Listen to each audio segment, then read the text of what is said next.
Painful. How painful. My head hurts so badly. A gaudy and dazzling dream world filled with murmurs instantly shattered.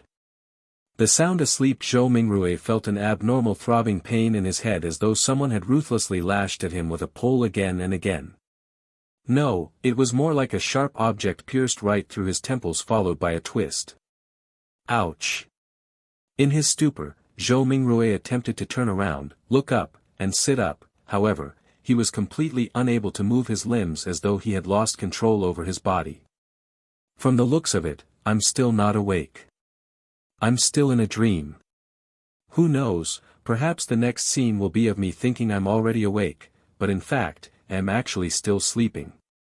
Zhou Mingrue, who was not unfamiliar with similar encounters, tried his best to focus in order to escape the shackles placed upon him by the darkness and confusion. However, while still in his reverie, whatever will he could summon was ethereal like a fleeting fog. He found his thoughts difficult to control and introspect. No matter how much he tried, he still lost his focus as random thoughts surfaced in his mind. Why would I suddenly have such an excruciating headache in the middle of the night? And it's really painful. Could it be something like a cerebral hemorrhage? F***K, don't tell me I'm going to die young. I need to wake up. Now. Why doesn't it seem to hurt as much as before? But why does it still feel like a blunt knife is slicing through my brains? From the looks of it, sleep is impossible. How am I to show up for work tomorrow? Why am I still thinking about work? This is some authentic headache. Of course I have to take time off. I don't have to worry about my manager's grumblings. Hey, putting it that way, it doesn't seem too bad. I can end up getting some spare time for myself. Throbbing pain inundated Zhou Mingrue, allowing him to slowly accumulate immaterial strength until he was finally able to move his back and open his eyes. He finally broke free from his reverie. His vision first blurred before it was screened by a faint crimson red. All he could see was a study desk made of burly wood in front of him. Right in the middle was an open notebook with coarse, yellow pages. The title was eye-catchingly written with strange, deep black lettering. To the left of the notebook was a stack of neatly arranged books, numbering about 8. The wall on their right was inset with grayish-white pipes with wall lamps connected to them. The lamp had a classical Western style to it. It was about half the size of an adult's head with an inner layer of transparent glass and an exterior grid with black metal. Diagonally beneath the lamp was a black ink bottle shrouded in a pale red glow. Its embossed surface formed a blurry angel pattern. In front of the ink bottle and to the right of the notebook sat a dark-colored pen with a fully circular body. Its tip shimmered with a faint glint while its cap rested right beside a brass revolver. A gun. A revolver. Zhou Mingrue was completely taken aback. The things laid before him were alien to him. It looked nothing like his room. While feeling shocked and confused, he discovered that the desk, notebook, ink bottle, and revolver were covered in a layer of crimson veil, a result of the light shining from the window. Subconsciously, he looked up and shifted his gaze up bit by bit. In midair, a crimson moon hung high above the backdrop of a black velvet curtain, glowing in silence. This. Zhou Mingrue felt inexplicably horrified as he stood up abruptly. However, before his feet fully straightened, his brain protested with throbbing pain.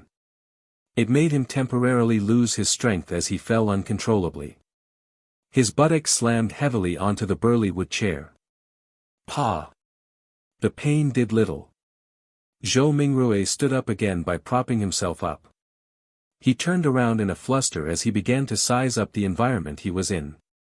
The room was not very large, with a brown door on each side of the room. Close to an opposite wall was a low wooden bed. Between the bed and the left door was a cabinet. Its 2 doors were swung open and beneath it were 5 drawers. To the side of the cabinet, there was the same grayish-white pipe on the wall at the height of a person. However, it was connected to a strange mechanical device with exposed gears and bearings in several spots. Items resembling coal stoves sat in the right corner of the room near the table, along with soup pots, iron pots, and other kitchen utensils. Across the right door was a dressing mirror with 2 cracks.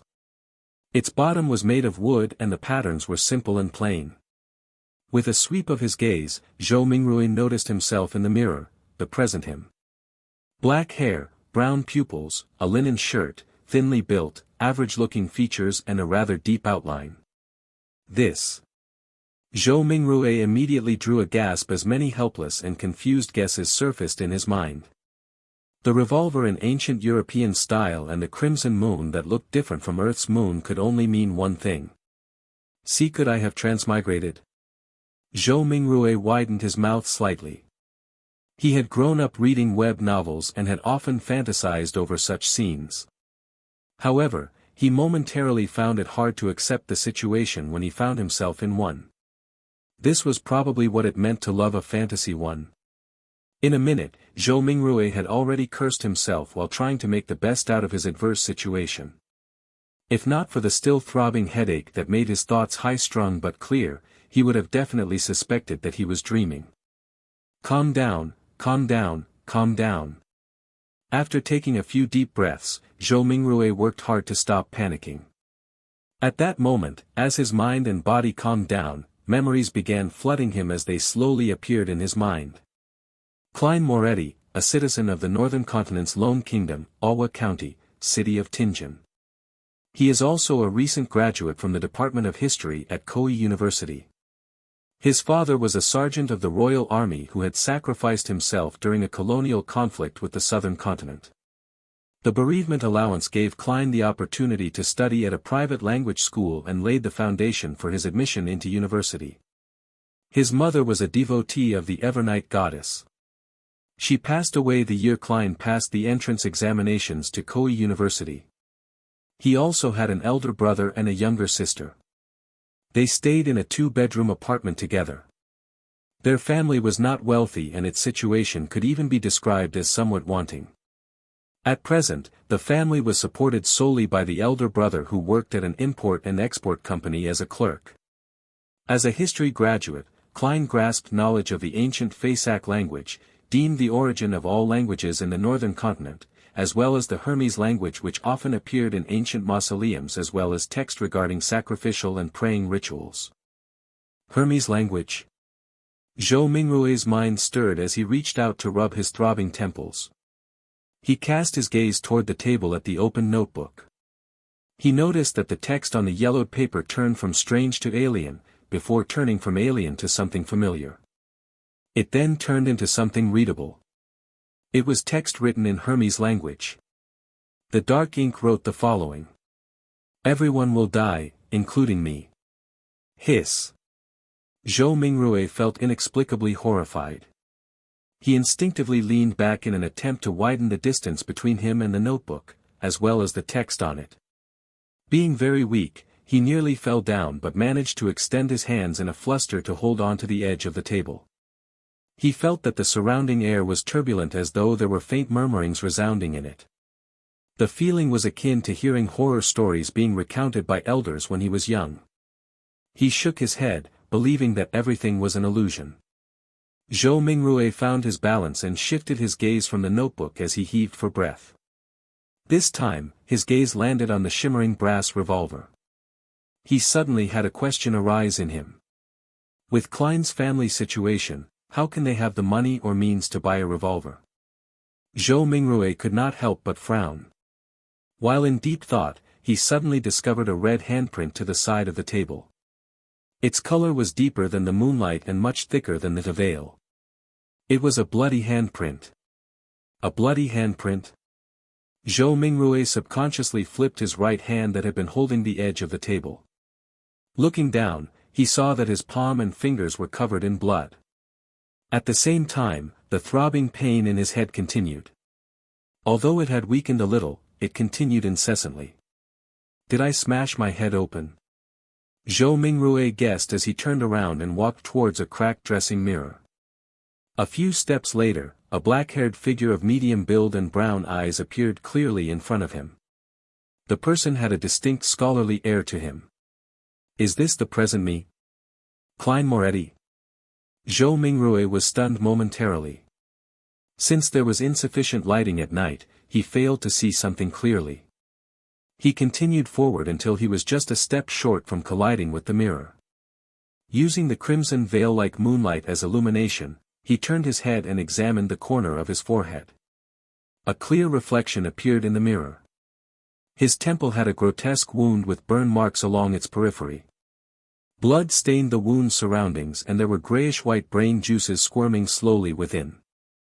Zhou Mingrui reeled back in fear at the sight that greeted him. It was as though the person in the dressing mirror was not himself, but a desiccated corpse. How could a person with such grievous wounds be still alive? He turned his head in disbelief again and checked the other side. Even though he was a distance away and the lighting was poor, he could still see the penetrating wound and dark red blood stains. This. Zhou Mingrui drew a deep breath as he tried hard to calm himself. He reached out to press his left chest and sensed his racing heart that exuded immense vitality. He then touched his exposed skin. Beneath the slight coldness was flowing warmth. When he squatted down and after verifying that his knees could bend, Zhou Mingrui stood up again and calmed down. "What's happening?" he muttered with a frown.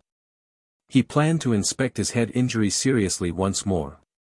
He took 2 steps forward and suddenly paused. The moonlight of the sanguine moon was relatively dark, so it was insufficient for his serious inspection. A memory fragment triggered as Zhou Mingrui turned his head to look at the grayish-white pipes and the metallic grid lamp on the wall right beside the study desk. This was the most common gas lamp of the times. Its flame was stable and its illumination capabilities were excellent. With Klein Moretti's family situation, even a kerosene lamp was a dream, much less a gas lamp. Using candles was most apt for their standing and stature. However, back when he burned the midnight oil 4 years ago to be admitted into Koei University, his elder brother, Benson, felt that it was an important matter which their family's future depended upon. Therefore, he insisted on creating conducive studying conditions for Klein even if it meant taking on debt. Of course, Benson, who was literate and had worked for several years, was not a rash person who did not think of the consequences. He had quite some tricks up his sleeve. He reasoned with the landlord to raise the apartment standards by installing gas pipes to improve the likelihood of rentals in the future. The landlord was convinced and provided the money to complete the basic modifications. Then, using the convenience of working at an import and export company, he purchased a brand new gas lamp which was nearly at cost price. In the end, all he needed was to use his savings and did not need to borrow money. After the memory fragment flashed past his mind, Zhou Mingrui came to the desk where he turned the pipe's valve and began twisting the gas lamp switch. With a sputtering sound, a spark sounded from friction. Light did not descend upon Zhou Mingrui as he had expected. He twisted the switch a few more times, but all the gas lamp did was sputter and remain dark. Retracting his hand and pressing on his left temple, Zhou Mingrui sought for the reason by rummaging through his memory fragments. A few seconds later, he turned around and walked toward the door. He arrived at the machine installation which was similarly inset into the wall and had grayish-white pipes connected to it. This was a gas meter. After seeing the exposed gears and bearings, Zhou Mingrui took out a coin from his trousers pocket. It was dark yellow in color and had a bronze shimmer to it. The front of the coin was engraved with a portrait of a crown-wearing man, and there was a 1 on a clump of wheat on the back. Zhou Mingrui knew that this was the most basic currency of the Lone Kingdom. It was called a copper penny. 1 penny's purchasing power was roughly 3 to 4 yuan before his transmigration. Such coins had other denominations such as the 5 pence, a half-pence and a quarter-pence. Despite the 3 types, the denominations were not in small enough units. In everyday life, one had to buy several different things just to spend a single coin from time to time. After flipping the coin, which was only minted and circulated after King George III ascended to the throne, a few times, Zhou Mingrui inserted it into the gas meter's thin vertical mouth. Clink. Clang. After the penny fell to the bottom of the meter, the sound of grinding gears sounded immediately, producing a short but melodious mechanical rhythm. Zhou Mingrue stared at the meter for a few seconds before returning to the burly wood desk. He then reached out to twist the gas lamp switch. After some sputtering, there was a sharp sound. A fire plume ignited and rapidly grew. Bright light first occupied the internals of the wall lamp before penetrating the transparent glass, blanketing the room with a warm glow. The darkness quickly receded as the crimson retreated out the window. Zhou Mingrue felt at ease for a baffling reason as he quickly came in front of the dressing mirror. This time, he seriously inspected his temple and did not miss a single detail. After a few rounds of inspection, he realized that apart from the original blood stain, liquid was no longer flowing out of the grotesque wound. It appeared like it had received the best hemostasis and bandaging. As for the slowly squirming grayish-white brain and the discernible growth of flesh and blood around the wound, it meant that the wound might take 30 to 40 minutes, or maybe even 2 to 3 hours before it would only leave a light scar. The restorative effects that transmigration brings. Zhou Mingrue curled up the right corner of his mouth as he muttered silently. Following that, he let out a long sigh. Regardless, he was still alive. After settling his mind, he pulled open a drawer and took out a tiny piece of soap. He took one of the old and tattered towels hanging by the side of the cupboard and opened the door. He then walked to the public bathroom which was shared by the tenants on the second floor. Yes, I should clean up the blood stains on my head, or I'll keep looking like a crime scene. It's fine scaring myself, but if I were to scare my sister, Melissa, when she gets up early in the morning tomorrow, it would be quite problematic. The corridor outside was pitch black. Silhouettes were barely accentuated by the crimson moonlight from the window at the end of the corridor. They looked like a pair of monster eyes that silently observed the living late into the night. Zhou Mingrue lightened his footsteps as he walked towards the communal bathroom with a shuddering fear. When he entered, there was even more moonlight, allowing him to see everything clearly. Zhou Mingrue stood in front of a wash basin and turned the tap's knob. Upon hearing the gushing sound of water, he suddenly recalled his landlord, Mr. Frankie. As water was included in the rent, this short and thin gentleman who wore a top hat, a vest, and a black suit, always inspected the bathroom actively to take note of any sounds of flowing water.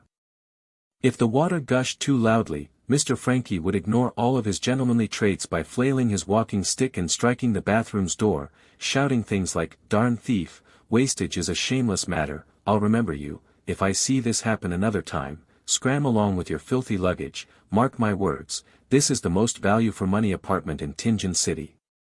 You will not find a more kindly landlord anywhere else." Putting away those thoughts, Zhou Mingrue used a moist towel to clean the blood stains from his face again and again. After checking himself using the rundown mirror in the bathroom and verifying that all that was left were a hideous wound and a pale face, did Zhou Mingrue relax. Then, he took off his linen shirt and used a bar of soap to wash away the bloodstains. At that moment, he knitted his brows and recalled of a possible problem. The wound was too exaggerated and there was too much blood. Apart from his body, his room likely still had signs of his injury. After Zhou Mingrue was done with his linen shirt a few minutes later, he briskly returned to his apartment with a moist towel. He first wiped the blood handprint on the desk and then, using the gas lamp's illumination, sought out spots which he missed out. He immediately discovered that quite a substantial amount of blood had splattered onto the floor beneath the desk. And there was a yellow bullet to the left side of the wall. Releasing a round with a revolver pointed at the temple. After mixing and matching the clues from before, Zhou Mingrue had a rough idea how Klein had died. He was in no hurry to verify his guess. Instead, he seriously wiped away the blood stains and cleaned up the scene. Following that, he took the bullet and returned to the side of his desk. He opened the revolver's cylinder and poured out the rounds inside. A total of 5 rounds and a cartridge shell all had a brass luster to them. Indeed, Zhou Mingrue looked at the empty cartridge shell in front of him and stuffed the rounds back into the cylinder while nodding. He shifted his gaze to the left and it landed on the notebook's words, "Everyone will die, including me." Following that, even more questions arose in him. Where did the gun come from? Was it suicide or a faked suicide? What kind of trouble could a history graduate of humble origins get himself into? Why would such a suicide method only leave behind so little blood? Was it because I transmigrated in a timely manner and it came with healing benefits? After pondering for a moment, Zhou Mingrue changed into another linen shirt. He sat on the chair and began pondering over more important matters. Klein's experience was still not something he needed to concern himself with. The true problem was to figure out the reason for his transmigration and if he could return. His parents, relatives, best buddies, and friends. The fascinating world of the internet and all sorts of delicious delicacies. These were reasons that prompted his desire to return. Click. Click. Click. Zhou Mingrue's right hand was subconsciously pulling out the revolver's cylinder and slamming it back into place, again and again. Yeah, there has not been much difference for me between this period of time and the past. I was just a little unlucky, but why would I transmigrate for no baffling reason? Bad luck. Yes, I tried a luck enhancement ritual before dinner today. A thought flashed in Zhou Mingrue's mind, illuminating the memories which were concealed by a fog of confusion. As a qualified keyboard politician, keyboard historian, keyboard economist, keyboard biologist, and keyboard folklorist, he had always deemed himself as knowing something of everything. Of course, his best buddy would often mock him as only knowing a little of everything. And one of them was Chinese divination. When he visited his hometown last year, he had discovered a thread-bound book titled Quintessential Divination and Arcane Arts of the Qin and Han Dynasty at an old bookstore. It looked pretty interesting and could aid him in posturing on the internet, so he bought it. Unfortunately, his interest was short-lived. The vertical script it used made the reading experience horrible. All he did was flip through the beginning pages before he threw it into a corner. He had experienced a spate of bad luck in the past month, losing his cell phone, customers running away after cheating him, and mistakes at work. Only then did he suddenly recall the luck enhancement ritual written at the beginning of Quintessential Divination and Arcane Arts. Furthermore, the requirements were extremely simple, without any basic foundation requirements. All he needed was to get 4 portions of the staple food in his area and place them in the 4 corners of his room. They could be placed on furniture such as tables and cupboards. Then, standing in the middle of the room, he had to take 4 steps in a counterclockwise fashion to make a square. The first step required him to sincerely chant, "Blessings stem from the immortal Lord of heaven and earth."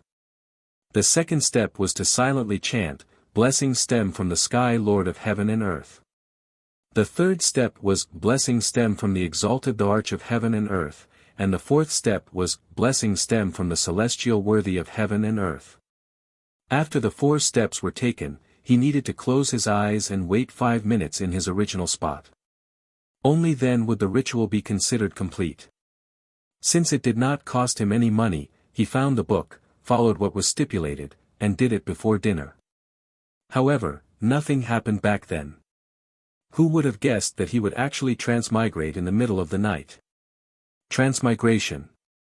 There is a distinct possibility that it's due to that luck enhancement ritual. Yes, I should give it a try here tomorrow. If it's really because of that, I stand a chance of transmigrating back. Zhou Mingrue stopped flicking the revolver's cylinder and suddenly sat straight up. Regardless, he had to give it a try. He had to attempt a Hail Mary. After confirming his plan, Zhou Mingrue immediately felt he had a mental crutch. His fear and unease were all swept away into a corner of his mind. Only then did he have the mood to carefully study Klein's memory fragments. Zhou Mingrue habitually stood up before turning off the pipe's valve. He watched the wall lamp gradually dim until its flame extinguished before sitting back down. As he subconsciously fiddled with the revolver's brass cylinder, he pressed the side of his head. He slowly recalled his memories in the crimson-dyed darkness as though he was the most attentive viewer in a movie theater. Perhaps as a result of having a bullet pass through his head, Klein's memories were like shattered glass. Not only were the memories not contiguous, there were many spots which were clearly missing. For example, memories pertaining to how the exquisite revolver appeared in his possession, whether he had committed suicide, or was killed, as well as the meaning of the words "everyone will die," including me on the notebook, or whether he had participated in anything odd 2 days before the incident. Not only had these particular memories become fragmented, there were also missing pieces. It was the same even for knowledge he ought to know. In light of the present situation, Zhou Mingrue believed that if Klein were to return to university, it was unlikely he could graduate. This was despite him having left campus just days ago without relaxing one bit. He needs to participate in the Tianjin University's history department interview 2 days later. The university graduates of Lone Kingdom do not have the tradition of staying at their alma mater. His mentor had given him a recommendation letter for Tianjin University and Backland University. Through the window, Zhou Mingrue silently observed the red moon setting in the west. The gradual sinking of the moon continued until faint light glowed from the east, dyeing the horizon golden. At that moment, there was a commotion inside the apartment. Soon, the sound of footsteps approached his door. "Melissa is awake. She's really as punctual as always." Zhou Mingrue smiled. Due to Klein's memories, seeing Melissa made him feel as though she was really his younger sister. "However, I do not have a younger sister." He immediately contradicted himself. Melissa was different from Benson and Klein.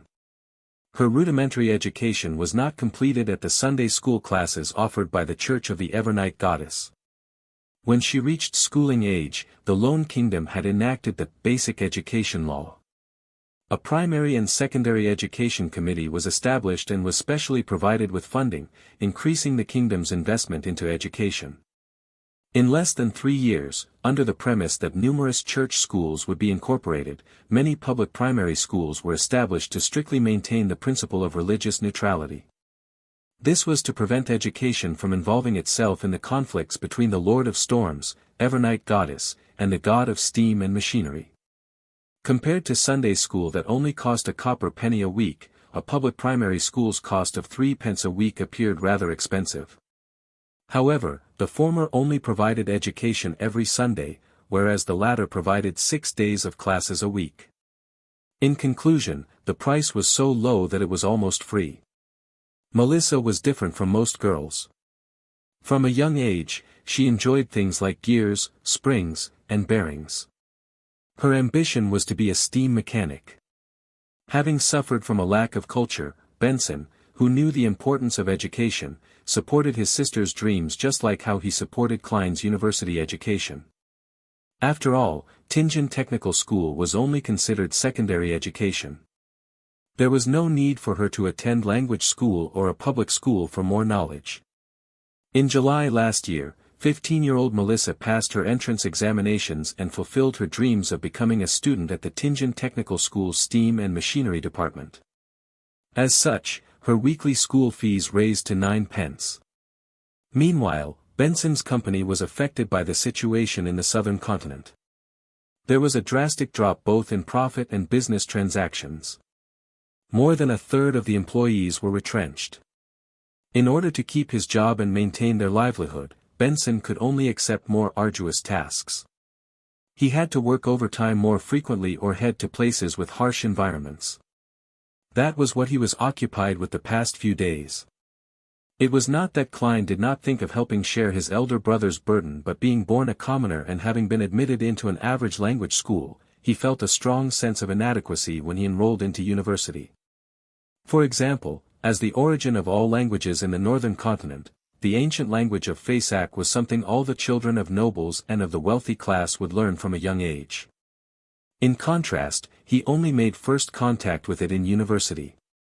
He faced many similar aspects during his schooling career. Klein nearly gave his all and often stayed up late into the night and woke up early before barely managing to catch up to the others, eventually allowing him to graduate with average results. Memories regarding his elder brother and younger sister remained active in Zhou Mingrue's mind until he turned the doorknob open. Only then did he jolt awake and remember that he held a revolver in his hand. This was a semi-regulated item. It will scare children. Also, there's still the wound on my head. With Melissa arriving at any moment, Zhou Mingrui pressed onto his temple and hurriedly pulled open a desk drawer and threw the revolver in before slamming it close. What happened? Melissa looked over curiously when she heard the commotion. She was still in the prime of her youth. Even though she did not have much nutritious food to eat, making her face thin and slightly pale, her skin remained lustrous as it exuded the vibes of a young girl. When Zhou Mingrui saw his sister's brown eyes look over, he forcibly composed himself and picked up an item beside his hand before calmly closing the drawer to conceal the existence of the revolver. He placed his other hand on his temple, the texture confirming that his wound had already healed. He took out a silver vine leaf pocket watch and pressed the top gently, causing its cover to flip open. It was a picture of the siblings' father. It was the most valuable item the Royal Army sergeant left behind, but being a second-hand item, it would often malfunction from time to time in recent years even though he had gotten a watchsmith to fix it. It had embarrassed Benson, who enjoyed bringing it with him to elevate his status many a time, so it was thrown away back at home in the end. It had to be said that perhaps Melissa did have talent in machinery. After grasping the principles behind the watch, she borrowed the tools from her technical school to fiddle with the pocket watch. Recently, she even claimed to have fixed it. Zhou Mingrui looked at the watch's open cover and saw that the second hand was not moving. Subconsciously, he twisted the top dial to wind the pocket watch. However, despite winding it a few times, he did not hear the sound of taut springs. The second hand remained motionless. It looks like it's broken again. He looked at his sister while trying to find a topic of conversation. Melissa shot him an expressionless glance and briskly walked over to take the pocket watch away. She stood in her spot and pulled up the button sitting atop the pocket watch. With a few simple turns, the tick-tocking of the second hand sounded. Isn't pulling the button up usually meant to adjust the time? Zhou Mingrui's expression immediately turned blank. At that moment, a bell chimed from a faraway cathedral. It chimed 6 times, sounding distant and ethereal. Melissa tilted her head to listen to it and pulled the button up once again. Following that, she turned it to synchronize the time. "It's okay now," she said simply without emotion. She then pressed the top button back and handed the pocket watch back to Zhou Mingrui. Zhou Mingrui returned a smile politely in embarrassment. Melissa gave her elder brother a piercing stare before turning to walk to the cupboard. She took her toiletries and towel before opening the door to leave. She headed for the public bathroom. Why did her expression have a look of disparagement and resignation? Is it a look of love and concern for a retarded brother? Zhou Mingrui lowered his head and chuckled. He closed the pocket watch's cover with a click before opening it again. He repeated this action as his idle thoughts focused on a question. Klein committed suicide without a silencer. Well, I'll consider it as suicide for now. His suicide should have caused quite a commotion, yet, Melissa, who was just a wall away, did not notice it at all. Was she sleeping too soundly? Or is Klein's suicide shrouded in mystery to begin with? Click. The pocket watch opened. Clack. The pocket watch closed. Melissa returned from washing up and saw her brother's subconscious act of constantly opening and closing the pocket watch.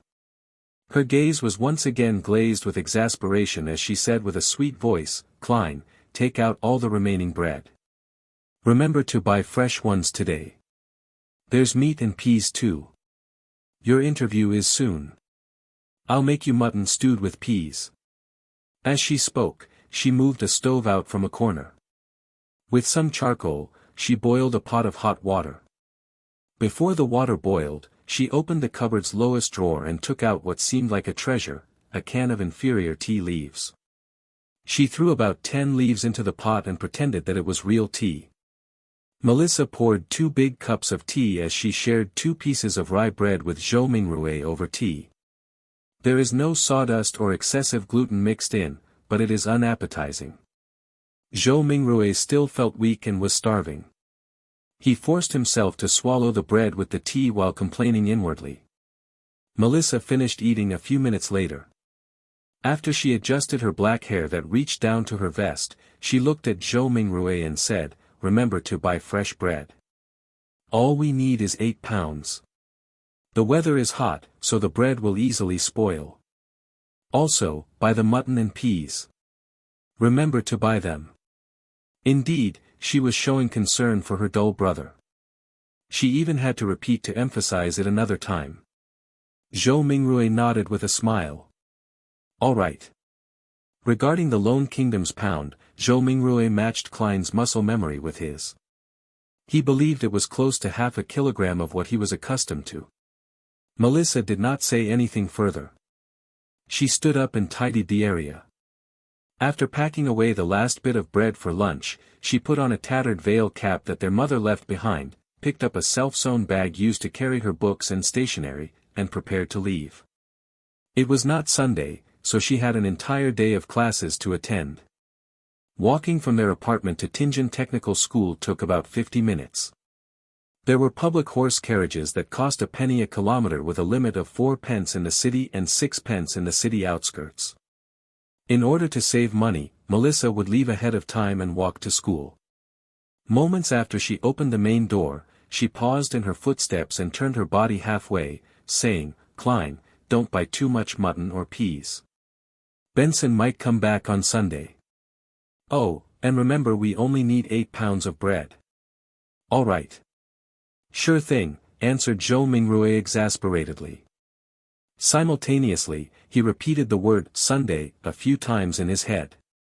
In the northern continent, a year was similarly split into 12 months.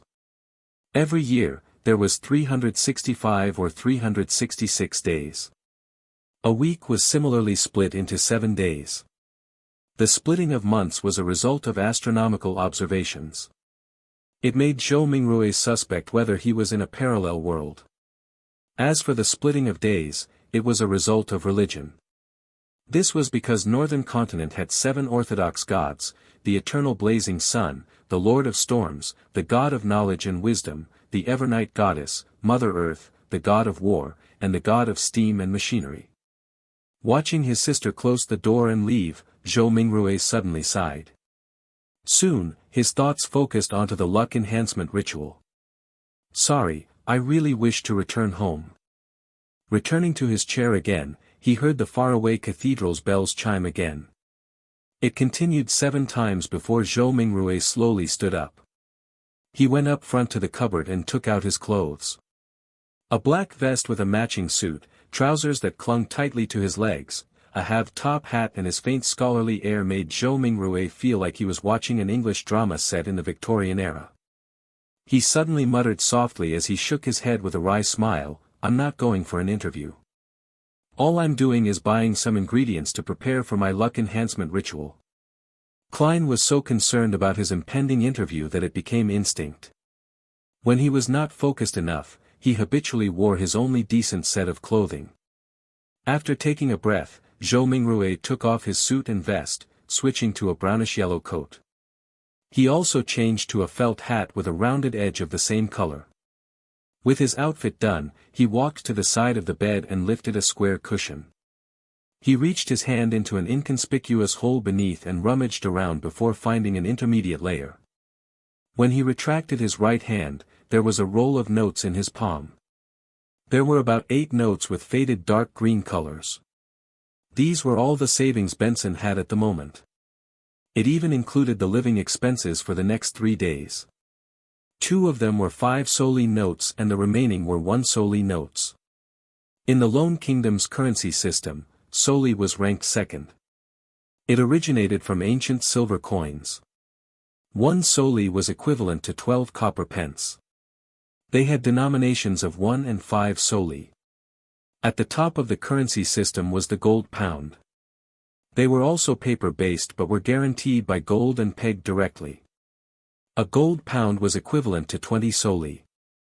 They had denominations of 1, 5, and 10 gold pounds. Zhou Mingrui spread a note and caught a whiff of the faint unique ink. This was the smell of money. Perhaps a result of Klein's memory fragments or his constant desire for money, Zhou Mingrui felt like he had instantly fallen in love with these notes. "Look, their designs are so beautiful. It makes the stern and old-fashioned George III and his two mustaches appear especially adorable. Look, the watermark that can be seen when the note is placed against sunlight is so alluring. The exquisite design for the anti-counterfeit label makes it completely different from those fake fancy schlocks. Zhou Mingrue admired it for nearly a minute before pulling out 2 1-soli notes. He then rolled up the remaining notes and stuffed them back into the cushion's concealed layer. After arranging and flattening the cloth around the hole, Zhou Mingrue folded the 2 notes he had taken out neatly and placed them into the left pocket of his brownish-yellow jacket. He separated the notes from the few pence he had in his trouser pocket. With all of this done, he placed a key into his right pocket and brought a dark brownish paper bag along with him and quickly walked toward the door. His shuffling footsteps slowed down from a brisk pace until it eventually stopped. Zhou Mingrue stood by the door and was unsure when he had already begun to frown. Klein's suicide was fraught with peculiarities. Would he encounter any accidents if he were to leave just like that? After some deep thought, Zhou Mingrue returned to his desk and pulled open the drawer. He then took out the shimmering brass revolver. This was the only defensive weapon he could think of, and it was the only weapon with sufficient power. Although he had never practicing shooting, just pulling such a revolver out would definitely daunt anyone. He caressed the revolver's cold metal before stuffing his revolver into the pocket where his notes were. He clasped the money in his palm as his fingers pressed onto the gun's handle. It was perfectly concealed. Feeling secure, he who knew a little of everything suddenly had a worry. Would I end up misfiring? Being deluged with such a thought, Zhou Mingrue quickly thought of a solution. He drew the revolver and released the cylinder. He then aligned the empty chamber, which was a result of the suicide, along the gun's hammer before closing it. This way, even if there was a misfire, he would discharge an empty round. After stuffing his revolver back into his pocket, Zhou Mingrue kept his left hand in there. He pressed down on his hat with his right hand and pulled open the door before leaving. The corridor during the day remained dim as limited sunlight shone in from the window situated at the end of the corridor. Zhou Mingrue quickly went down the stairs and left the apartment before taking in the brilliance and warmth of the sun. Although it was almost July, it was still considered the middle of summer. However, Tianjin was situated north of the Lone Kingdom, so it had unique climate characteristics. The highest annual temperature was not even 30 degrees Celsius on Earth, with even cooler mornings. However, the streets were awash with filthy water and strewn junk. From Klein's memories, this was not a rare sight in low-income communities, even if there were sewers. After all, there were just too many people and people needed to survive. Come and try our delicious roasted fish. Hot and fresh oyster soup. Drink a bowl in the morning and feel invigorated all day. Fresh fish from the port for just 5 pence apiece. Muffins and eel soup make the perfect combination. Conch. Conch. Conch. Vegetables freshly plucked from the farms outside the city. Cheap and fresh. The mobile hawkers who sold vegetables, fruits, and hot food shouted along the streets as they beckoned the rushing pedestrians. Some of them would stop and carefully compare before purchasing. Others would impatiently wave their hands as they had yet to find work for the day. Zhou Mingrue took in a whiff of the air that mixed both noxious and fragrant aromas. As he clenched the revolver tightly in his left hand, he held the notes tight. He pressed down on his hat with his right hand while passing through the busy street, slouching a little. There was bound to be thieves in populated areas. Furthermore, this street had no lack of poor citizens who were working part-time after losing their previous jobs. There were also starving children that were exploited by adults to do their bidding. He proceeded forward until he reached a point where the crowdedness around him restored to normal. He straightened his back and raised his head to look down the street. There was a vagrant accordionist busking. The melody was sometimes pleasant, sometimes fervent. Beside him were several children in ragged clothes with sallow complexions due to malnutrition. They listened to the music and moved to the beat, dancing self-made choreographies. Their faces were filled with joy as though they were a prince or an angel. A deadpan woman passed by, her skirt was dirty and her skin was dull. Her gaze appeared dull and sluggish. Only when she looked at the bunch of children did a faint glow flash. It was as though she had seen herself from 3 decades ago. Zhou Mingrue overtook her and turned into another street before stopping at Smyron Bakery. The owner of the bakery was a 70-plus-year-old granny named Wendy Smyron. Her hair was completely grayish-white and she always wore a genial smile. From the beginning of Klein's memories, she had been here selling bread and pastries. Oh, the Tianjin biscuits and lemon cakes she bakes are very delicious. Zhou Mingrue gulped a mouthful of saliva and smiled. Mrs. Smyron, 8 pounds of rye bread. Oh. Dear Klein, where's Benson? Is he not back? Wendy asked smilingly. In a few more days, answered Zhou Mingrue vaguely. As Wendy took the rye bread, she sighed. He sure is a hard-working lad. He will have a good wife. Upon saying this, the corners of her lips curled up as she said playfully, all is good now. You have already graduated. You are a history graduate of our Koei University. Oh, you will soon be able to earn money. You should not be staying in the apartment you are currently living in. At the very least, you should have a bathroom you can call your own. Mrs. Smyron, you seem to be a young and energetic woman today. All Zhou Mingrue could do was respond with a dry smile. If Klein were to successfully pass his interview and become a lecturer at Tianjin University, it was true that his family would immediately be pushed up to a higher socio-economic status. In his memory fragments, he had once fantasized about renting a bungalow in the suburbs. There would be 5 or 6 rooms, 2 bathrooms, a huge balcony upstairs, 2 rooms, a dining room, a living room, a kitchen, a bathroom, and an underground storage room on the first floor. This was not a wishful dream. Even a lecturer on probation at Tianjin University would have a weekly salary of 2 gold pounds. After the probationary period, the salary would be raised to 3 gold pounds and 10 soli. One had to know that despite working for so many years, Klein's brother, Benson, only had a weekly salary of 1 pound and 10 soli. Ordinary workers at a factory did not even get a pound or, at best, a little more. And rent for a bungalow was about 19 soli to 1 pound and 18 soli. This is the difference between earning 3 to 4,000 yuan and earning 14 to 15,000 yuan a month, Zhou Mingrue mumbled to himself. However, all of this was under the premise that he passed either the Tianjin University or Backland University interviews. There were not many other opportunities. People without any connections were unable to get recommendations to become a public servant. And those who studied history were more limited in job opportunities. There was not much demand for private consultants from the aristocrats, banks, or industrial magnates.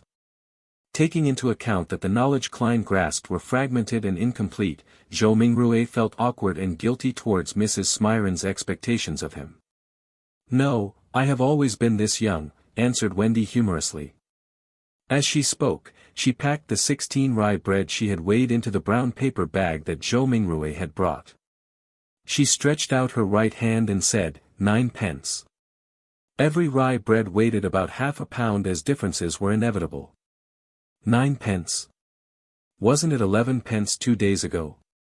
Zhou Mingrue asked subconsciously. It cost 15 pence the month before the previous month. You have to thank the people who protested on the streets for the repeal of the Grain Act, said Wendy as she shrugged. Zhou Mingrue nodded in vague acknowledgement. Klein's memories regarding this was incomplete.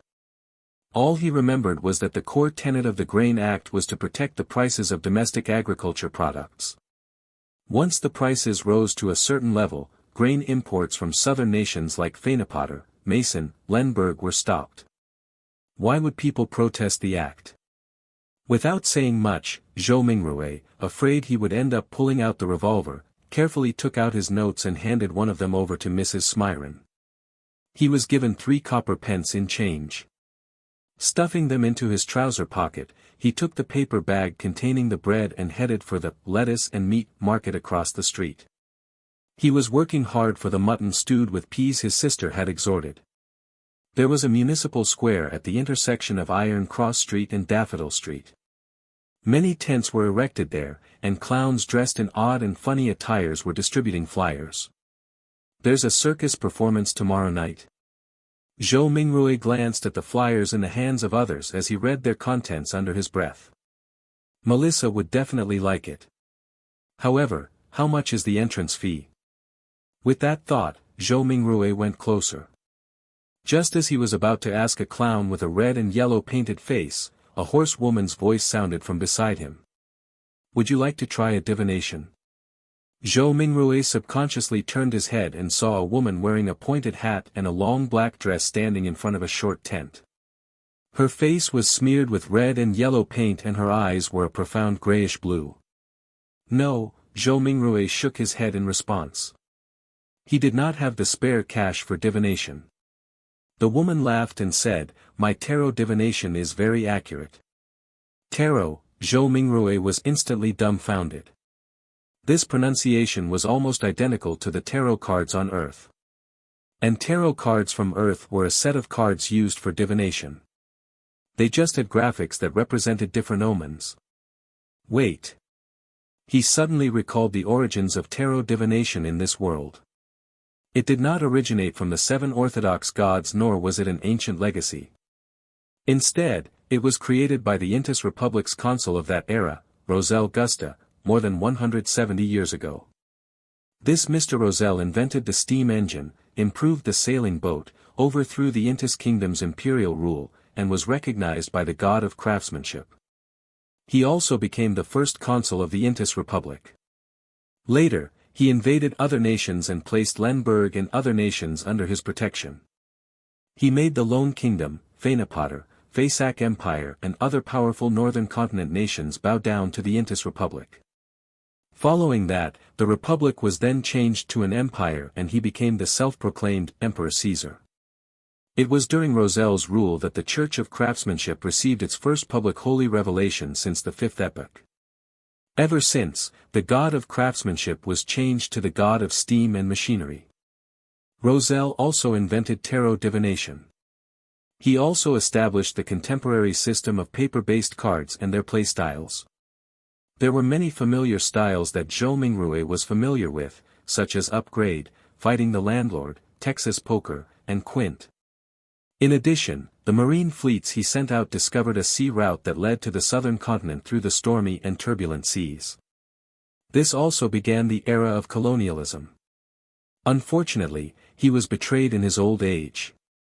In the year 1198 of the Fifth Epoch, he was assassinated by the combined forces of the Church of the Eternal Blazing Sun, the former Intis royal family, the Sauron family, and other aristocrats. He eventually died in the White Maple Palace. This. To recall such general knowledge suddenly made him facepalm. Could this be a transmigration senior? With this in mind, Zhou Mingrui was intrigued to see what tarot cards looked like. Therefore, he nodded at the pointy hat woman with the painted face and said, "If the, price is reasonable, I'll give it a try." The woman immediately said with a laugh, "Sir, you are the first one here today, so it's on the house." Free. Free things cost the most. Zhou Mingrui silently mumbled and decided that he would not purchase any additional services whatever they were.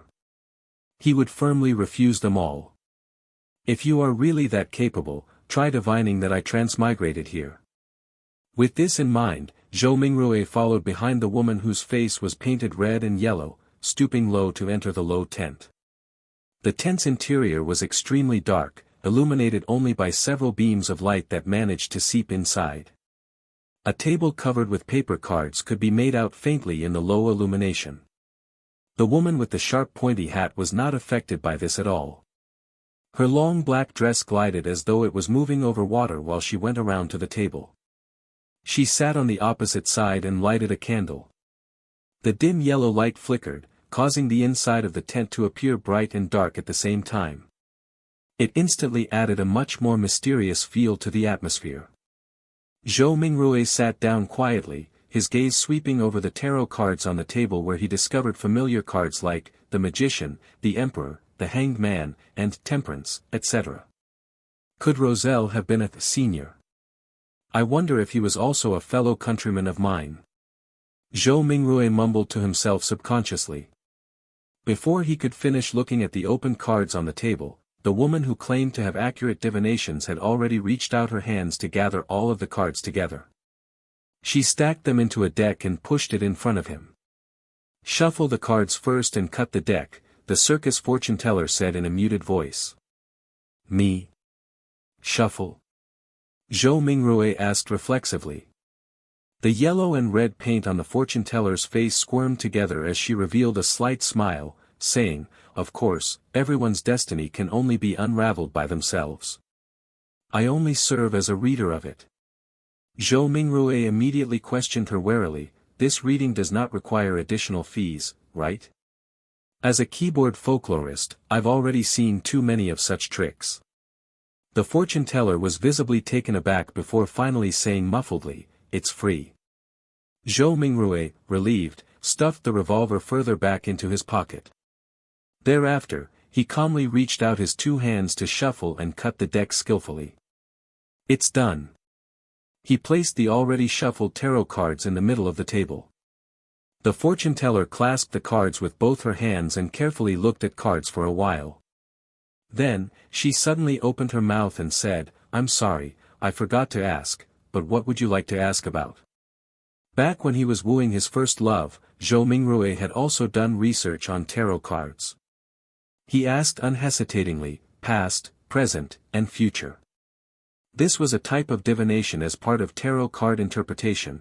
3 cards when opened sequentially symbolized one's past, present, and future. The fortune teller nodded first, then curled her lips to reveal a smile and said, "Then please reshuffle the deck. You can only truly get the cards you want if you know what you would like to ask about." "Were you fooling me just now? Do you have to be this petty?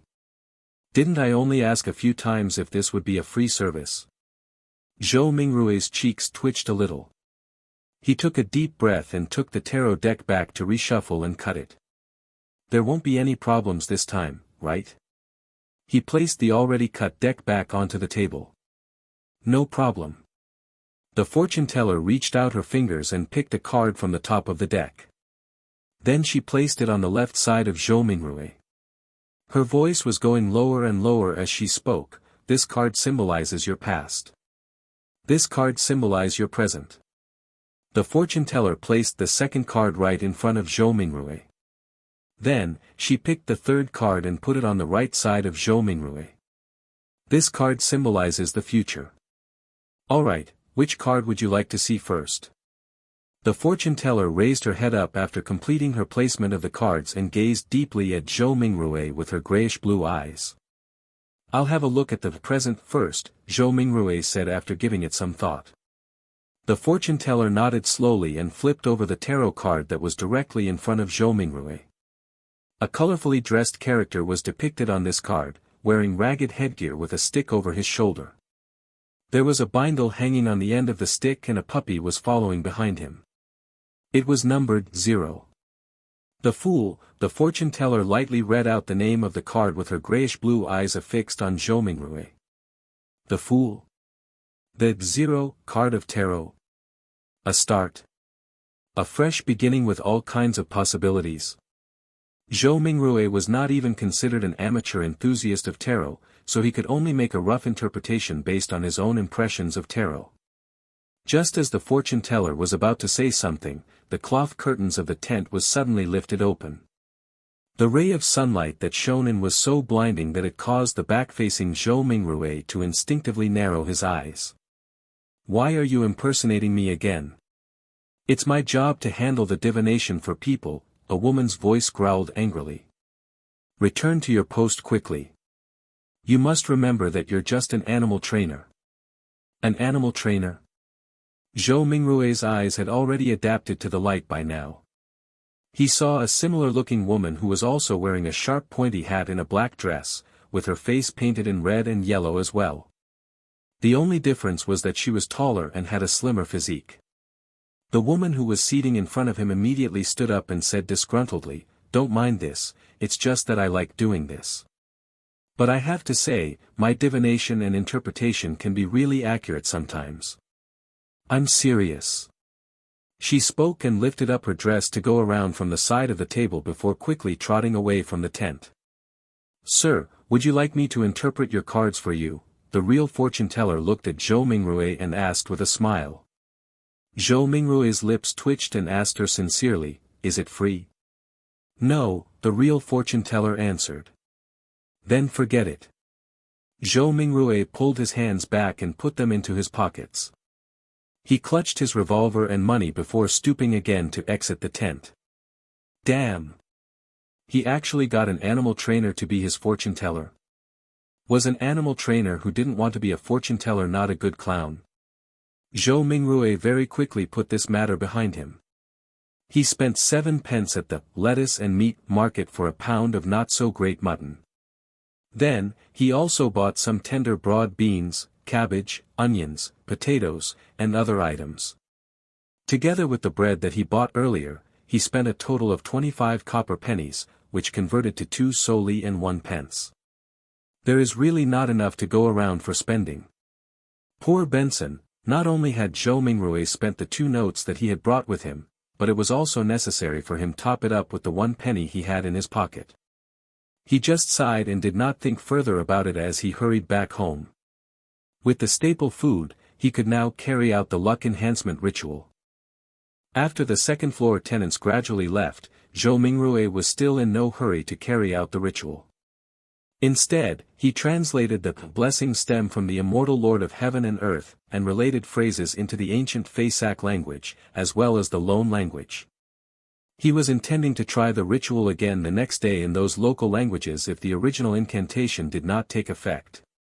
After all, he had to take into consideration the differences between the 2 worlds. In Rome, do as the Romans do.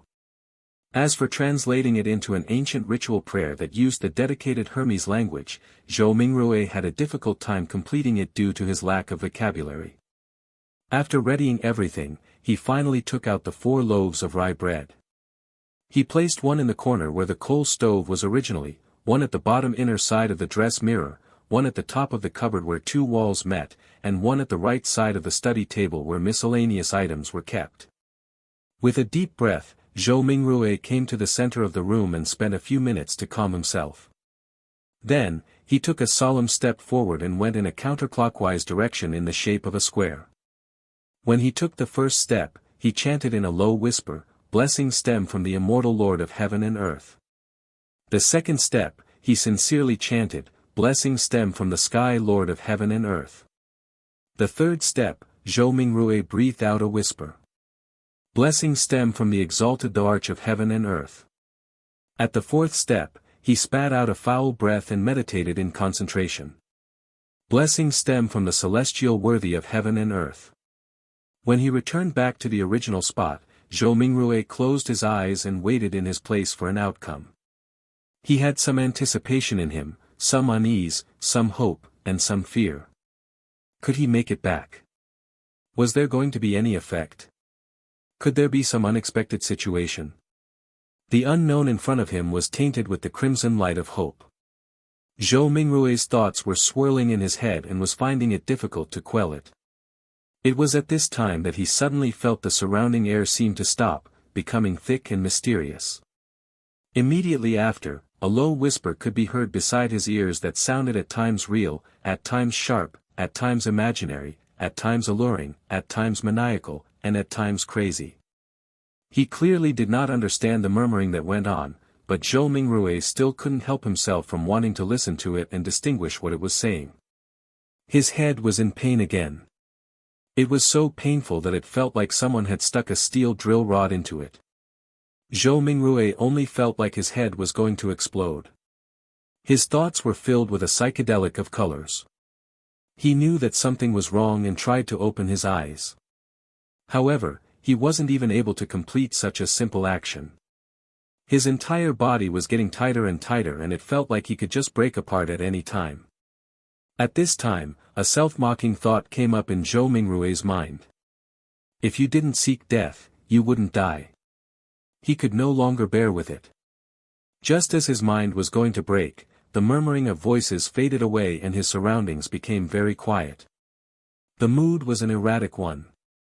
It was not only the mood, Zhou Mingrue felt his own body going through the same sensations as well. He tried once more to open his eyes, an extremely easy task this time. A grey fog appeared over his eyes, haziness, vague, and endless. What's with this situation? Zhou Mingrue suddenly looked around him and then lowered his head down to discover that he was floating at the edge of an endless fog. The fog was flowing like water and was dotted with a lot of crimson stars. Some of them were enormous while others were tiny. There was a sense of them being hidden in the deep depths, while others floated over the surface of this water-like fog. Looking at the seemingly holographic sight, Zhou Mingrue reached out his right hand in a half-confused, half-exploring manner to try to touch the crimson star that was seemingly floating on the surface. He was trying to find a way to leave this place. When his hand touched the surface of that star, a watermark suddenly appeared from within his body and agitated the stars into a crimson burst. It looked like a dreamlike burning of flames. Zhou Mingrue got a fright from it. He retracted his right hand in a panic, but accidentally touched yet another crimson star. As a result, this star burst with splendid light as well. In turn, Zhou Mingrue felt his mind empty and his spirit dissipated. In the Lone Kingdom's capital, Baklund.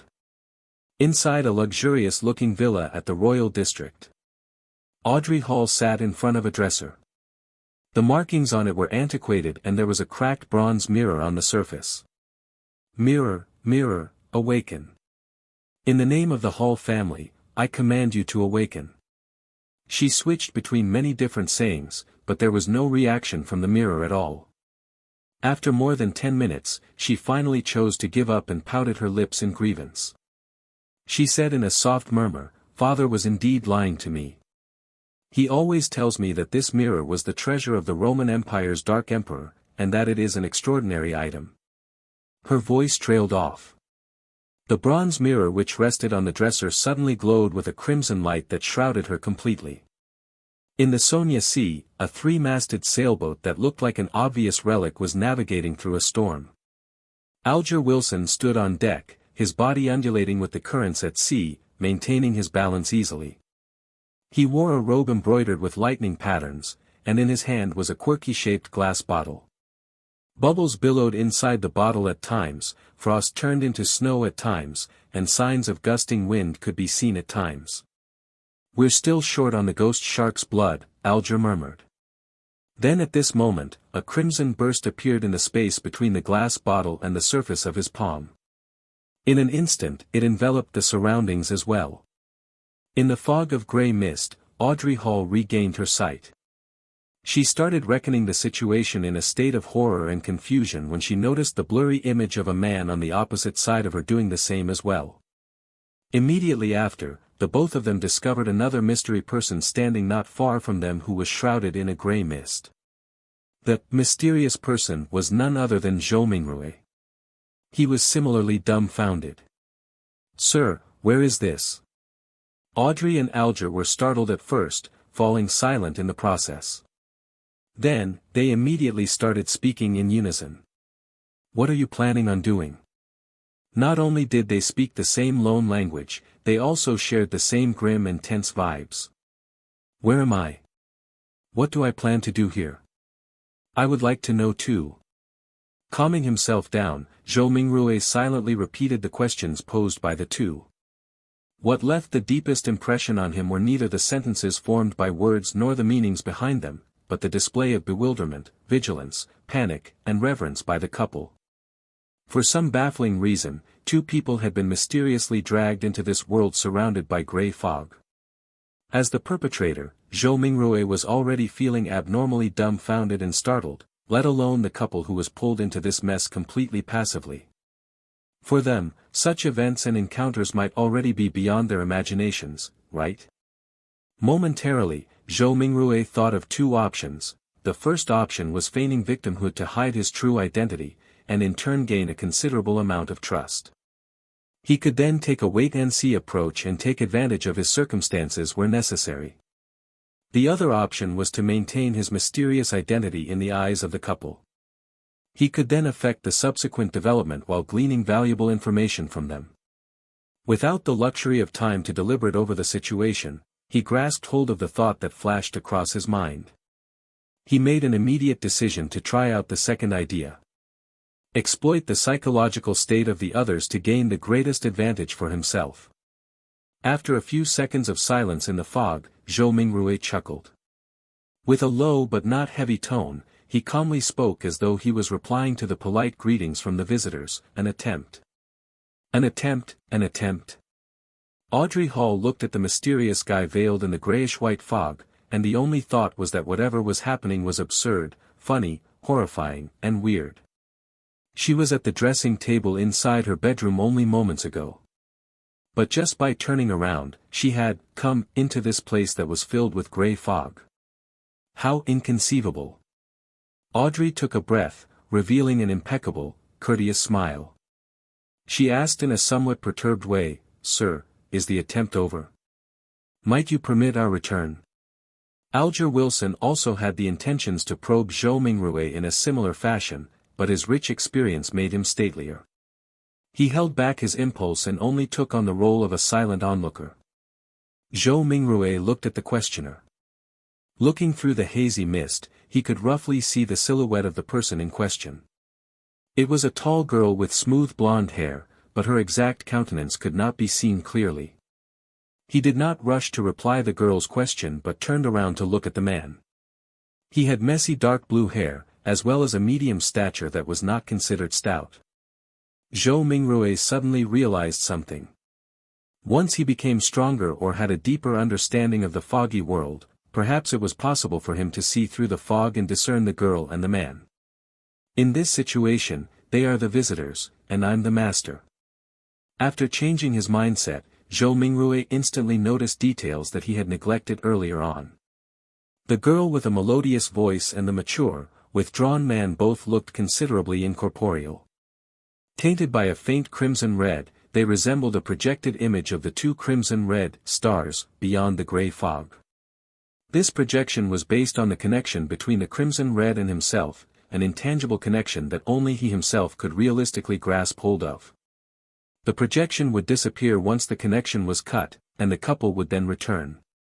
Zhou Mingrui nodded mildly and looked at the blonde, chuckling. Of course, if you make a formal request, you can return this very moment. When she did not identify any ill intention from his tone, Audrey heaved a sigh of relief. She believed that since a gentleman who was capable of such miraculous things had given his word, he would definitely abide by it stringently. With her mind somewhat mollified, she surprisingly was in no hurry to request her leave. She rolled her virid eyes left and right, which sparkled with an abnormal radiance. She said in an anxious, anticipative and tempted manner, "This is such a wonderful experience. Yes, I have always been hoping that something like this would happen. I mean, I like mysteries and supernatural miracles. No, my point is, what I mean is that, sir, what can I do to become a beyonder?" She got more excited as she spoke, so much so she was fumbling over her words. The dream that sprouted in her as a result of listening to thrilling fantasies as told by her elders finally saw the possibility of being materialized. However, with just a few words, she had already forgotten all her previous fears and horrors. Good question. I would also like to know the answer. Zhou Mingrui complained inwardly. He started to ponder on an answer to the question to maintain his unfathomable image. At the same time, he felt that it was quite unbecoming of him to talk while standing. Shouldn't he be in a palace, sitting at the head of a long table, and on a mysterious high-backed chair engraved with ancient patterns, while silently observing his visitors? As soon as this thought surfaced, the gray fog started to churn, giving both Audrey and Alger a shock. In an instant, they saw a number of towering stone pillars around them. Above them was a vast dome that encapsulated them. This entire edifice looked magnificent, grand and lofty, just like a legendary palace for giants. Directly under the dome where the gray fog gathered, a long, bronze table appeared with 10 high-backed chairs on either side in a symmetrical arrangement. The back of each chair dazzled and shone faintly with crimson red, drawing the outlines of weird constellations that differed from reality. Audrey and Alger sat face to face, sitting next to the seat of honor. The girl looked to her sides, and could not help but mumble, "How fascinating." "It is certainly fascinating." Zhou Mingrue extended his right hand and caressed the edge of the bronze table a little while maintaining an unperturbed expression. Alger inspected the surroundings, and after a few seconds of silence, he suddenly opened his mouth, and answered Audrey's question in place of Zhou Mingrue. "Are you alone? If you want to become a Beyonder, join the churches of either the Evernight Goddess, the Lord of Storms, or the God of Steam and Machinery. The majority of us will not meet a Beyonder our entire lives.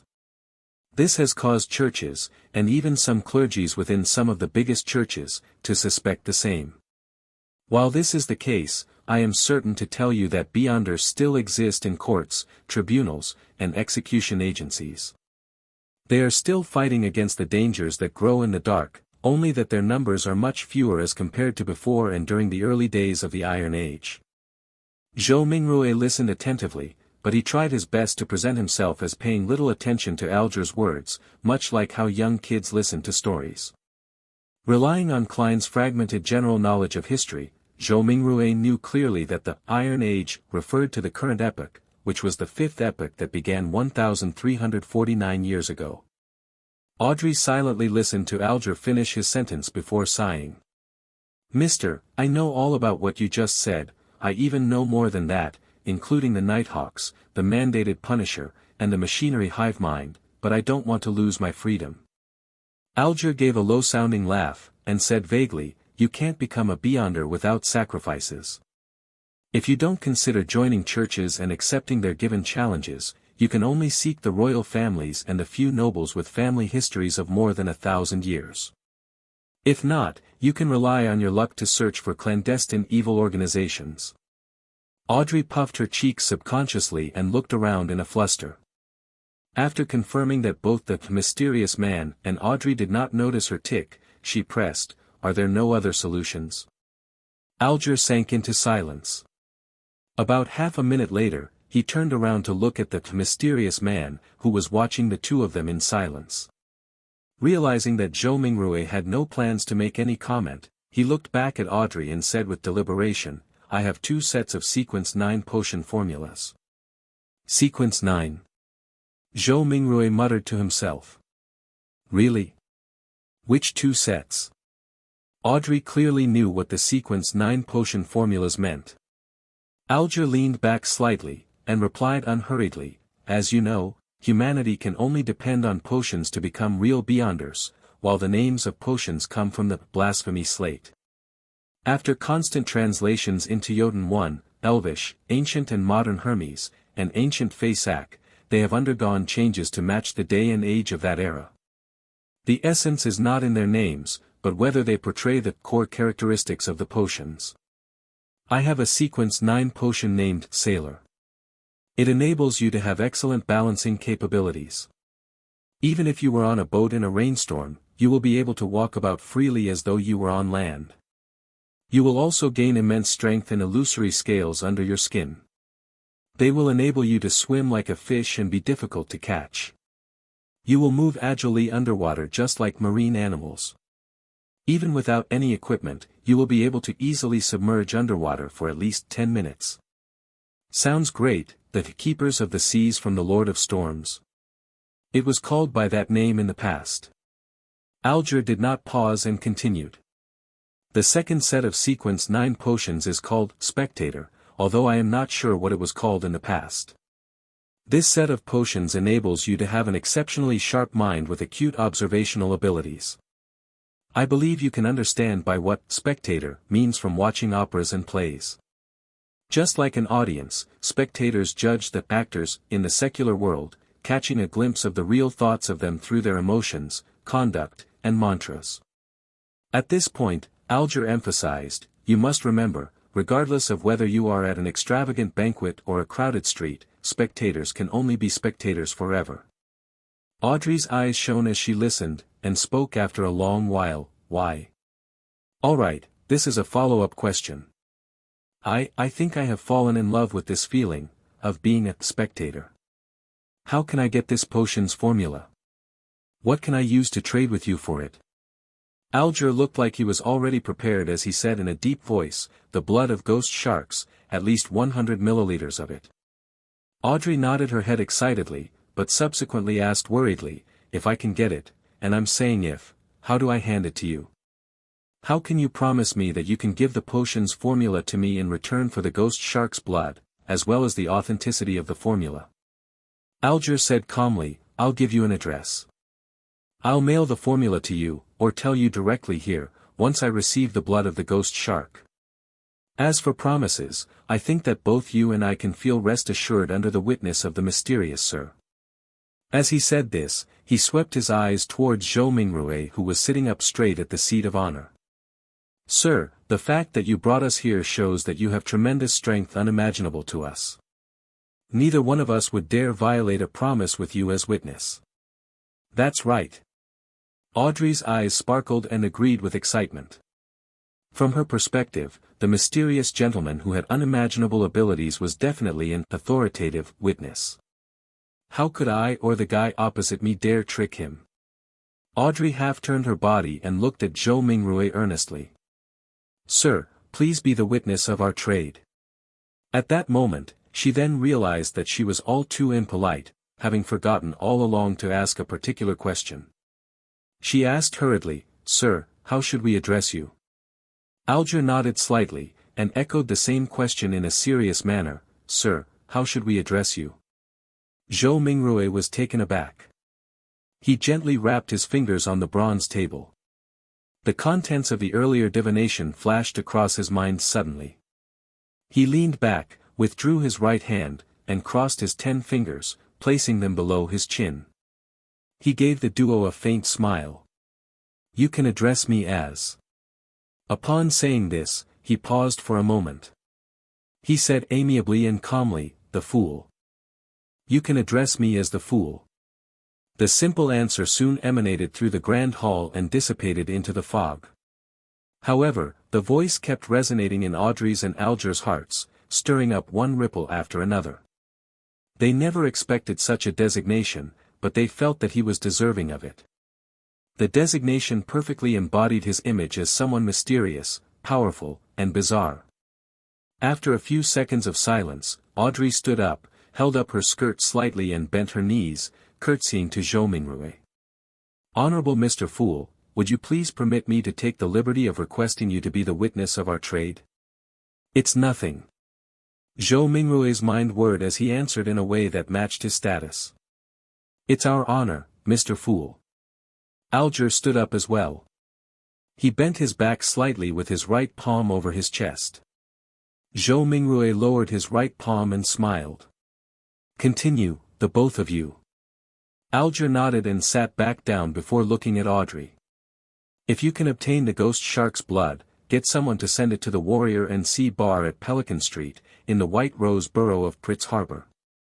Tell the boss, Williams, that it's what the captain wants. Once I acknowledge receipt, will you be giving me an address to mail the potion formula to, or do you want me to tell it to you here directly? Audrey thought for a moment before saying with a smile, I will choose the more secure method. Let's do it here, although it's a test of my memory. Since Mr. Fool had agreed to bear witness for the trade, it also represented that there would be a similar gathering the next time. With this in mind, she suddenly turned her head as she looked at Zhou Mingrue with sparkling eyes. With a tone of interest, she suggested, Mr. Fool, would you mind making a few more attempts like this? Alger listened to her suggestion calmly. He was tempted by the suggestion as well. He hurriedly echoed, Mr. Fool, don't you find such gatherings interesting? Although your powers exceed our imaginations, there has to be certain domains that you don't understand or excel in. The person across me is obviously a young lady of lofty stature. I also have my unique set of experiences, insights, mediums, and resources. Perhaps there will come a day when both of us can help you complete something trivial that might be inconvenient for you. From his point of view, the fact that he had been pulled into this space without any warning or any means to resist meant that the mysterious Mr. Fool was in control. Participating in the gatherings was not necessarily something he could refuse. Therefore, it was better to reap the benefits of this encounter as much as he could to make up for his passive and disadvantaged state. The trio at the long table had different backgrounds, resources, information channels, and comprehension of the mystical domain. If they interacted and enjoyed some limited cooperation, they could produce unpredictable and immeasurable effects. The resource trade that had just been negotiated was one example. Another example would be if he wished to kill someone.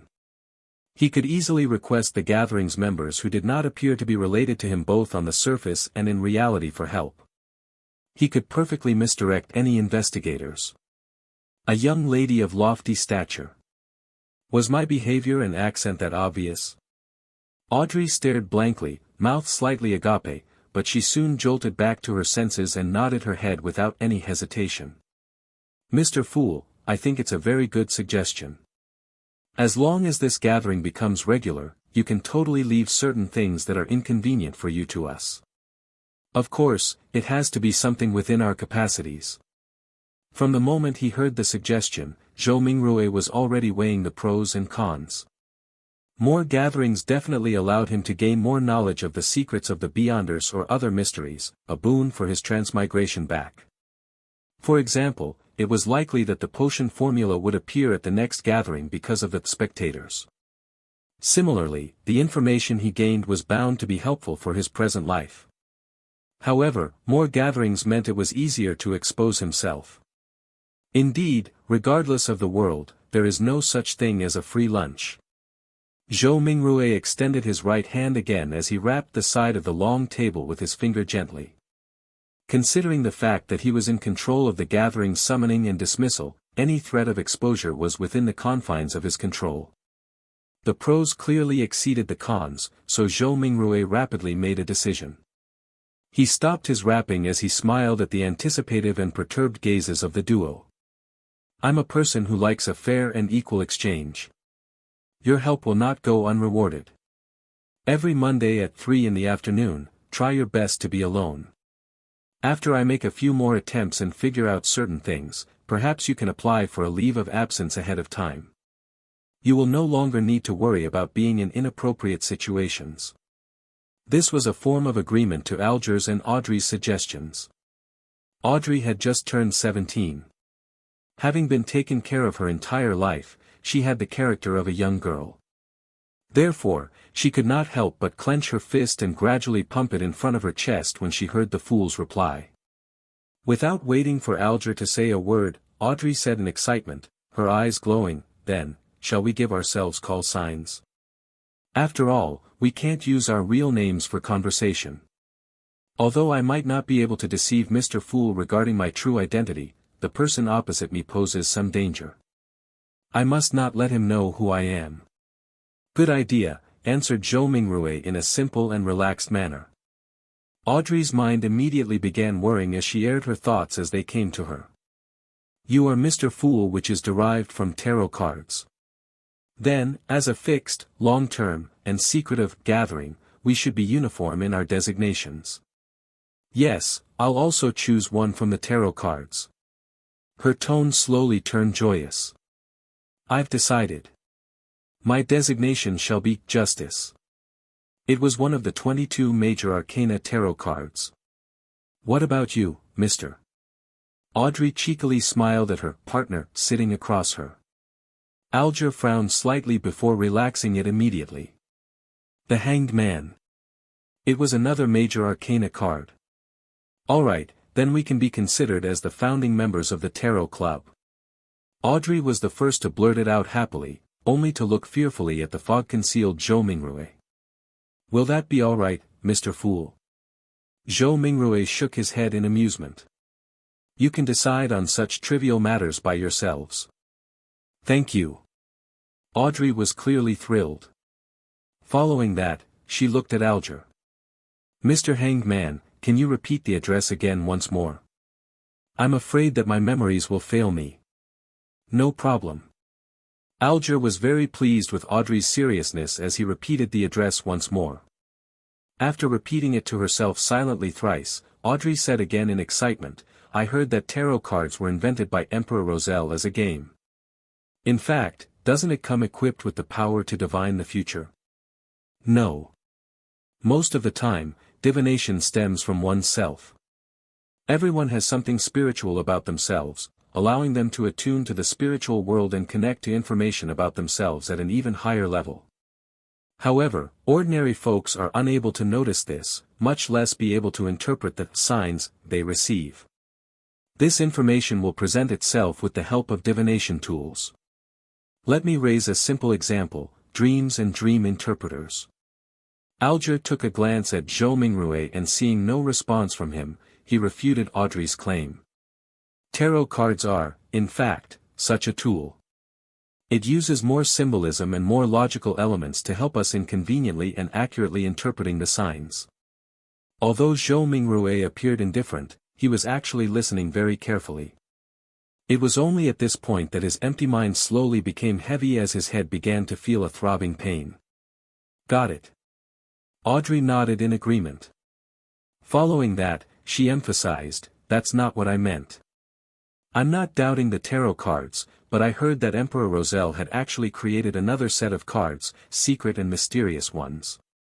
They were paper cards which symbolized a particular unknown power. There was a total of 22 cards that he completed.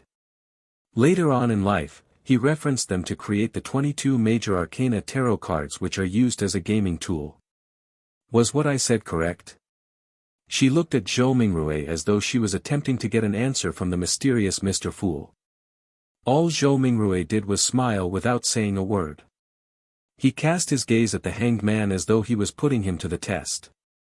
Alger subconsciously straightened his back and said in a deep voice, that's right.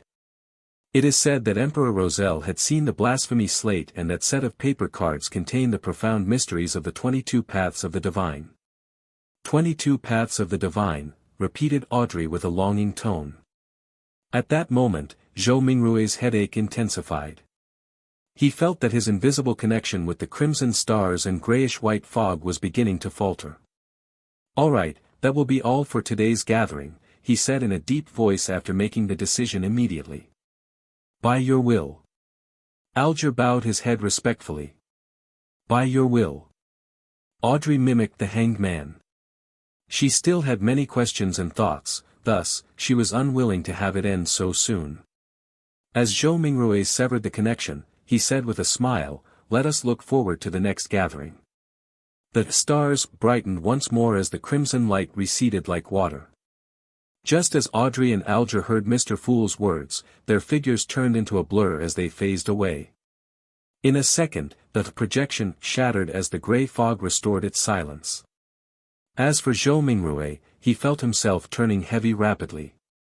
His surroundings turned fleeting as his eyes met darkness before changing into dazzling sunlight.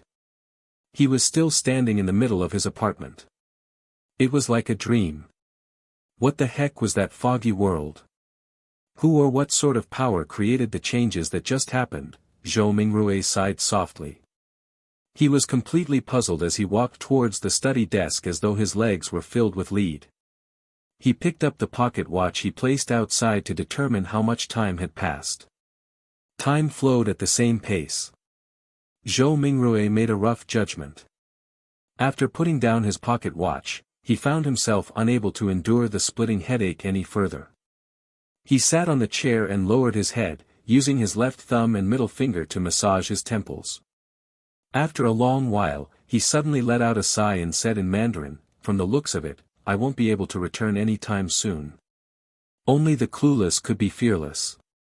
After witnessing such a fascinating event and learning the situation regarding Beyonders and the mysterious world, Zhou Mingrue no longer dared to rashly try the luck enhancement ritual using ancient Faesac or Lone language. Who knew what other kinds of situation would happen? Perhaps it would be more bizarre, horrifying, or even a living hell. At the very least, I should attempt only when I have a deep mastery of mysticism, thought Zhou Mingrue helplessly. Thankfully, the so-called gathering could provide him with help. After another bout of silence, he muttered to himself with a tone of dismay, disappointment, agony, and grief, from this moment forth, I'm Klein.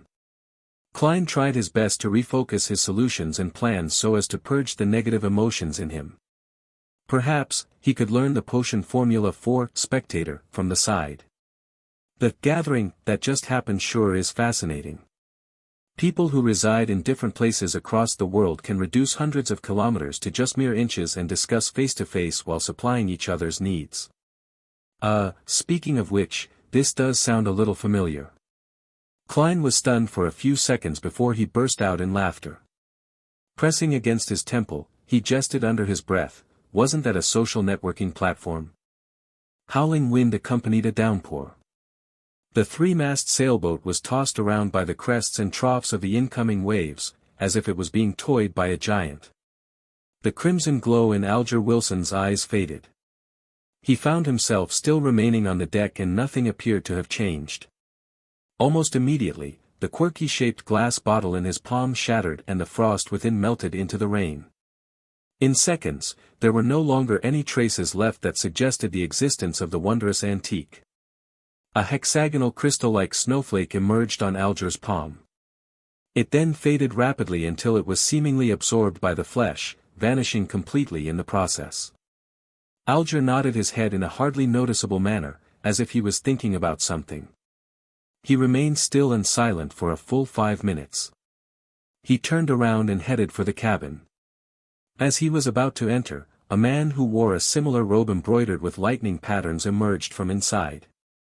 This man, who had soft blonde hair, paused and looked at Alger.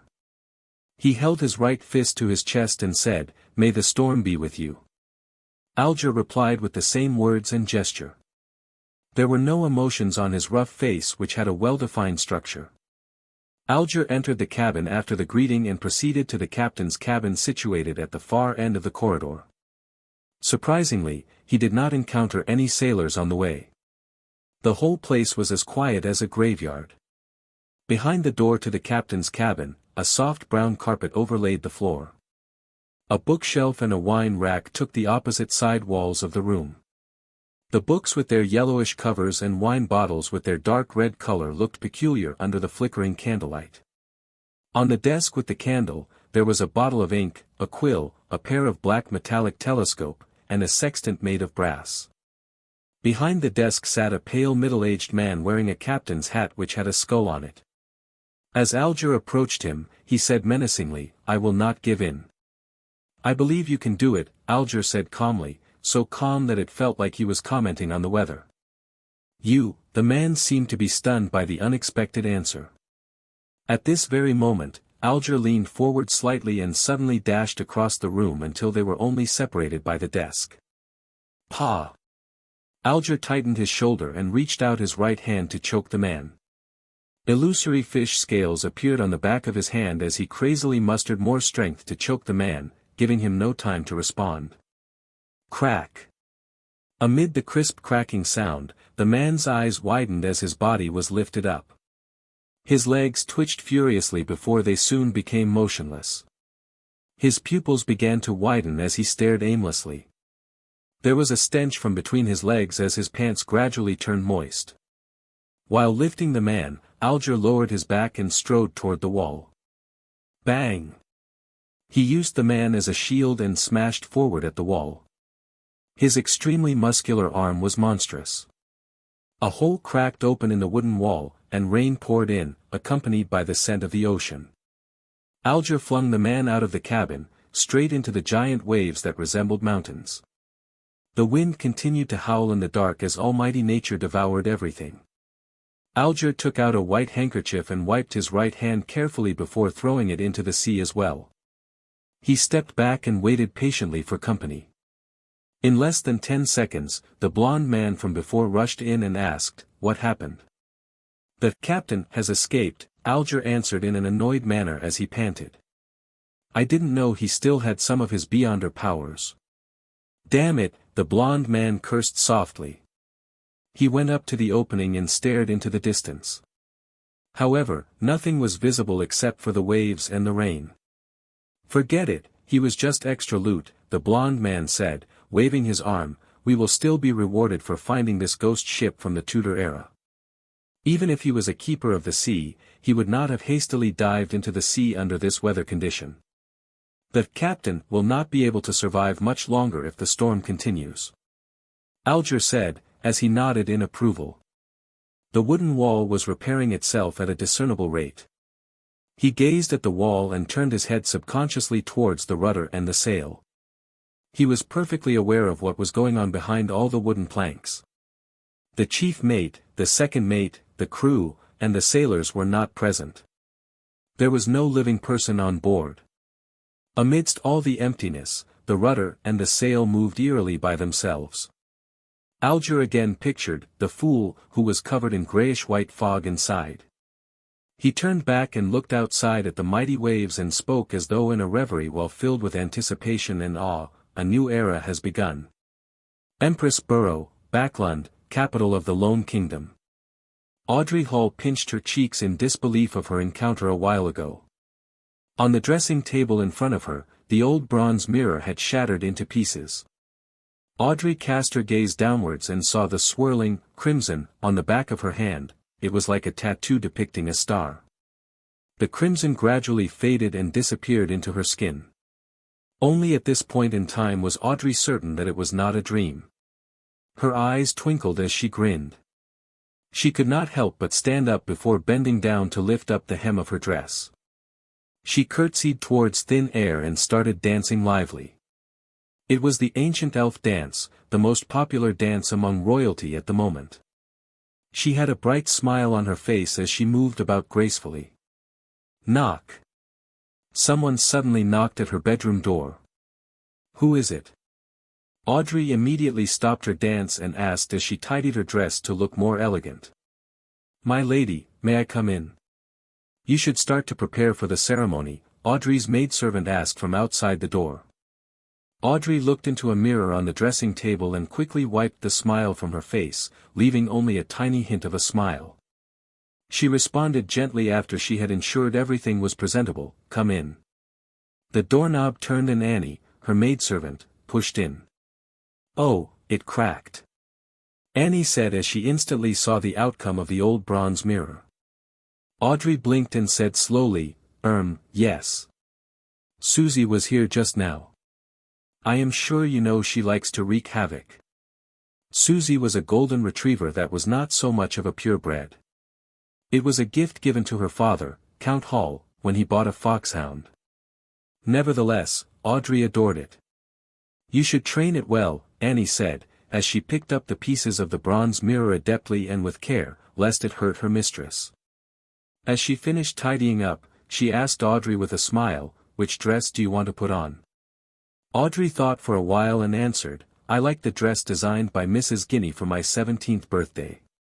No, you can't wear the same dress twice to a formal ceremony or others will gossip about and question the Hall family's financial ability, Annie said, shaking her head in disagreement.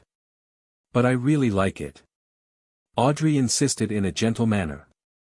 You can wear it at home or when you attend an event that isn't so formal, Annie said firmly, suggesting that it was not negotiable. Then it will have to be the one with the lotus design along the sleeves given by Mr. Sodas 2 days ago, Audrey said as she drew in a gasp inconspicuously, maintaining her sweet smile. You always have such a good taste, Annie said as she stepped back and shouted towards the door, the 6th dressing room. Ah, forget it, I shall fetch it myself. Maidservants began to work. The dress, accessories, footwear, hat, makeup, and hairstyle, everything had to be taken care of. When it was almost ready, Count Hall appeared at the door wearing a dark brown waistcoat. He had a hat sharing the same color as his clothes and a nice mustache. His blue eyes were filled with joy, but his loosening muscles, widening waist, and wrinkles were obviously destroying his handsome youth. The brightest jewel of Backlund, it is time for our departure, Count Hall said, knocking at the door twice. Father. Stop calling me that, Audrey protested as she got up with the help of the maidservants. Well then, it's time to set off, my beautiful little princess, Count Hall said as he bent his left arm, signaling Audrey to hold his arm. Audrey shook her head slightly and said, that is for my mother, Mrs. Hall, the Countess. Then this side, Count Hall bent his right arm with a smile and said, "This is for you, my greatest pride. The Royal Navy Base, Pritz Harbor, Oak Island." When Audrey took her father's arm and walked down the carriage, she was suddenly shocked by the juggernaut in front of her. In the military port not far away, there was a huge ship shimmering with metallic reflections. It did not have a sail, leaving only an observatory deck, 2 towering chimneys, and 2 turrets at the ends of the ship. It was so majestic and large that the fleet of sails nearby were like newborn dwarfs clustering around a giant. Holy Lord of Storms! Oh, Lord! An ironclad warship! Amidst the furor, Audrey was also shocked by this unprecedented miracle created by mankind. It was an ocean miracle that had never been seen before. It took a while for the aristocrats, ministers, and members of parliament to compose themselves. Then, a black spot on the sky started to grow in size until it occupied a third of the sky and entered everyone's view. The atmosphere suddenly became solemn. It was a gigantic flying machine with a beautiful streamlined design hovering in midair. The deep blue machine had airbags made of cotton which were supported by alloy structures that were strong but light. The alloy structure's bottom had openings mounted with machine guns, projectile launchers, and muzzles. The exaggerated humming noise from the ignition steam engine and the tail blades produced a symphony that left everyone amazed. The king's family arrived on their airship, exuding a lofty and indisputable authority. 2 swords, each with a ruby crown at the handle, were pointing vertically down and reflected the sunlight on both sides of the cabin. They were the Sword of Judgment emblem which symbolized the Augustus family and has been passed down from the previous epoch. Audrey was not yet 18, so she had not attended the introductory ceremony, which was an event led by the Empress that marked one's debut into the Backlund social scene, to announce her adult status. Therefore, she could not be nearer to the airship and had to remain silent at the back to watch the entire event. Nevertheless, it did not matter to her. In fact, she was relieved that she did not need to deal with the princes. The miracle that mankind used to conquer the sky touched down gently. The first ones to step down the stairs were the handsome young guards who wore red ceremonial uniforms with white trousers. Decorated with medals, they formed 2 lines with rifles in hand. They were awaiting the appearances of King George III, his queen, and the prince and princess. Audrey was not new to meeting important people, so she showed no interest at all. Instead, she had her attention on the 2 statue-like black-armored cavalry flanking the king. In this era of iron, steam, and cannons, it was surprising that there was still someone who could bear wearing full armor. The cold metallic luster and the dull black helmet conveyed solemnity and authority. Could they be the higher-order disciplinary paladins? Audrey recalled snippets of a casual conversation among adults. She was curious but did not dare go close. The ceremony commenced with the arrival of the king's family.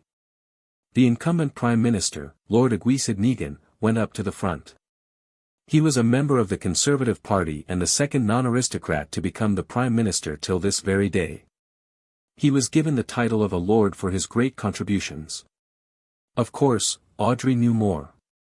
The main supporter of the Conservative Party was the present Duke of Negan, Pallas Negan, who was the brother of Aguisid. Aguisid was a slender and almost bald 50-plus-year-old man with a sharp gaze. He surveyed the area before speaking. "Ladies and gentlemen, I believe you have witnessed this history-making ironclad warship. It has dimensions of 101 by 21 meters. It has an amazing port and starboard design. The armor belt is 457 millimeters thick. The displacement is 10,060 tons.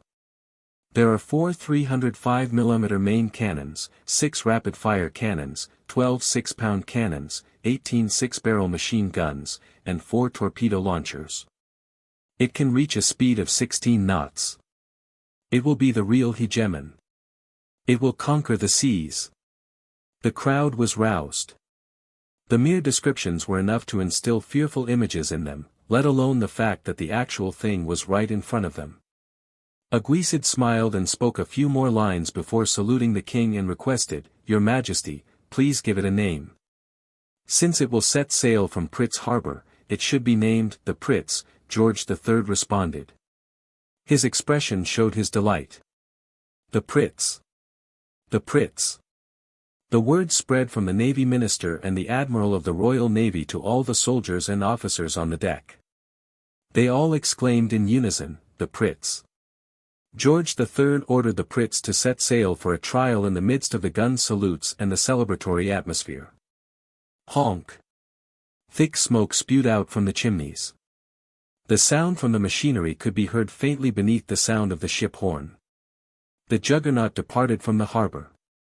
Everyone was shocked when the two main cannons at the ship's bow fired at an uninhabited island in its path.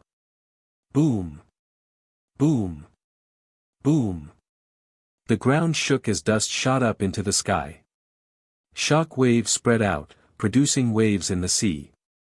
Satisfied, Aguisid turned back to the crowd and announced, from this day on, doomsday will fall on the 7 pirates who call themselves admirals and the 4 who call themselves kings. They can only shiver in fear. It is the end of their era. Only the ironclad warship will roam the seas no matter whether the pirates have the powers of the Beyonders, ghost ships, or cursed ships. Aguisid's chief secretary deliberately asked, can't they build their own ironclad warships? Some of the nobles and members of parliament nodded, feeling that such a possibility could not be eliminated. Aguisid immediately smiled and shook his head slowly as he answered, impossible. It will never be possible. Building our ironclad warship required 3 big coal and steel amalgamators, a scale of more than 20 steel factories, 60 scientists and senior engineers from the Backland Cannon Academy and Pritz Nautical Academy, 2 royal shipyards, almost 100 factories for spare parts, an admiralty, a shipbuilding committee, a cabinet, a determined king with excellent foresight, and a great country with an annual steel production of 12 million tons. The pirates will never achieve it. Having said that, he paused and raised his arms before shouting in agitation, ladies and gentlemen, the era of cannons and warships has dawned upon us. After half an hour of rest, Zhou Mingrue, who now viewed himself as Klein, finally recovered. In the meantime, he found that there were now 4 black dots on the back of his hand, which happened to form a small square. These 4 black spots faded and disappeared quickly, but Klein knew that they were still hiding in his body, waiting to be awakened. For spots forming a square, is it in correspondence with the 4 pieces of staple food at the 4 corners of the room? Does this mean that in the future, I don't need to prepare the food and can do the ritual and chants immediately? Klein made a guess. This might seem good, but the emergence of the spots was ominous, and things that one lacked understanding of were always scary. The fact that those inexplicable Chinese divinations from Earth could produce effects here, the strange transmigration in his sleep, the mysterious murmurings that almost drove him crazy during the ritual, and the mysterious and trippy grey world whose significance he had no idea of made Klein shiver in the hot weather of June. The oldest and strongest emotion of mankind is fear, and the oldest and strongest fear is the fear of the unknown. He recalled this saying as he was experiencing the fear of the unknown acutely. There was in him an unprecedented and irresistible urge to make contact with the mysterious domain, to learn more, and to explore the unknown. There was also a contradicting escape mentality within him compelling him to pretend nothing had happened. Intense sunlight shone through the window onto the desk. It was as if there were grains of gold sprinkled on the desk. Klein gazed at the desk, feeling as though he had come into contact with warmth and hope. He relaxed slightly, and a strong sense of fatigue washed over him. His eyelids were as heavy as lead as they kept closing themselves. It must have been the combined effect of the sleepless night and the tiring encounter. Klein shook his head and pushed himself up with the aid of the desk. He stumbled towards the double-decked bed, completely disregarding the rye bread placed at the 4 corners of the room. He fell asleep immediately after he lay down. Klein was woken up by hunger pangs. When he opened his eyes, he felt rejuvenated. There's still a slight headache. He rubbed his temples and sat up. He was so hungry that he could eat a horse. He returned to the desk while straightening his shirt. He picked up the silver vine-leaf pocket watch. The pocket watch's lid sprang open and the second hand was ticking. 12:30. I slept for 3 hours. Klein put the pocket watch back into his linen shirt pocket while swallowing. In the northern continent, there were 24 hours in a day, 60 minutes in an hour, and 60 seconds in a minute. Whether each second passed at the same rate here compared to Earth was unknown to Klein.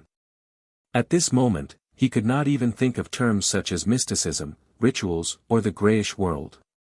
His mind was occupied by one thing, food. He would leave the thinking to after his meals. Only then could he work. Klein picked up the loaves of rye bread from the four corners and wiped off the minute specks of dust on it without any hesitation. He planned on making one of them his lunch.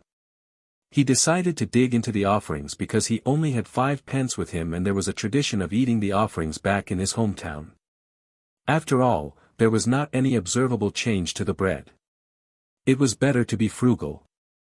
Of course, the memory and habits left behind by the original Klein had also played a role. It was a huge waste to use the expensive gas only to light up the room. So, Klein took out a furnace and boiled water with it after adding some coal. He paced around as he waited. Anyone would choke eating those loaves of rye bread without water. Yikes! Life with meat only for dinner is going to be dreadful. No, wait, this is already an exception. Melissa would only allow our meals to have meat twice a week if not for my upcoming interview, Klein thought, as he looked around, hungry. He had nothing better to do. His eyes seemed to turn avaricious when he set his eyes on the pound of mutton in the cupboard. No, I need to wait for Melissa to eat it together, Klein thought as he shook his head and rejected the idea of cooking half of it right now. Although he often ate outside, he had still developed some basic culinary skills, owing to his living in a big city alone. His dishes were not delicious, but they were at least edible. Klein turned his body around so that the mutton would not seduce him. Then, he suddenly realized that he had also bought peas and potatoes in the morning. Potatoes. Klein immediately had an idea. He quickly turned back to the cupboard and took out 2 potatoes from a tiny pile of them. He first cleaned the potatoes in the public bathroom and then added them into a pot so they were boiled together with the water. After a while, he sprinkled into the water some yellow coarse salt from the spices container he found inside the cupboard. He waited patiently for a few minutes before lifting the pot and pouring the soup into a few cups and a bowl. He took out the potatoes with a fork and placed them on the desk at the end. He blew at the potato as he peeled it bit by bit. The fragrance of boiled potato diffused through the air. It smelled very appetizing.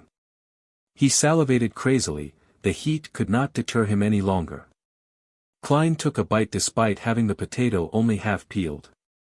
How fragrant! It had a powdery texture and tasted sweet as he chewed. He was instantly filled with emotions and he wolfed down the 2 potatoes. He even ate some of the skin. Then, he held up the bowl and enjoyed the soup. The pinch of salt and water proved to be thirst-quenching. I really enjoyed eating potatoes this way when I was young. A filled Klein exclaimed in his head. Meanwhile, he tore off a small piece of bread and dipped it into the soup to eat it softened. Perhaps the ritual was too tiring. Klein ate 2 loaves of bread which amounted to a whole pound. Klein felt he was finally rejuvenated. He enjoyed the joy of life after he drank the soup before tidying up. Then, he took in the lustrous sunshine happily. He sat back at the desk and began planning. I can't escape. I must think of a way to come into contact with mysticism and become a beyonder as mentioned by Justice and the Hanged Man. I need to overcome the fear of the unknown. The only way now is to wait for the next gathering. I need to try listen for the formula of the spectator, potion or other things related to mysticism. There are 4 more days before Monday. Before that, I need to first figure out the problem with Klein. Why did he commit suicide? What happened to him? Unable to transmigrate back and wash his hands of everything, Klein picked up the notebook that lay on the table. He wanted to find hints that could help him regain his lost memory fragments. The original Klein obviously had the habit of taking notes. He also liked to write diaries. Klein was fully aware that the cabinet that supported the desk on the right stored a whole stack of completed notebooks. The book he had began on the 10th of May. Matters regarding his school and mentor, as well as content pertaining to knowledge were at the beginning. May 12. Mr. Azek mentioned that the common language used by the Balam Empire in the southern continent also developed from ancient Fasak, a branch of Jotun. Why is this so? Does this mean that every sentient living being once spoke the same language? No, there has to be a mistake. According to The Revelation of Evernight and The Book of Storms, giants were not the only hegemons of the world in primordial times. There were also elves, mutants, and dragons.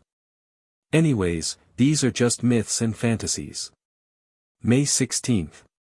Senior Associate Professor Cohen and Mr. Azek discussed the inevitability of the Age of Steam. Mr. Azek opined that it was just a coincidence because if it wasn't for Emperor Roselle, the northern continent would still be wielding swords like the southern continent. Mentor argued that Mr. Azek had placed too much emphasis on the contribution of an individual. He believes that with progress, even if there wasn't an Emperor Roselle, there would be an Emperor Robert. Therefore, the Age of Steam might come late, but eventually come nevertheless. I found little meaning in their discussion. I prefer discovering new things and unraveling the hidden past. Perhaps I am more suited to study archaeology than history. May 29. Welch found me and told me that he had acquired a notebook from the Fourth Epoch. Oh my goddess! A notebook from the Fourth Epoch. He didn't want to ask the archaeology department students for help, so he came to Naya and me to help him decode the contents. How can I refuse? Of course, I can only do it after my graduation defense. I can't afford diverting my attention at this stage. This caught Klein's attention. Compared to the notes about history and viewpoint disagreements, the appearance of a notebook from the Fourth Epoch might have led to Klein's suicide. The Fourth Epoch was the epoch before the present Iron Age. Its history was mysterious and incomplete. Due to the fact that very few tombs, ancient cities, and records have been found, archaeologists and historians could only refer to the ambiguous records provided by the 7 major churches that centered around their religious teachings to roughly form the original picture. They knew the existence of the Solomon Empire, the Tudor dynasty, and the Trunsoist Empire. Having set his sights on solving the mystery and restoring history, Klein didn't have much interest in the first 3 eras, whose roots were closer to legends. He was more interested in the Fourth Epoch, also known as the Age of the Gods. So Klein was concerned for his future career and thus focused on the interview. But it was all futile, Klein could not resist exclaiming. Universities were still very scarce and the majority of students were either from noble or wealthy families. As long as he did not have an extreme mindset, a commoner who had been admitted into university would have been able to build precious social connections through group discussions and networking events despite the prejudice and exclusion from the entrenched social circles. The very generous Welch McGovern was an example. He was the son of a banker from Constance City, Mid-Seashire, Lone Kingdom. He was used to asking Naya and Klein for help because they were always in the same group for work. Without thinking further, Klein continued reading the notebook. June 18. I have graduated. Farewell, Koei University. June 19. I have seen the notebook. By comparing sentence structures and root words, I discovered that it is a modified form of ancient Fasak. More precisely, over the course of its 1,000-year history, the Fasak language had changed constantly, a little at a time. June 20. We have deciphered the contents of the first page. The author was a member of a family called Antigonus. June 21. He mentioned the Dark Emperor. This is anachronistic with regards to the time this notebook is deduced to be written. Is Professor wrong? Is Dark Emperor a common title for every emperor of the Solomon Empire? June 22. The Antigonus family apparently had a very high standing in the Solomon Empire. The author mentions that he was making a secret transaction with a person named Tudor. Tudor? Is it related to the Tudor dynasty? June 23. I am trying to restrain myself from thinking about the notebook and going to Welch's place. I need to prepare for the interview. It's very important. June 24th. Naya tells me that they have found something new. I think I need to check it out. June 25th. From the new deciphered content, the author had accepted a mission to visit the nation of the Evernight situated at the summit of the highest peak of the Hornaces mountain range. Oh my goddess! How can a nation exist at the summit of that peak which is over 6,000 meters above sea level? How do they survive? June 26th. Are these strange things real? The record ended at this point. Zhou Mingrue transmigrated in the early hours of the 28th. Which means to say that there was indeed an entry for June 27th, it's that line. Everyone will die, including me. Klein flipped to the page he first saw when he arrived, feeling goosebumps while he made the deduction. In order to solve the mystery of the original Klein's suicide, he thought that he should visit Welch and take a look at the ancient notebook. However, with a lot of experience from novels, movies, and TV drama series, he suspected that if they were really related, this visit would be very dangerous. Those who went investigating castles despite knowing that they were haunted served as a warning. However, he had to go since escaping would never solve the problem. It would only make things worse, until it welled over and completely drowned him. Perhaps call the police. But claiming to have committed suicide would be silly, right? Knock. There was a series of quick and forceful knocks. Klein sat straight up and listened. Knock. The knocks echoed through the empty hallway. Who is it? Klein was thinking about the mysterious suicide of the original owner of this body and the unknown danger he might encounter when he heard the sudden knock on the door. He subconsciously opened the drawer, took out the revolver, and asked vigilantly. The other party was quiet for 2 seconds before a slightly sharp voice, in Alwa's accent, replied, "It's me, Mountbatten, bitch Mountbatten." The voice paused for a moment before adding, "Police. Bitch Mountbatten." When Klein heard this name, he immediately thought of the owner of this name. He was the policeman in charge of the street where the apartment was located. He was a rude, brutal, hands-on man. But perhaps, only such a man could be a deterrent for alcoholics, thieves, part-time thieves, villains, and hooligans. And his unique voice was one of his trademarks. "Okay, I'll be right there." Klein responded loudly. He had planned to put the revolver back into the drawer but thinking that he had no idea why the police was outside and that they might search the room or do other things, he cautiously ran to the stove where the flames had already been extinguished and put the revolver in it. Then he picked up the coal basket, shook a few pieces into the stove, covered the gun, and finally placed the kettle over the stove to conceal everything. After doing all of that, he tidied up his clothes and quickly approached the door and murmured, "Sorry, I just had a nap." Outside the door stood 4 policemen in black and white checkered uniforms with peak caps. Bitch Mountbatten, the one with a brown beard, coughed and said to Klein, "These 3 inspectors have something to ask you." Inspectors? Klein looked at the shoulder badges of the other 3 reflexively and found that 2 of them had 3 silver hexagons and 1 had 2, both of which looked superior to Bitch Mountbatten, who had only 3 chevrons.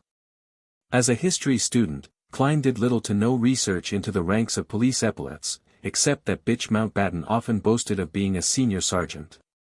So these 3 are inspectors. Influenced by conversations with Benson, Welch, and his classmates, Klein had the common sense to make way and point into the room. "Please come in. How might I help you?" The leader of the 3 inspectors was a middle-aged man with sharp eyes. He seemed to be able to read the mind of a person and make them fearful. His eyes were wrinkled, and the edge of his hat revealed light brown hair. He looked around the room and asked in a deep voice, "Do you know Welch McGovern?" "What's wrong with him?" Klein quivered and blurted back. "I'm the one asking the questions." The dignified middle-aged police inspector had a stern look in his eyes.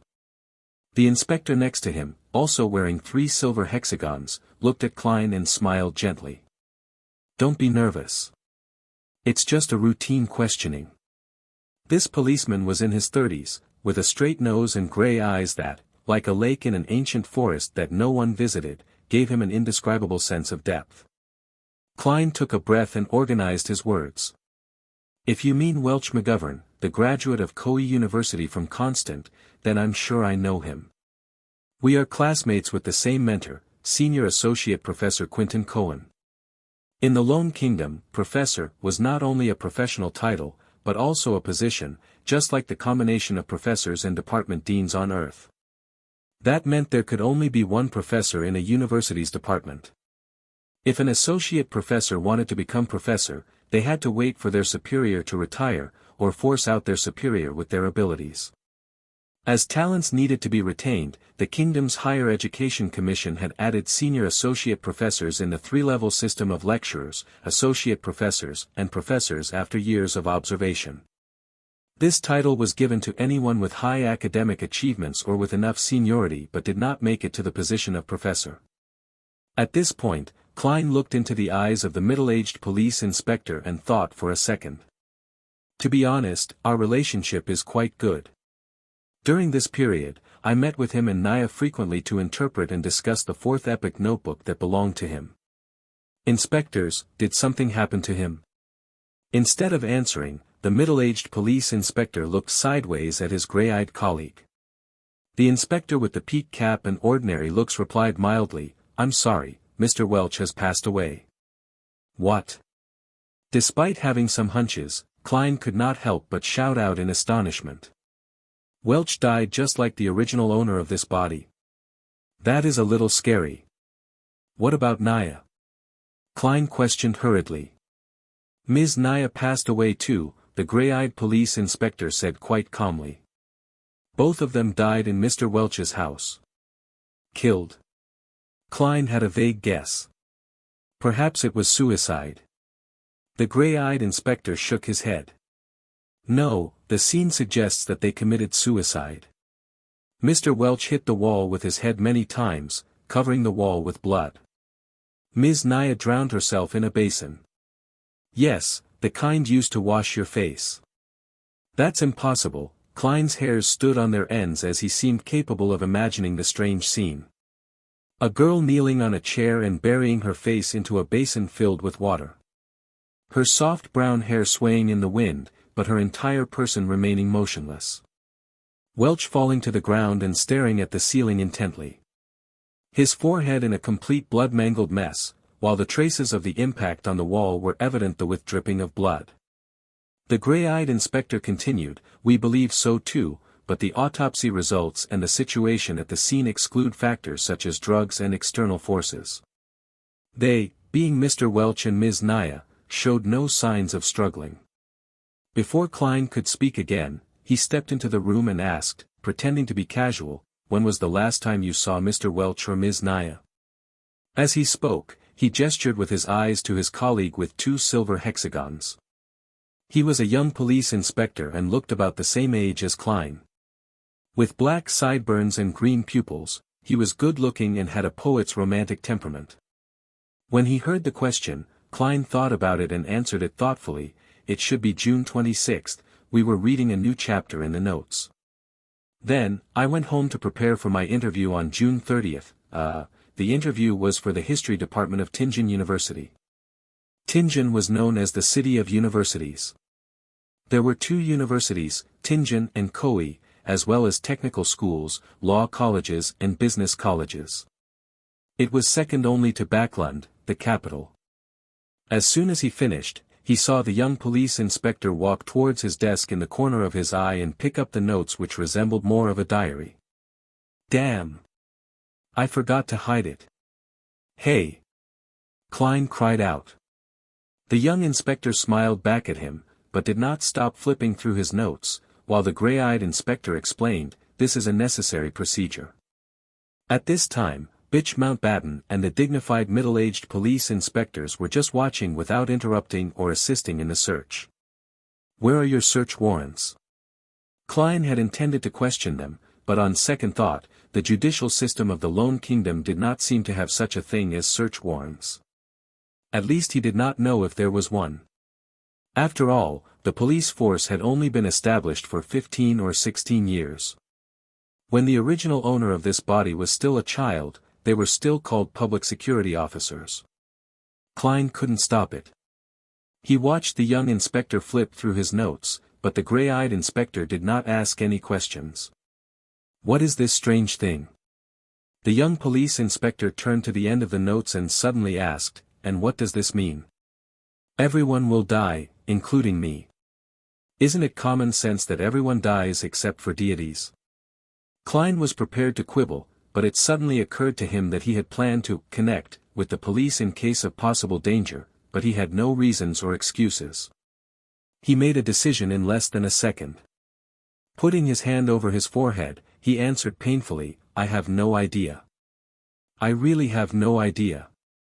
When I woke up this morning, I felt I wasn't quite right, as if I had forgotten something. It's especially true for whatever happened recently. I don't even know why I had written such a sentence. Sometimes, being frank was the best way to solve a problem. Of course, it required skills. There were things that could be said and could not be said, and the order of what was said first mattered. As an expert keyboard warrior, Klein was also good at sophistry. That is ridiculous. Do you think we are fools? Bitch Mountbatten could not help but interject angrily. This is such a bad lie that it insults the intelligence of his and his colleagues. It's better for you to pretend to be mentally ill than to pretend to be an amnesiac. I'm speaking the truth, Klein responded frankly, looking into the eyes of Mountbatten and middle-aged police inspectors. It really could not be more true. Maybe it is, the gray-eyed police inspector said slowly. What? He really believed it? Klein was surprised himself. The gray-eyed inspector smiled at him and said, an expert will come in 2 days and believe me, she should be able to help you to recall your lost memories. Expert? Help me remember my memories. In the field of psychology? Klein frowned. Hey, what if his memories of Earth were exposed? He suddenly felt like face-palming himself. The young police inspector put down his notes and searched his desk and room. Fortunately, he focused on books instead of lifting the kettle. Well, Mr. Klein, thank you for your cooperation. We advise that you'd better not leave Tingen for the coming days. If you have to, please notify Inspector Mountbatten, or you'll become a fugitive, the gray-eyed police inspector warned. That's it. That's it for today. No other questions with deeper investigations. Or taking me back to the police station to torture me for information. Klein was at a loss. Nevertheless, he wanted to solve the odd turn of events brought about by Welch too. So he nodded. That wouldn't be an issue. The inspectors exited the room one by one, and the young man at the end suddenly patted Klein on the shoulder. It's really nice. Very lucky. What? Klein's face was puzzled. The green-eyed police inspector with a poet's temperament smiled and said, generally speaking, the norm is for all the involved parties to die in such an event. We are very glad and fortunate to see you still alive. After that, he exited the room and closed the door behind him in well-mannered manner. The norm is for everyone to die together. Very glad that I'm still alive. Fortunate that I'm still alive. On this June afternoon, Klein was chilling all over. The norm is for everyone to die together. Very glad that I'm still alive. Fortunate that I'm still alive. Klein shivered and quickly ran to the door, trying to catch up with the policeman and ask for protection. But as soon as he reached the handle, he suddenly stopped. That officer talked so horribly about it, why didn't they protect me, an important witness or key lead? Isn't that too careless? Were they just probing me? Or maybe it's a bait. All kinds of thoughts rushed into Klein's mind. He suspected that the police were still secretly watching him, observing his reaction. He felt much calmer after thinking of this and was no longer so panicked. He slowly opened the door, deliberately shouting with a trembling voice at the staircase, "You guys will protect me, right?" Tap, tap, tap. There was no response from the police officers, and there was no change in the rhythm of the contact between the leather shoes and the wooden stairs. "I know. You'll do that," Klein shouted again in a tone of feigned conviction, trying to act like a normal person that was in danger. The sound of footsteps gradually weakened and disappeared into the bottom floor of the apartment. Klein snorted and laughed. Isn't that response too fake? Their acting skills are not up to standard. He did not run after them. Instead, he turned back to the room and closed the door behind him. In the next few hours, Klein fully expressed what they called back in Footaholic Empire, China, restlessness, nervousness, agitation, inadvertence and murmuring words that he did not understand. He did not slack just because there was no one around. This is called the self-cultivation of an actor. He laughed at himself in his heart. When the sun moved to the west, the clouds on the horizon appeared to be reddish-orange. Tenants in the apartment came home one after another. Klein shifted his focus elsewhere. Melissa is almost done with school. He looked at the stove, lifted the kettle, peeled off the coal and took out the revolver. Without pause or delay, he reached to the back of the board under the double-decked bed where more than 10 wooden strips were staggered out. After clipping the left wool between a piece of wooden strip and board, Klein straightened up and waited uneasily, fearing that the police would burst open the door and rush into the room with guns in their hands. If it was an age of steam, he was certain he would not be seen by anyone when he did that. However, there were extraordinary powers here, ones that he had proven through his own experiences. After waiting for a few minutes, there was no movement at the door. There was only the chatter between two tenants who were heading for the heart of the Wild Bar on Iron Cross Street. Phew! Klein exhaled, feeling assured. All he needed to do was wait for Melissa's return and cook the stewed mutton with tender peas. When the idea came to Klein's mind, his mouth seemed to taste the rich flavor of the gravy. He remembered how Melissa cooked stewed mutton with tender peas. First, she boiled the water and stir-fried the meat. Then, she added onions, salt, a little pepper, and water. After a specific period of time, the peas and potatoes were added, and the stew was to be cooked for an additional 40 or 50 minutes with the lid on. It's indeed a simple and crude way to do it. Supported purely by the flavors of the meat itself. Klein shook his head. But there was no other way about it. It was hard for commoners to have many kinds of condiments and various cooking methods. They could only pursue simple, practical, and economical methods. As long as the meat was not burnt or spoiled, anything was good for people who could only eat meat once or twice a week. Klein was not a very good cook himself and ordered takeout food most of the time. But by cooking 3 or 4 times a week, after many weeks of accumulated practice, he had a passing standard and felt that he would not let the pound of mutton down. When Melissa comes back to cook it, it will be done after 7:30 p.m. She would be starving by then. It's time for her to see what real cooking is. Klein made an excuse for himself. First, he started the fire again, went to the bathroom to collect water, and washed the mutton. Then he took out the kitchen boards and knives before chopping the mutton into tiny chunks. As for the explanation for his sudden culinary skills, he decided to blame it on the dead Welch McGovern, who had not only hired a chef who was good at the Mid-Seashire flavor, but also often created his own delicacies and invited people to try them. Well, the dead cannot refute me. Nevertheless, TSK, this is a world with beyonders, the dead are not necessarily unable to speak. With that in mind, Klein was a little guilty conscience. He threw aside his confused thoughts and put the meat into the soup bowl.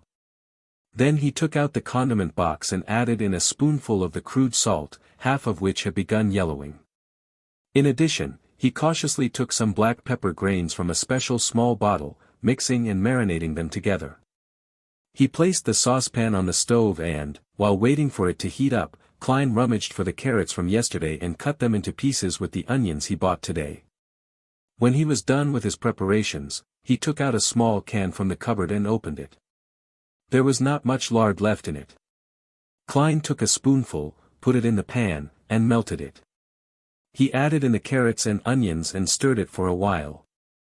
As the fragrance began to pervade, Klein poured all the mutton into the pot and fried it with care for a while. He should have added cooking wine in the process, or red wine at least. However, the Moretti family did not have these luxuries and could only drink a glass of beer a week.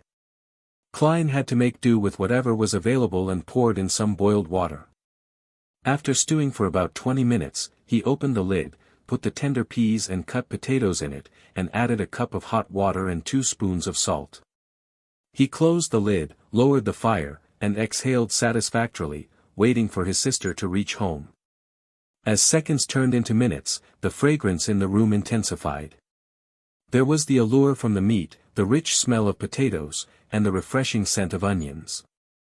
The smell gradually mixed up, and Klein swallowed his saliva from time to time, keeping track of the time with his pocket watch. After more than 40 minutes, some not-so-brisk but rhythmic footsteps approached. A key was inserted, the handle was turned, and the door opened. Before Melissa came in, she whispered doubtfully, "Smells good." With her bag still in her hand, she stepped in and glanced over at the stove. "You made this?" Melissa took off her veil hat and her hand paused mid-air, looking at Klein in astonishment. She twitched her nose and inhaled more of the fragrance. Her eyes quickly softened, and she seemed to find some confidence. "You made this?" she asked again. "Are you afraid I'd waste the mutton?" Klein smiled and returned with a question. Without waiting for an answer, he said to himself, "Don't worry, I specifically asked Welch to teach me how to cook this dish. You know, he has a good cook." "First time?" Melissa's eyebrows creased subconsciously, but they were smoothed by the fragrance. "It looks like I'm talented." Klein laughed. "It's almost done. Put your books and veil hat down somewhere. Go to the bathroom and wash your hands, and then get ready to taste it. I'm very confident about it." When she heard her brother's orderly arrangements and saw his gentle and calm smile, Melissa stood rooted at the door and failed to respond in her daze. "Do you prefer the mutton to be cooked longer?" Klein urged with a laugh. "Ah, okay. Melissa jolted back to her senses. With handbag and veil in each hand, she rushed into the room quickly. When the lid of the saucepan was uncovered, a sudden blast of steam appeared before Klein's eyes. 2 pieces of rye bread were already placed to the side of the mutton and tender peas, allowing them to absorb the fragrance and heat to become soft. By the time Melissa had packed her items, washed her hands and face, and returned, a plate of stewed mutton with tender peas, potatoes, carrots and onions was already placed on the table. 2 pieces of rye bread, colored by a light dip into the gravy, were on their plates. "Come on, try it." Klein pointed to the wooden fork and spoon next to the plate. Melissa was still a little confused. She didn't refuse, she picked up a potato with her fork, put it into her mouth and bit it lightly. The taste of the starchy potato and gravy fragrance flooded her mouth. Her saliva secretion went crazy as she gobbled down the potato in a few mouthfuls. "Try the mutton." Klein gestured at the plate with his chin. He had tasted it just now and thought it was barely at a passing standard, but it was enough for a girl who was inexperienced with what the world had to offer. After all, she only ate meat occasionally. Melissa's eyes were filled with anticipation as she carefully forked some mutton. It was very tender and, as soon as it entered the mouth, nearly melted. The fragrance of the meat exploded in her mouth, filling it with delicious meat juices.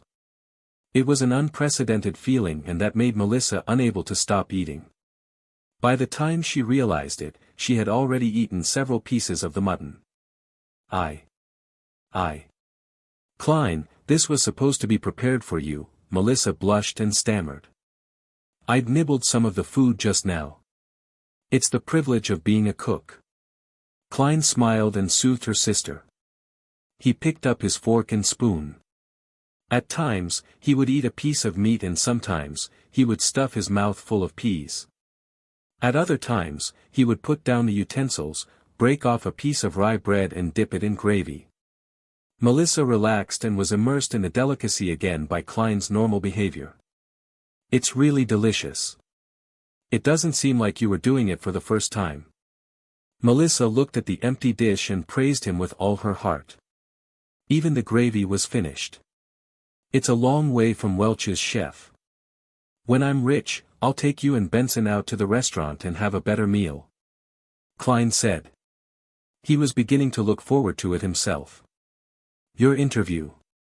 Burp. Melissa did not finish her words because she suddenly let out a sound of contentment involuntarily. She put her hand over her mouth in a hurry and looked embarrassed.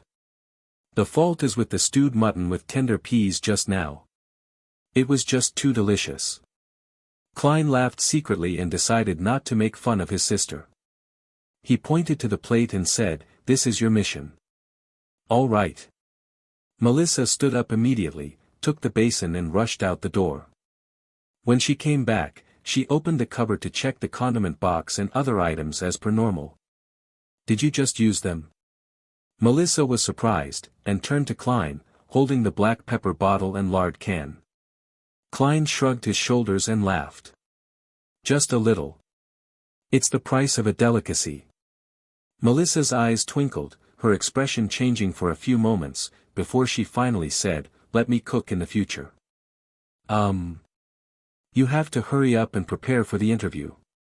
You have to think about your job. Melissa, can you not rub my nose in it? Klein muttered inwardly. He felt a throbbing pain in his head. The amount of content Klein had forgotten was considered a lot, but neither was it negligible. The interview was in 2 days, so how could he find the time to make up for it? Furthermore, he was involved in such strange paranormal activity, so how would it be possible that he would be in the mood to revise? Klein gave his sister a perfunctory response and began putting on the appearance of studying. Melissa moved a chair over to sit beside him. With light shining from the gas lamp, she began working on her assignments. The atmosphere was serene. When it was almost 11 o'clock, the siblings bade each other good night and went to bed. Knock. Poundings on the door roused Klein from his dreams. He peered out of the window to see the first glimmer of dawn. In a daze, he flipped over and sat up. Who is it? Look at the time now. Why didn't Melissa wake me up? It's me. Dunn Smith, a man with a deep voice outside the door replied. Dunn Smith? Don't know him. Klein got off his bed and shook his head as he walked towards the door. He opened the door to see the gray-eyed police inspector whom he had met the day before standing in front of him. Alarmed, Klein asked, "Is there something wrong?" The policeman replied with a stern look, "We found a carriage driver. He testified that you had gone to Mr. Welch's place on the 27th, the day when Mr. Welch and Ms. Naya died. Furthermore, Mr. Welch was the one who paid for your transportation fees." Klein was startled. He did not feel a tinge of fear or guilt that one would expect from having his lies exposed. It was because he was not even lying. In fact, he was surprised by the evidence provided by Dunn Smith. On the 27th of June, the former Klein had indeed gone to Mr. Welch's place. On the night that he returned, he killed himself, the exact same way as Welch and Naya did. Klein gave a forced smile and said, "This is insufficient evidence. It does not directly prove that I am associated with the death of Welch and Naya. Honestly speaking, I'm also very curious about the whole incident. I want to know what exactly happened to my 2 poor friends. But, I really can't remember. In fact, I have almost completely forgotten what I had done on the 27th. You may find it hard to believe, but I fully relied on the diaries I had written to roughly make a guess that I had gone to Welch's place on the 27th. You sure have great mental fortitude," Dunn Smith said while nodding. He showed not a trace of anger, nor was he smiling. "You should be able to hear my sincerity." Klein looked him straight in the eye and said. "I'm telling the truth." "Of course, only part of it." Dunn Smith did not give an immediate response. He swept his glance across the room before saying slowly, "Mr. Welch lost a revolver. I guess I should be able to find it here. Right? Mr. Klein?" Indeed. Klein finally understood where the revolver had come from. A thought flashed in his mind and he came to the final verdict in an instant. He raised his hands halfway and retreated, leaving a path open. Then, he signaled at the bunk bed with his chin. Behind the bed board. He did not specifically mention that it was the bottom deck, as no one would normally hide things at the back of the bed board on an upper deck. That would be too obvious for guests to notice at a glance. Dunn Smith did not move forward. The corners of his mouth twitched as he asked, "Nothing to add on?" Without hesitation, Klein replied, "There is. Yesterday, when I woke up in the middle of the night, I realized I was laying on my desk with a revolver beside me. There was a bullet at the corner of the room. It was as if I had committed suicide.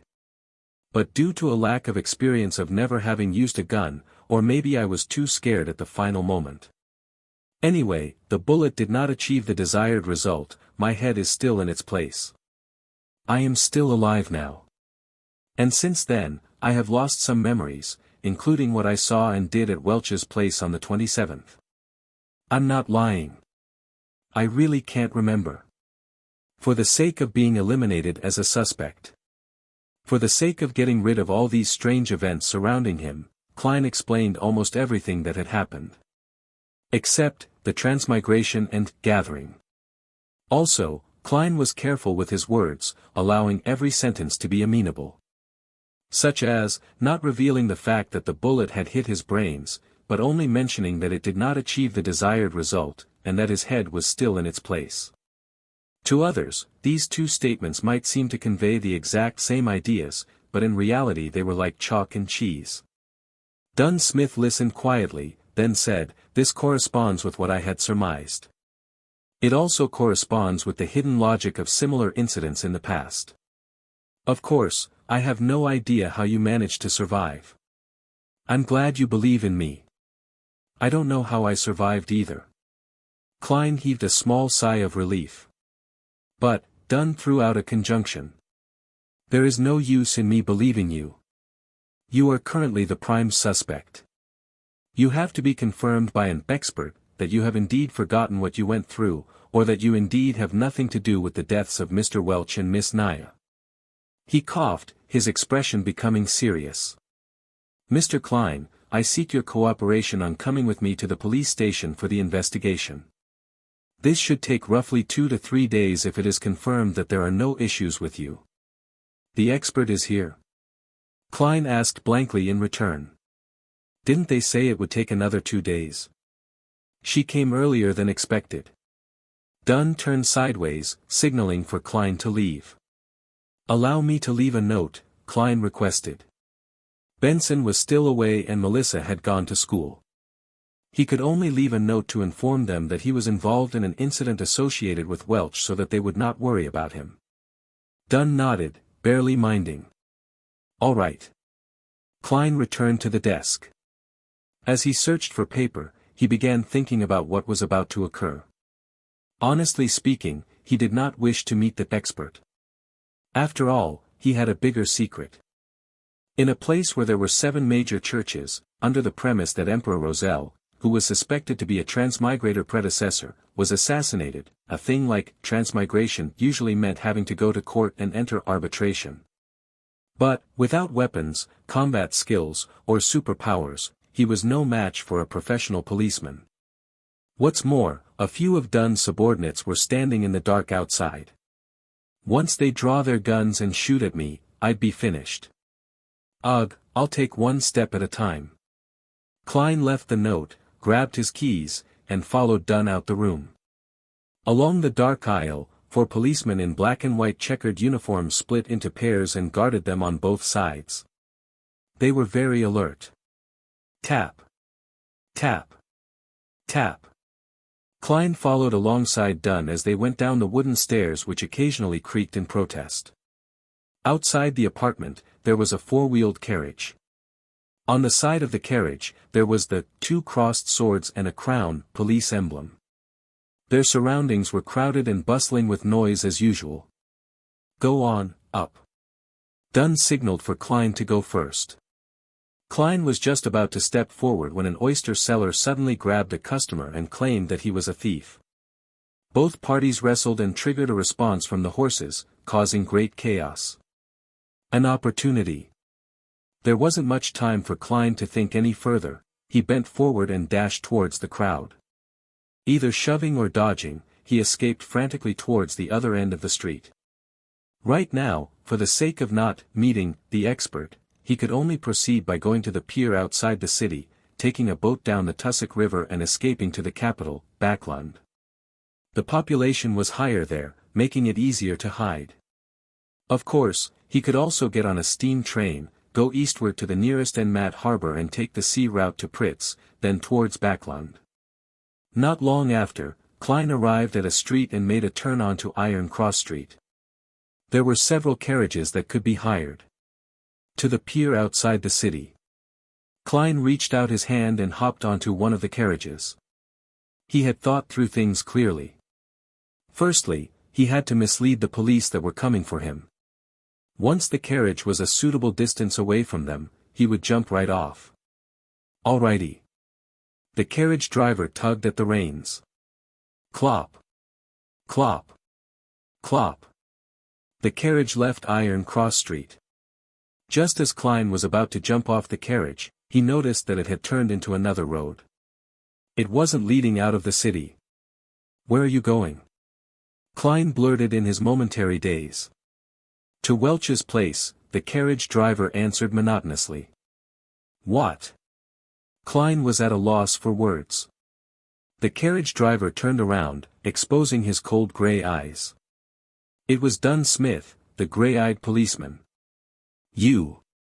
Klein was flustered. Everything suddenly became a blur as though the world spun around him when he instantly sat up. Sat up. Klein looked around, confused.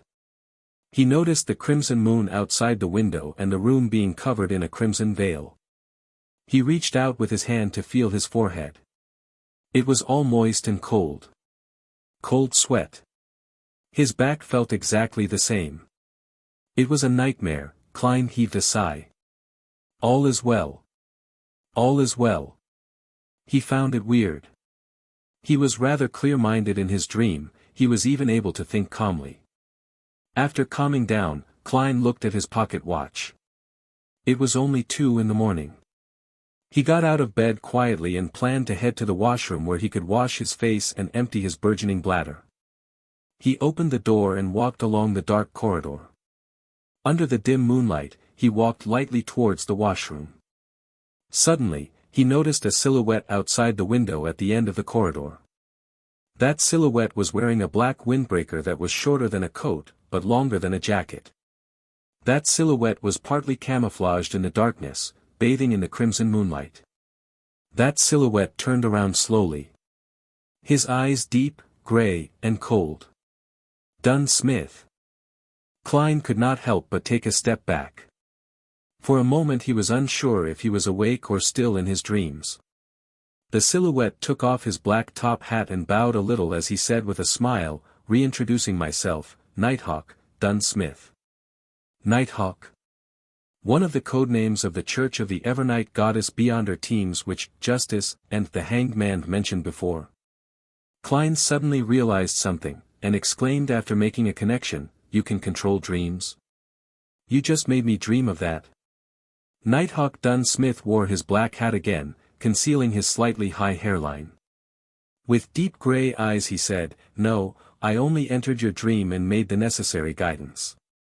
His voice was deep and soothing, it reverberated through the dimly lit corridor without disturbing the sweet dreams of others. In dreams, even though much of your usually suppressed emotions and various dark thoughts in you are amplified, making everything seem chaotic, absurd, and crazy, they are all rooted in reality since reality exists. For veterans like me, everything is crystal clear. Compared to a conscious you, I believe the you in your dreams more. This. What normal human being could control his dream? If I had dreamed of something on Earth, wouldn't Dunn Smith have noticed?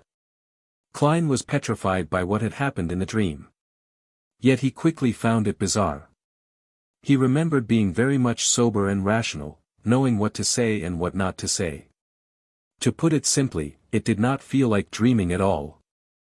So, Dunn Smith only saw what I wanted him to see. Klein's mind whirled as he gained a glimmer of understanding.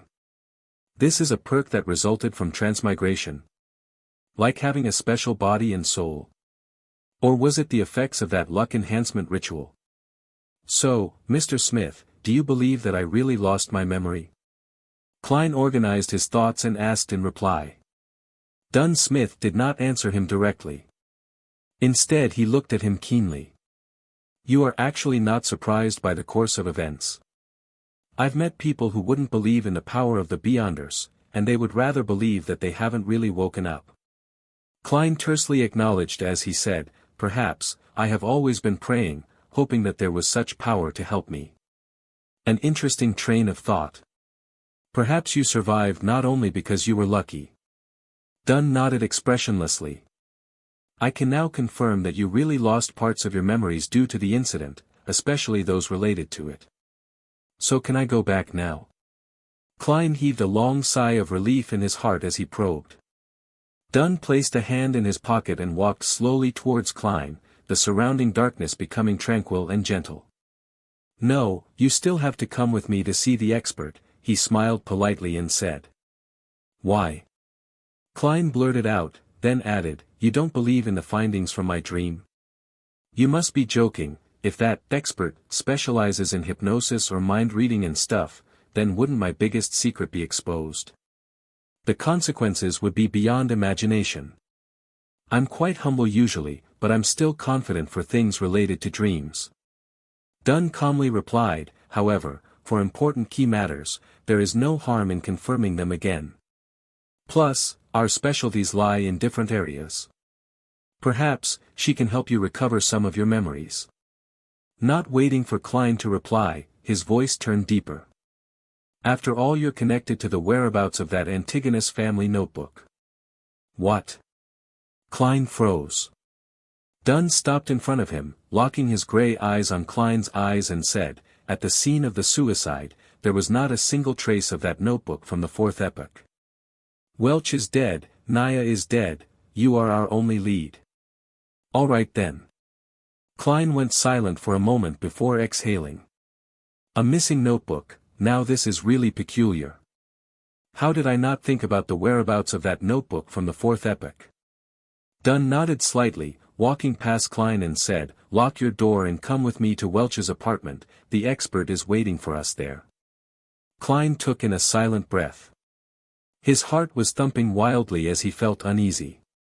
He wanted to decline and even had the intention to run. However, he believed that with what had happened in his dreams, Dunn Smith would have definitely heightened his level of guard. And with the difference in strength between a normal human and a Beyonder, there was little chance of success by using force. He must have a revolver with him too. He must also have had practice using the revolver.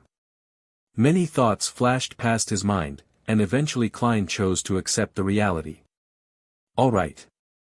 Sigh, I can only take one step at a time and see how things unfold, maybe, that miraculous power in my dream will take effect again. Then let's go, Dunn said in an indifferent tone. Klein turned and followed. After taking 2 steps, he suddenly stopped and said, Mr. Smith, I would like to use the bathroom first. I came out originally for the bathroom. Dunn did not stop him.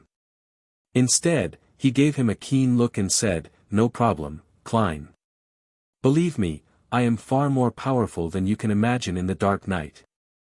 In the dark night. Klein silently repeated this phrase. He did not make any reckless attempt to escape and honestly relieved himself. He then washed his face with cold water, completely calming himself down. Klein changed his outfit and closed the door to his apartment. With gentle steps, Klein followed Dunn down the stairs and walked towards the building's entrance. In such a tranquil setting, Dunn Smith opened his mouth and spoke suddenly, at the end of the dream, why did you try to escape? What were you afraid of? Klein immediately thought of an answer as he said, I do not remember what I did at Welch's place, nor do I remember if I was directly involved in Welch's and Naya's deaths.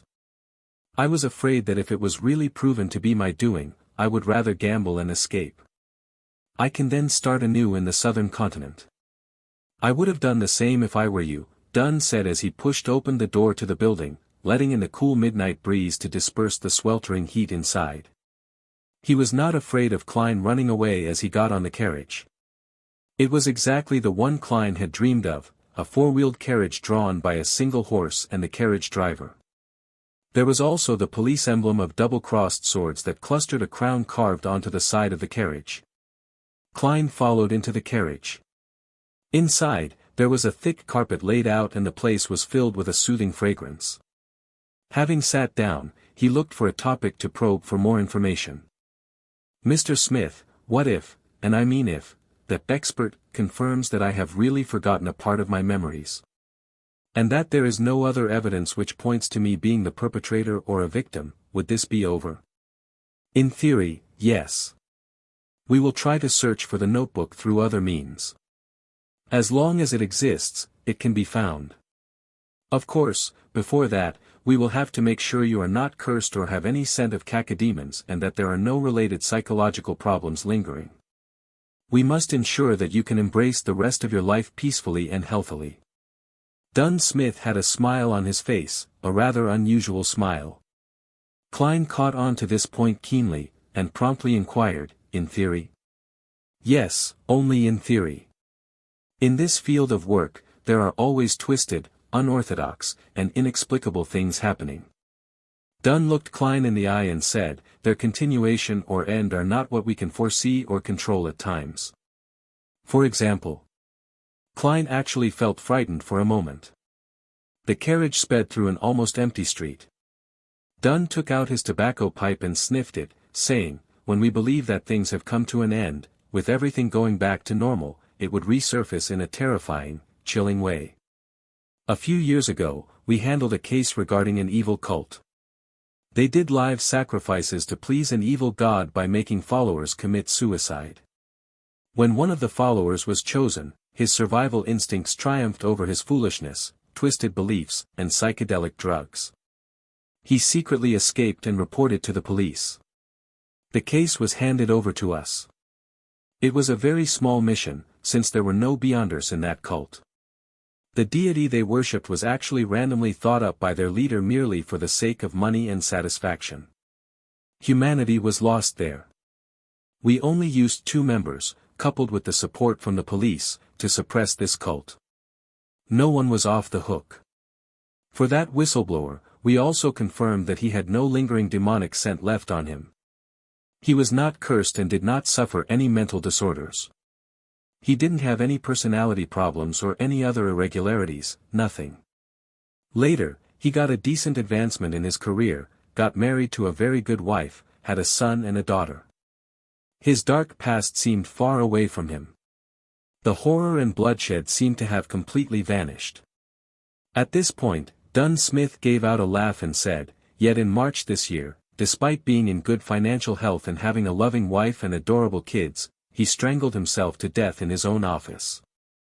The crimson moonlight outside the carriage window shone upon Dunn Smith.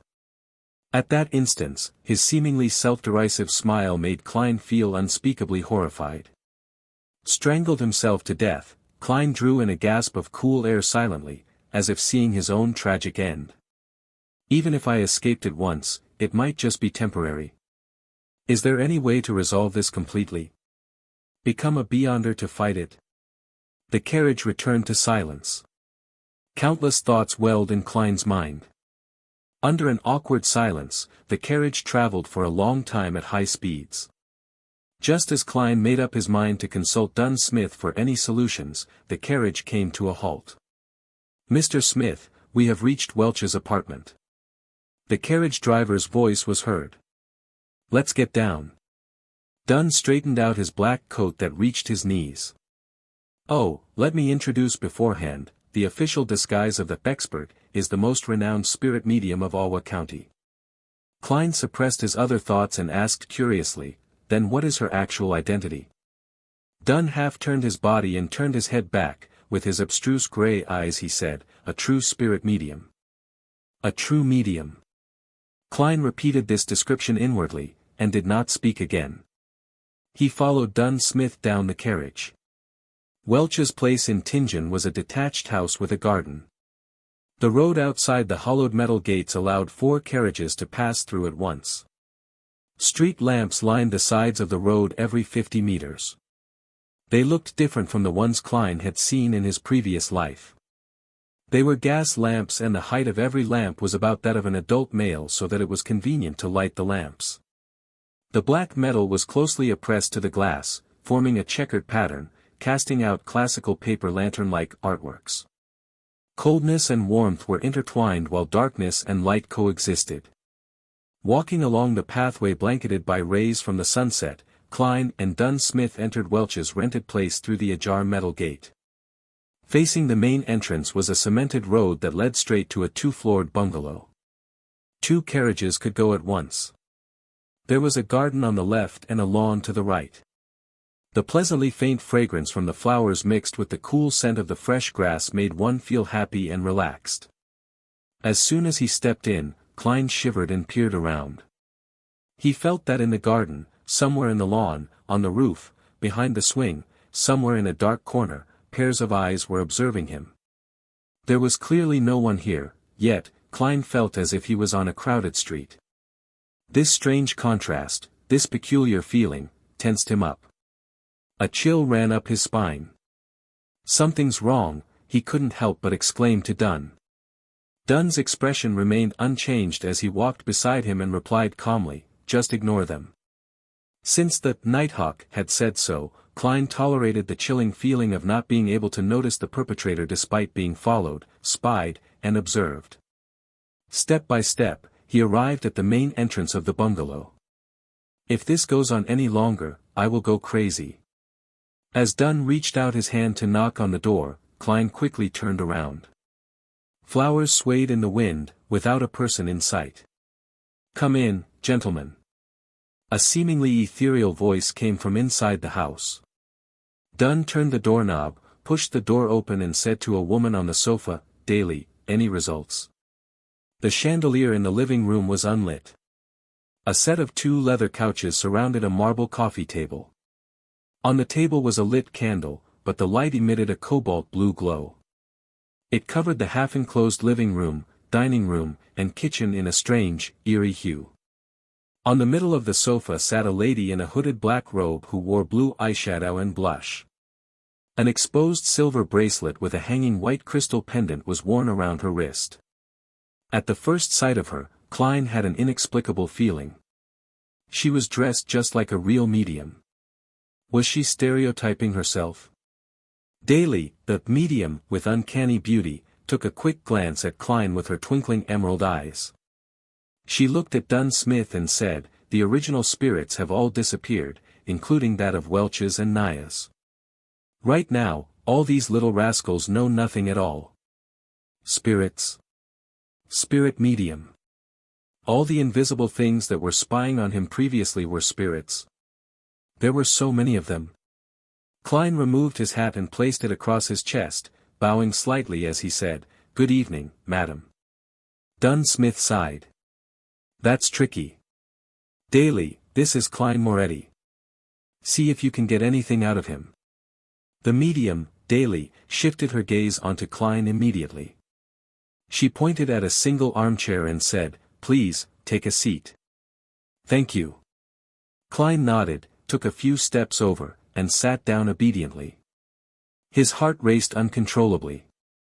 "Whether I survive, whether I get through this successfully or have my secrets exposed will all depend on whatever happens next."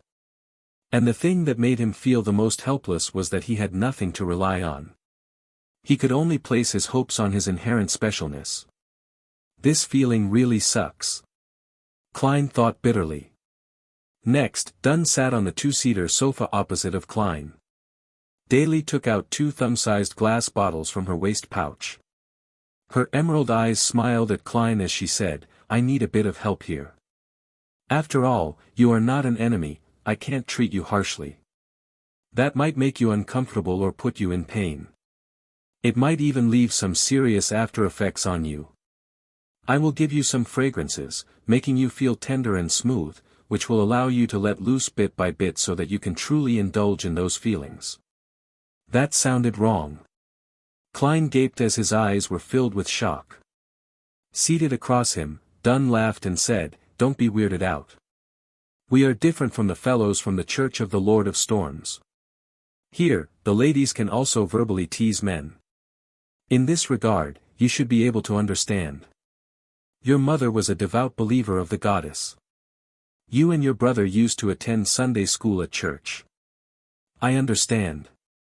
It's just that I never thought that she would be such a, Klein gestured, as he could not find the right words. He almost blurted out the direct translation for, veteran driver 1. Dunn curved the corners of his mouth up and said, "Don't worry. Actually, Daly seldom does this. She just wants to use these methods to calm you down. She prefers corpses over men." "You make me sound perverted," Daly interjected with a smile. She opened one of the little bottles and dripped a few drops onto the bright blue candle flame. Night vanilla, slumber flower, and chamomile, all distilled and extracted to form this aromatic floral essence. I call it amantha. It means tranquility in the Hermes language. It smells really amazing. As they chatted, the candle flame flickered, evaporating the floral essence and filling the room with its aroma. A beautifully enchanting aroma found its way into Klein's nostrils. He no longer felt tensed up. He was instantly calm as if he was gazing into the darkness of the silent night. This bottle is called the Eye of the Spirit. Barks and leaves of drago and poplar trees are sun-dried for 7 days and decocted thrice. Then, they are immersed in Lanti wine. Of course, there would be several incantations while we're at it. As Daly described the liquid, the amber substance dripped onto the cobalt blue candle flame. Upon smelling the ethereal scent of the aromatic wine, Klein noticed that the candle flame was dancing wildly. The luster of Daly's blue eyeshadow and blush shone oddly, to the extent of him seeing double. It is a great helping hand for mediumship. It is also a floral essence that is sufficiently enchanting. As Daly explained continuously, Klein felt as if her voice was coming from all around. Bewildered, Klein looked around and realized that everything was swaying and in a blur. He felt like he was shrouded by layers and layers of fog. Even his body was swaying as it phased away before he began floating and then losing his balance. Colors blended like an impressionist painting, the reds were redder, the blues were bluer, and the blacks were blacker, appearing more defined than usual. It was dreamy and hazy. Distinct murmurs from the surroundings came through as if hundreds and thousands of people who could not be seen were debating. This feels similar to the luck enhancement ritual I did before, but without the kind of madness that makes your head feel like exploding. Klein looked around and thought questioningly. At this moment, his vision was locked onto a pair of eyes that were crystal clear like emerald. On a blurry sofa sat Daly in a black robe. Eccentrically, her gaze concentrated on the tip of Klein's head. She smiled and in a gentle voice, said, "Let me properly introduce myself. I am the spirit medium, Daly. I can still have rational thoughts.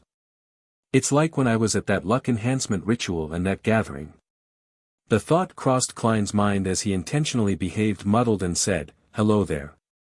The mental worlds of humans are extremely vast. Many secrets are hidden within the mind. Look at the ocean, what we know about it is all on the superficial level. But in reality, deep in the ocean, there is a larger unseen portion. Other than islands, there is the entire ocean. There is the boundless sky that symbolizes the spiritual world. You are the spirit of your body. Not only do you know of the islands above, but you also know of the things hidden beneath the sea, as well as the entire ocean. Anything that exists leaves some traces behind. The superficial memories of the islands may be wiped out, but what is left under the sea and the entire ocean will definitely have a corresponding projection left in it." Daly went on and on, bewitching Klein. The vague surrounding winds and shadows took on similar forms. It as though Klein's spirit was fully exposed in the form of an ocean, waiting for him to search and discover. Klein watched patiently, as he churned the ocean occasionally. Then, in an airy voice, he replied, "No. I can't remember. I have forgotten." He expressed his agony at just the right level. Daly tried to guide him once again, but the clear-headed Klein was unaffected. Okay. We shall end here. You may leave. Leave. Leave. The airy voice lingered and Daly disappeared. The wind and shadows began calming as the ethereal smell and subtle scent of the aromatic wine became more distinct again. The colors returned to their normal state and the fuzzy feeling was no longer around. Klein's body quivered, and he found his balance again. He opened his eyes, which he had no memory of closing, and noticed that the candle with the bright blue flame was still before him. Dunn Smith was still resting comfortably on the couch. Same for Daly with the black hooded robe. Why did you use the theory that belongs to that bunch of evil madmen, the psychology alchemists? Dunn furrowed his eyebrows and stared at Daly. As Daly put away the 2 little bottles, she replied calmly, I think it's pretty accurate. At least, it corresponds with some of the things I've made contact with before. Without waiting for Dunn's reply, Daly shrugged and said, this tricky fellow did not leave a single trace behind. Upon hearing this, Klein heaved a huge sigh of relief. Pretentiously, he asked, oh, it's over. What happened? It felt like I just took a nap. That was a pass, right? Thankfully, I had the luck enhancement ritual as a rehearsal. Just take it as such. Dunn interrupted him and looked at Daly. Have you examined Welch's and Naya's bodies? The corpses can tell us a lot more than you can imagine. It's such a pity that Welch and Naya had indeed committed suicide. So, the force that drove them to it is to be feared. Not a single trace was left behind. Daly stood up and pointed at the candle. I need some rest. The cobalt blue glow vanished, and the house was instantly inundated with a blurry shade of crimson. Congratulations. You can return home now. But do remember, do not reveal this incident to your loved ones. You have to promise this. Dunn said as he led Klein to the door. Surprised, Klein asked, is there no need to examine the curses or the trails left behind by the evil spirits? Daly didn't mention anything about it, so there's no need for it, Dunn answered simply. Klein calmed down. As the thought of his previous worries came to mind, he asked hurriedly, how can I be sure that I will be free from trouble from now on? No worries. Dunn twitched his lips and said, based on statistics of similar incidents in the past, 80% of the survivors of the incident do not experience any horrifying after effects. Yeah. This is based on what I know, roughly, more or less. Then, there's still 1/5 of those poor souls. Klein did not dare to try his luck. Then you can consider joining us as a civilian staff. This way, even if there are any precursors, we can discover it in time, Dunn said casually as he approached the carriage. Or simply become a beyonder. After all, we are not nannies. We can't babysit you all day long and even watch what you do with women. Can I? Klein questioned the statement. Of course, he did not expect much. After all, how was it even possible to be a part of the Nighthawk so easily and obtain the power of the Beyonders? That was the power of the Beyonders. Dunn paused, and turned his head sideways to look at him. It's not that you can't. It depends. What? The transition in his words shocked Klein. Klein stared blankly beside the carriage before answering, really? Who are you kidding? Is it so easy to become a Beyonder? Dunn laughed lightly, his gray eyes were hidden in the shadow of the carriage. You don't believe me, huh? Actually, when you become a Nighthawk you lose a lot. For instance, freedom. Even if we don't talk about this now, there is another issue. Firstly, you are not a member of the clergy, nor a devotee. You can't pick whatever you want or choose the safest approach. And secondly, Dunn held onto the handle and hopped onto the carriage as he went on. Among the cases that we, us, the mandated punisher, the machinery hive mind and other judiciaries, have to deal with annually, 1/4 of them were a result of Beyonders who lost control. 1/4. Beyonders who lost control. Klein was dumbfounded. Just then, Dunn turned slightly. His gray eyes were deep. With no sign of a smile, he continued, and among the quarter of cases, a large number of them are our teammates. A wave of tumultuous emotions rose up in Klein's heart after he heard Dunn. Instinctively, he uttered, "Why? The Beyonders have serious hidden dangers. So much so that the Church's internal judiciary and the Beyonders, who dealt with bizarre phenomenon, are also prone to problems." Dunn stepped into the carriage and sat back in his seat. His expression and tone remained the same. "This is not something that you need to understand. Neither is it something you can understand, unless you become one of us." Klein was struck dumb for a moment, after which he sat down and questioned in a tone that was half dubious and half joking. "If I don't come to understand, how is it possible for me to make a decision to join?" And not joining would mean Klein could not understand. This would end in a deadlock. Dunn Smith took out the pipe once again, placed it against his nose, and took a whiff. "You probably misunderstood, a civilian staff member is also one of us. In other words, as long as I become one of your civilian staff members, I will be able to understand the relevant secrets, figure out the hidden dangers that plague Beyonders, and the dangers that may be encountered, as well as consider whether I want to become a Beyonder later." Klein reorganized his thoughts and paraphrased what Dunn had shared. Dunn smiled and said, "Yes, that is the case, except for one point. You cannot simply become a Beyonder just because you want to, because every church will be equally strict in this aspect. It would be odd if the churches were not strict." Klein lampooned silently, as he added with a more intense tone coupled with stronger body language, "What about civilian staff members? This should be quite strict as well, right? There shouldn't be any problems if it's you," said Dunn with half-closed eyelids as he whiffed the pipe with partially relaxed countenance. However, he did not ignite it. "Why?" Klein asked as he was once again grappled by doubt. At the same time, he jested inwardly. "So my uniqueness and halo as a transmigrator are akin to the fireflies in the night, ever so bright and outstanding?" Dunn opened his half-closed eyelids, his silver-colored eyes reflecting the same tranquility as before. "First, you managed to survive without our help in such a situation. Certain exceptional qualities are not present in others. For instance, luck. Lucky people are often welcomed." Seeing that Klein's expression had turned blank, Dunn smiled slightly. "All right, just treat this as a humorous statement. Second, you're a graduate of the history department from Koei University. This is something we urgently need.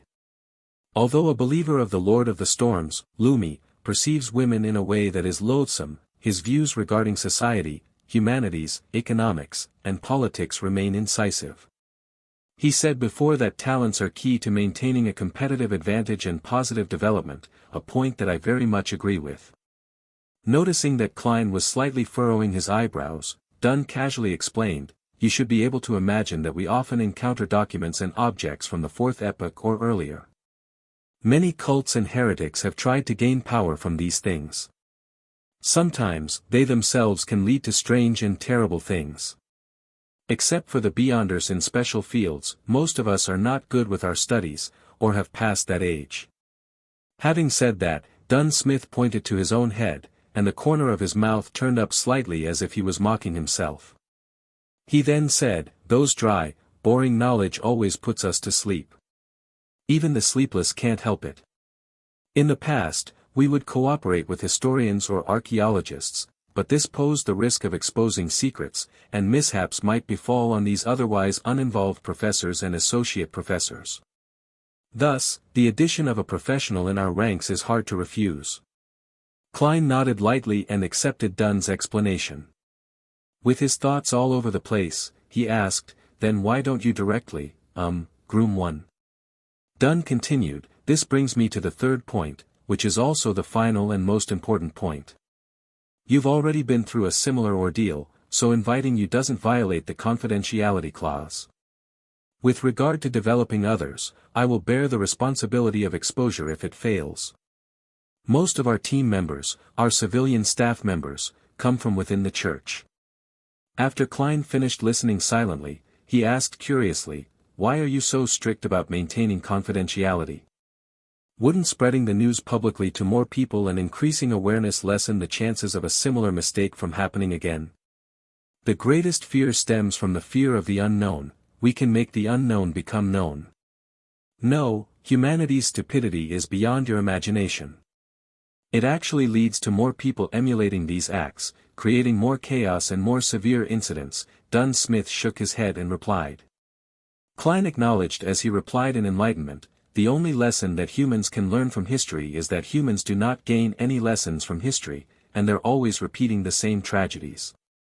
That famous quote from Emperor Roselle is indeed filled with much philosophical meaning, agreed Dunn. Emperor Roselle said that this transmigrator senior really did not give the latecomers any chance to posture. Klein did not know how to follow up on Dunn's words. Dunn turned his head and gazed out of the horse carriage. The dim yellowish light of the street lamps intertwined to display the splendor of civilization. There is a similar discourse within the judiciary of the major churches. This may be the main reason for the strict confidentiality and the prohibition of ordinary people from knowing. What is it? Klein asked as his interest was piqued, pleasured that he seemed to be spying on secrets. Dunn turned his head, his facial muscles pulled themselves so slightly that it was hardly visible. Faith and fear bring troubles. More faith and more fear bring more troubles, until everything is destroyed. After he said that, Dunn signed, besides praying for the blessings and help from gods, humans can't solve their real major problems. Faith and fear bring troubles. More faith and more fear bring more troubles, Klein recited silently, but he could not fully understand it. What followed next was the fear of uncertainty that came from the unknown.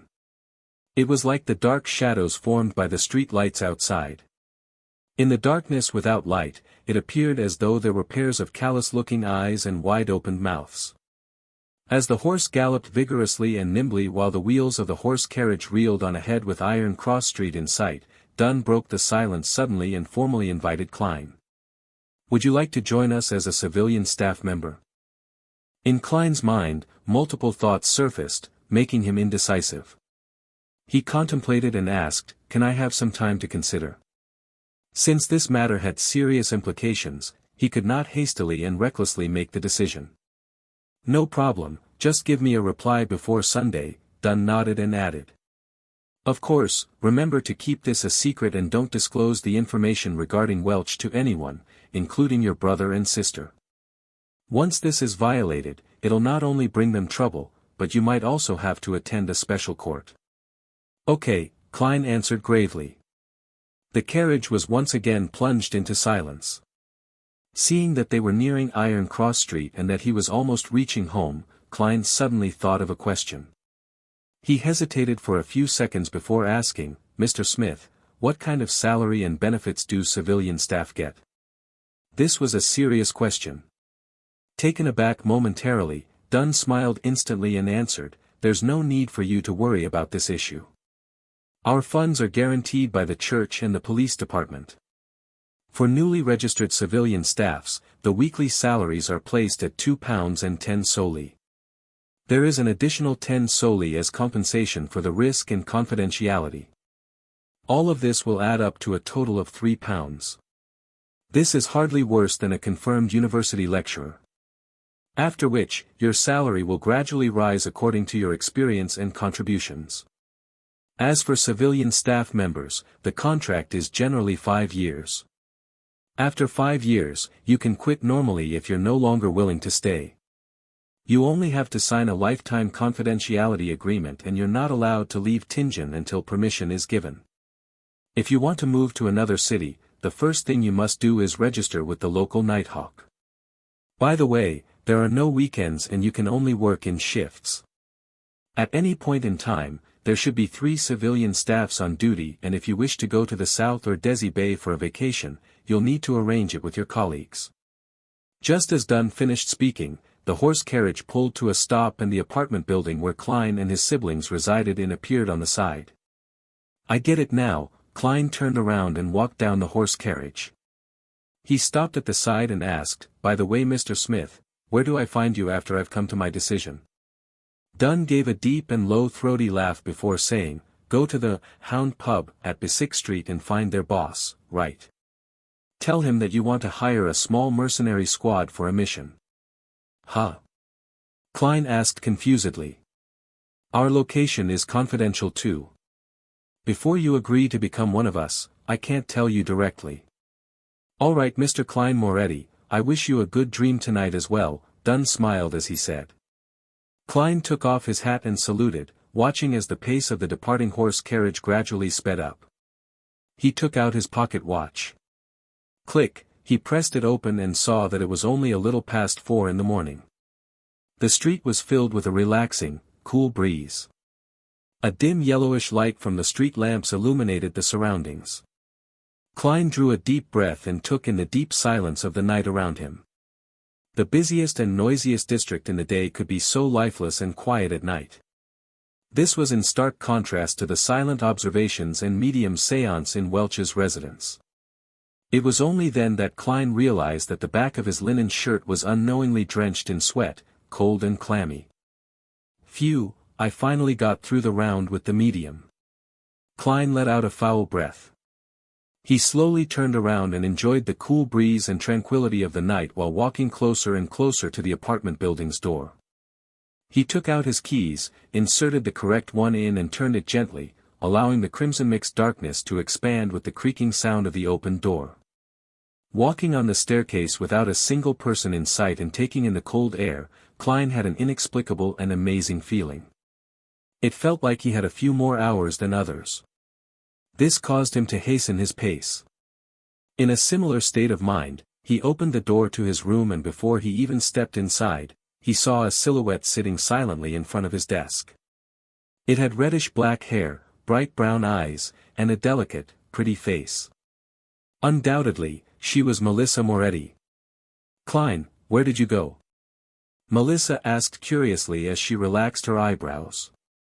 Without waiting for Klein's reply, she added, "Just now, I got up to go to the bathroom and realized you weren't home." It was as if she wanted to know everything clearly, from the causes and effects of the matter to the underlying logic. With great experience at lying to his parents, Klein's brain took a spin before he gave a bitter smile and calmly replied, "I couldn't fall asleep again after I woke up. Instead of wasting time, I decided that I should train my body. So I went out to run a few rounds. Look at my sweat." He took off his jacket and half-turned his body, pointing to his back.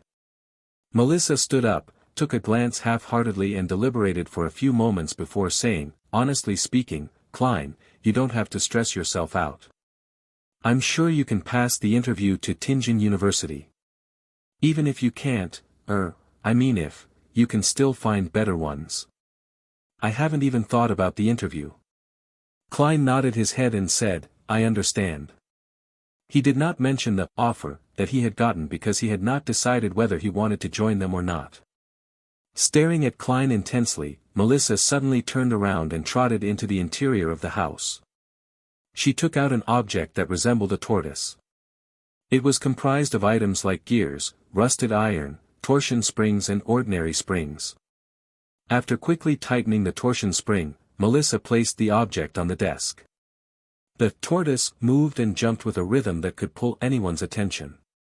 "Whenever I feel irritated, I feel much better seeing this tortoise move. I've been doing this very often recently and it's very effective." "Klein, give it a try," invited Melissa as her eyes brightened. Klein did not turn down his sister's goodwill. He approached the tortoise and waited for it to stop before laughing. He said, "Simplicity and regularity can indeed help relaxation." Without waiting for Melissa's reply, Klein pointed to the tortoise and casually asked, "Did you make this yourself? When did you make this? Why wasn't I aware of it? I made use of unwanted materials from school and things picked up from the streets to make this. It was only finished 2 days ago," Melissa said in her usual tone, the side of her lips upturned a few more degrees. "That's impressive," Klein praised sincerely. As a boy with poor skills in machine assembly, he encountered great difficulties even assembling a four-wheel toy car as a child.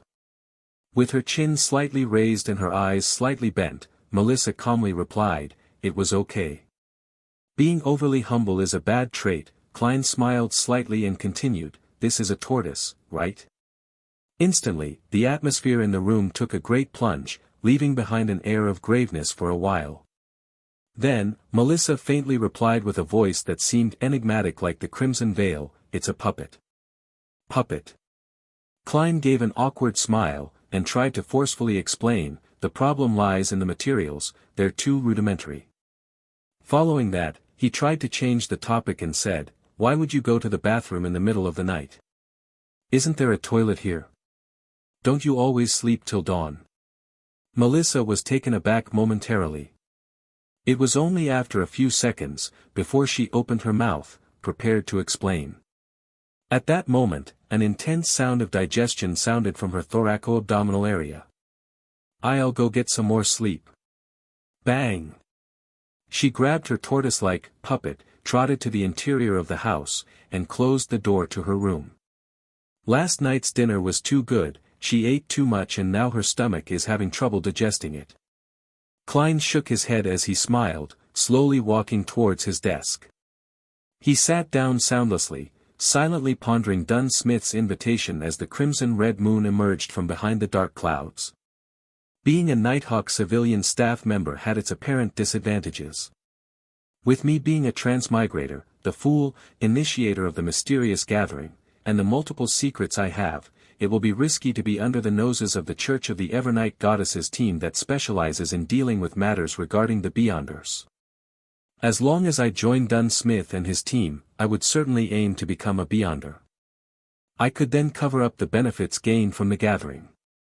Yet, becoming a formal member would entail many restrictions on my freedom, like how a civilian staff has to report his leaving of Tingen. No longer would I be able to go wherever I want or do whatever I want. I would miss many opportunities. The Nighthawks are a strict organization. Once a mission is given, I can only wait for the arrangements and accept orders. There is no room for rejection. Beyonders have the risk of losing control. Having all the disadvantages listed out one by one, Klein turned to considering the necessities and advantages. Judging from the situation of the luck enhancement ritual, I'm not one of the 80% of lucky people. In the future, there is bound to be some bizarre event happening to me, increasing the dangers I face. Only by becoming one of the Beyonders or by joining the Nighthawks can I be equipped with the ability to resist. The wish to become a Beyonder cannot be solely reliant on the gathering. The potion formula is not a major problem, but where can I find the corresponding materials? How am I to obtain and concoct them? Not forgetting the noose of daily practice, I'm faced with serious obstacles. It is just not possible for me to consult justice and the hanged man on every matter and exchange every object with them.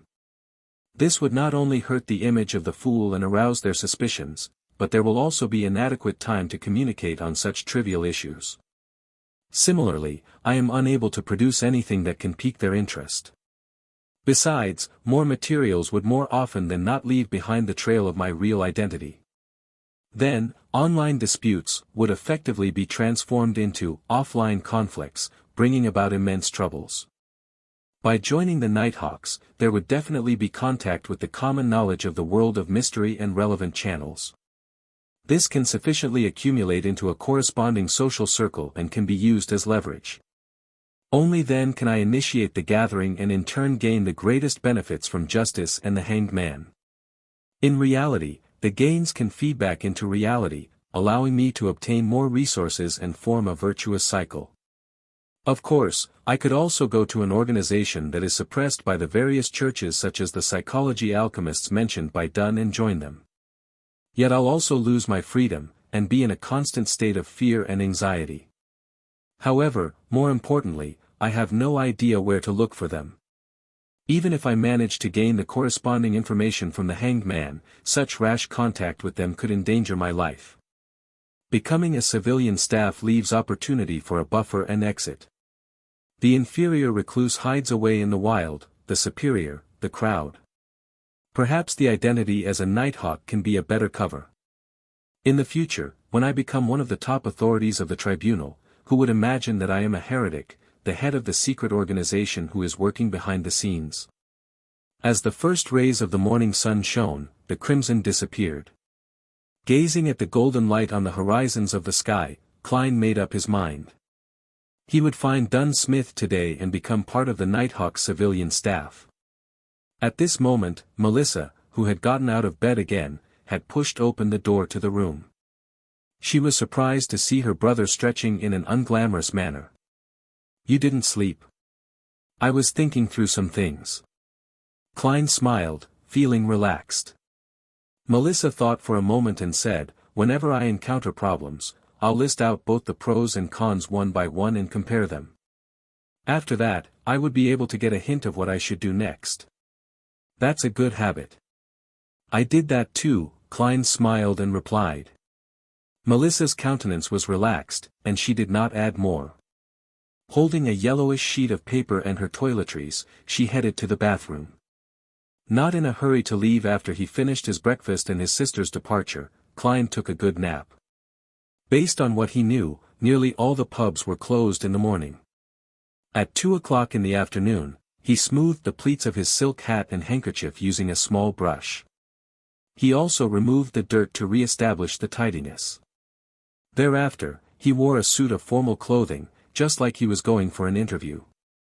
Bisick Street was a little far, and Klein was afraid that he would miss the working hours of the Nighthawk. Therefore, he did not walk there, but instead waited for public horse carriage at Iron Cross Street. In the Lone Kingdom, public horse carriages were placed under two categories, without track and with track. The former consisted of a carriage drawn by two horses and could sit approximately 20 people while taking into account the top of the carriage.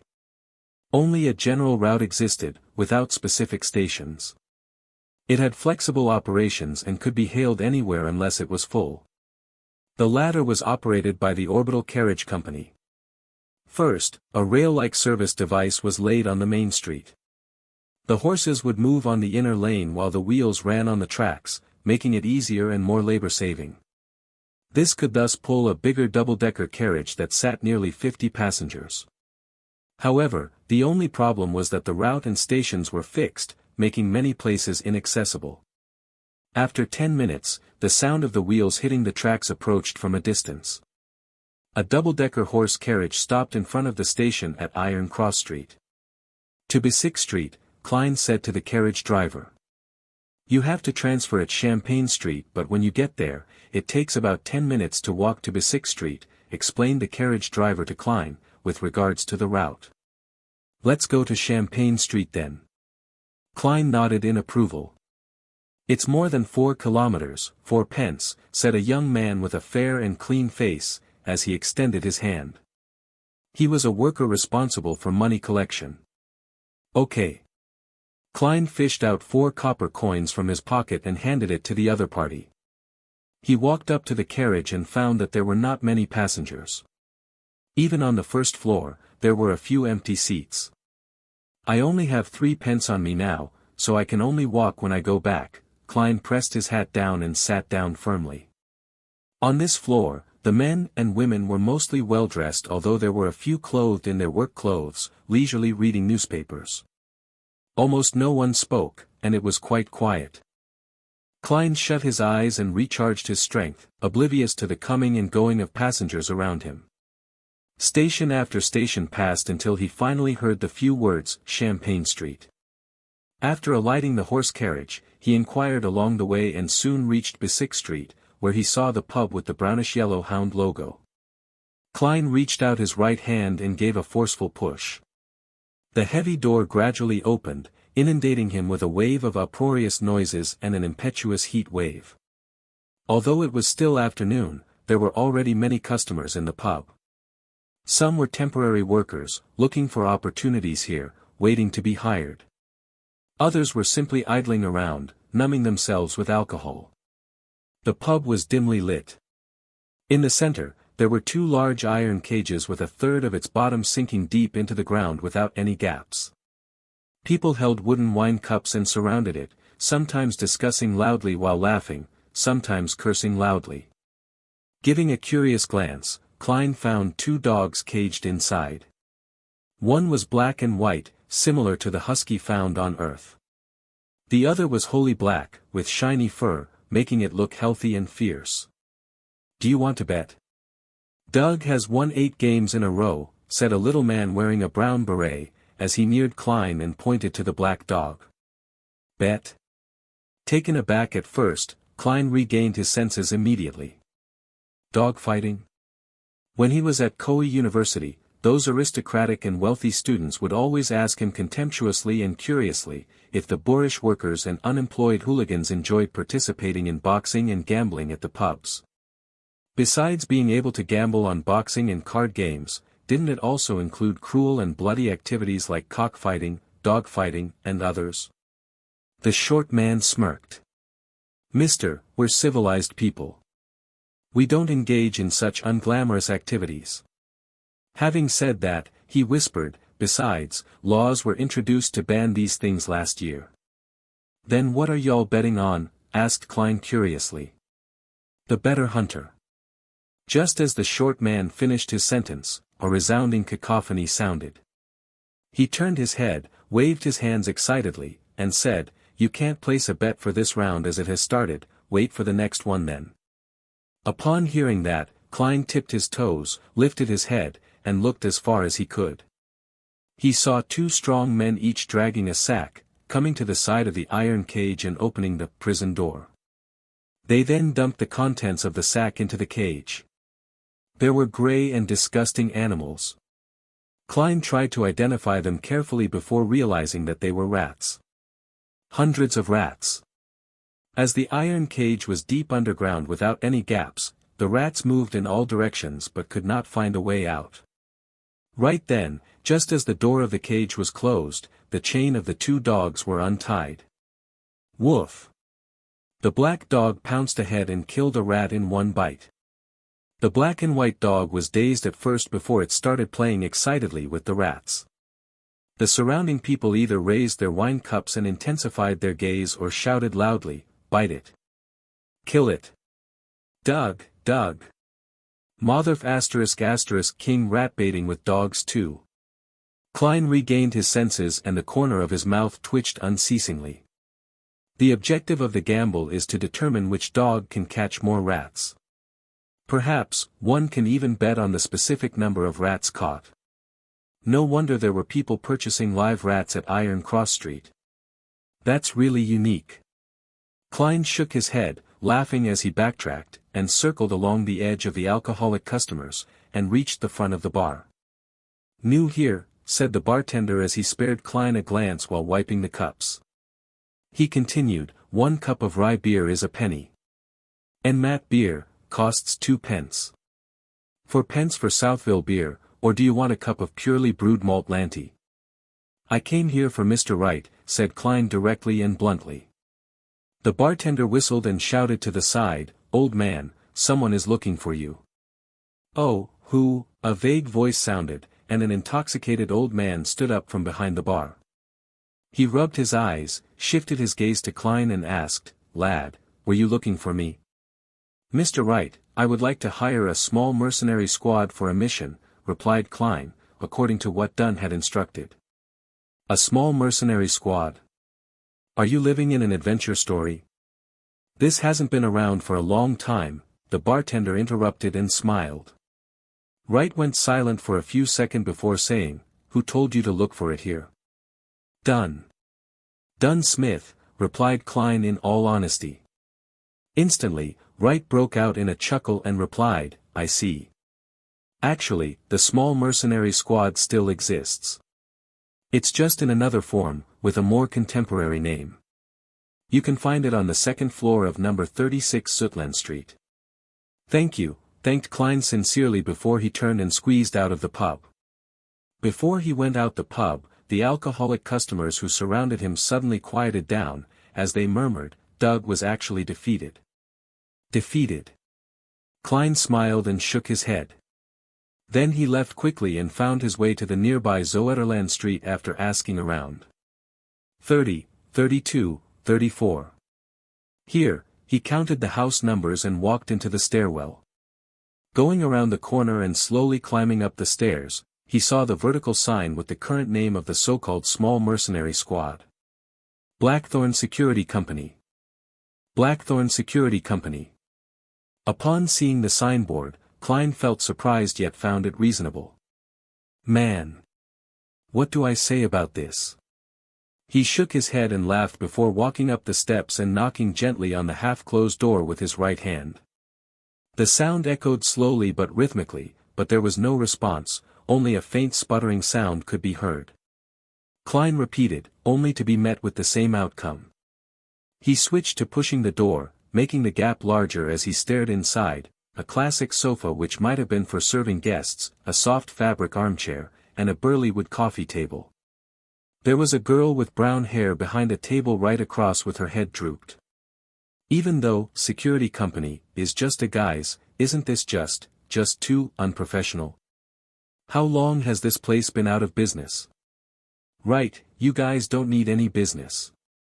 Klein drew closer as he complained silently and knocked on the table just beside the girl's ear. Knock. Knock. The brown-haired girl sat up immediately and swiftly took the newspaper in front of her, covering her face. Tianjin City Honest Paper. Nice name. Klein silently read the title of the page facing him. The steam train service Soaring Express that directly reaches Constant City is starting operations today. Oh come on, when will there be one that goes straight to Brindisi Bay? I really don't want to take the ship there again, it's too awful, really awful. Hey, who are you? The girl with brown hair read pretentiously and gave her opinion. As she spoke, she lowered the newspaper and revealed her bright forehead and light brown eyes, looking at Klein with a fawning and startled look. Hello, I am Klein Moretti, and I am here at the invitation of Dunn Smith, Klein said as he took down his hat to his chest and bowed slightly. The brown-haired girl looked to be in her early 20s. She wore a light green, Lone-style dress. She was set off with beautiful laces on her sleeves, collar, and chest. The captain, all right, wait here for a moment. I'll go get him. The girl scurried up and went into the room beside her. She didn't even serve a cup of water or anything.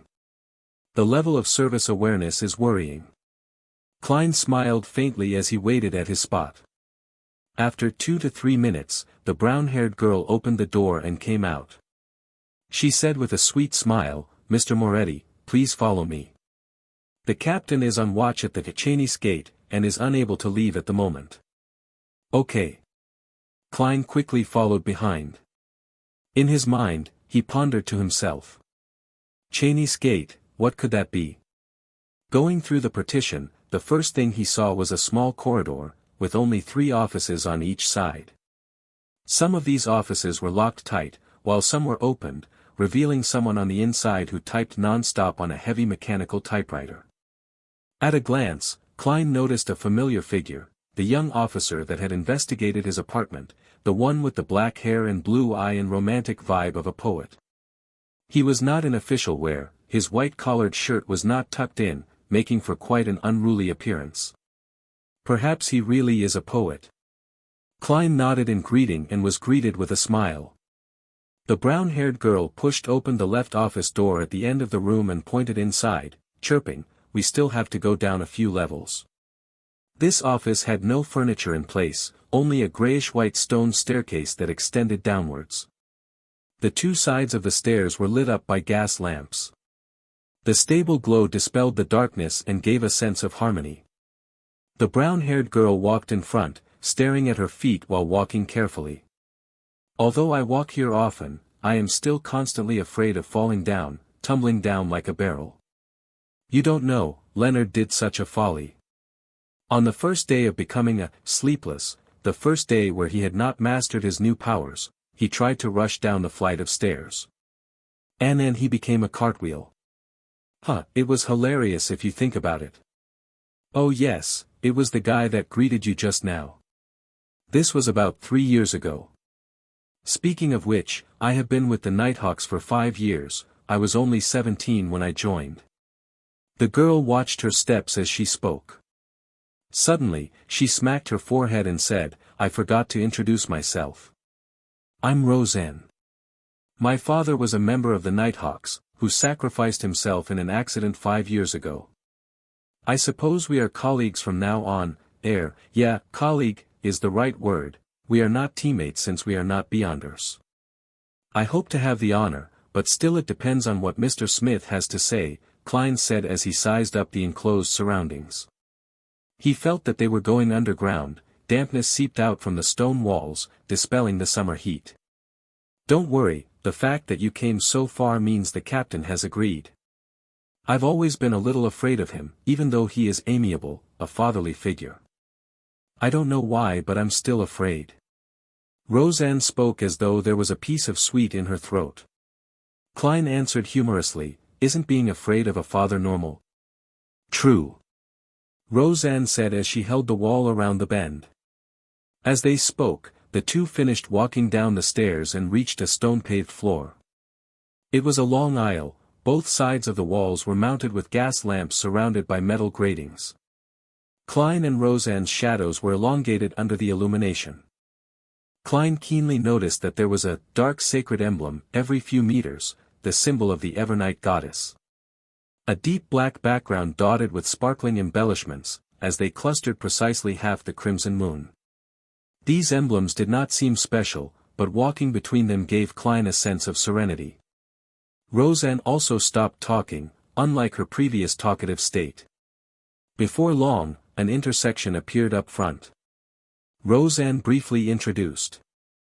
The path to the left will lead to the St. Selena Cathedral, to the right are the armory, storeroom, and archives. And straight ahead is the Cheney's Gate. St. Selena Cathedral. Then, Zutland Street is just behind Red Moonlight Street. Klein was a little stunned. St. Selena Cathedral of Red Moonlight Street was the headquarters of the Church of the Evernight Goddess in Tingen, a sacred ground where local followers yearned to visit. Along with Holy Numeric's Cathedral, of the Church of the God of Steam and Machinery in the suburbs, and the River and Sea Cathedral, of the Church of the Lord of Storms in North Tingen, they sustained the religious circles in Tingen City and its affiliated towns and villages. Aware that his status made it unsuitable for him to ask more, Klein only listened silently. They passed the intersection and moved straight ahead. In less than a minute, a black iron split gate carved with 7 sacred emblems were seen. It stood there, heavy, cold and domineering, like a giant guarding in the darkness. Cheney's Gate. Roseanne reminded him and pointed at the room beside them, saying, Captain is inside. Go on in by yourself. All right, thank you. Klein replied politely. The room Roseanne was referring to was just in front of Cheney's Gate. The windows were opened, revealing the lit room inside. Klein took a deep breath to calm himself. Come in. He heard Dunn Smith's deep and amiable voice. Klein opened the unlatched door gently. There was only a table and 4 chairs inside. Dunn Smith, with his high hairline, who was wearing the black coat from the previous night plus a gold watch chain around his chest, was reading the newspaper leisurely. Come and have a seat. Have you decided? Are you certain you want to join us? Dunn smiled and asked as he put down the newspaper. Klein removed his hat and bowed, then he sat beside the table and said, Yes, I am certain. Then take a look at this deed, heh. People like to call it a contract now. Dunn pulled out the table drawer and took out 2 contract copies. There were not many clauses, and most of them had been mentioned by Dunn Smith. The emphasis was on the confidential clause. Violators were tried in the tribunal courts of the Church of the Evernight Goddess instead of the kingdom's courts. It was akin to how soldiers and officers were sent to court-martial for trials. A 5-year contract. £2.10 solely for weekly wages, 10 solely as compensation for the risk and confidentiality. Klein read through it and answered resolutely, I've no problem with it. Then sign it, Dunn said as he pointed to the dark red fountain pen and ink. Klein used a piece of waste paper to try out the pen before drawing a breath. He signed on both contracts with his name, Klein Moretti. As he did not have a stamp yet, he could only use his thumbprint. Dunn received the contract, took out a stamp from the drawer, and stamped on the end of the contract and a few key parts. With that done, he stood up and returned a contract with one hand, and reached for Klein with the other saying, "Welcome, from now on, you are one of us, and please note that the contract is confidential as well." Klein stood up as well. He received the contract, shook his hand, and said, "So, I shall be addressing you as Captain?" "Yes." Dunn's grayish eyes seemed especially deep in the dim surroundings. After shaking hands, they sat down. Klein glanced at the stamp on the contract. It read, "Nighthawk Squad, Tingen City, Alwa County, Lone Kingdom." "I can't believe you guys would use the name, Blackthorn Security Company, as a disguise," he laughed and said. "Actually, we have other signboards." Dunn pulled out a piece of paper from the drawer. It was stamped with the stamps of the city government and the police department. The content were as follows: 7th Unit, Special Operations Department, Alwa County Police, Lone Kingdom. The first 4 units are the regular police responsible for general security, like the VIP Protection Unit and Key Installations Protection Unit. And from Unit 5 onwards are the ones dealing with supernatural incidents in each city. Our unit is responsible for incidents related to the followers of Evernight Goddess in Tingen. If there are different types of followers, then we divide the area accordingly. We are mainly in charge of places like the North, West and the Golden Indus region. Dunn briefly introduced, Unit 6 of the mandated Punisher Squad under the Church of the Lord of Storms is in charge of the Pier region, the East, and the South. The university area and the suburbs are under Unit 5, which is the Machinery Hive Mind Squad in Tingen. Right. Klein had no questions about it. He then laughed. What happens if someone really comes here due to the Blackthorn Security Company signboard and requests for our services? We'll take those requests, why shouldn't we? As long as it doesn't affect our daily operations, Dunn said slowly and humorously. Any earnings would be considered additional bonuses, so our members are quite willing to take those jobs. Anyway, the market for trivial and troublesome matters such as finding dogs and cats have been monopolized by private detectives. So how many people are there in this Nighthawk squad? Klein asked since they were on this topic. There aren't many supernatural incidents, so there are even fewer Beyonders. There are only 6 formal members of the Nighthawks in the entire Tingen city, including me. Heh, as for civilian staff, there are 6 including you. Klein nodded his head, and eventually asked the question that he was most concerned about, "So, Captain, what do you mean by Beyonders losing control? Why does it happen?" Upon hearing Klein's question, Dunn looked out of the window toward the corridor that led to Cheney's gate. He took out his pipe, stuffed it with some tobacco and mint leaves, and held it to his nose. He took a deep whiff as his voice turned reflective and drifting. "Only at home can I enjoy the beautiful flavors of tobacco mixed with mint leaves without any worries. Klein, do you know about the creation myth?" "Of course, when I received primary education during Sunday school, we learned to read using the revelation of Evernight. Among them, the Book of Wisdom and the letters from the saints mentioned the myth of creation." Klein attempted to recall via the memory fragments of the original Klein. He slowed down his tempo and said, "The Creator awoke from chaos and shattered the darkness, creating the first ray of light. He then fused himself completely into the universe and made up all of existence. His body became the land and stars. One of his eyes became the sun, while the other became the crimson moon. Some of his blood rushed into the seas and rivers, nourishing and nurturing lives." Klein subconsciously paused when he said that. Partially, it was because the relevant memories were a blur and that the creation myth was very similar to the Chinese creation myth of Pangu. The imaginations of people from different worlds shared something in common on their myths and legends. Noticing that Klein was having trouble, Dunn smiled and added, "His lungs turned into the elves, his heart turned into the giants, his liver turned into the Treants, his brain turned into the dragons, his kidneys turned into the feather serpents, his hair turned into the phoenixes, his ears turned into the demonic wolves, his mouth and teeth turned into the mutants, and his remaining bodily fluids turned into the sea monsters, of which the essence was Naga. His stomach, his small and large intestines, and the evil parts of his body turned into devils, evil spirits and various kinds of unknown maleficent existences. His spirit became the eternal blazing sun, the Lord of the storms, and the God of knowledge and wisdom. His wisdom gave birth to humanity. That was the first epoch, the Chaos Epoch. Klein finished the last sentence for Dunn, but he found it funny and ridiculous. As a keyboard folklorist, it was the first time he came into contact with a creation myth that was arranged in such great detail. It was so detailed that almost every prominent race corresponded to a particular body part of the creator. It's like a children's song with children sitting in a row and eating fruit. Furthermore, it was not only mentioned in the canon of the Evernight goddess. The churches of the Lord of Storms and God of Steam and Machinery also had similar descriptions. None of them alleviated themselves or devalued the other gods. This either means that the creation myth is real or hints that the few churches had undergone a long period of strife before compromising before the fifth epoch. With this in mind, Klein suddenly had another question. He asked with a frown, it feels problematic.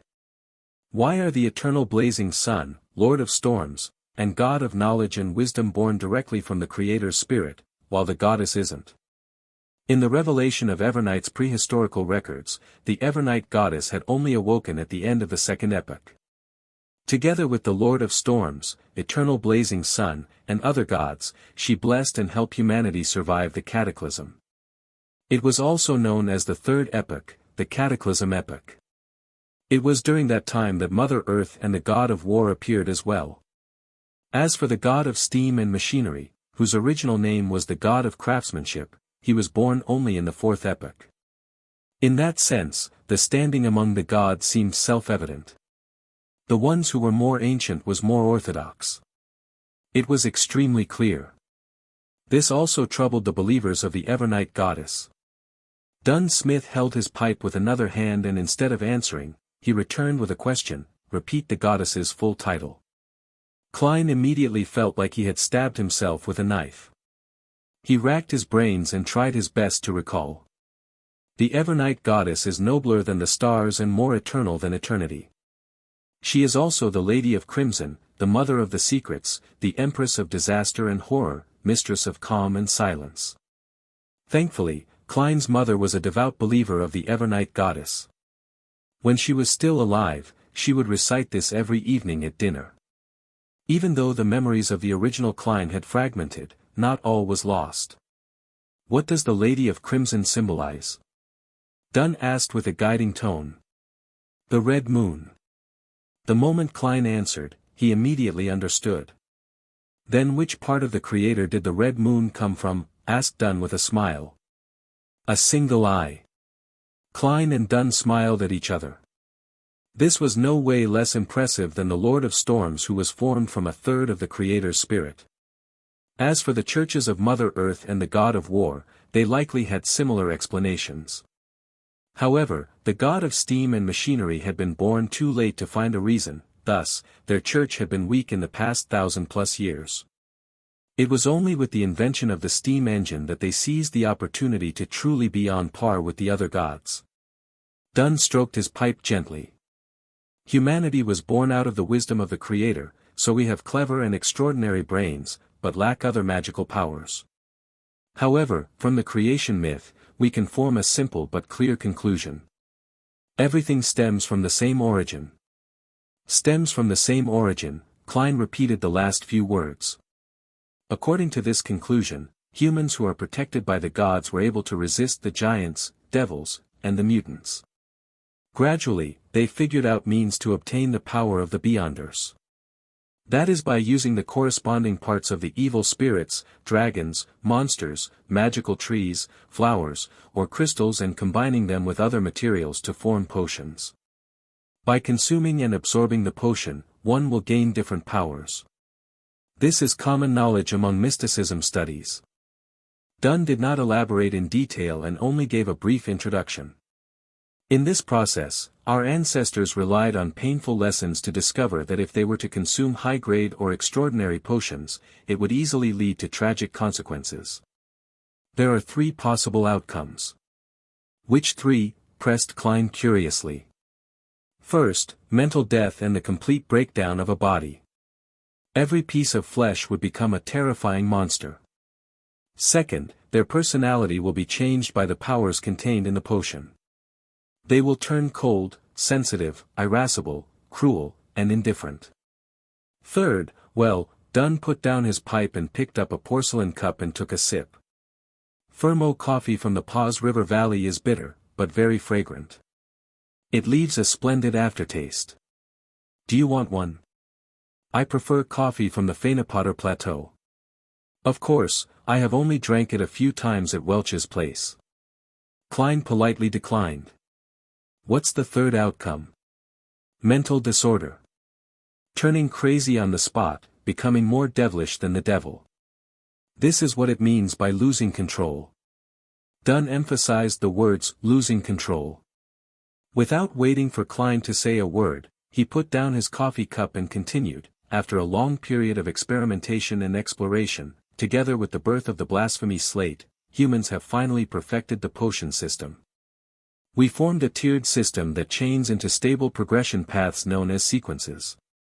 The lower the number in a sequence, the higher the grade of a potion. At this point, the 7 major churches each control at least one complete sequence. Besides, there are also incomplete paths that they have gathered over the past hundreds or 1,000 years. Blasphemy slate. Klein sharply noticed the term. At the gathering, the Hanged Man had also mentioned it. According to the Hanged Man, the blasphemy slate was the most critical factor of a potion's system formation and completion. That seemed to contradict what Dunn had just said. Those were things created by some evil gods. As for which era it appeared, what it contains or what's so special about it, I am unsure as well. If you discover any clues, you have to immediately report it to me. It deserves the highest level of response, said Dunn vaguely. I mentioned one of the types of losing control. I'll now tell you the remaining 4. All right. Klein pushed the question of the blasphemy slate to the back of his mind and listened attentively. Although humans have clever minds, they lack extraordinary powers, it is not absolute. There are always a few lucky ones, perhaps I should call them the unlucky ones. They are born with relatively higher perception. Well, it also means the ability to sense spirits. They can hear voices that others cannot hear and see things that others cannot see. They have partial characteristics of beyonders. While Dunn spoke, he looked at the empty air around him and watched Klein shudder in fear. In other words, if they are half a sequence 9 beyonder and have fixed characteristics. Oh, sequence 9 is the lowest grade in the chain, in short, they can only choose a corresponding, fixed sequence pathway. If they consume other potions, the effects might range from mental disorders to a loss of control, or even worse, death. Got it. Klein nodded slowly. The third kind is similar to the second kind. Once you choose a sequence chain, you will be forced to go down that path. There will be no room for regret. If you were to consume potions from the corresponding sequence of other paths, there will be a high probability you will get mixed, unusual and warped powers. But it is almost certain that you would be in a semi-deranged state, sensitive and irascible, cruel and bloodthirsty, and silent and melancholic. And there is only one such opportunity. After that, regardless if you consume the potions from the original path or potions in the present sequence, the only result is a loss of control. The outcome could then be mental death, alternatively, the body breaks down into monsters or even transforms into an evil spirit. As Dunn spoke, he lifted his coffee cup to take a sip. Klein, who turned alarmed and fearful after hearing this, fell silent for a few seconds before asking, what about the 4th kind? The 4th kind, heh. That is the most common problem. When we consume potions to gain powers that originally belonged to extraordinary beings, we undergo an unnatural transformation. Therefore, we would more or less be affected by the remnant spiritual powers. While perhaps the symptoms might not manifest and are undetectable to others, it will definitely lurk in one's mind. If one rushes to consume the corresponding potion ranked higher in the sequence before fully grasping the extraordinary powers the potion brings and eliminating the subtle traces, the madness will accumulate, increasing the chances of losing control. Dunn suddenly fell silent. After a short pause, he said with a sigh, as per the internal rules of us Nighthawks, even if a teammate were to make a great contribution, they must have consumed the last potion 3 years ago and be examined before they can be promoted. Even so, there are still many who lose control every year. How terrifying. Klein drew a gasp as he asked, then what about the final kind? There was no trace of a smile despite Dunn's curved lips. The fifth kind is the most common reason for a loss of control. For Beyonders, one's spiritual perception would be enhanced more or less. The smaller the number in the sequence, the more enhanced their perception. Therefore, they would hear what others cannot hear, see what others cannot see, and encounter things others would not encounter. They are constantly met with mysterious enticement and illusionary bewitchment. Once they are overstimulated or have greedy desires, they will slowly go down the path of losing control. As he spoke, Dunn looked straight at Klein, his gray pupils reflecting Klein's figure. His tone turned bleak as he said, "The founder of the Nighthawks, Archbishop Chainies, once said, 'We are guardians, but also a bunch of miserable wretches that are constantly fighting against dangers and madness.' We are guardians, but also a bunch of miserable wretches that are constantly fighting against dangers and madness." The corridor outside the window was sealed, its walls ice-cold. The room was illuminated with bright yellow lights. Dunn Smith's delivery echoed, sending blow after blow to Klein's heart. It left him temporarily at a loss for words. Dunn shook his head and smiled when he saw Klein silent. "Are you very disappointed? Beyonders are not like what you imagine them to be. We are always treading alongside danger. There is always a price to any gain." Klein recovered from his shock as he answered with a quivering voice. It was true that he never imagined that the halo, extraordinariness, and the inordinary aspects of a Beyonder would have such hidden threats. Perhaps it was only because he was hearing a description without witnessing it firsthand and that he had been sucked into the vortex with a peculiar incident already befalling him. Klein soon brought his fear, uneasiness, worry, and apprehension under control. Of course, the thought of shrinking back was inevitable, it lingered around and refused to leave. Not bad. Very mature and rational, Dunn finished the last mouthful of coffee and added, "Also, Beyonders are not as powerful as you imagine them to be, especially a low-sequence Beyonder. Heh, why would we use 1 to represent the highest grade and 9 the lowest? Isn't this against intuition and logic? The low sequence we often mention refers to a low grade or a high number. They are the starting point of the sequence chain." Alright, where was I? Yes, Beyonders are not as powerful as you imagine. A low sequence Beyonder's power is no match for guns, much less cannons. They are just more fascinating and indefensible than firearms. If you have a chance to become a Beyonder in the future, you must consider what I said today carefully. Do not make a rash decision. Klein gave a self-deprecating smile. "I don't even know when I will have the chance." He felt that he would not miss the opportunity if it presented itself to him. Consuming the wrong potion or a higher-ranked potion in the sequence could be mostly avoided. The major potential danger was the subtle influences the potions had and what he experienced from having heightened auditory and visual perceptions. For the former, he could draw on the experiences from generations of people before him. As long as he was not in a rush to advance himself and patiently grasped control over his powers, the chances of losing control were relatively low. Furthermore, he still had to resolve the potential problem that he currently faced. He had to understand the essence of mysticism and seek a way to transmigrate back. These were the underlying reasons for taking the first step. He did not aim for higher sequence spots. If it was easy to lose control, he could just forget about advancement, stay in his original sequence, and rely on knowledge to plan a way home. It was needless to elaborate on the potential risks. Back when Klein held the luck enhancement ritual, he was nearly driven crazy. The murmurings that nearly blew up his head were still fresh in his mind. They were not unavoidable by not becoming a beyonder, therefore, it was better to gain power that allowed him to defend himself. With this in mind, Klein felt that the pros clearly outweighed the cons. It made his thoughts of withdrawal almost disappear. Dunn picked up his pipe again as his grey eyes carried a smiling trace to them. I cannot give you an accurate answer on this. To become a beyonder, firstly, you must make enough contributions.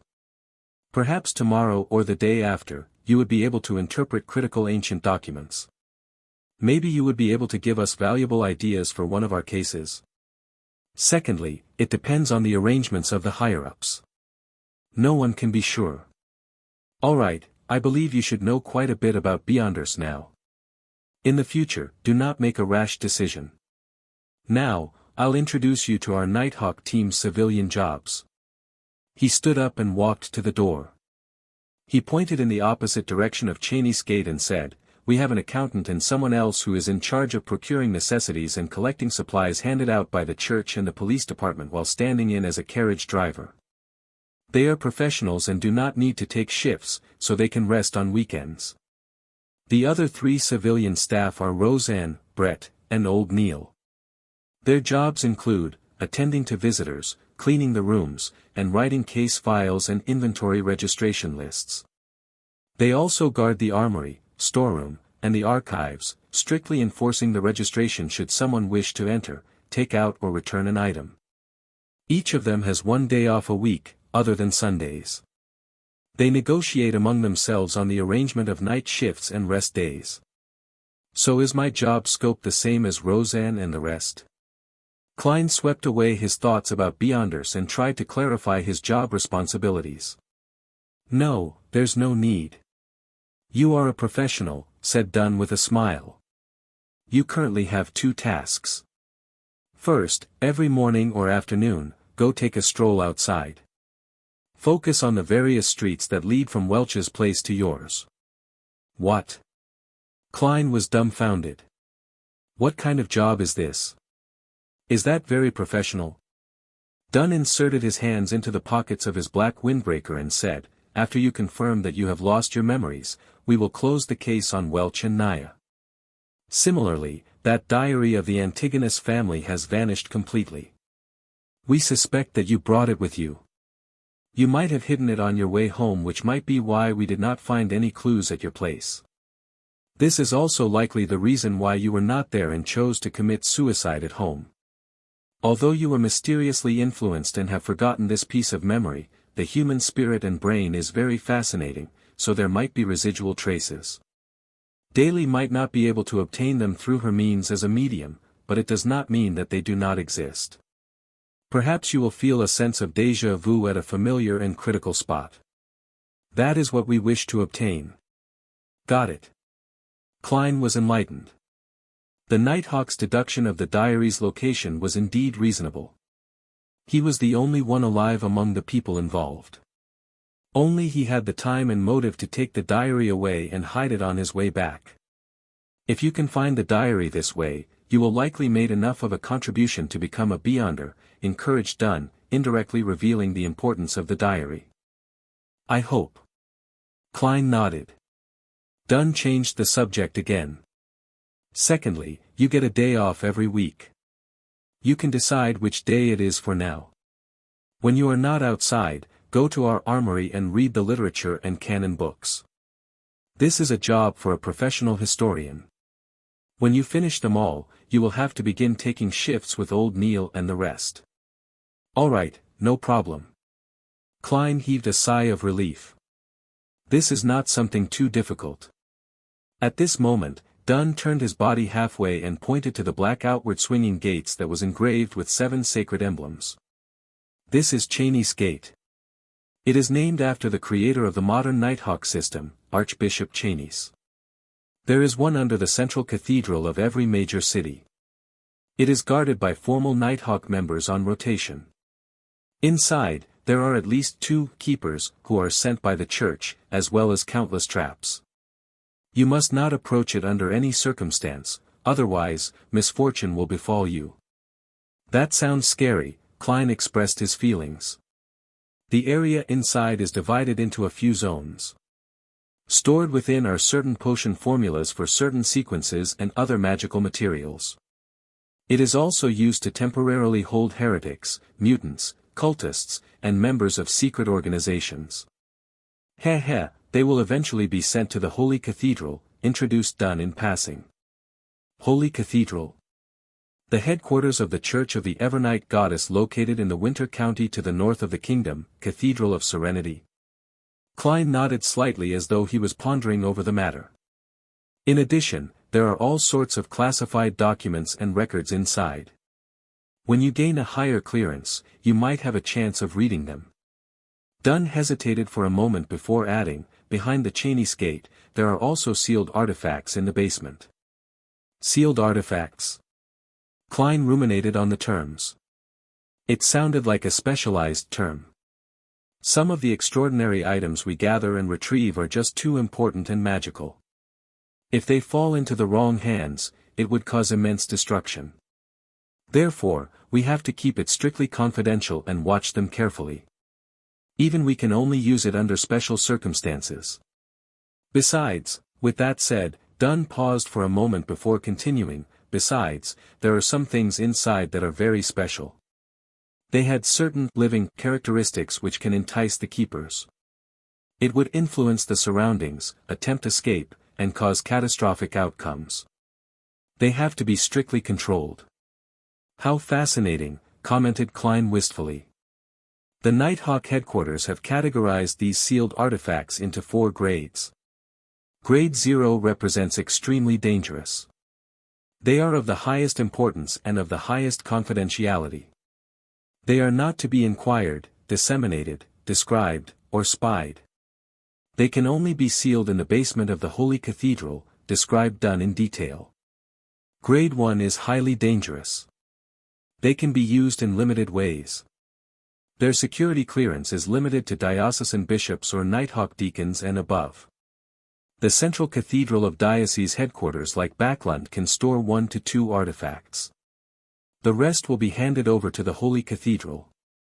Grade 2 is dangerous. They can be used with care and moderation. The security clearance requires 1 to be a bishop or a Nighthawk team's captain and above. The central cathedrals in the various cities can store 3 to 5 artifacts. The rest will be turned into the Holy Cathedral or the diocese headquarters. Grade 3 is considerably dangerous. They have to be used carefully. It can only be applied for operations that require 3 or more people. The security clearance requires 1 to be a formal member of the Nighthawks.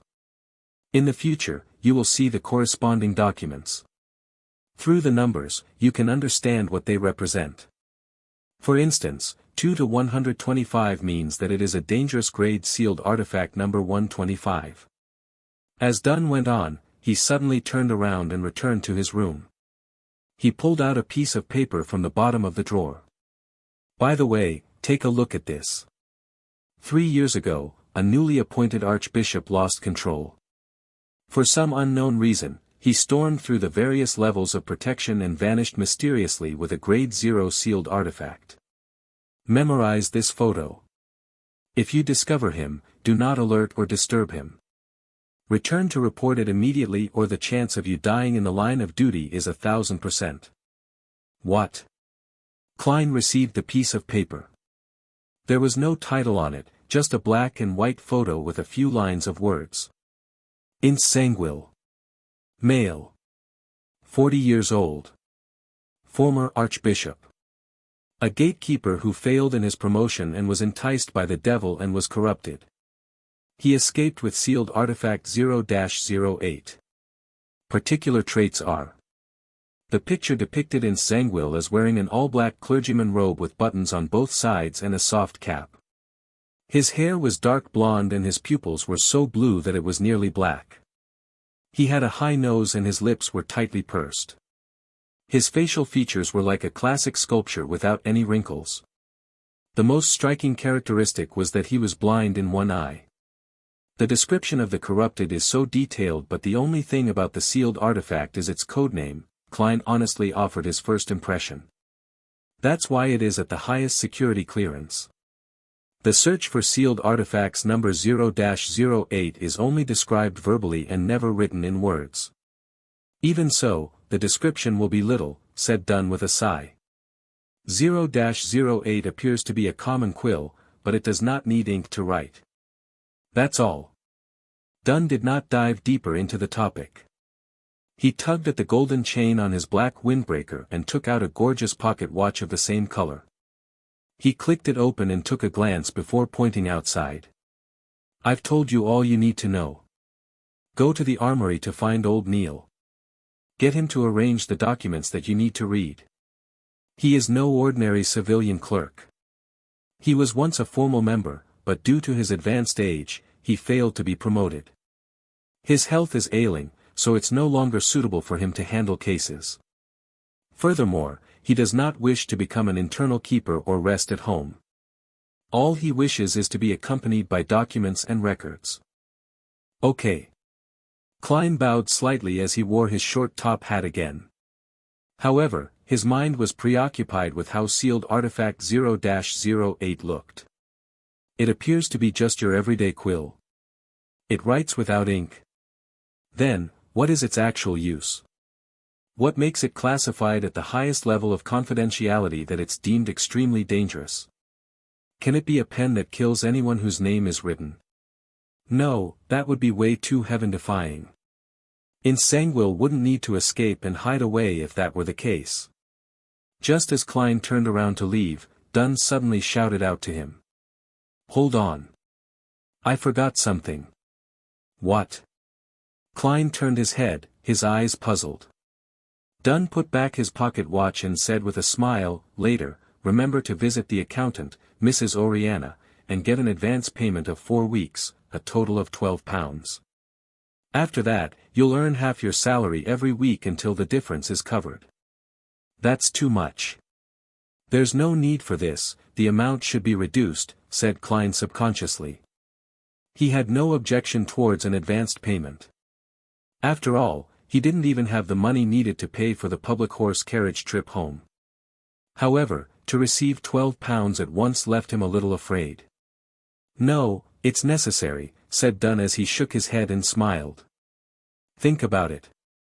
Do you still wish to continue living in your present apartment? One that needs you to share a bathroom with so many other tenants. Even if you aren't taking yourself into consideration, think about the lady. Besides. He paused when he saw Klein nod in agreement. He smiled and sized up Klein's garbs and said with a meaningful intent, besides, you need a cane, and you should buy a new suit. Klein was taken aback for a second before snapping back to reality.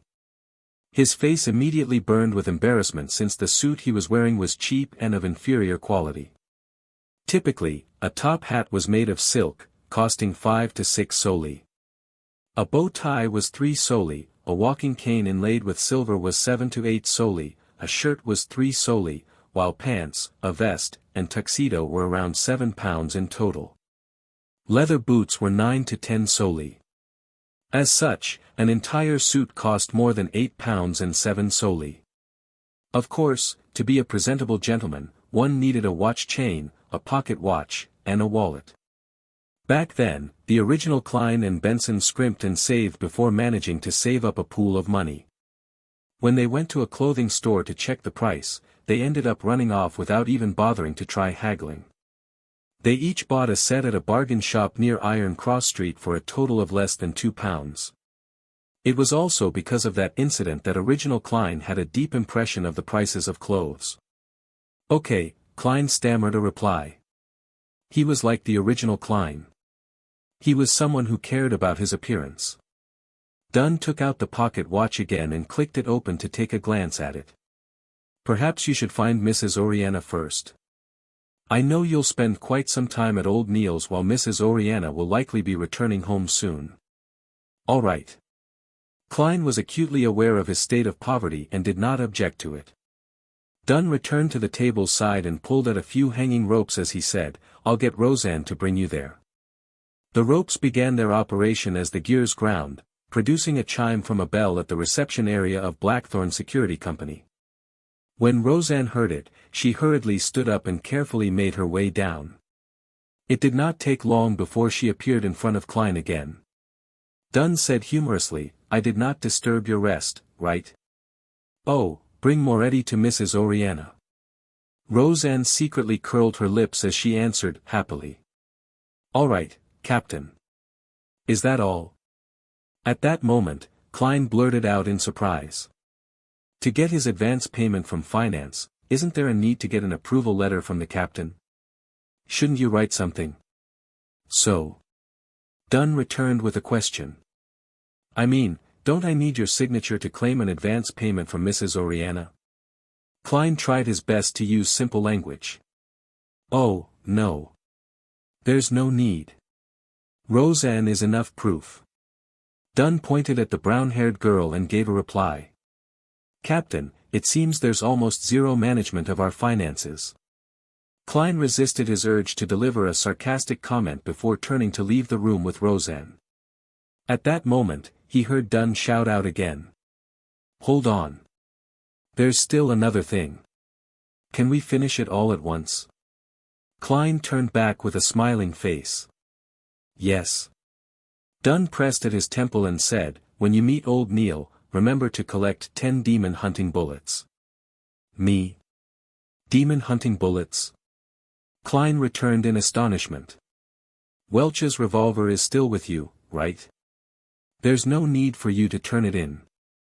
Dunn inserted a single hand into his pocket and said, "With the demon-hunting bullets, if you were to face with an paranormal danger, you will be able to protect yourself. It will give you some courage at the very least. There's no need for you to add on the final sentence." Just as Klein was vexing over the problem, he answered without any hesitation, "All right. I'll remember to do so. This will require me to write a formal document." "Wait a moment." Dunn sat down and picked up the dark red fountain pen. He scribbled a note, signed it, and stamped it. "Thank you, Captain." Klein received it sincerely. He slowly walked back before turning around. "Hold on." Dunn shouted one more time. "Captain, you look to be in your 30s. Why do you have the symptoms of dementia?" Klein squeezed out a smile and turned around to ask, "Anything else?" "I forgot earlier that you are not trained in shooting, so getting demon-hunting bullets would be useless. Let's do this, collect 30 normal bullets every day. Take the opportunity when you are out to go to the street corner, the underground shooting range at number 3 Zutland Street. Most of it belongs to the police department, but there is one that is specially for us Nighthawks. Oh, right, you also need to get a badge from old Neil. Otherwise, you won't be able to enter the shooting range." Dunn smacked his forehead and took back the note from Klein. He then added the information and stamped it with another seal. "A good marksman is produced by expending bullets. Do not think lightly of it." Dunn handed back Klein the modified note. "Got it." Klein, who was fearful of danger, yearned to visit the shooting range that very day. He took 2 steps towards the exit before carefully turning around halfway. He deliberated before asking, "Captain, is there anything else?"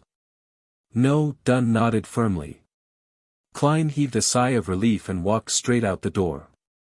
While walking, he had the strong urge to turn around to ask another, "Are you sure there's nothing else?" He resisted that urge and finally left the keeper room successfully.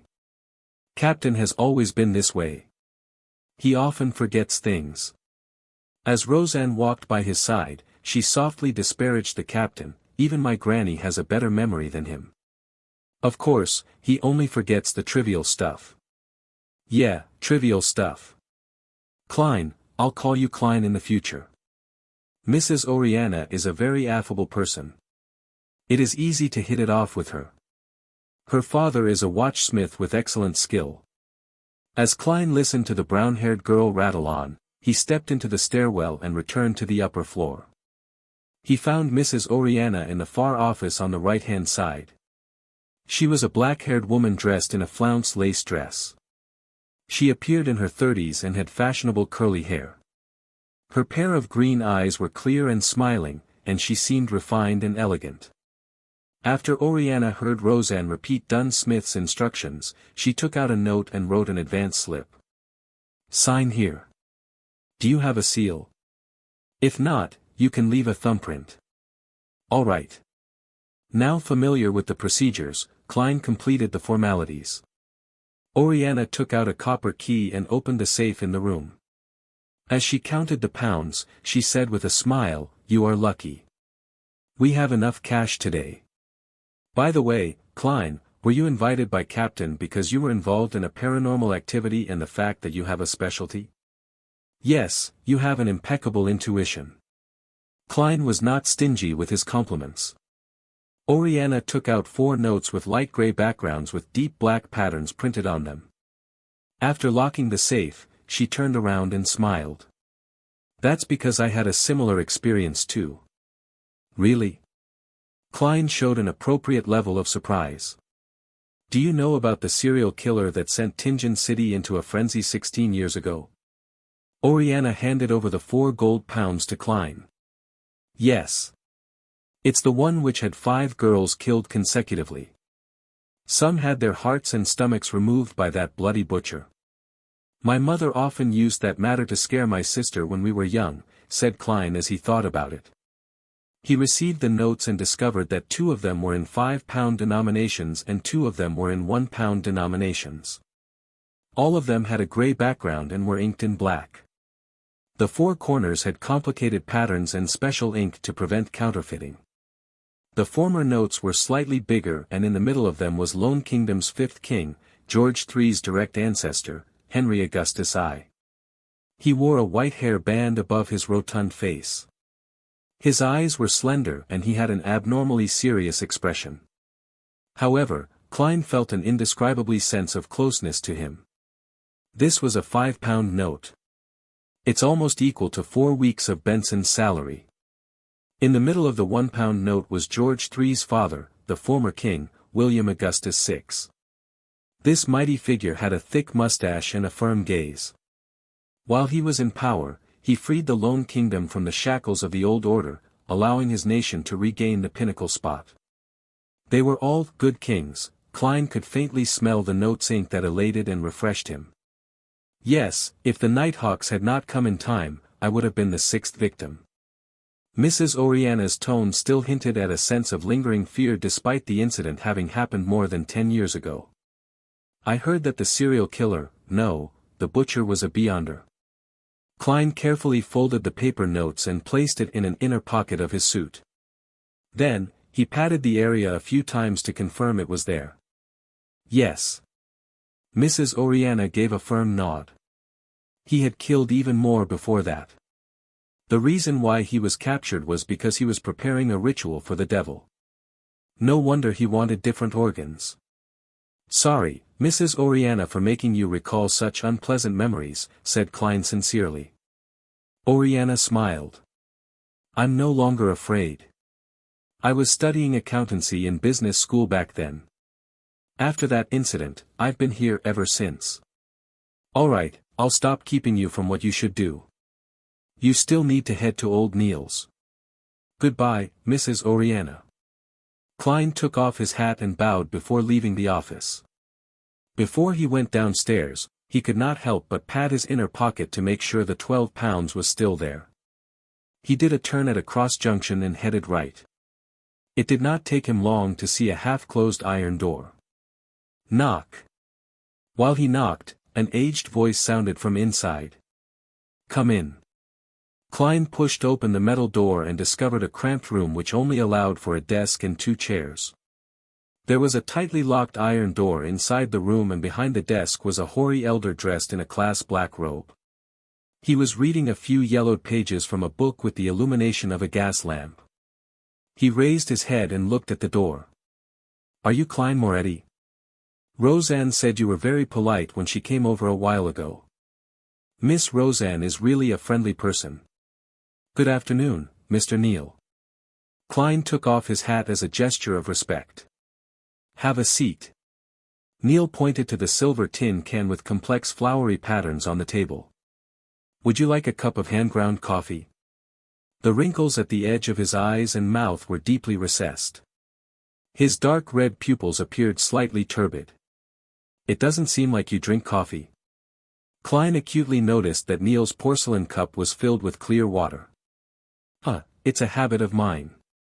I do not drink coffee after 3 in the afternoon, Neil explained with a laugh. Why? Klein asked in passing. Neil held back his smile as he looked into Klein's eyes and said, I'm afraid that it would affect my sleep at night. It will make me hear the murmurings of the unknown existence. Klein was momentarily unable to answer him as he changed the subject. Mr. Neil, what documents and books should I read? As he spoke, he took out the note written by Dunn. Anything that has to do with history, or are complicated and incomplete. To be honest, I have always been trying to learn, but all I can achieve is a rudimentary grasp. It's just too troublesome for the other material, such as people's diaries, contemporary books, epitaphs, etc., lamented Neil.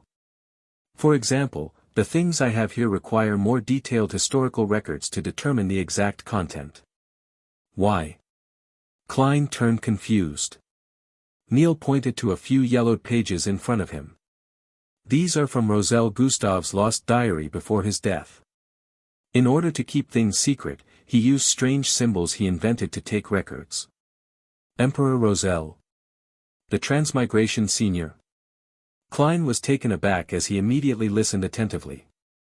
Many people believe that he did not truly die, but instead became a hidden god. Therefore, cults which revere him have always been holding various rituals to attempt at gaining power. We will occasionally encounter such incidents and obtain a few original or duplicated copies of the diary, Neil said with a shake of his head. Till date, no one has been able to decipher the special symbol's true meaning. Therefore, the Holy Cathedral has permitted us to keep copies for research, hoping that it would bring them a pleasant surprise. With that said, Neil revealed a smug smile. I have already deciphered a few symbols and have confirmed that they represent numbers. Look at what I discovered. It's actually a diary. Yes, I wish to use history from different periods, especially events that revolved around the emperor. By comparing those records to the ones written in the diary for the corresponding day, I can try to interpret more of the symbols. That's the mind of a genius, right? The old gentleman with white hair and deep wrinkles looked at Klein with bright eyes. Klein nodded in agreement. Yes. You can also take a look at it. Tomorrow, you will have to help me with this diary. Neil pushed the few yellowed pages towards Klein. Klein turned them around and took a glance at them, but it immediately stunned him. Although the symbols had been copied in terribly ugly fashion, to the point of looking a little distorted, there was no way he could be mistaken. This was because they were words he was most familiar with. Chinese. And it's simplified Chinese. In that instant, Klein even believed that he had transmigrated back. However, the elegant gas lamp surrounded by brass grids and the silver inlaid tin, which old Neil kept his hand-ground coffee in, made him recognize the reality he was in. The transmigrator, Emperor Roselle, is really a fellow countryman of mine. He was using simplified Chinese, which doesn't exist in this world, to record secrets. With the indescribable feeling of identifying an old friend in a different world, Klein quickly read through the 3 pages. November 18th. Truly a fascinating matter. A blue sky experimentation and a chance mistake made me discover the pathetic fellow lost and trapped in the deep darkness amid the storms. He can only approach the reality of this world on the day of the full moon every month, yet, he is unable to transmit his cries. He is lucky to have met me, the protagonist of this era. After reading the paragraph I wrote above, I suddenly felt a little down. Even my Chinese is written like a translation. 4 decades have passed in a finger snap. My past memories feel more like a dream. 1184, January 1st. At the Grand New Year Gala, Lady Florina was truly splendid. January 2nd. My diplomats are all idiots. January 3rd. I made a hasty choice back then. In hindsight, I should have chosen the apprentice, the seer, or the bandit. Unfortunately, there is no way of redoing it. January 4th. Why are my children so stupid? I've repeated myself so many times.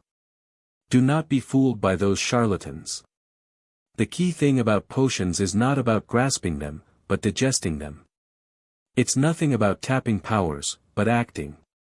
And the name of a potion is not solely symbolic at its core, but a concrete imagery, and the key to digestion. September 9th. An alliance opposing me has been established. Faysak from the north, Lone from the east, Fainapotter from the south. My enemies have finally joined forces, but I have no fear. I will use facts to teach them that the generations of weapons and knowledge cannot be compensated by mere numbers and low-grade sequencers. Besides, it's not as though I do not have subordinates. As for the higher grades, heh. Have they forgotten who I am? September 23rd. I have lost communications with the ship seeking the forsaken land of the gods. I should consider inventing wireless telegraphs. I hope it would not be affected by the storm. September 24th. Miss Ithaca is more mesmerizing than Lady Florina. Perhaps, I'm just being nostalgic about my youth.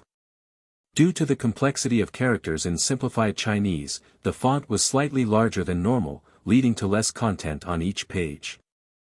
Furthermore, for preservational and research purposes, the back of each page was left empty.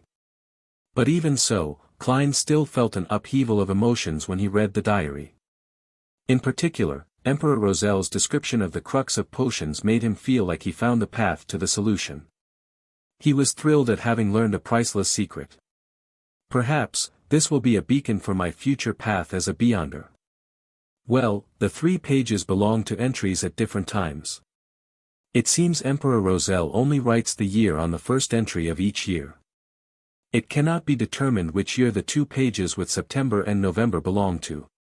Who is the pathetic fellow he discovered? What do digesting and acting actually mean? Where is the forsaken land of the gods? These questions bubbled in Klein's head. It made him eager to immediately gather all of Emperor Roselle's diary and read it from cover to cover. Klein. At that moment, old Neil asked puzzledly across him. Klein jolted awake as he hurriedly covered it up with a laugh. I thought I would be the most special one. I was trying to decipher and interpret it. You are young indeed. Old Neil nodded, laughing. I once believed that I was the most special one as well. Klein flipped through the 3 pages in his hand and after confirming that he had not missed anything, he handed it over to old Neil and thoughtlessly asked, Do we only have these few pages? I want to see more of Emperor Roselle's diary. Did you think there would be many? Old Neil caressed the scripts as his wrinkles deepened from his scoff. There are not many incidents a year that involve beyonders and mystery to begin with. Sigh, the major reason is the gradual extinction of extraordinary species in our northern continent. Without them, there won't be a lot of potions, causing the number of beyonders to reduce with time. Sigh, over the past few centuries, dragons, giants, and elves have become simply records in books. Even the sea folks are no longer seen near the coastal waters. Upon hearing this, Klein suddenly thought of a meme. He immediately said with a smile, I think it's time to establish a Dragons and Giants Protection Association. Old Neil looked confused when he heard that. It took him quite some time to figure out what it meant. After figuring out its meaning, he rapped the table and laughed quite heartily in a not-so-gentlemanly manner. Klein, you really are humorous. This is a tradition of our lone kingdom.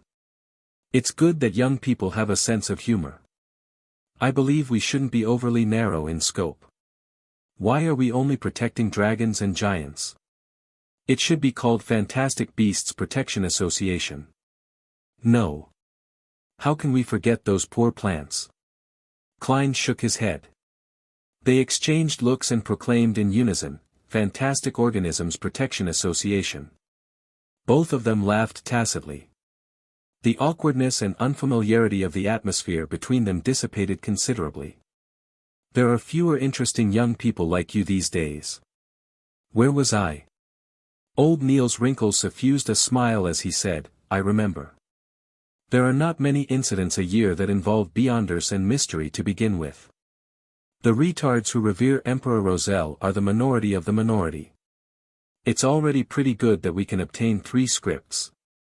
Well, the other larger cathedrals or dioceses might have some. After muttering a few words, he took the approval note which Klein had placed on the table earlier and took a look. Are they pistol bullets, rifle bullets, or steam-pressured bullets? It's a revolver, answered Klein honestly. All right. I'll go get them. Ahem, do you have an armpit holster? As a gentleman, we can't let you have something bulging below your waist in public. Old Neil made a joke that all men understood. No. Do I need to get Captain to include it? Klein smiled cooperatively. Old Neil stood up and said, there's no need. I just need to make a record. It's an accessory item.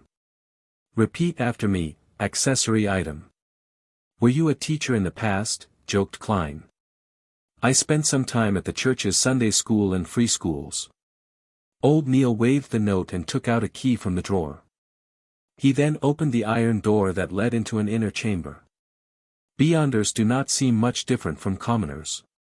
Klein murmured silently before casting his gaze on the table where the 3 pages of the diary were. Emperor Roselle is indeed involved in the realm of mystery. His diary is invaluable. To others, they are just pieces of scrap paper. It is unknown when they will be deciphered, but they are a valuable treasure to me. I wonder where the remaining parts of the diary are. I have to think of ways to get more. Klein's mind went through upheavals as he could hardly calm down. This continued until old Neil came out and closed the iron door. 10 demon hunting bullets, 30 revolver bullets. An oxhide armpit holster, and a 7th unit, Special Operations Department badge. Please count them and give them a try. Remember to sign the log book. Old Neil placed the items down on the table. The revolver bullets were arranged neatly in a paper box which was divided into 3 layers. The bullets shimmered with a yellow sheen just like the bullets back home, but they appeared narrower. As for the demon hunting bullets, they were kept in a small iron box. The shape was identical to regular revolver bullets, but their surface was silver in color. Upon a more careful examination, there were complicated and dazzling patterns with tiny sacred emblems, a black background dotted with stars and a half-crimson moon, engraved at the bottom. The oxhide holster felt solid and it came with a belt and buckle. Beside it was a badge half the size of a palm. It had a metallic background with Alwa County Police Department and 7th Unit, Special Operations Department, inscribed in silver text. They formed almost 2 sealed circles and surrounded the 2 crossed swords and a crown, police emblem. Unfortunately, it's not a Nighthawk's badge, Klein said half wistfully and half probingly. Old Neil smiled and urged Klein to test the armpit holster. After he took off his jacket, Klein took quite a bit of effort to buckle up the holster, which hung close to his left armpit. Not bad. He put on his jacket again. Old Neil sized him up and nodded in satisfaction. It suits you well. My judgment is as accurate as usual. After putting away the other items into his pockets and signing the log book, Klein had a short, casual conversation with old Neil before leaving.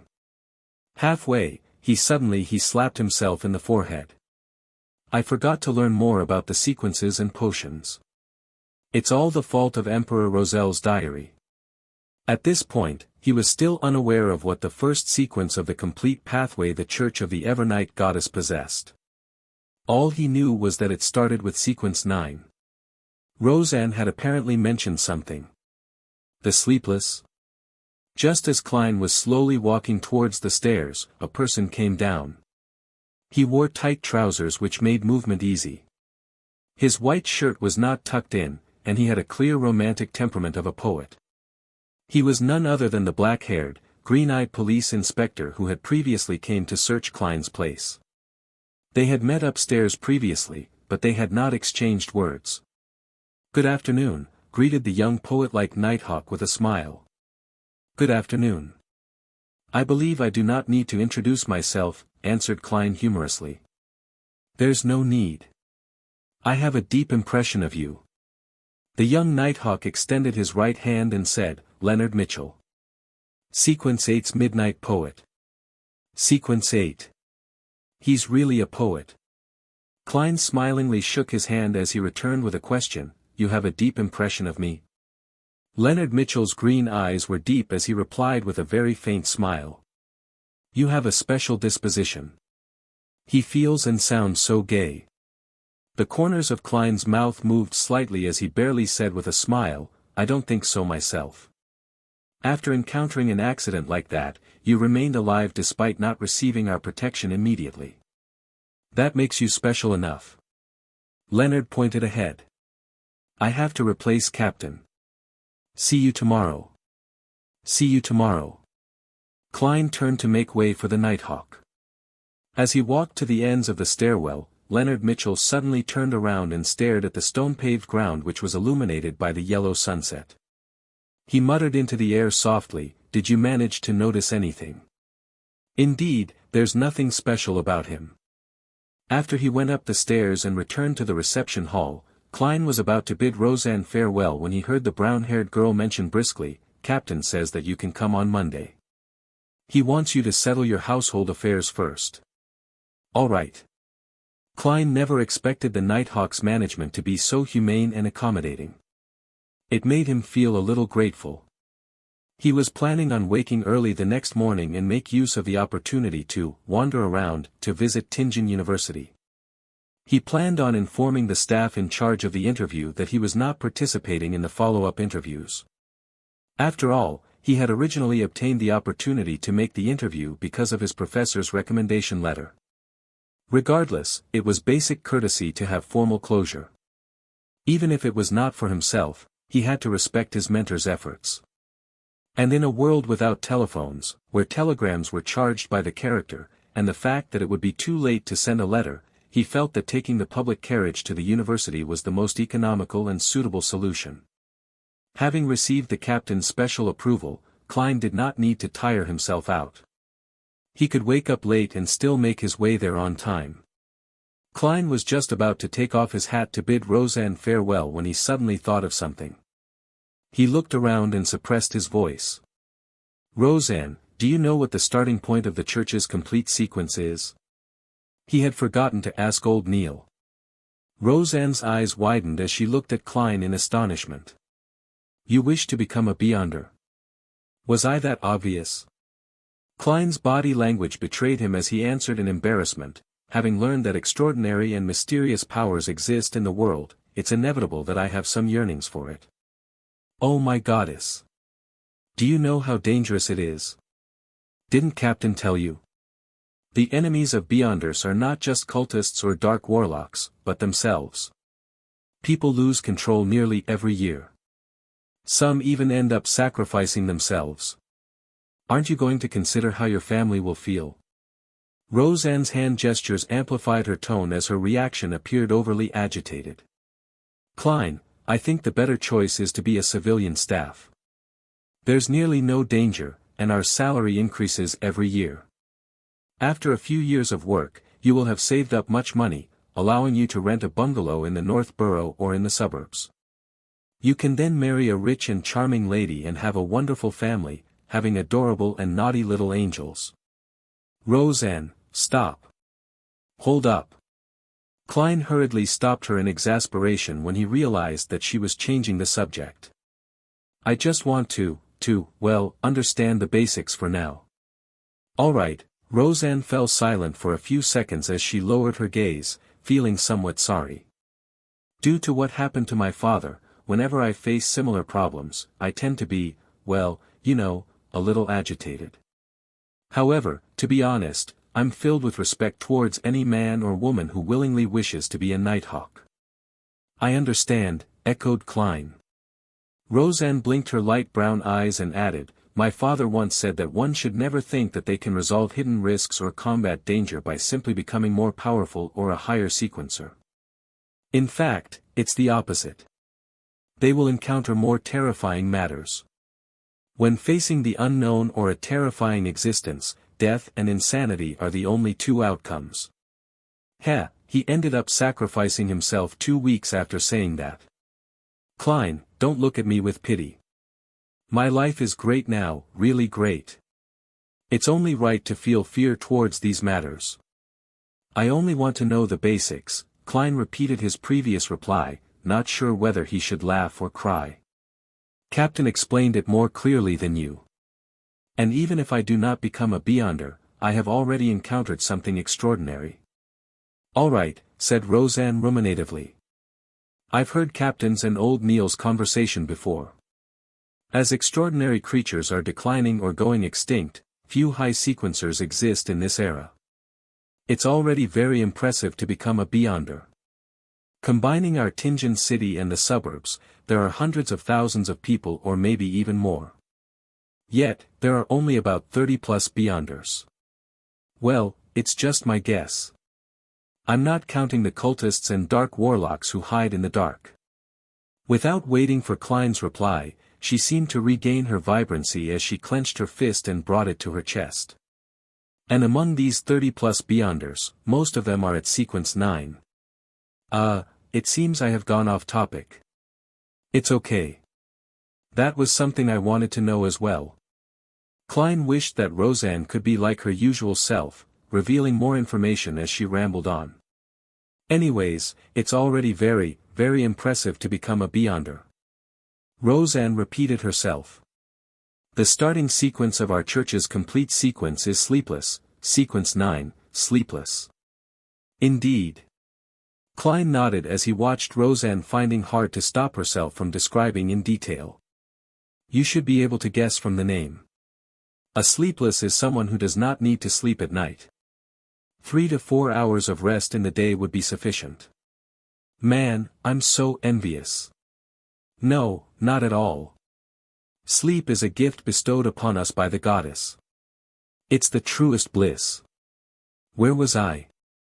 Ah, right. A sleepless can see through the darkness even without any lights. The deeper into the night, the more powerful they become. I mean more powerful in the aspects of their physical strength, their intuition, and their mental capabilities. However, although they can detect unknown dangers that lurk in the dark, they will still rely on demon-hunting bullets and other items to handle monsters they are unable to deal with via normal means. My father was once a sleepless. Without waiting for Klein to press on, Roseanne continued, after that, it's sequence 8's Midnight Poet, and one level higher is sequence 7's Nightmare. Nightmare? Klein instantly recalled that Dunn Smith had guided his dreams. He asked as a confirmation, Captain. You know about it? Roseanne's mouth nearly turned into an O shape. Captain once entered my dream. Klein glanced around as he lowered his voice once more. Got it, Roseanne was enlightened as she answered with a whisper. She picked up a coffee cup beside her and took a sip before saying wistfully, there are only 2 sequence 7 beyonders in our Tingen city's church. It's likely that Captain is one of them. Even if he goes to a large diocese like Backlund, he is still an impressive figure. Some deacons might not even be stronger than he is. So Captain is that impressive? Klein echoed with a smile. Frankly, Dunn Smith's appearance last night had left a deep impression on him. He had basically believed that Dunn was an extremely powerful beyonder. Of course. Roseanne proudly straightened her back. In moments, the scatterbrained her said with a vexed expression, as for what's above sequence 7, I have no idea. Among all the Nighthawks, perhaps only Captain will know. Then what about other starting sequences? The ones that aren't complete? Klein was satisfied as he changed the subject. It had to be said that Roseanne's description of sleepless did match his imaginations and expectations of beyonders. However, it was not the kind he wished to become. The perfect sequence 9 was likely one that could study and grasp more knowledge of the mystery. By doing so, he could leverage on them to figure out the reason for his transmigration and lay the foundations of his future transmigration back. Roseanne thought for a moment before saying with a sigh, I'm not that interested in this aspect. I only know we have more than other churches. After all, the goddess is the mother of the secrets. Well, there should be 2 or 3. Some of our teammates are cold and distant, making me fear them. They also have a strange smell to them. Some members. Well, I mean you should talk to old Neil. He knows a lot, as well as quite a number of interesting magical rituals. Let me think. He once mentioned his Sequence 9 title, which is also the name of the potion formula.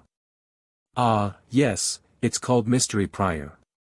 Quite a number of interesting magical rituals. Mystery Prior sounds very close to what I want. Klein was slightly delighted. In addition, I also know of the name of a Sequence 7, the kind that's incomplete. Roseanne said with a flaunting tone. She had just thought of it while recollecting. What is it? Klein was abnormally curious.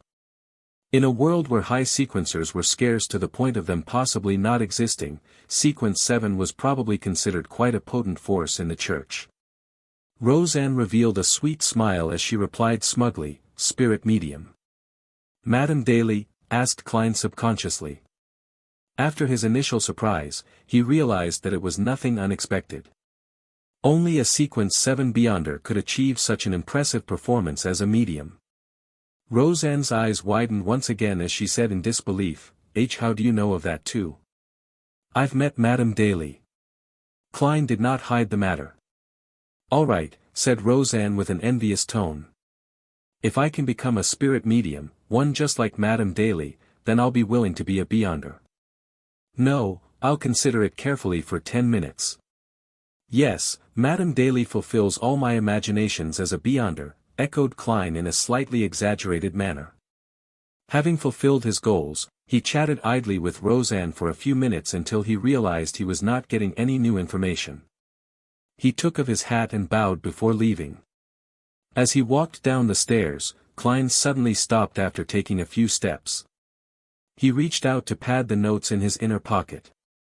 Immediately following that, he took out 12 gold-pound notes and clenched them tightly in his left palm. Then, he reached his hand into his pocket and refused to release or pull them out again. Without realizing it, a smile appeared on his face. According to the customs of the Foodaholic Empire, China, a treat had to be given after earning money. "It's time to give Melissa a treat tonight." As Klein walked down Zutland and while taking in the warm, humid breeze, he suddenly realized something. He only had 3 pence of change. If he returned to Iron Cross Street via public carriage, it would cost him 4 pence. If he were to hand over a 1 gold-pound note, it would be akin to using a $100 bull to buy a bottle of cheap mineral water back on Earth. There was nothing wrong with that, but it was just quite awkward to do so. Should I use 3 pence to travel 3 kilometers and walk the rest of the journey? Klein reached into his pocket with one hand as he slowed down his pace, considering other solutions. That won't do. Soon, he rejected the idea. It would take him a while to walk the remaining journey. Considering how he was carrying 12 pounds, a massive fortune, it was not safe. Furthermore, he had deliberately not brought the revolver with him, afraid that the Nighthawks would confiscate it. If he were to encounter the danger that instigated Welch's death, there was no way he could fight back. Get some change from a nearby bank? No way.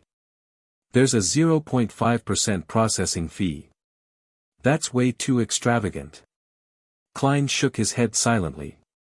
Just the thought of the fees involved pained his heart. Having ruled out one solution after another, Klein's eyes suddenly lit up when he saw a clothing shop in front of him. That's right. Wouldn't the normal course of action be to buy something appropriately priced to get some change?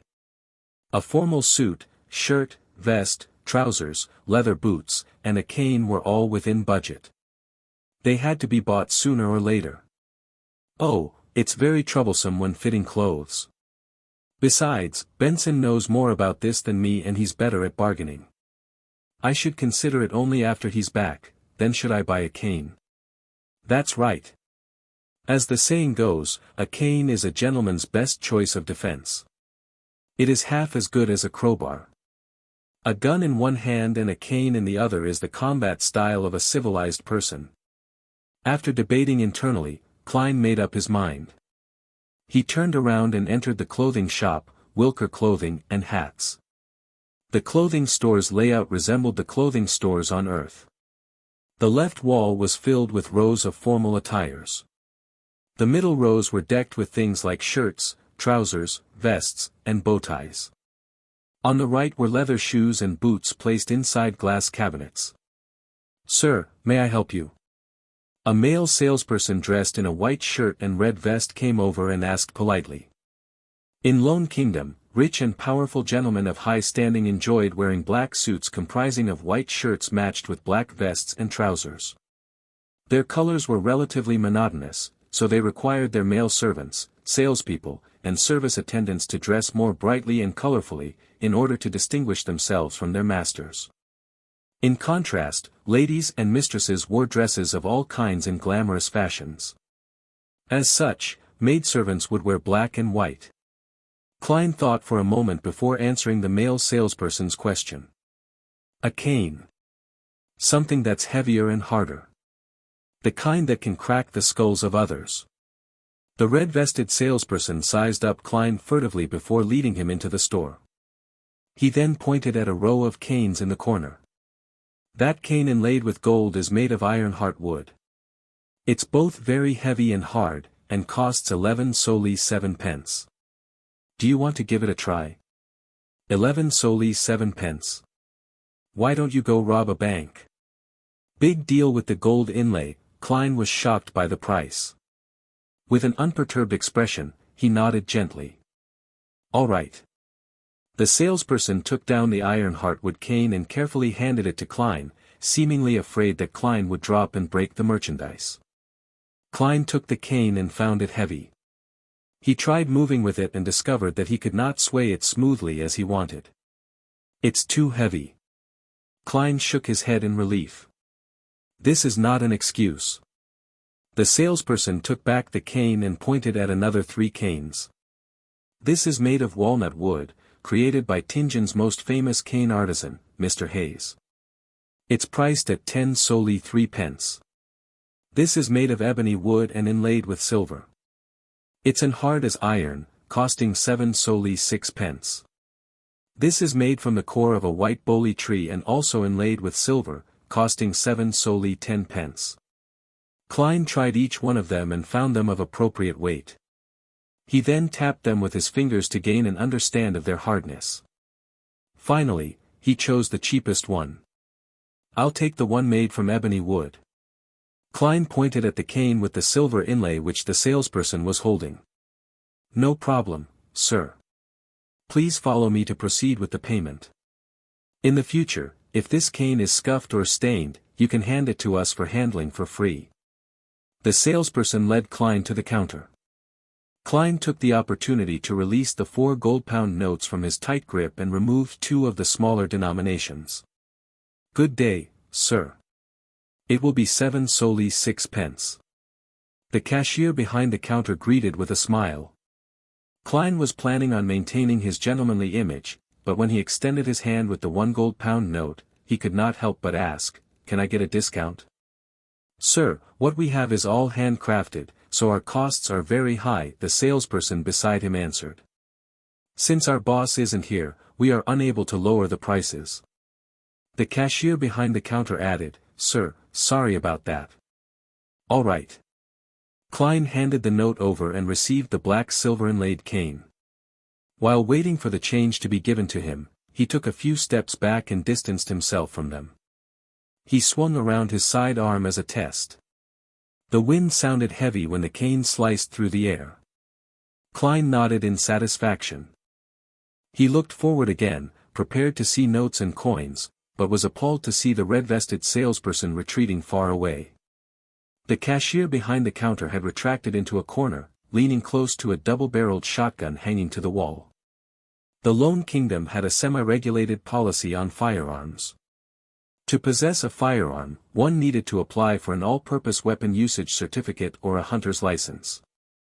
Regardless of which type, one could still not be in possession of restricted military firearms such as repeaters, steam-pressured guns, or 6-barrel machine guns. An all-purpose weapon usage certificate could be used to purchase or store any kind of civilian firearm, but earning the certificate was extremely troublesome. Even merchants of substantial standing might not be approved. A hunter's license was relatively easy. Even farmers in the suburbs could receive approval. However, the license was limited to hunting guns with restricted numbers. People with sizable assets would tend to apply for one to use it for self-defense in emergency situations, such as now. Klein looked at the two wary salespeople as the corners of his mouth twitched. He chuckled dryly. Not bad. This cane is perfect for swinging. I'm very pleased. Realizing that he had no intention to assault them, the cashier behind the counter relaxed. He handed over the notes and coins he had taken out over with both hands. Klein took a look at what he received and saw 2 5-soldi notes, 2 1-soldi notes, a 5-pence coin, and a 1-penny coin. He could not help but nod inwardly. After a 2-second pause, he ignored the way the salespeople looked at him and unfurled the 4 notes towards the light to ensure that the anti-counterfeit watermarks were present. Klein put away the notes and coins when he was done. With the cane in hand, he tipped his hat and walked out of Wilker Clothing and Hats. He extravagantly spent 6 pence by taking a short-distance trackless carriage before transferring once before reaching home safe and sound. After closing the door, he counted the 11 pounds and 12 soldi notes thrice before placing them into the desk drawer. He then found the bronze revolver with the wooden grip. Clink. Clang. 5 brass bullets fell onto the table when Klein inserted the silver demon hunting bullets which had complicated patterns and the dark sacred emblem into the revolver's cylinder. Like before, he only inserted 5 rounds and left an empty spot to prevent any misfires. The remaining rounds were placed together with the 5 ordinary bullets in a small iron case. Pa! He snapped the cylinder in place, giving him a sense of security. He excitedly lodged the revolver into the holster at his armpit and buckled it securely. Then, he repeatedly practiced unbuckling and drawing the gun. He rested whenever his arms ached, and this continued until sunset when he heard the sounds of tenants walking along the corridor outside. Phew! Klein let out a foul breath before putting his revolver back into his armpit holster. Only then did he take off his formal suit and vest. He wore back his usual brownish-yellow coat and swung his arms to relax them. He heard the sound of nearing footsteps before the twisting sound of an inserted key. Melissa with her soft, black hair entered. Her nose twitched a little as she swept her gaze towards the unlit stove. The luster in her eyes dimmed slightly. Klein, I'll heat up the leftovers from last night. Benson will likely be home tomorrow. Melissa turned to look at her brother. Klein had his hands in his pocket as he leaned against the edge of the desk. He smiled and said, "No, let's eat out." Eat out? Melissa questioned in surprise. How does Silver Crown Restaurant at Daffodil Street sound? I heard they serve delicious food, suggested Klein. But, Melissa was still confused. Klein grinned and said, to celebrate my new job. You found a job? Melissa's voice rose unknowingly, but, isn't the Tianjin University interview tomorrow? Another job. Klein gave a faint smile before fishing the stacked notes from the drawer. They even gave me an advance of 4 weeks' pay. Melissa looked at the gold pounds and solely as she widened her eyes. Goddess. What job did you get? This. Klein's expression froze as he deliberated on his words. A security company whose mission is to seek, collect, and protect ancient relics. They were in need of a professional consultant. It's a 5-year contract, earning me £3 a week. Were you vexing over this last night? Asked Melissa after a moment of silence. Klein nodded. Yes, although being an academic at Tianjin University is respectable, I prefer this job. Well, it isn't bad either. Melissa gave an encouraging smile.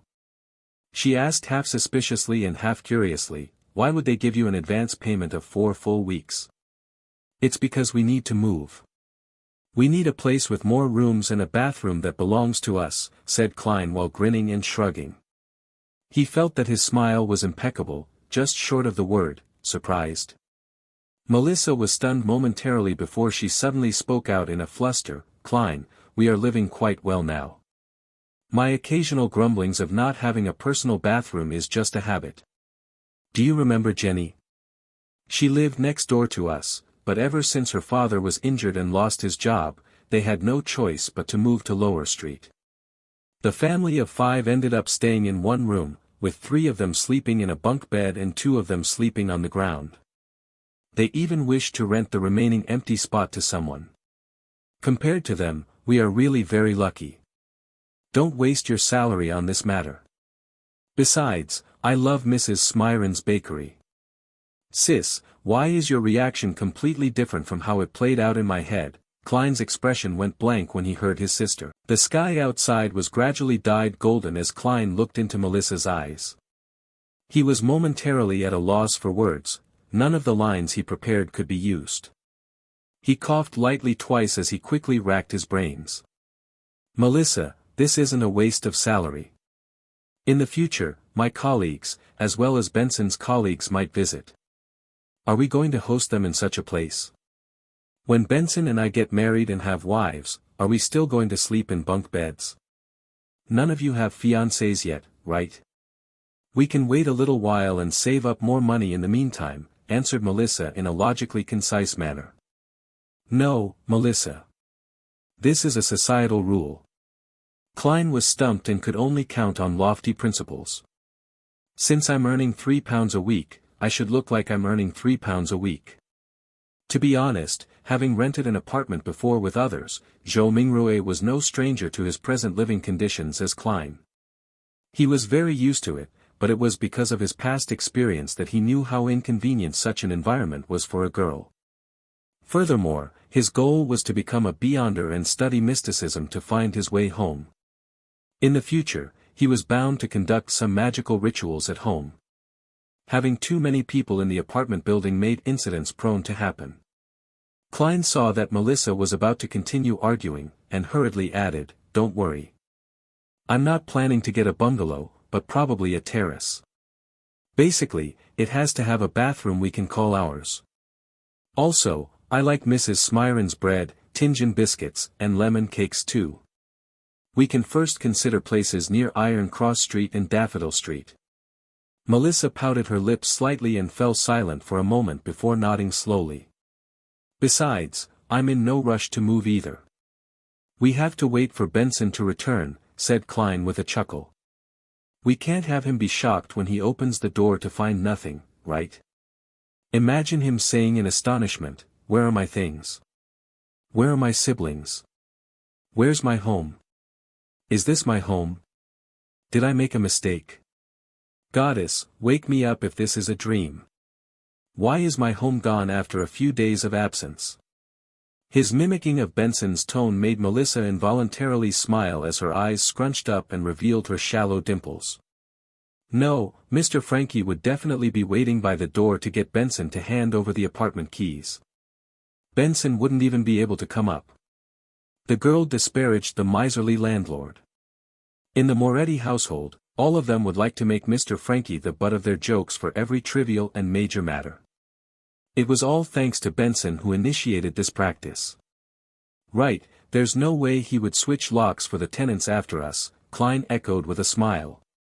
He pointed at the door and quipped, "Miss Melissa, shall we head to Silver Crown Restaurant for a celebration?" Melissa sighed gently and said, "Klein, do you know Selina? My classmate and my good friend?" Selina. An image of a girl with wine-red hair and deep brown eyes surfaced in Klein's mind. Her parents were Evernight goddess believers. They had named her after Saint Selina as a blessing. She was not yet 16, and was half a year younger than Melissa. She was a happy, cheerful, and outgoing lady. Yes. Klein nodded in affirmation. Her elder brother, Chris, is a lawyer. He currently earns close to £3 a week as well. His fiancée works part-time as a typist, described Melissa. They have been engaged for more than 4 years. To ensure a decent and stable life after marriage, they are still saving money to this very day. They have yet to go down the wedding aisle and plan to wait for at least another year. According to Selena, there are many people like her brother. They typically get married after 28. You have to make advanced preparations and save up. Don't squander your money. It's just a meal at a restaurant. Is there a need to preach at me? Klein was rendered at a loss whether to laugh or cry. After a few seconds of thought, he said, Melissa, I'm already earning £3 a week, and I'll have increments every year. There's no need for you to worry. But we need to save some money in the case of any unexpected emergencies. For example, what if that security company suddenly closes down? I have a classmate whose father's company went bankrupt. He had to find temporary work at the pier and their living conditions turned terrible instantly. She had no choice but to quit school, advised Melissa with a serious expression. Klein extended his hand to cover his face. That security company and the government. Yes, has some connections with the government. It will not easily close down. But even the government isn't stable. After every election, if the party in power changes, many people will have their positions stripped off. It turns into a mess. Melissa retorted in an unyielding manner. Sis, you sure know a lot. Klein found the humor in his exasperation as he shook his head. All right then. Then I'll boil some soup with the leftovers from yesterday. Buy some pan-fried fish, a slab of black pepper beef, a small bottle of butter, and a cup of malt beer for me. Anyway, there should still be some celebration. They were commonly sold items by hawkers on Iron Cross Street. A piece of pan-fried fish was 6 to 8 pence, a not-so-big piece of black-peppered beef was 5 pence, a cup of malt beer was a penny, and a bottle of butter weighing about a quarter pound was 4 pence, but buying a pound of butter would only cost 1 solely 3 pence. The original Klein was responsible for buying ingredients during holidays, so he was no stranger to the prices. Klein did a mental estimate that Melissa would need about 1 solely 6 pence. Therefore, he took out 2 1 solely notes. All right. Melissa did not object to Klein's proposal. She put down her backpack of stationery and took the notes. When he saw his sister taking out a tiny bottle for the butter and pots for the other food before briskly walking to the door, Klein thought for a moment and shouted out to her. Melissa, use the remaining money to buy some fruits. There were many hawkers on Iron Cross Street who would buy low-quality or expiring fruits from other places. The residents were not outraged about this because the prices were extremely cheap. They could taste the magnificent flavors after removing the rotten parts, so it was a cheap enjoyment. With that said, Klein took a few brisk steps forward and took out the remaining copper pennies from his pocket and stuffed it into his sister's palm. Ah! Melissa's brown eyes looked at her brother in puzzlement. Klein took 2 steps back and smiled. Remember to go to Mrs. Smiron's. Reward yourself with a tiny lemon cake. Melissa's mouth widened as she blinked. Finally, she said a single word, okay. She quickly turned around, opened the door, and ran toward the stairwell. A river tore through the land, with cedar and maple trees lining the banks, the air so fresh, it was intoxicating. Klein, who was here to put closure to his interview, had his revolver with him. He held his cane and paid 6 pence for the public carriage. He walked down a cemented path and approached a 3-story stone building which was shaded by greenery. It was Tianjin University's administrative block. It's truly worthy of being one of the 2 major universities of the Lone Kingdom, with this being his first time here, Klein sighed as he walked. Compared to Tianjin University, Koei University right across the river could only be described as shabby. Heave-ho! Voices approached slowly as 2 rowing boats made their way upstream across the Koei River. Oars were being rowed in an orderly and rhythmic manner. This was a rowing sport that was popular among all the universities in Lone Kingdom. With Klein requiring a scholarship to finance his university studies, he, Welch, and the others had joined Koei University's rowing club and were pretty good at it. This is youth. Klein stopped and looked into the distance before sighing wistfully. Such sights would no longer be seen in another week since school would break for summer. As he proceeded down a road sheltered by trees, Klein stopped by a 3-story stone building. He entered after successfully registering himself and easily found his way to the office of the person who had tended to him the other time. He knocked lightly on the half-closed door. "Come in." A man's voice sounded from inside. A middle-aged instructor dressed in a white shirt and black tuxedo frowned when he saw Klein enter. "There's another hour until the interview. Mr. Stone, do you still remember me? I'm a student of Senior Associate Professor Cohen, Klein Moretti. You have read my recommendation letter before." Klein smiled as he took off his hat. Harvin Stone stroked his black beard and asked, puzzled, "Is there something wrong?" "I'm not in charge of interviews. Here's the situation. I've already found a job, so I won't be participating in the interview today." Klein gave his reason for coming. "I see." When Harvin Stone learned of the reason, he stood up and reached out his right hand. "Congratulations. You are really a polite lad. I will inform the professor and senior associate professors." Klein shook Harvin's hand and planned on making a little small talk before bidding him farewell when he heard a familiar voice behind him.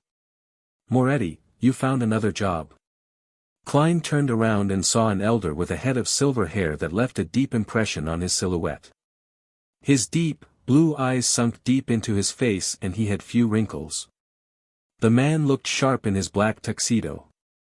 "Good afternoon, mentor." "Mr. Azik," he hurriedly greeted. "Why are the two of you here?" The elder was none other than Senior Associate Professor of Koei University's History Department, who was also his mentor, Mr. Quentin Cohen. Beside Cohen was a middle-aged man with bronze-colored skin of average build. He did not have any facial hair and held a newspaper in his hand. His hair was black and his pupils brown. His facial features were soft as his eyes revealed an indescribable sense of weariness like it had seen the vicissitudes of life. Beneath his right ear was a black mole which could only be seen if looked at carefully. Koei University recognized him since he was Koei University's History Department lecturer, Mr. Azik, who often helped the original Klein. He enjoyed debating with his mentor, Senior Associate Professor Cohen. They often had a clash of opinion, but even so, they were best friends, otherwise, they would not have enjoyed meeting up for a chat. Cohen nodded and said with a relaxed tone, "Azik and I are here to participate in an academic conference." "What kind of job did you get?" "It's a security company which seeks, collects, and protects ancient relics. They were in need of a professional consultant and are paying me £3 a week." Klein repeated what he said to his sister yesterday. Following that, he explained, "As you know, I prefer exploring history, instead of summarizing it." Cohen nodded slightly and said, "Everyone has their own choices. I'm very happy that you bothered to come to Tianjin University to inform them instead of just not showing up." At that moment, Azik interjected, "Klein, do you know what happened to Welch and Naya?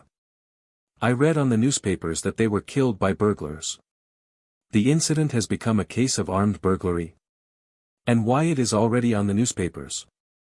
Klein was taken aback as he weighed over his words. "I'm not very clear of the specifics as well. Welch had obtained a diary of the Solomon Empire's Antigonus family from the Fourth Epoch. My help on interpreting it was sought. I helped them for the first few days, but I later got busy with job hunting. The police even came to me 2 days ago." He deliberately divulged the matter regarding the Solomon Empire and the Antigonus family in hopes of getting any information from the two history teachers. "The Fourth Epoch," Cohen muttered with a frown. The bronze-skinned and weary eyes of Azik went blank first before he inhaled. He rubbed his temple with his newspaper-wielding left hand and said, "Antigonus, rings a bell. But why can't I remember?" While Azik muttered to himself, he subconsciously shot a glance at Quentin Cohen, seemingly hoping for hints to jolt his memories. Cohen, with his deep-set blue eyes, shook his head without any hesitation. "I do not have any impression of it." "All right then. Perhaps, it just shares a root word."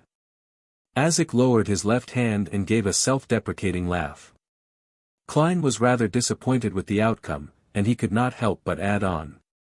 "Mentor, Mr. Azik, as the both of you know, I'm very interested in exploring and restoring the history of the fourth epoch. If you ever recall anything or obtain relevant information, could you please write to me? No problem. As a result of Klein's actions today, the silver-haired senior associate professor was rather pleased with him. Isaac also nodded and said, "Is your address still the same as before?" "For now, but I'll be moving soon."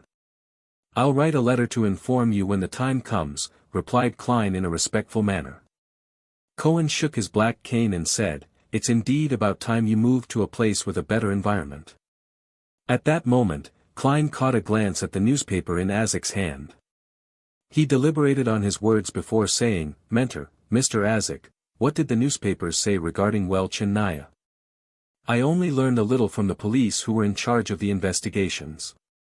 Isaac was just about to answer when Cohen suddenly pulled out the pocket watch that was linked to his black tuxedo by a golden chain. Click. He opened the pocket watch and tapped his cane. "The meeting is about to begin. Isaac, we can't be delayed any further. Give the newspaper to Moretti." "All right." Isaac handed over the newspaper he had read to Klein. "We will be going upstairs. Remember to write a letter. Our address has yet to change, it's still the Koei University History Department office." "Haha." He laughed as he turned around and left the room with Cohen. Klein took off his hat and bowed. After watching the two gentlemen leave, he bade farewell to owner of the office, Harvin Stone. He proceeded across the corridor and slowly exited the gray three-story building. With his back against the sun, he lifted up his cane and unfolded the newspaper and saw the title, Tianjin Morning Post. Tianjin sure has all sorts of newspapers and magazines. There is the Morning Post, Evening Post, the Honest Paper, Backlund Daily Tribune, Tussock Times, family magazines and book reviews. Klein casually recalled the several names that surfaced in his mind. Of course, a number of them were not local. They were distributed via steam locomotives. Now that the papermaking and printing industries were getting more advanced, the cost of a newspaper has already decreased to the price of a penny. The audience it reached also grew wider and wider. Klein did not scrutinize the details of the newspaper, quickly flipping to the news section with the report, "Armed burglary murder." According to the police department, the scene at Mr. Welch's home was a horrible sight. There was missing gold, jewelry, and money, as well as anything valuable that could be easily taken away. Not even a penny was left behind. There is reason to believe that this was done by a merciless group of criminals that would not hesitate to kill the innocent, such as Mr. Welch and Madame Naya, if sight of their faces are caught. This is outright contempt for our kingdom's laws. This is a challenge to public security. No one wishes to have such an encounter. Of course, one piece of good news is that the police have located the murderer and captured the main culprit. We will do our best to provide news on any follow-ups. Reporter, John Browning. The matter has been handled and covered up. As Klein walked through the boulevard, he nodded in a hardly noticeable manner. He flipped through the newspaper as he strolled down the path, reading the other news articles and serials in the process. Suddenly, he felt the hairs on the back of his neck stand, as though needles were stabbing at him. Someone is watching me. Observing me. Monitoring me. Various thoughts welled up in him as Klein had a faint realization. Back on Earth, he had once felt an invisible gaze before ultimately discovering the source of the gaze. However, it had never felt as crystal clear as what he was experiencing now. This was the same in the original Klein's memory fragments. Was it the transmigration or the mysterious luck enhancement ritual which enhanced my sixth sense? Klein fought back the urge to seek out the observer. Using his knowledge from reading novels and watching movies, he slowed his pace and put away the newspaper before looking toward Koei River. Following that, he acted as if he was admiring the scenery, slowly turning his head in different directions. He acted natural as he turned around, taking in everything with his eyes.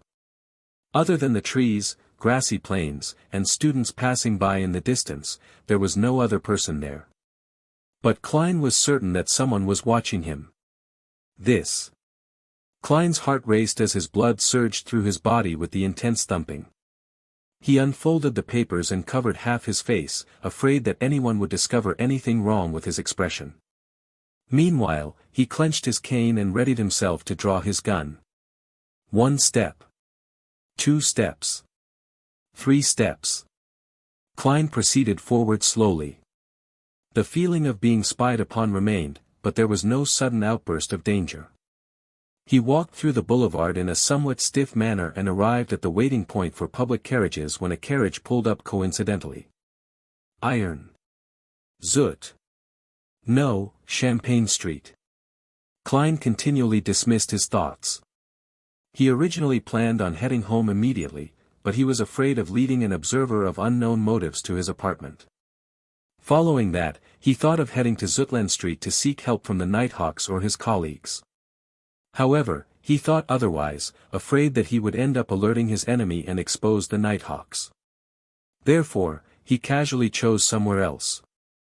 6 pence, the ticketing officer replied routinely. Klein did not bring any gold pounds with him today. He had hidden the money in the usual spot and had only taken 2 solely notes with him.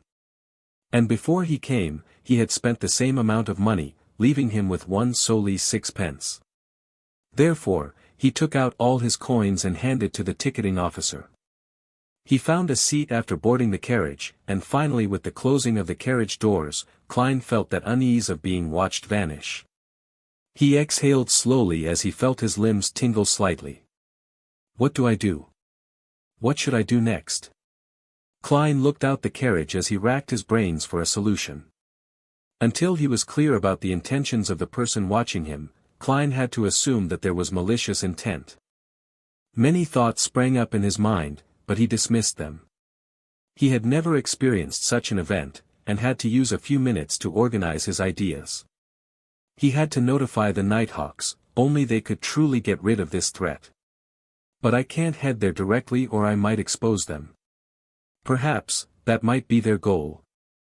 Following this train of thought, Klein crudely surmised various possibilities as his thoughts turned clearer. FFFFFFFF. He exhaled as he regained some semblance of composure. He looked seriously at the scenery outside flying past him. There were no accidents along the way to Champagne Street, but when Klein opened the door and stepped out of the car, he immediately had the uneasy feeling of being watched again. He acted as though he had not sensed anything. He took the newspaper and his cane, slowly making his way in the direction of Zutland Street. But he did not enter that street. Instead, he took another route to the red moonlight street behind. There was a beautiful white plaza there, as well as a large cathedral with a pointy roof. St. Selina Cathedral. The Tingen headquarters of the Church of the Evernight Goddess. As a believer, there was nothing odd about him participating in Mass or pray on his day off. The cathedral exhibited a design similar to Earth's Gothic style. It also had a tall, black, and imposing clock tower, situated between blue and red checkered windows. Klein stepped into the cathedral and followed an aisle into the prayer hall. Along the way, the stained windows were comprised of red and blue glass patterns that allowed colored light to shine into the hall. The blue was closer to black, the red the same color as the crimson moon. It made the surroundings seem unusually dark and mysterious. The feeling of being watched vanished. Klein acted unfazed as he walked toward the open prayer hall. There were no high windows here. The deep darkness was emphasized, but behind the arc-shaped holy altar, on the wall directly opposite the door, were about 20 circular fist-sized holes that allowed the radiant sunlight to enter the hall. It was akin to pedestrians seeing the starry sky when suddenly looking up into the dark night to see the shimmering stars in all their nobility, purity, and holiness. Even though Klein had always believed that gods could be analyzed and understood, he could not help but lower his head here. The bishop was preaching in a gentle tone as Klein silently made his way down the aisle that split the pews into 2 columns. He searched for an empty area close to the passageway before slowly taking a seat. Leaning his cane onto the back of the pew in front of him, Klein took off his hat and placed it onto his lap together with the newspaper.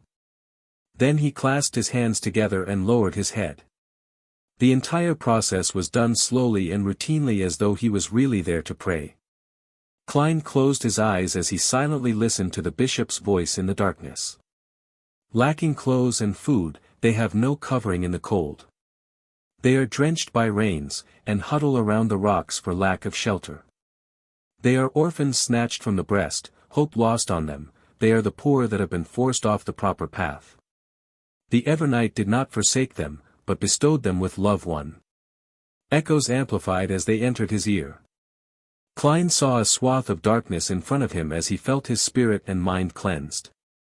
He calmly took it in until the bishop finished his preachings and ended Mass. After which, the bishop opened a confessional door beside him. Men and women began lining up. Klein opened his eyes and donned his hat once more. With his cane and newspaper, he stood up and found his place in line. It was his turn after more than 20 minutes. He stepped in and closed the door behind him. There was darkness in front of him. "My child, what do you wish to say?" The bishop's voice sounded from behind the wooden damper screen. Klein took out the 7th Unit, Special Operations Department, badge from his pocket and handed it over to the bishop through an opening. "Someone is tailing me. I wish to find Dunn Smith." As though he had been infected by the silent darkness, his tone turned softer as well. The bishop took the badge and after a few seconds of silence, he said, "Turn right from the confession booth and walk to the end. There will be a secret door to the side. Someone will lead the way after you enter." As he spoke, he pulled a rope inside the room, causing a particular priest to hear a chime. Klein retrieved his badge and took off his hat and pressed it to his chest. He gave a slight bow before turning around and exiting. After confirming that the feeling of being watched was gone, he wore his top hat. Without any excessive emotions, he held his cane and turned right, until he arrived by an arched altar. He found the secret door in the wall facing his side. He silently opened it before sneaking in quickly. The secret door closed silently as a middle-aged, black-robed priest appeared under the illumination of gas lamps. "What is it?" the priest asked tersely.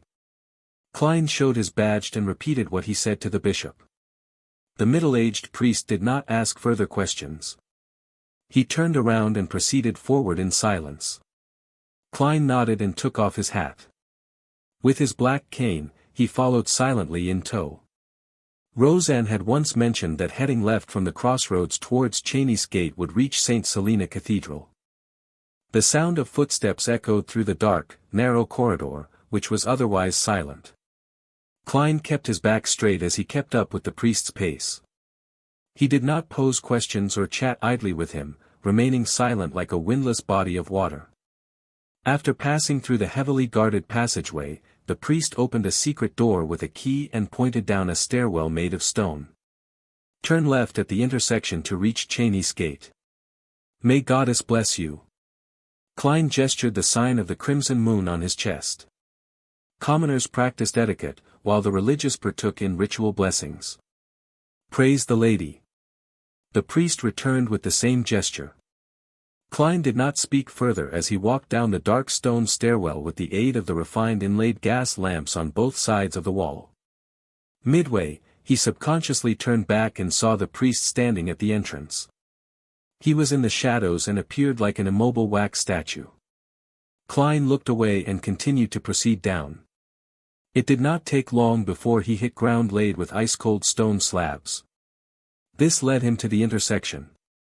He did not turn towards Cheney's Gate because Dunn Smith, who had recently finished his shift, was definitely not there.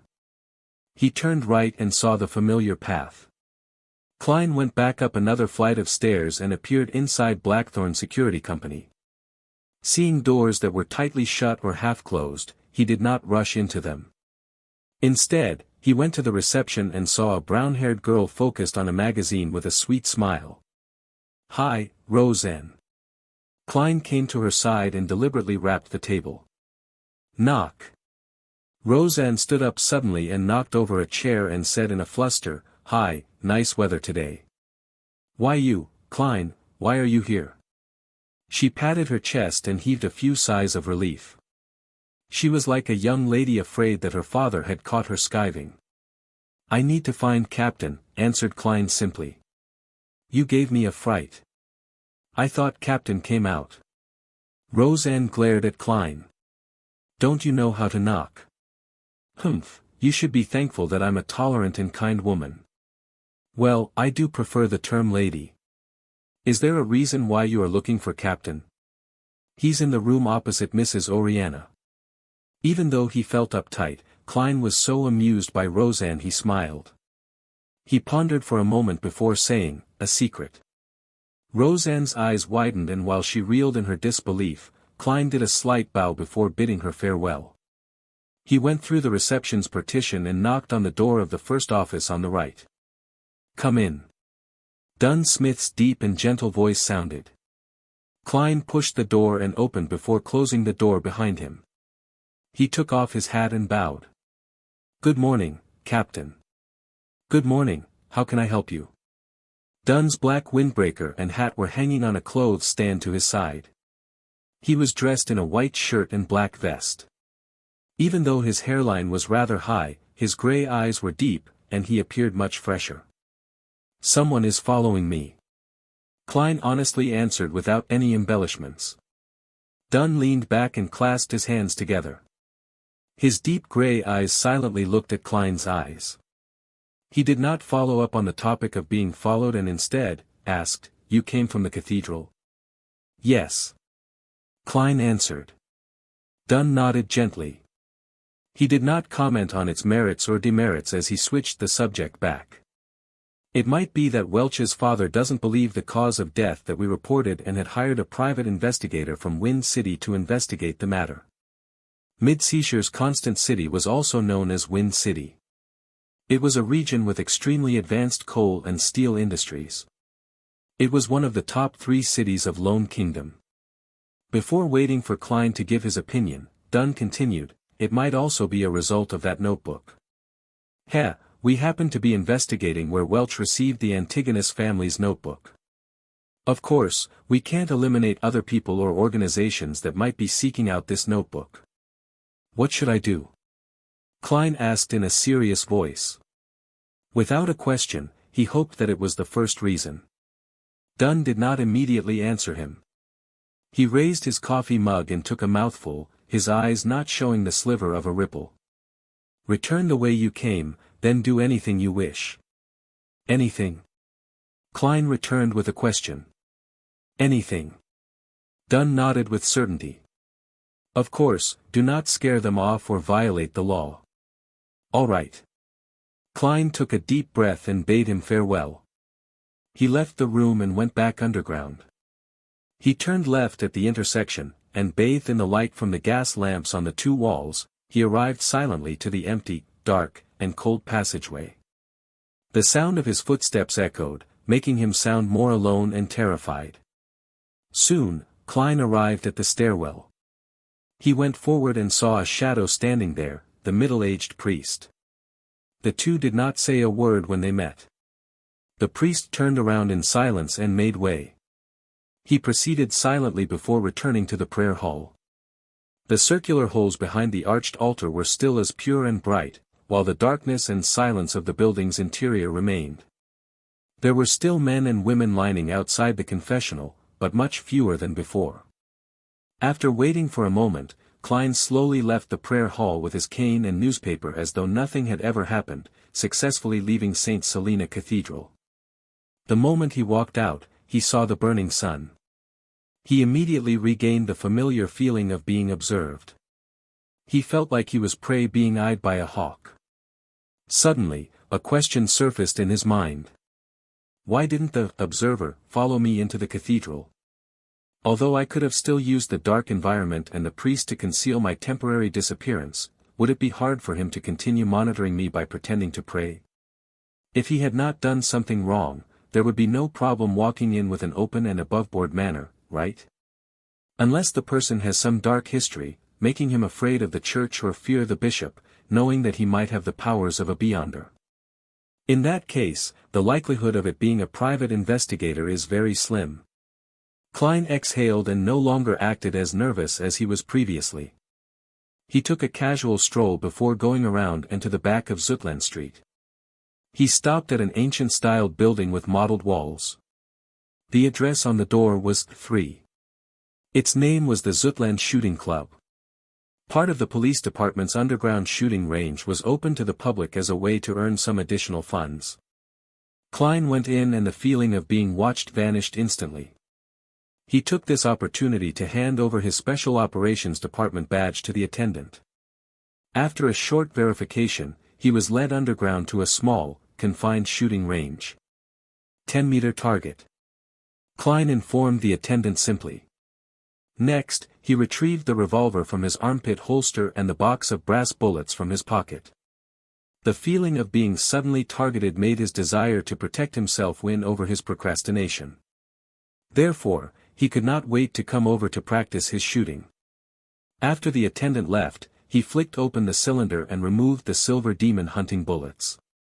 Following that, he filled the cylinder with normal brass bullets. This time, neither did he leave an empty spot to prevent misfiring, nor did he take off his formal attire and have top hat. He planned on practicing in his usual getup. After all, it was impossible for him to shout, "Wait a minute, let me change into something more comfortable," after encountering an enemy or danger. Click. Klein closed the cylinder and rolled it with his thumb. Suddenly, he held the gun in both hands, raised it up straight, and aimed at the target more than 10 meters away. However, he was in no hurry to shoot. Instead, he recalled his experience at military training 1, how to form a line with the iron sights, and knowledge about a gun's recoil. Rustle. While his clothes rustled, Klein repeated his aiming and his holding stance. He was as serious as a student taking a high school exam. After repeating it several times, he retreated to the wall and sat down on a long, soft bench. He placed the revolver to the side, began massaging his arms, and rested for quite a while. He spent a few minutes recalling his practice before he picked up the revolver with the wooden handle and bronze cylinder. He got into standard firing position and pulled the trigger. Bang! His arm trembled as his body moved back from the recoil. The bullet missed the target. Bang! Drawing from the experience he gained, he shot again and again until all 6 rounds were finished. "I'm starting to hit the target." Klein stepped back and sat down again as he exhaled. Click. He swung the cylinder out and allowed the 6 shells to fall to the ground. Then, without a change in expression, he inserted the remaining brass rounds in. After relaxing his arm, Klein stood up again and returned to his shooting position. Bang! Ringing shots echoed as the target shook. Klein practiced and rested repeatedly. He expended all 30 normal rounds and the remaining 5 from before. He gradually hit the target and started aiming for the bull's eye. He swung his sore shoulders and threw out the final 5 shells. He lowered his head and inserted the demon hunting bullets with the complicated patterns back into gun, leaving an empty spot to prevent misfiring. After putting the revolver back into his armpit holster, Klein patted the dust from his body and walked out the shooting range to return to the streets. The feeling of being observed arose once again. Klein felt calmer than he previously felt as he slowly walked to Champagne Street. He spent 4 pence on a tracked carriage to return to Iron Cross Street before returning to his own apartment. The feeling of being spied upon vanished without a trace. Klein took out his keys and opened the door to see a short-haired man nearing his 30s and wearing a linen shirt seated at a desk. His heart tensed up before relaxing immediately. Klein greeted with a smile, "Good morning, no, good afternoon, Benson." This man was none other than Klein's and Melissa's elder brother, Benson Moretti. He was only 25 this year, but his receding hairline and decrepit appearance made him look nearly 30. He had black hair and brown eyes, resembling Klein somewhat, but he lacked the faint scholarly air which Klein had. "Good afternoon, Klein. How was the interview?" Benson stood up as he grinned. His black coat and half-top hat were hanging on a protrusion of their bunk bed. "Horrible," Klein replied in a deadpan manner. When he saw Benson stunned, Klein chuckled and added, "In fact, I didn't even participate in the interview. I found a job ahead of the interview and it pays £3 a week. He repeated what he told Melissa again. Benson's expression calmed down as he shook his head with a laugh. It feels like I'm seeing a child grow up. Well, this job is pretty good. He sighed and said, it's great that the first thing I heard is such good news after being away for work. Let's celebrate tonight and buy some beef. Klein smiled. Sure, but I believe Melissa will feel the pinch. Let's buy some ingredients later in the afternoon. Let's bring at least 3 soli. Well, to be honest, a pound exchanges for 20 soli, and 1 soli exchanges for 12 pence. There are even denominations like the halfpence and quarterpence. Such a coin system just goes against logic. It's so troublesome. I think it must be one of the most foolish coin system in the world. When he said that, he saw Benson's expression turn stern. Feeling a little unease, he wondered if he had said anything wrong. Could it be that in the lost memory fragments of the original Klein, Benson was an outright, extreme nationalist who showed no tolerance for any negativity? Benson took a few steps and refuted him with a stern expression. No, it is not one of, but the most foolish coin system. Not one of. Klein was taken aback, but he quickly snapped to his senses. He looked at his brother in the eye and laughed. Indeed, Benson was great at mocking humor. Benson lifted the corners of his lips and said in all seriousness, you should understand that to institute a reasonable and simple coin system, one needs to know how to count and grasp the decimal system. Unfortunately, there are too few talents among those important figures. It's simply sharp and incisive. Klein burst out in laughter. Using the rich experience he had from his previous incarnation, he added another insult. In fact, there is no evidence to suggest that those important figures have any brains at all. Good. Very good. Benson roared with laughter as he gave a thumbs up. Klein, you are a lot more humorous than before. After taking a breath, he continued, I have to go to the pier in the afternoon. I'm only off work tomorrow. After that I'll have time, to go to Tingen City Housing Improvement Company with the both of you. Let's see if they have cheap and good terrace houses for rent. Also, I need to pay Mr. Frankie a visit. Our landlord? The perplexed Klein asked. Does our current landlord have some terrace houses from pretty good districts under his name? Benson shot his brother a glance and said, amused, have you forgotten the 1-year rental contract we have with him? It has only been 6 months. Hiss, Klein immediately drew a gasp of cold air. He had really forgotten the matter. Although rent was paid once a week, the lease was a year long. If they were to move now, it was equivalent to a breach in contract. If they were taken to court, they would have to compensate large sums of money. You are still lacking in societal experience. Benson touched his receding black hairline and said wistfully, this was a clause I fought so hard back then. If not, Mr. Frankie was only willing to lease it to us for 3 months each contract. To those with money, landlords would sign leases for a year, 2 years, or even 3 years to seek stable income. But for us, the past US, and our neighbors, landlords would have to be constantly worried that something bad might happen, depriving them of their rent. Therefore, they would only sign short-term contracts. In that case, they can offer to raise prices according to the situation. Klein summarized and added, using the original Klein's memories and his own experience as a tenant. Benson sighed and said, this is the cruel reality of today's society.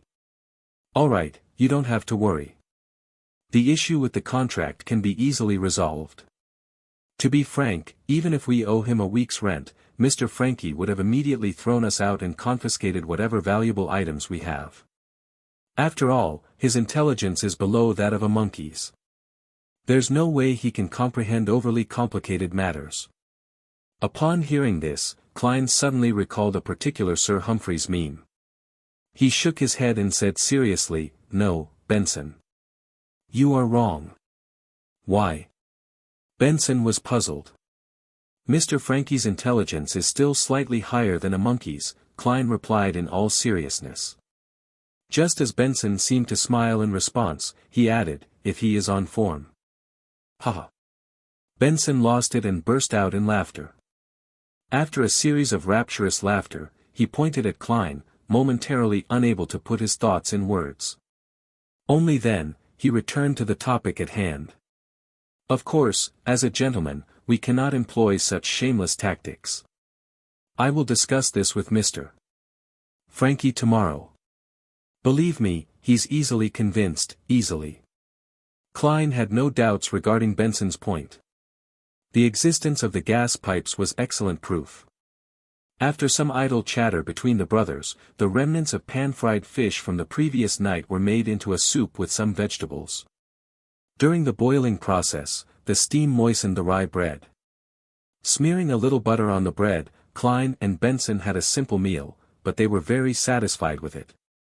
After all, the fragrance and sweetness of butter brought them endless aftertastes.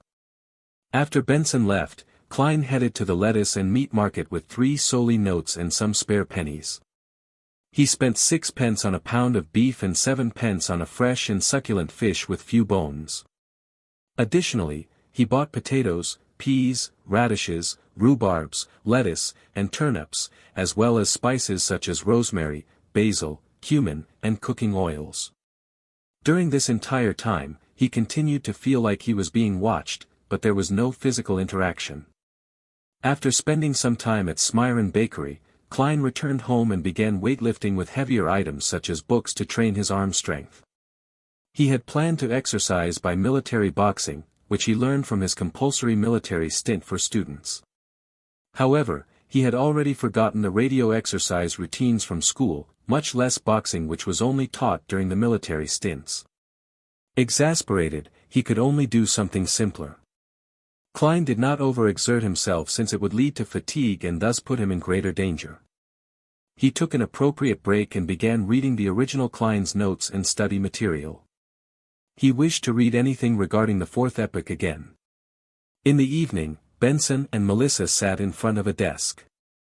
The food was placed neatly like children in upper primary school.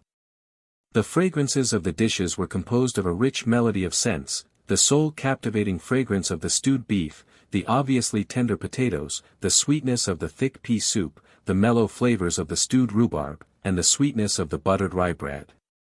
Benson gulped a mouthful of saliva as he turned around to see Klein placing a crispy fish onto a plate. He felt the fragrance of the oil permeate through his nostrils into his throat and then into his stomach. Groan. His stomach made a distinct protest. Klein rolled up his sleeves and held up a plate of fried fish before placing it in the middle of the tidied desk. Following that, he returned to the cupboard and took out 2 large cups of ginger beer and placed them where he and Benson sat. He smiled at Melissa and took out a lemon pudding as if he were performing a magic trick.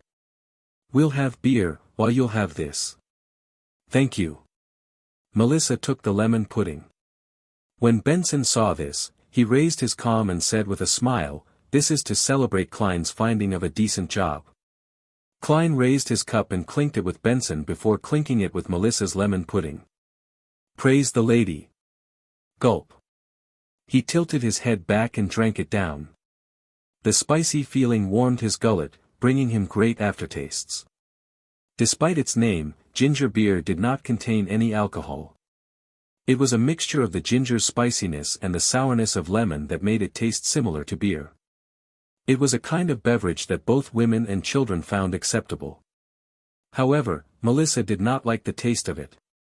Praise the lady. Benson drank a mouthful as well while Melissa took a nibble of the lemon pudding. She chewed at it repeatedly before swallowing it down unwillingly. Give it a try. Klein put down his cup and picked up his fork and spoon and pointed at the tableful of food. He was most pessimistic of his thick pea soup. After all, he had never eaten something so strange on earth. All he could do was adapt the recipe from the original Klein's memory fragments.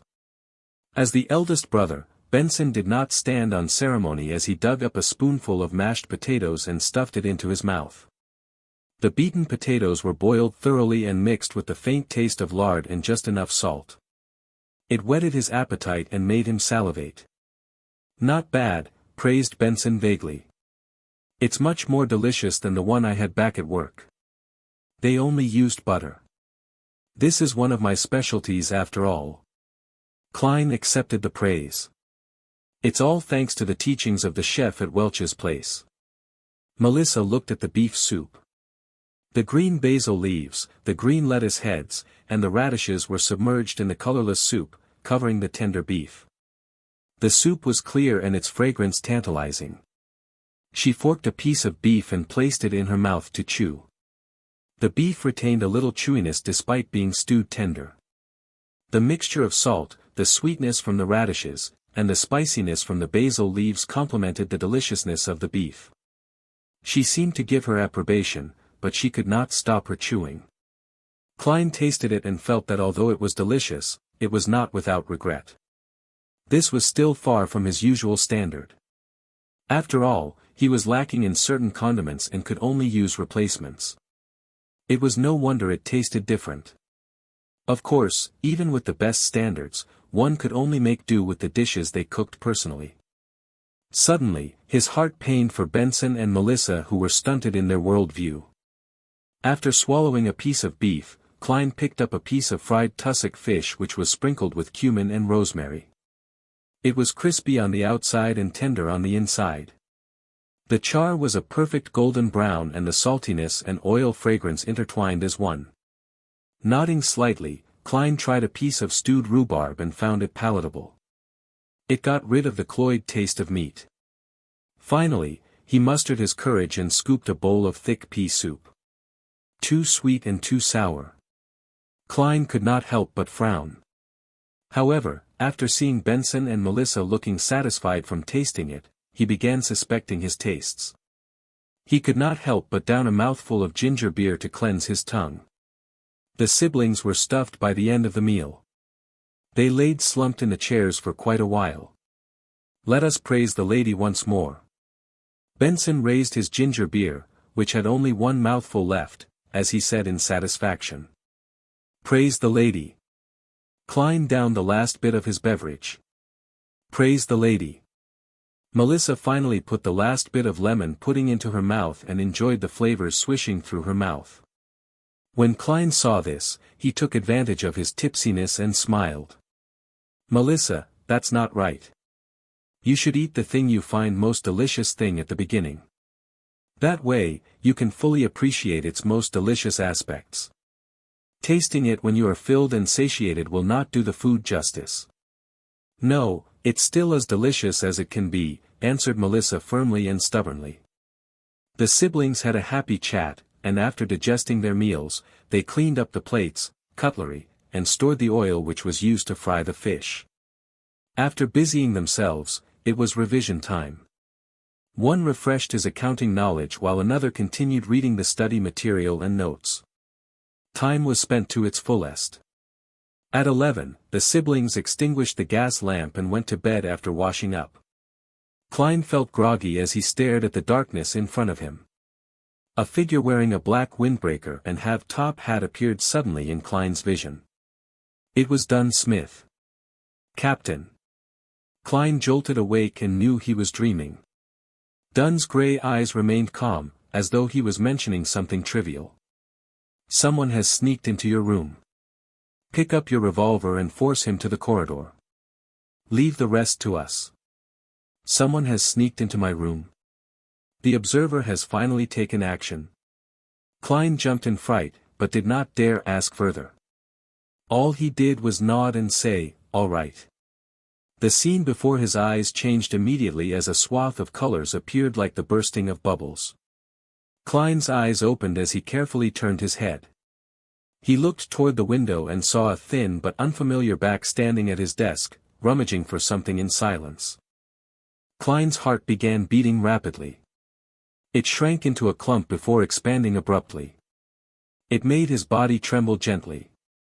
There was an instant when he nearly forgot what he had to do until the lurking figure suddenly paused. The figure pricked his ears slightly as though listening for any changes. Blood flowed back from his brain as Klein regained his basic cognitive abilities. He reached beneath the pillow for the wooden grip of the revolver. He felt the firm but smooth feeling as he rapidly calmed down.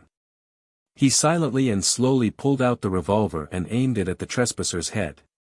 To be honest, he had no confidence in striking the intruder. Although he was already able to stably hit the target during practice, a moving person and a fixed target were completely different. He was not arrogant enough to confound the two together. However, he vaguely remembered something from his previous life. The general idea was that a nuclear weapon wielded the greatest strength before its launch. The principle held in his current situation. The best deterrence was before he shot. By not pulling the trigger or shooting blindly, the intruder was unable to determine whether or not he was a complete rookie who had an extremely high chance of missing him. His worries and fears would make him deliberate more, resulting in him restraining himself. In an instant, another thought arose in him. It immediately made Klein turn decisive. He was not the kind of person who turned calmer when faced with danger. Instead, he had already imagined the situation when he faced the observer, using intimidation instead of attacking. The Foodaholic Empire had an idiom, where there is precaution there will be no danger. When Klein pointed his gun at the intruder, the thin man froze suddenly, as though he had sensed something. Following that, he heard a voice that hid a chuckle. "Good evening, sir." The scrawny man clasped both his hands together, and his body seemed to tense. Klein sat on the lower bunk, aimed the person's head with the revolver, and tried to speak as leisurely and as naturally as he could. "Please raise both of your hands and turn around. Try to do it slow.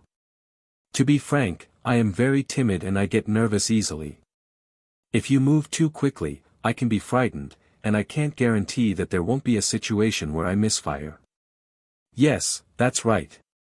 The scrawny man raised both of his hands and held them up near his head before turning his body bit by bit. The first thing that came into view was a black tight suit with neat buttons. Next, he caught a pair of brown eyebrows that were thick and sharp.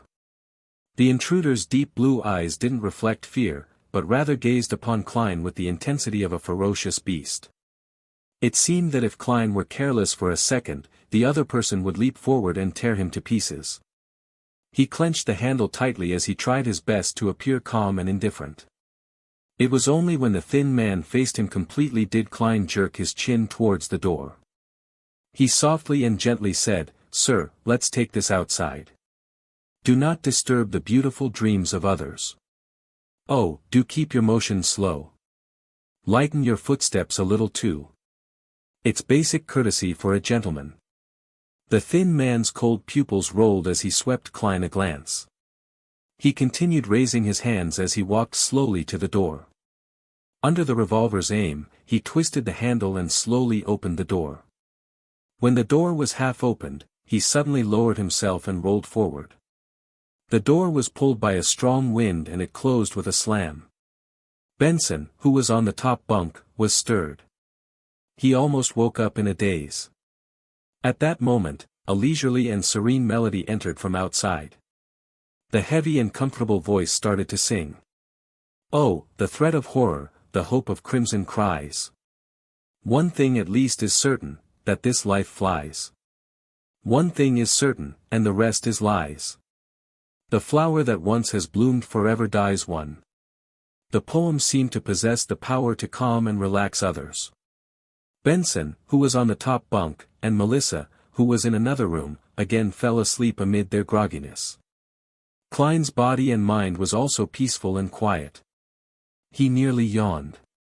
The way the thin man had darted off was so agile that he could not react in time. Looking at the closed door, he smiled and muttered to himself. You might not believe it, but pulling the trigger would not release a round. The empty chamber to prevent misfiring.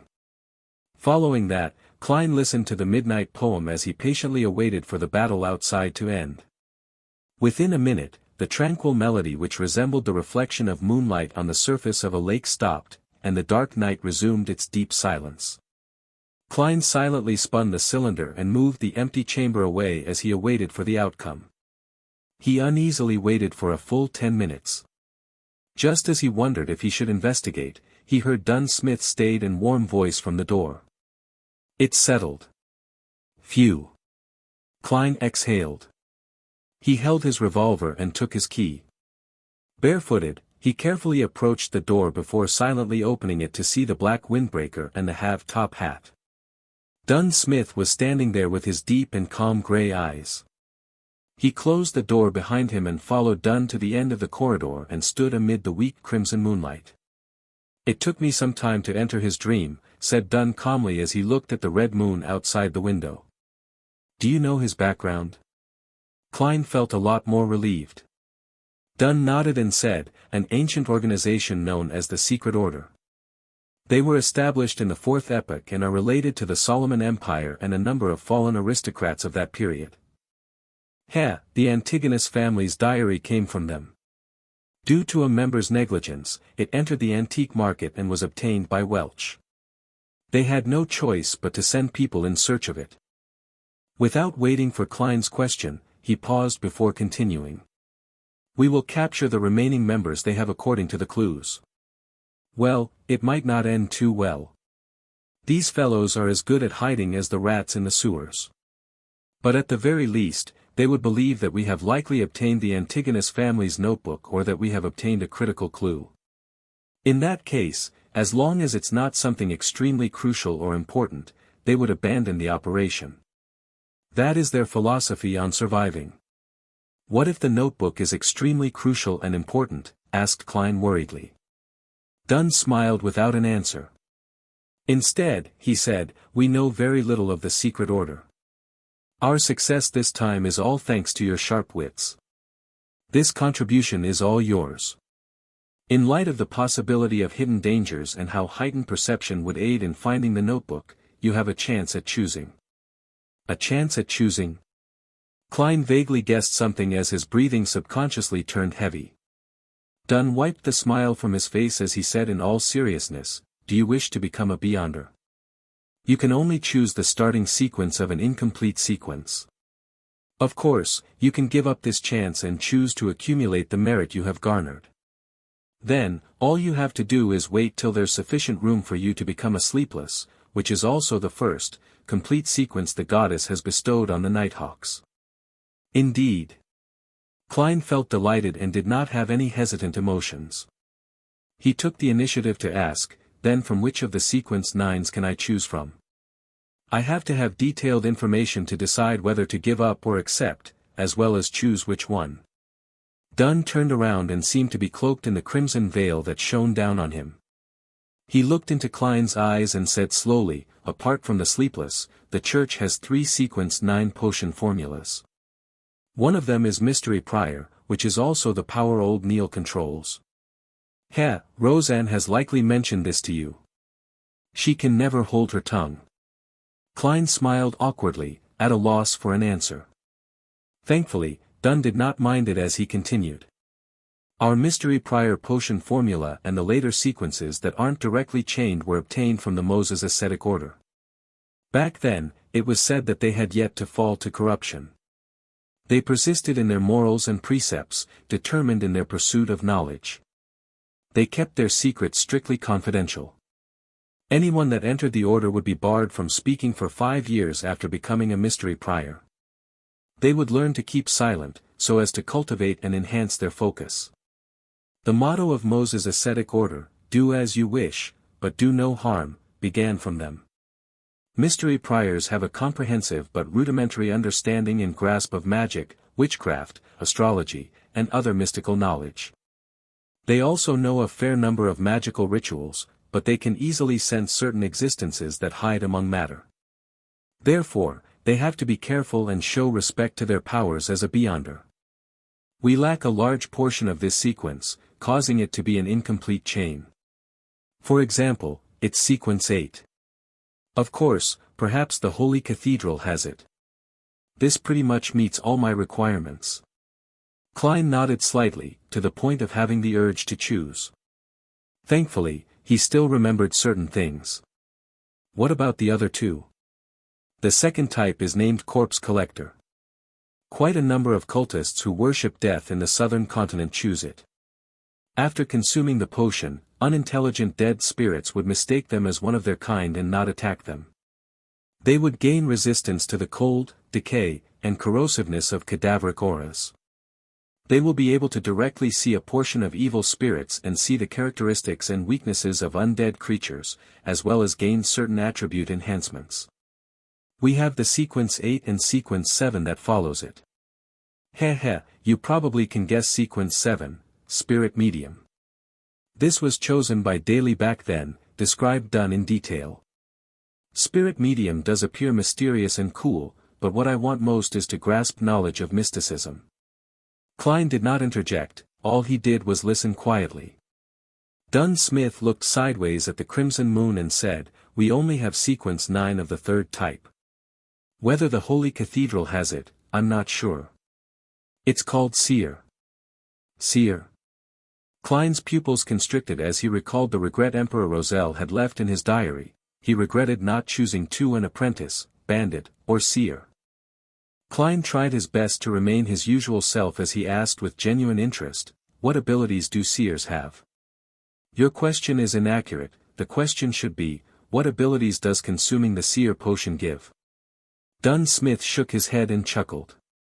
His gray pupils and face turned away from the moon as his features hid in the shadows. "There are many kinds of things involved, astromancy, cartomancy, spiritual pendulums, and scrying. Of course, it does not mean that consuming the potion will immediately allow you to grasp all of them.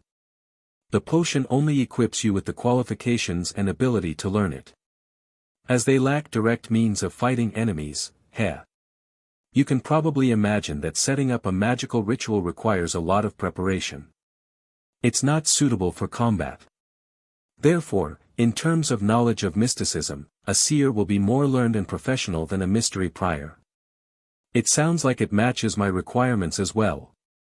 However, the lack of means to directly deal with enemies is quite a dilemma. Furthermore, the Church of the Evernight Goddess likely doesn't have the subsequent sequences. The Holy Cathedral likely refers to the headquarters, the Cathedral of Serenity. The means available to low-sequence Beyonders against their enemies might not be comparable to firearms. Klein fell into deep thought as he racked his brains. He kept going back and forth between mystery priors and seers. He no longer considered corpse collector. Dunn Smith smiled when he saw this.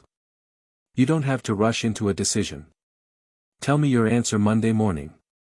Regardless of your choice of sequence or giving up this opportunity, none of us from the Nighthawks would have any other thoughts on the matter. Calm down and ask your heart." With that said, he took off his hat and bowed slightly. He slowly walked past Klein and headed for the stairwell. Klein did not say a word and did not immediately reply. He silently bowed and watched as Dunn left. Although he was constantly hoping to become a Beyonder previously, he was thrown into a dilemma when the opportunity arose: the subsequent missing sequences, Beyonders having the risk of losing control, the believability of Emperor Roselle's diaries, and the illusory murmurs that could corrupt people into madness all mixed together and formed a moat that obstructed his advancement. He took a deep breath and slowly breathed out. No matter how bad it is, it can't be worse than making an 18-year-old high school student decide on his future career. Klein gave a self-deprecating chuckle. Gathering his scattered thoughts, he opened the doors softly and laid back on the bed. He laid there with his eyes open, silently looking at the bottom of the top bunk that was dyed with the faint crimson of the moon. A drunkard staggered outside the window as a carriage sped down the empty streets. These noises did not break the serenity of the night but instead made it even darker and more distant. Klein's emotions settled down as he recalled his past on Earth. He recalled how he liked exercising, his father who always spoke loudly, his mother who enjoyed busying herself despite having a chronic disease, his friends who grew up with him, going from playing sports like soccer and basketball to games and mahjong, as well as the person he made a failed confession to. These were like a silent river. It did not have many ripples or deep sentimental feelings, but it silently drowned his heart. Perhaps one will only learn to cherish things after they have lost them. When the crimson receded and the sky turned golden yellow from the flaming ball's illumination, Klein had made his choice. He got out of bed and headed to the public bathroom to wash his face to wake himself up. Then, he took a 1 solely note to Mrs. Wendy's to buy 8 pounds of rye bread with 9 pence, replenishing the staple food that had been consumed the previous night. "The price of bread has begun stabilizing," he commented after breakfast as Benson changed. It was Sunday, so both he and Melissa finally had the chance to rest. Klein, who was already in proper attire, was sitting on a chair and flipping through the outdated newspapers he brought back from yesterday. He said in surprise, "There's a house for rent here, North Burrows 3, Wendell Street, a bungalow with 2 floors. There are 6 bedrooms, 3 bathrooms, and 2 big balconies upstairs. Downstairs, there's a dining hall, a living room, a kitchen, 2 bathrooms, and 2 guest rooms, as well as an underground cellar. In front of the house are 2 acres of private land and there's a small garden behind. It can be rented for 1, 2, or 3 years, with a weekly rent of £1.6 solely. Those interested can head to Champagne Street and look for Mr. Gyuzov. That's our goal for the future." Benson wore his black half-top hat as he smiled to say, "The rent for the places in newspapers is usually a little too expensive. The Tianjin City Housing Improvement Company has options that do not pale in comparison to that for cheaper. Why are we not searching in the Tianjin Housing Improvement Association for the working class?" Melissa walked out from her room holding an old, veiled hat. She had changed into a grayish-white long dress that had been mended several times. She was silent and introverted, but that could not mask her youthfulness. Benson laughed. "Where did you hear of the Tianjin Housing Improvement Association for the working class? Jenny? Mrs. Rochelle? Or is it from your good friend Selina?" Melissa looked to the side and whispered a reply. "Mrs. Rochelle. While washing up last night, I happened to meet her. She asked me about Klein's interview and I told her roughly what happened. Then, she suggested I find the Tianjin Housing Improvement Association for the working class." Benson noticed Klein's puzzled expression and shook his head in amusement. "They are targeted at the poor." "Well, a precise description is that they are a housing association for the lower strata of society. They build and renovate houses that basically have communal bathrooms. They only provide 3 choices, a single, double or triple bedroom. Do you wish to continue living in such an environment? The Tianjin City Housing Improvement Company shares similar businesses as them, but they also provide choices for the lower middle class. To be honest, we are a little better than lower middle class, but we still quite worse off than true middle class families. It's not a matter of salary, it's just that we did not have the time to save up." Klein came to a realization as he put away the newspaper. Picking up his top hat, he stood up. "Then, let's set off. I remember that the Tianjin City Housing Improvement Company is on Daffodil Street," Benson said as he opened the door. "They are like the Tianjin Housing Improvement Association for the working class, known as 5% charities. Do you know why?" "I don't know." Klein raised his cane and walked to Melissa's side. The girl with black hair that reached down her back nodded. Benson headed out and said, "These kinds of housing improvement associations or companies were established as a result of Backlund. They are funded in 3 ways, 1, by requesting donations from charitable foundations. 2, through funding proposals. They receive grants from the government's commission at a special rate of 4%. 3rd, through investments. By taking a portion of the rent received, they will give their investors 5% returns. That's why they are called 5% charities." The siblings went down the stairs and slowly walked toward Daffodil Street. They decided to confirm a place before talking to their present landlord, Mr. Frankie. They did not want to be in a situation where they were forced to move when had no place to stay. "I heard from Selina that there are housing improvement companies that are purely run as charities?" Melissa asked in thought. Benson chuckled. "There are, such as the Deweyville Trust which Sir Deweyville donated money to establish. He builds apartments targeted for the working class. He also provides dedicated estate management personnel while only charging rather low rent. However, the criteria for applying is very strict." "It sounds like you aren't fond of the idea." Klein acutely sensed it as he asked with a smile. No, I respect Sir Deweyville a lot, but I'm certain he does not know what true poverty is. Staying in his apartment is like a priest giving hope. It's not very pragmatic. For instance, tenants have to receive the main vaccines and they have to take turns cleaning the bathroom. They are unable to sublease their apartments or use it for commercial activities. They aren't allowed to throw their rubbish wantonly and children are prevented from playing in the corridors. Goddess, does he wish to make everyone ladies and gentlemen? Benson answered in his usual tone. Klein creased his brows in doubt. Doesn't sound problematic. Those are all very reasonable criteria. Yeah. Melissa nodded in agreement. Benson cocked his head and looked at them before chuckling. Perhaps I have protected the both of you too well that you have not seen actual poverty. Do you think they would have the money for the main vaccines? The line for free charitable organization sets them back 3 months. Do you think their work is stable and not temporary?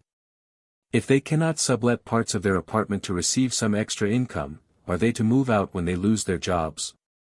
Besides, many ladies mend clothes or make matchboxes at home to maintain their livelihood. Those are included as commercial activities. Are you going to chase them all out? Most of the poor use all their efforts to survive. Do you think they have the time to discipline their children and stop them from running along the corridors? Perhaps they can only be locked at home until they're old enough, then sending them to places that accept child labor when they are around 7 or 8 years old. Ben did not use many adjectives to describe the matter, it caused Klein to shudder a little. This was how people from low socioeconomic classes lived. Beside him, Melissa fell into silence. It took a long while before she said in an ethereal tone. Jenny no longer wished for me to visit her after she moved to the lower street. Let's hope her father gets back on his feet after that injury and finds a stable job. However, I have seen too many alcoholics use alcohol to numb themselves. Benson laughed with a somber tone. Klein was at a loss for words. Melissa seemed to be the same. As such, the siblings walked silently down Daffodil Street and found Tingen City Housing Improvement Company. The person who served them was a middle-aged man with an amiable smile. He did not wear a formal attire or a hat, but instead, wore a white shirt and black vest. You can call me Scarter. Might I know what kind of house you have in mind? When he caught a glance at Klein's silver-inlaid cane, his smile widened. Klein looked at Benson, who was better with words, and gestured for him to answer. Benson directly answered, a terrace house. Scarter flipped through the files and documents in his hand before smiling. There are currently 5 that haven't been rented out. To be honest, we are geared more to serving customers, laborers and their children who have housing difficulties where 6, 8, or even 10 or 12 people squeeze into a house. There aren't many terrace houses. There's one at 2, Daffodil Street, one in the North Borough, one in the East Borough. The weekly rent goes from 12 to 16 solely. You can take a look at the detailed introductions here. He handed over a document to Benson, Klein, and Melissa. After reading through it, the siblings exchanged looks and pointed to the same spot on the piece of paper simultaneously. Let's take a look at 2, Daffodil Street first, said Benson. Klein and Melissa nodded in response. This place was a district they were familiar with. 2, 4, and 6, Daffodil Street were terrace buildings with multifaceted hipped roofs. Their exteriors were painted grayish-blue, and 3 chimneys stood erected. The place obviously did not have lawns, gardens, or porches. The entrances directly faced the street. Tingen City Housing Improvement Company's Scarter took out a bunch of keys and while opening the door, introduced, our terrace houses do not have foyers, so you enter directly into the living room. There's an oriel window facing Daffodil Street, so there's pretty good lighting. Klein, Benson, and Melissa were greeted by a fabric sofa bathing in the golden rays of the sun, and an area more spacious than their previous 2-bedroom apartment. This living room can be used as a guest hall. To its right is the dining room and on the left is a fireplace that will keep you warm in winter. Scarter pointed around with great familiarity. Klein looked around and confirmed that it was a crude, open-style concept. The dining room and the living room were not separated by any partitions, but they were also far from the oriel window, making those spots rather dim. There was a rectangular red wooden table surrounded by 6 hardwood chairs with soft cushions. The fireplace on the left wall looked exactly like the ones in foreign movies and TV series that Klein used to watch. Behind the dining area is the kitchen, but we do not provide any appliances. Opposite to the living room is a small guest room and a bathroom. Scarter walked around and described the remaining layout of the house. The bathroom was separated into 2 parts. The outer area was where one would wash their face and brush their teeth, while the inner area was the toilet. There was an accordion door that separated them. The guest room was described to be small, but it was as big as the room that Melissa currently stayed in. She was stunned at the sight. After looking around the first floor, Scarter brought the 3 siblings to the stairway next to the bathroom. Down below is the underground cellar. It is quite stuffy downstairs, so you must remember to let some fresh air in first before entering. Benson nodded casually and followed Scarter to the second floor. On my left, there's a bathroom. On the same side, there are an additional 2 bedrooms. It's the same layout on my right, but the washroom on this side is next to the balcony. As he spoke, Scarter opened the bathroom door and stood sideways so that he would not obstruct Klein, Benson, and Melissa from looking in. The bathroom had an extra bathtub. Like the other bathroom, there was an accordion door next to the toilet. Although it was a little dusty, it wasn't dirty, smelly, or cramped. Melissa looked in a daze until Scarter walked to the bedroom next to it. Only then did she stop looking and follow the rest slowly. She took another few steps before looking back. Klein, who was experienced in life, was delighted and excited as well. Even though their landlord often supervised their cleaning up of the bathroom, it still was not clean enough. It was often nauseating, let alone the fact that they would easily encounter a line when they needed to relieve their urgencies. The other bathroom was similar. One of the 4 bedrooms was slightly bigger and was furnished with a bookcase. The rest were about the same size as each other and had a bed, table, and wardrobe. The balcony is very tiny, so you won't be able to dry too many clothes in the sun at a time. Scarter stood at the end of the corridor and pointed to a spot with a door and lock. There is a complete underground drainage, gas piping, meter, and other facilities.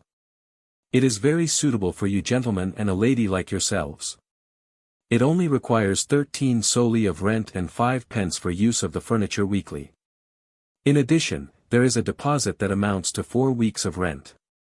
Without waiting for Benson to say a word, Klein looked around and asked curiously, roughly how much would it cost to buy the house? As a transmigrator from the Foodaholic Empire, the desire to buy property still existed within him. Upon hearing that question, Benson and Melissa were shocked. They looked at Klein as though they were seeing a monster. Scarter replied calmly and firmly, "Buy. No, we do not sell property. We only provide rental properties. I'm just trying to have a general sense of the prices." Klein explained awkwardly. Scarter hesitated for a few seconds before saying, "Last month, the owner of 11, Daffodil Street sold a limited-period land deed with a similar property sitting atop the land. £300 for 15 years. It is much cheaper than renting directly, but not everyone can fork out such a large sum of money. If one would like to buy it over completely, the owner's posted price £850. £850? Klein quickly made the mental calculations. My weekly pay is £3, Benson earns £1 and 10 soldi. Rent is 13 soldi, and if we eat well every day, we would spend nearly £2 a week. On top of that, there are expenses such as clothes, transportation, social expenditures, so on and so forth. We can only save less than 20 soldi a week. 1 year adds up to about £35. £850 would require more than 20 years. Even if we bought the land for a limited period of time for £300, it would take us at least 8 or 9 years. That doesn't include getting married, living independently, raising children, traveling, and so on. In a world without individual housing loans, most people are likely to opt for rental. Realizing this, he stepped back and stole a glance at Benson. He beckoned him to talk to Scarter about the rent. As for Melissa's intentions, they were obvious from her bright eyes.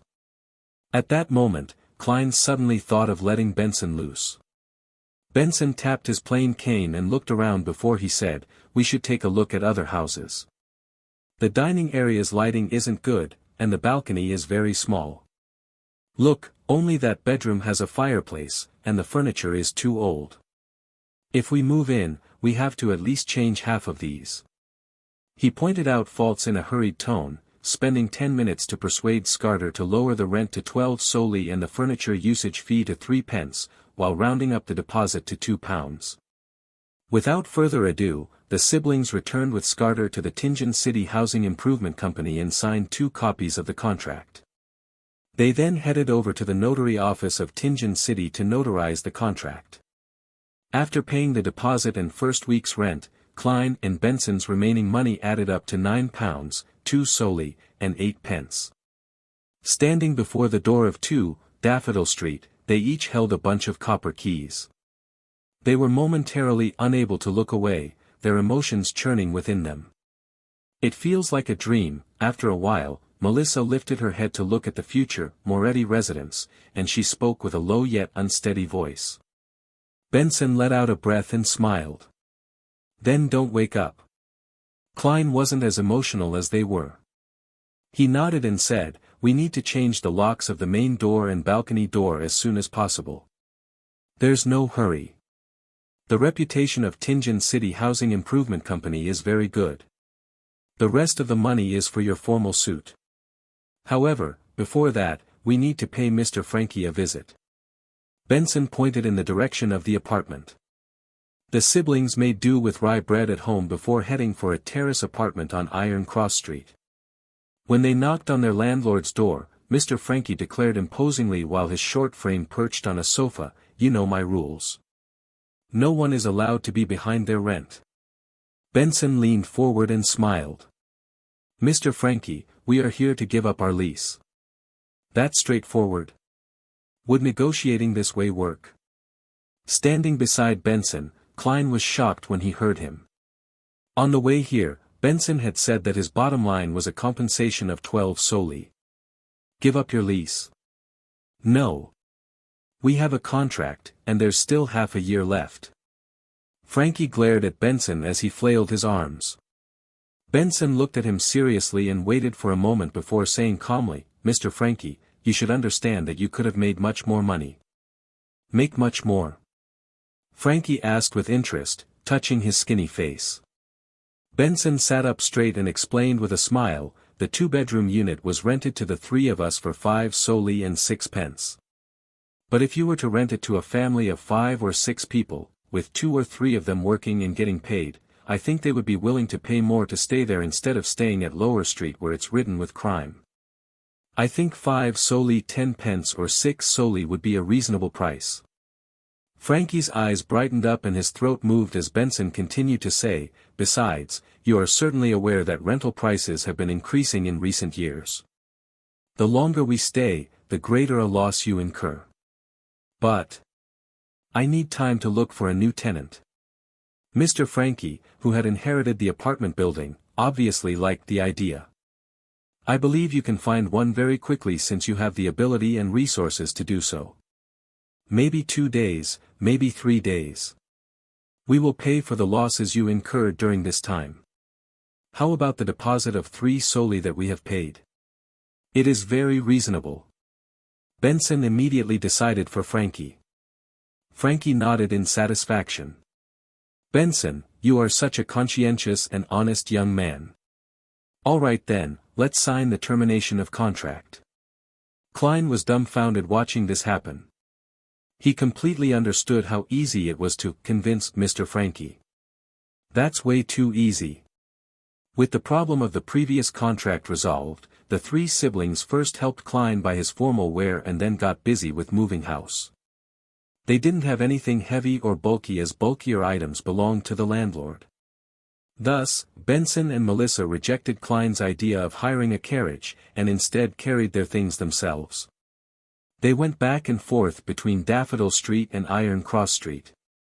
The hot sun outside the window set in the west, and golden rays shone through the oriel window, scattering across the desk surface.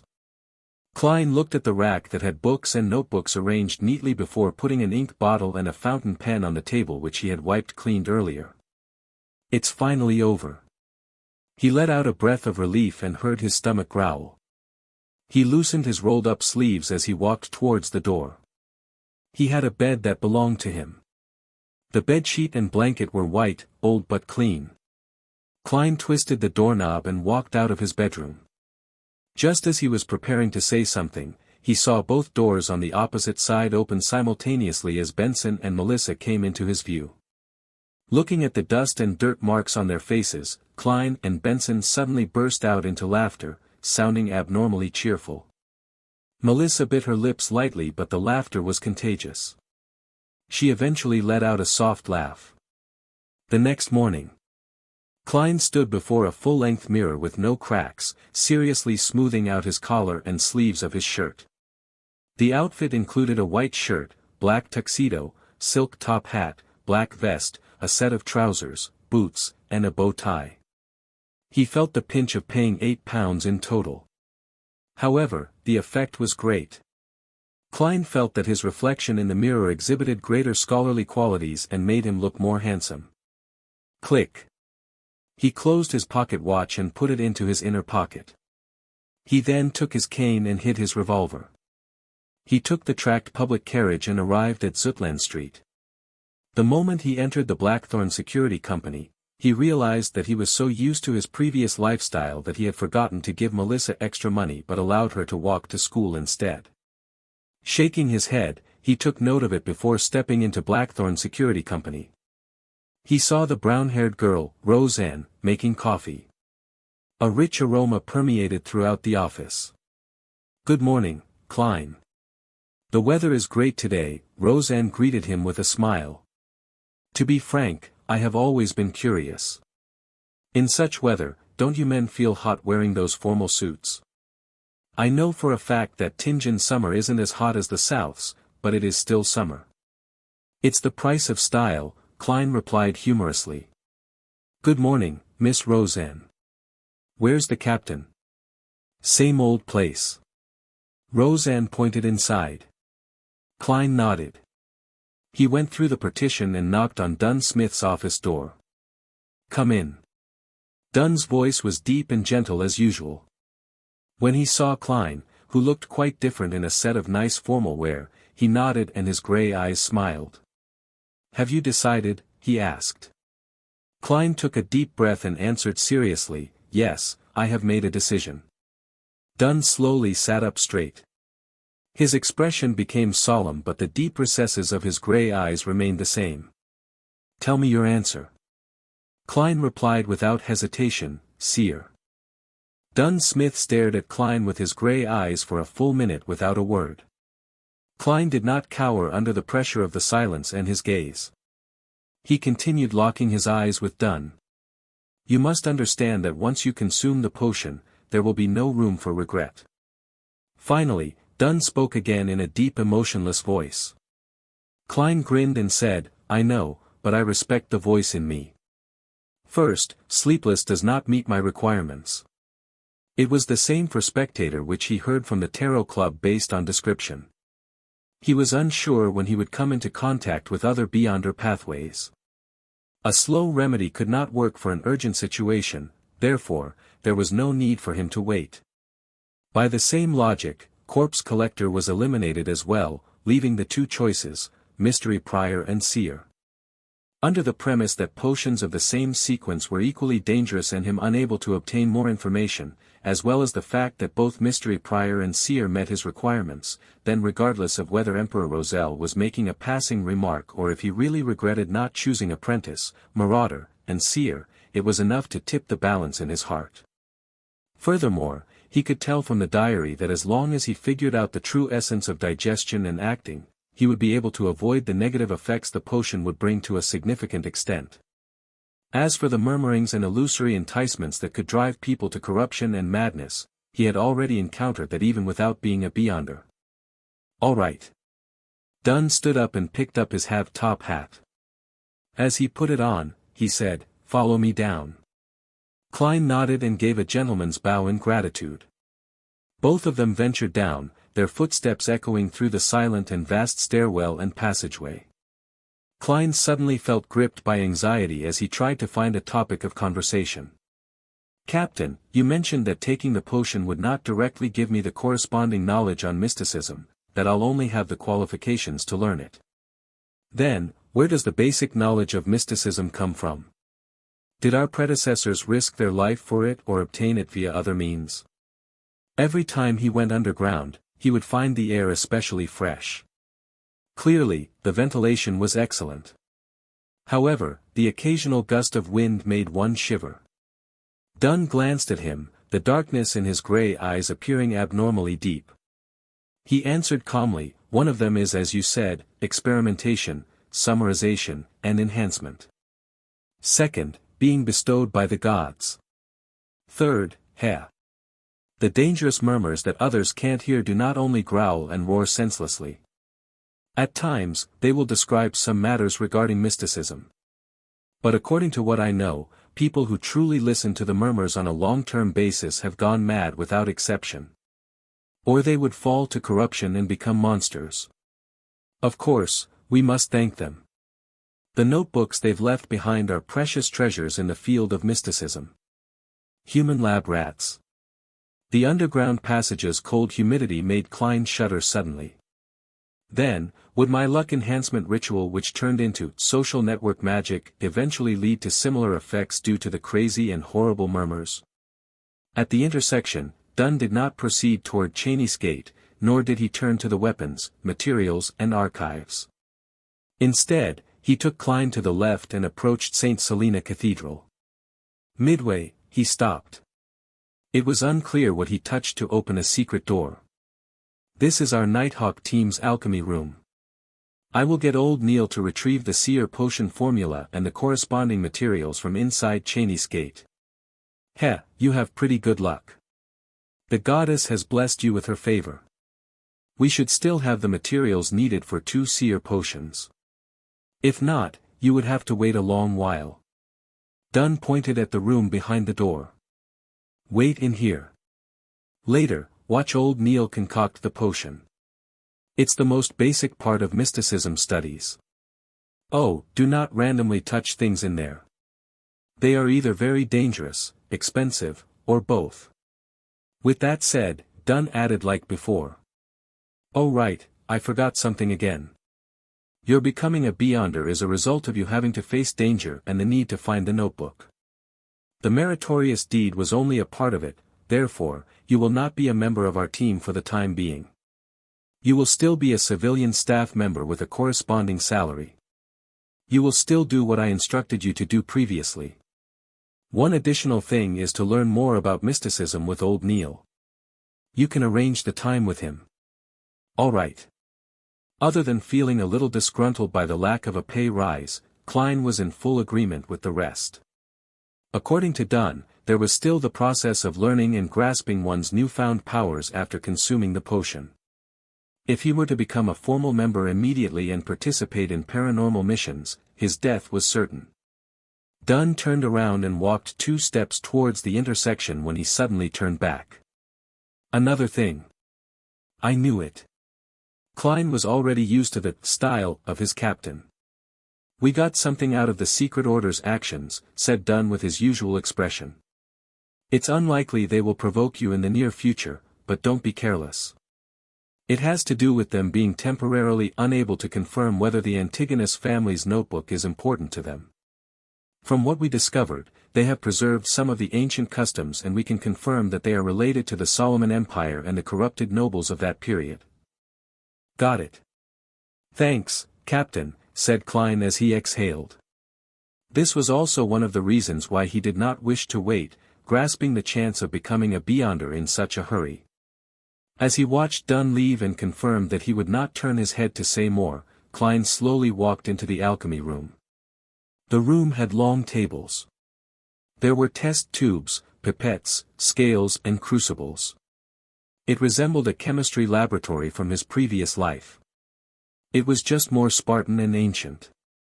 Other than that, there was a huge cauldron, a dark wood ladle, a translucent crystal ball, and other items. The dark sacred emblem and other strange emblems were visible everywhere. They gave the room a tint of mystery. Klein looked around with interest, but he was not stupid enough to touch the things. After a while, he heard footsteps. Old Neil carried a tiny silver chest with complicated patterns. He was still wearing his unique classic black robe that seemed anachronistic, matched with a felt hat with a rounded edge of the same color. "Lad, I never expected you to choose seer." Old Neil put down the chest and used his somewhat turbid red eyes size up Klein. "Your personality is just like mine when I was young. You just don't want to follow the masses. Not bad. Light these few gas lamps and close the door." "All right." Klein tried hard not to tremble as he lit each gas lamp in the alchemy room. He made dim light rule over the place once again. The secret door was closed. He turned back to see the white-haired and deep-wrinkled old Neil using a bunch of strange tied tree branches to scrub the black cauldron. The concoction of a sequence potion is extremely simple, at least for sequence 7 and below. There's no need for a special flame or any additional ritual, much less an incantation. There's no need for one to participate in it spiritually. All one needs to do is go according to the formula's steps, add the precise amounts, and mix it. That will be all. Old Neil's wrinkles seemed to bloom from his smile. "For real?" Klein questioned in surprise. "This sounds as simple as my luck enhancement ritual. Man, it's quite frightening when you come to think of it. Perhaps it's a gift of the gods." "Praise the lady." Old Neil drew a haphazard circle over his chest. Following that, he opened the silver chest and pulled out goatskin parchment that exuded antiquity. The yellowish-brown goatskin unfurled inch by inch, revealing words on it. Klein looked from a distance and realized it was in Hermes, a language he was very familiar with. It was written in ink that resembled blood, seeming to still having its fluidity intact. But other than that, it did not seem extraordinary in any way. "Seer, 100 milliliters of pure water, 13 drops of night vanilla liquids, 7 gold mint leaves." Klein silently recited the formula's content, but the rest of it was blocked by old Neil's wrist, preventing him from reading it. "Pure water is water that is repeatedly distilled. Thankfully, I made some previously, so there's no need to waste time on it." While old Neil gave the introduction, he took a large sealed glass bottle from the table with great familiarity. He took off the stopper and poured about 100 milliliters of pure water into the cauldron without much thought. Klein did not dare ask, afraid he would affect old Neil's concoction. After all, he was the one drinking the potion. 13 drops of night vanilla juices. This can be extracted and stored as an essential oil ahead of time. Old Neil took out a tiny brown bottle from the silver chest and with a pipette and dripped 13 drops into the cauldron in a relaxed manner. A faint but easing fragrance emanated, making Klein feel an abnormal sense of peace. 7 gold mint leaves. Old Neil picked up a silver patterned can and removed its lid. With his bare hands, he picked up a few leaves and scattered it into the cauldron. He caught a whiff of a fresh and stimulating scent. 4, 5, 6, 7. Perfect. Old Neil chuckled and looked at the potion formula on the goatskin. 3 drops of poison hemlock. This isn't something you should drink randomly. It can cause your entire body to numb to the point of death. In ancient times, it proved to be the best option for committing suicide. "It's not like I'm silly," Klein lampooned. Old Neil changed pipettes and dripped the poison hemlock into the cauldron. The mixture caused a strange smell that freshened one's mind. 9 grams of dragon blood grass powder. Old Neil took his time to reach his hand into the silver chest and pulled out a transparent test tube. There was some deep black powder inside. He used a beaker and a scale to measure 9 grams of powder and poured it into the cauldron. He then stirred the mixture twice with the dark wood ladle. The laid-back process to making the concoction made Klein a little worried. In fact, the materials from before were just supplemental. The exact amount doesn't really affect the final outcome. Should I put a little bit more? Old Neil made a joke. The last 2 is what's crucial. The amount can be slightly lowered, but it cannot be too far from the requirement, or your enhancement can fail. Oh, the quantity cannot be any more, even just by a bit. If so, you will have to be treated for mental problems. It's not impossible to die immediately. Klein immediately tensed up as he saw old Neil pull out a black glass bottle from the silver chest. Lavos squid's blood, 10 milliliters. This kind of squid is considered an extraordinary biological species. It is clearly mutated. It is covered in mystery. Its blood will rapidly break down under sunlight and lose its unique qualities. It has to be stored in opaque material. Old Neil's tone no longer sounded relaxed. He quickly and carefully retrieved 10 milliliters of blood with a test tube. The blood was blue like the sky. From time to time, it produced illusory bubbles as though it was connected to the spiritual world. After pouring the blood inside the test tube, the remaining drops are ignored as a form of precaution, whispered old Neil. The moment the blue blood entered the cauldron and made contact with the liquid from before, it produced bubbling sounds. The surrounding light was dyed with a light blue tinge, making Klein feel a strange sense of distance but also familiarity. It felt like the feeling of being in a mother's womb. It elevated a human soul. The final item. Stellar aqua crystal. 50 grams. Old Neil's voice sounded in Klein's ears, jolting him awake as he looked at the table. In the old gentleman's hand was a piece of extremely pure crystal. Furthermore, the crystal appeared gelatinous, as though it was jelly from earth. It lacked hardness. Under the blue light's illumination, it reflected bits of light as it seemed to contain a resplendent void of stars within. This is excellent material for the creation of divination crystals. Just a little less in consideration of any mistakes. As old Neil measured, he used a tiny patterned silver blade to extract the crystal. Pure water, night vanilla, gold mint leaves, poison hemlock juice, dragon blood grass, Lavos squid blood, and stellar aqua crystal make up a seer. At that moment, Klein could not help but recall the formula. With everything done, old Neil poured in a few blocks of stellar aqua crystal into the cauldron. Illusory fog instantly spewed forth, turning the alchemy room into a blur. Klein seemed to see a vast array of stars amid the fog and felt like he was being observed by an invisible existence. A few seconds later, the fog dissipated. Old Neil used the dark wood ladle and scooped out some sticky dark blue liquid.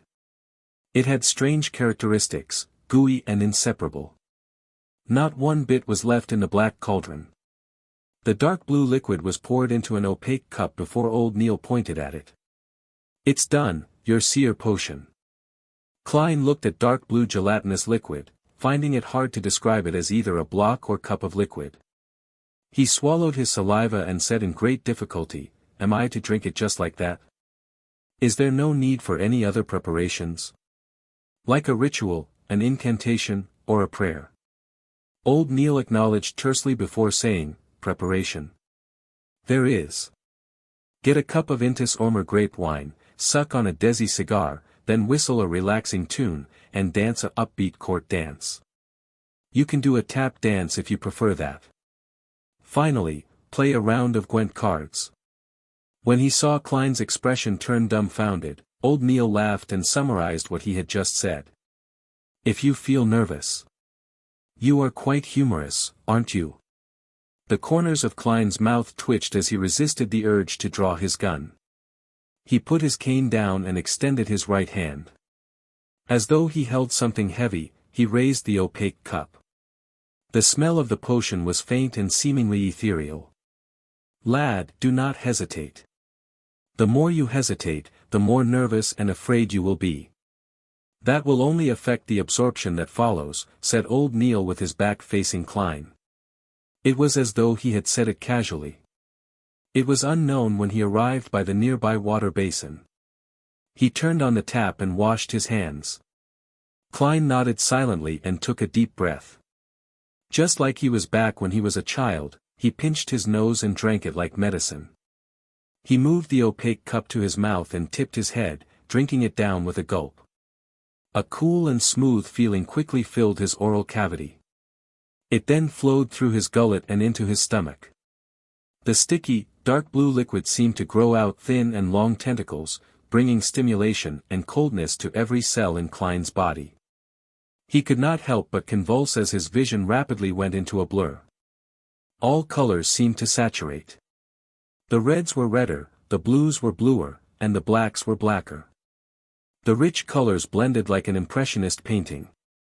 Klein had seen such a scene before. It was back when he was questioned by the spirit medium, daily. At that moment, his vision became a blur, and although his mind felt light, it was clear. He felt like a castaway floating in the sea. Slowly, his surroundings turned discernible. All the colors returned to their original as a grayish and blurry fog emanated. Around him were bodies he found difficult to describe. There were transparent objects that did not seem to exist. Deep down, there were clean light clusters of different colors. The light seemed to possess life or contain immense knowledge. This is a little similar to what I saw during the luck enhancement ritual. As Klein instinctively looked down, he realized that he was still standing in his original spot, body convulsing. Suddenly, he came to a realization, causing his consciousness to sink abruptly and fuse with him. Boom! The fog quickly dissipated as the colors restored to normal. The bright, clear halo and the inexistent objects instantly vanished. The scene in the alchemy room returned to normal, but Klein felt his head swell. He felt like it was being yanked apart. Whatever he saw had countless afterimages.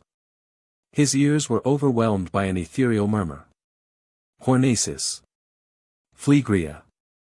Hornasis. Phlegria. Hornasis. Phlegria. Klein felt a stabbing pain at his forehead as he quickly had thoughts of causing destruction to vent the discomfort in him. He frowned and hurriedly shook his head. Is your vision abnormal? Are you also hearing things you did not use to hear, said old Neil, at his side with a concealed smile. Yes, Mr. Neil, what should I do? Klein tolerated the intense mania and asked. Old Neil chuckled. This is the resulting seepage of the potion's energy. You lack the means to control it. All right, do as I say. Think of an object in your mind, something common. Make it simple and easy. Klein quickly focused as he envisaged his own top hat woven from black silk. He recalled the feeling when he touched it and its exact shape. Place all your focus on it. Keep repeating that while creating the outlines. Does it feel a little better? Old Neil's voice penetrated into his mind like a serene song. Klein turned his focus bit by bit to the imagined top hat. He felt the murmurs subside into a whisper before they vanished. The afterimages he saw also stacked upon one another and no longer appeared a blur. Much better, said Klein after calming his mind of chaotic emotions and having exhaled. He looked down at his body and discovered that nothing abnormal had happened. He moved his limbs and with half anticipation and half doubt, asking, I succeeded? I'm now considered a seer. Old Neil pulled out a mirror-like mercury plate and shoved it in front of him. Look at your eyes. Klein focused his gaze and saw that he was wearing a black top hat. His outline stood out and his facial features looked normal. Apart from having his face covered in sweat, he did not seem different in any way. He followed old Neil's instruction and carefully looked at his eyes. Only then did he discover that his brown eyes had deepened quite significantly. It was so much deepened that it was like the night, one in complete darkness. It felt so deep that it could absorb the souls of others. Normally, dark brown pupils are easily recognized as black. Without looking very carefully, even Klein himself would not have noticed. This is a physical manifestation of the potion's powers. When you learn cogitation and how to converge your power, your eyes will return to normal. Old Neil smiled as he reached out his right hand. Congratulations, our new Beyonder, our seer. Thank you. Klein reached out his hand and shook it. Mr. Neil, when can I learn how to cogitate? You can learn it now. The initial steps of cogitation is relatively simple. It's even more so for Beyonders, said Old Neil with a smile. Just now, producing an object in your mind to divert your attention and turning the energy seepage inwards is actually the first step to cogitation. Try doing it again. Klein closed his eyes and once again, his mind depicted the have-top hat. His concentration seemed to be more easily focused than before. Soon, random thoughts that surfaced would quickly vanish, leaving the hat's outline. Let your brain go somewhat blank. Exchange the object you imagined. Use something that does not exist in this world, an object you imagine completely out of thin air. You have to follow this rule. Only by doing so can you enter cogitation, only then can you exceed the concept of I. The limitless I will become one with the universe, giving you the ability to see and understand the truth. You will obtain knowledge only you yourself can understand. In the domain of mysticism studies, it's called a mystic experience, said Old Neil using a pacifying tone. You just need to listen to the descriptions that I'll get to later. What's most important is to enter cogitation. Something that doesn't exist in this world. Imagine something completely out of thin air. Would things from Earth count? Klein attempted using an earthy green intercontinental missile he saw on television. He replaced the have-top hat with this long and thick missile. However, regardless of how he outlined it or imagined it, he ultimately only ended up focusing his attention. It doesn't seem like it will work. Klein had no choice but to let his imagination run wild. He outlined a sphere of light and then many similar objects, gathering them together. The spheres of light stacked upon one another. It felt like an object of fantasy. Klein's thoughts gradually turned ethereal and afloat. His body and mind calmed down. The objects that did not seem to exist, the fog with the bright clusters of light, and the complex colors appeared once again. They floated in the sky in close reach. He extended his spirituality inch by inch as he looked down at them quietly. He sensed it and took it in. Very good. As expected of a seer. You entered cogitation very smoothly. You are just slightly worse than me back then. Slightly, said Old Neil with a chuckle. In that case, I'll begin teaching you the most common, easiest to grasp, and most useful ability in the future in mysticism. Spirit vision. He switched off the gas lamps one after another but opened the door to the alchemy room. It made the spot where Klein was dark, but not to the point of failing to make out silhouettes of objects. All right. In your present state, raise your hands and place them in front of your eyes.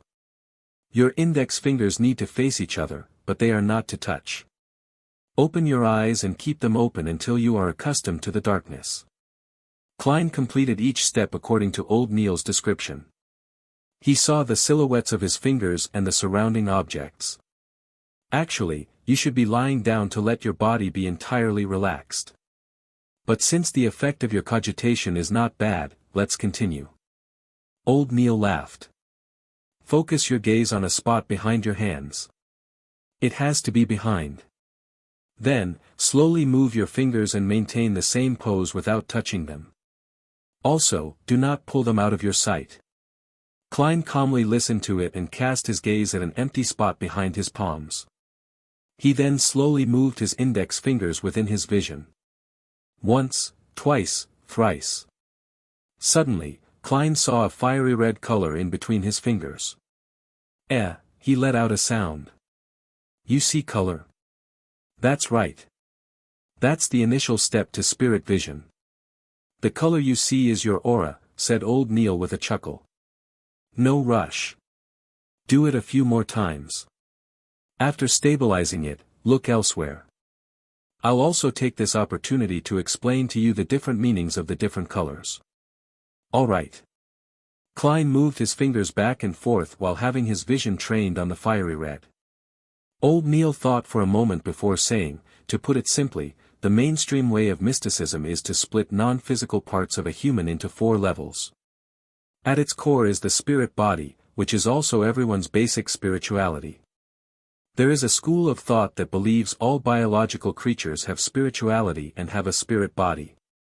I'm not sure about anything else, but to mystery priors, the goal of cogitation and the method to increase our strength is directed toward the spirit body. Outside the spirit body is the astral projection. It is the means for the spirit body to communicate with the spirit world and with stellar space. It's considered an external manifestation of the spirit body. Besides, it will be directly related to your personal ambition and your prevailing emotions. The scenes you see after consuming the potion are scenes your astral projection sees when it wanders through the spirit world. That world does not obey the laws of the physical world. It involves exceeding the concept of I, the limitless I, and the universe's I. The past, present, and future might be stacked upon one another, and that is the source of divination. In the spirit world, what you see is just an imagery, a symbol. You have to interpret it to understand its actual meaning. Divination and many magic spells are cast through the astral projection. Do not mistake its relationship and differences with a spirit body. One is just a body and the other is for form. Klein continued looking at the aura in between his fingertips and made the simple conclusion. Further out will be the body of heart and mind. From this point forth, it will combine with the physical body. It involves your brain and is an overall manifestation of your inferential abilities, your analytical abilities, your observational abilities, and identification abilities. Some potions will mainly raise this. Quite a number of magic spells target it as well. Old Neil explained in relatively great detail, the outermost layer is the ether body. It is a manifestation of your vital energies and physical form. The aura color you see is an external phenomenon of your ether body. In other words, apart from the spiritual bodies, ghosts, and specters you can see directly with spirit vision, it might also include certain existences that should not be seen. You can also see the ether bodies of others or their auras. From their thickness, brightness, and color, you can determine their health and emotional state. When your spirit vision improves and you grasp more mysticism knowledge, you will be able to discover even more details. You can even determine the lifespan of others. By the way, the emotional state I mentioned would also manifest itself because of your astral projection. When you go higher in sequence, your spirit vision will reach a relatively high stage. You can even be able to see someone else's astral projection. That way, you will learn even more things. This is a level only seers and mystery priors can attain. Some fellows even claim that the strongest form of spirit vision allows one to see anything in any place, including the past and future. However, I'm skeptical about it. It sounds quite powerful. Klein was almost turning eager. Old Neil coughed and continued, let's return to the ether body and the colors of the auras. Your limbs and parts that are required in motion will appear red. Your head and brain surface will appear as purple. Spots that excrete waste will appear orange. The digestion system will appear as yellow. The heart and other regulatory systems will appear green. Your throat and other parts of the nervous system will appear blue. An entirely balanced body will make a body be cloaked in white. That is a symbol of health. Once it turns dark or the thickness thins, the color will change. That indicates that the corresponding spot has turned problematic. It means it's in a state of exhaustion or illness. In addition, the inner layer of the astral projection represents prevailing emotions. Red means passion and excitement. Orange means warmth and satisfaction. Yellow means happiness and extroversion. Green means calm and peace. Blue means coldness and stillness that one is in thought. White means brightness, an eagerness to improve. Dark colors mean worry, sorrow, and silence. Purple means that spirituality is taking control of the lead, coldness and estrangement. Klein silently memorized the information and stabilized his initial spirit vision. Good, you can look at other objects. Old Neil did not speak further as he nodded. Klein slowly turned his head and looked at Old Neil. Indeed, he saw different colors in different parts of his body. The aura was both thick and thin at different spots. The purple color at his head was brightest and his limbs' redness was relatively dark.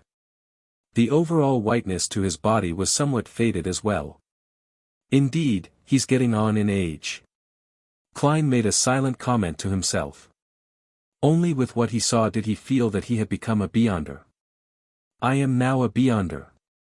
He shifted his gaze and carefully sized up Old Neil when suddenly he saw a translucent pair of cold and ruthless eyes without any brows in the void behind him. This nearly illusory eyes were staring at Old Neil intently, as well as him. This. Klein shuddered as he gaped and said, "You have a pair of eyes behind you." Old Neil was taken aback before he forced a smile. Ignore them. The moment Old Neil finished his sentence, the illusory pair of eyes that lurked in the darkness behind him vanished. Even in his spirit vision state, Klein was no longer able to identify traces of its existence. This is a characteristic of ritualistic magic, explained Old Neil with a chuckle. Fascinating. Is spirit vision an enhanced version of yin-yang eyes? Klein felt like a child who had received a new toy. In excitement, he turned his gaze away and began observing every corner of the room.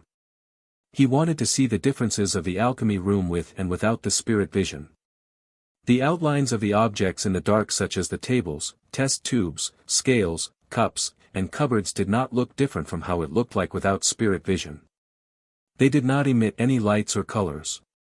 Objects without lives do not have any spirituality. Klein mumbled to himself as he swept his gaze toward the silver chest. Suddenly, he saw a vibrancy of colors. The colors were as blue as the sky, as resplendent as the stars, or as crimson red as burning flames. Materials from extraordinary beings still have some life in them, and, are still active. Even if the source is already dead. Klein deliberated on his words as he sought Old Neil's help. A precise description is that they have remnant spiritualities. It is one of the crucial points of a successful potion concoction. It is also one of the reasons why a beyonder will lose control. Dunn should have already informed you, explained Old Neil frankly. He suddenly laughed, having recalled something. I remember that the formula of corpse collector requires a desiccated mature black-spotted frog. To consume that potion requires a lot of courage.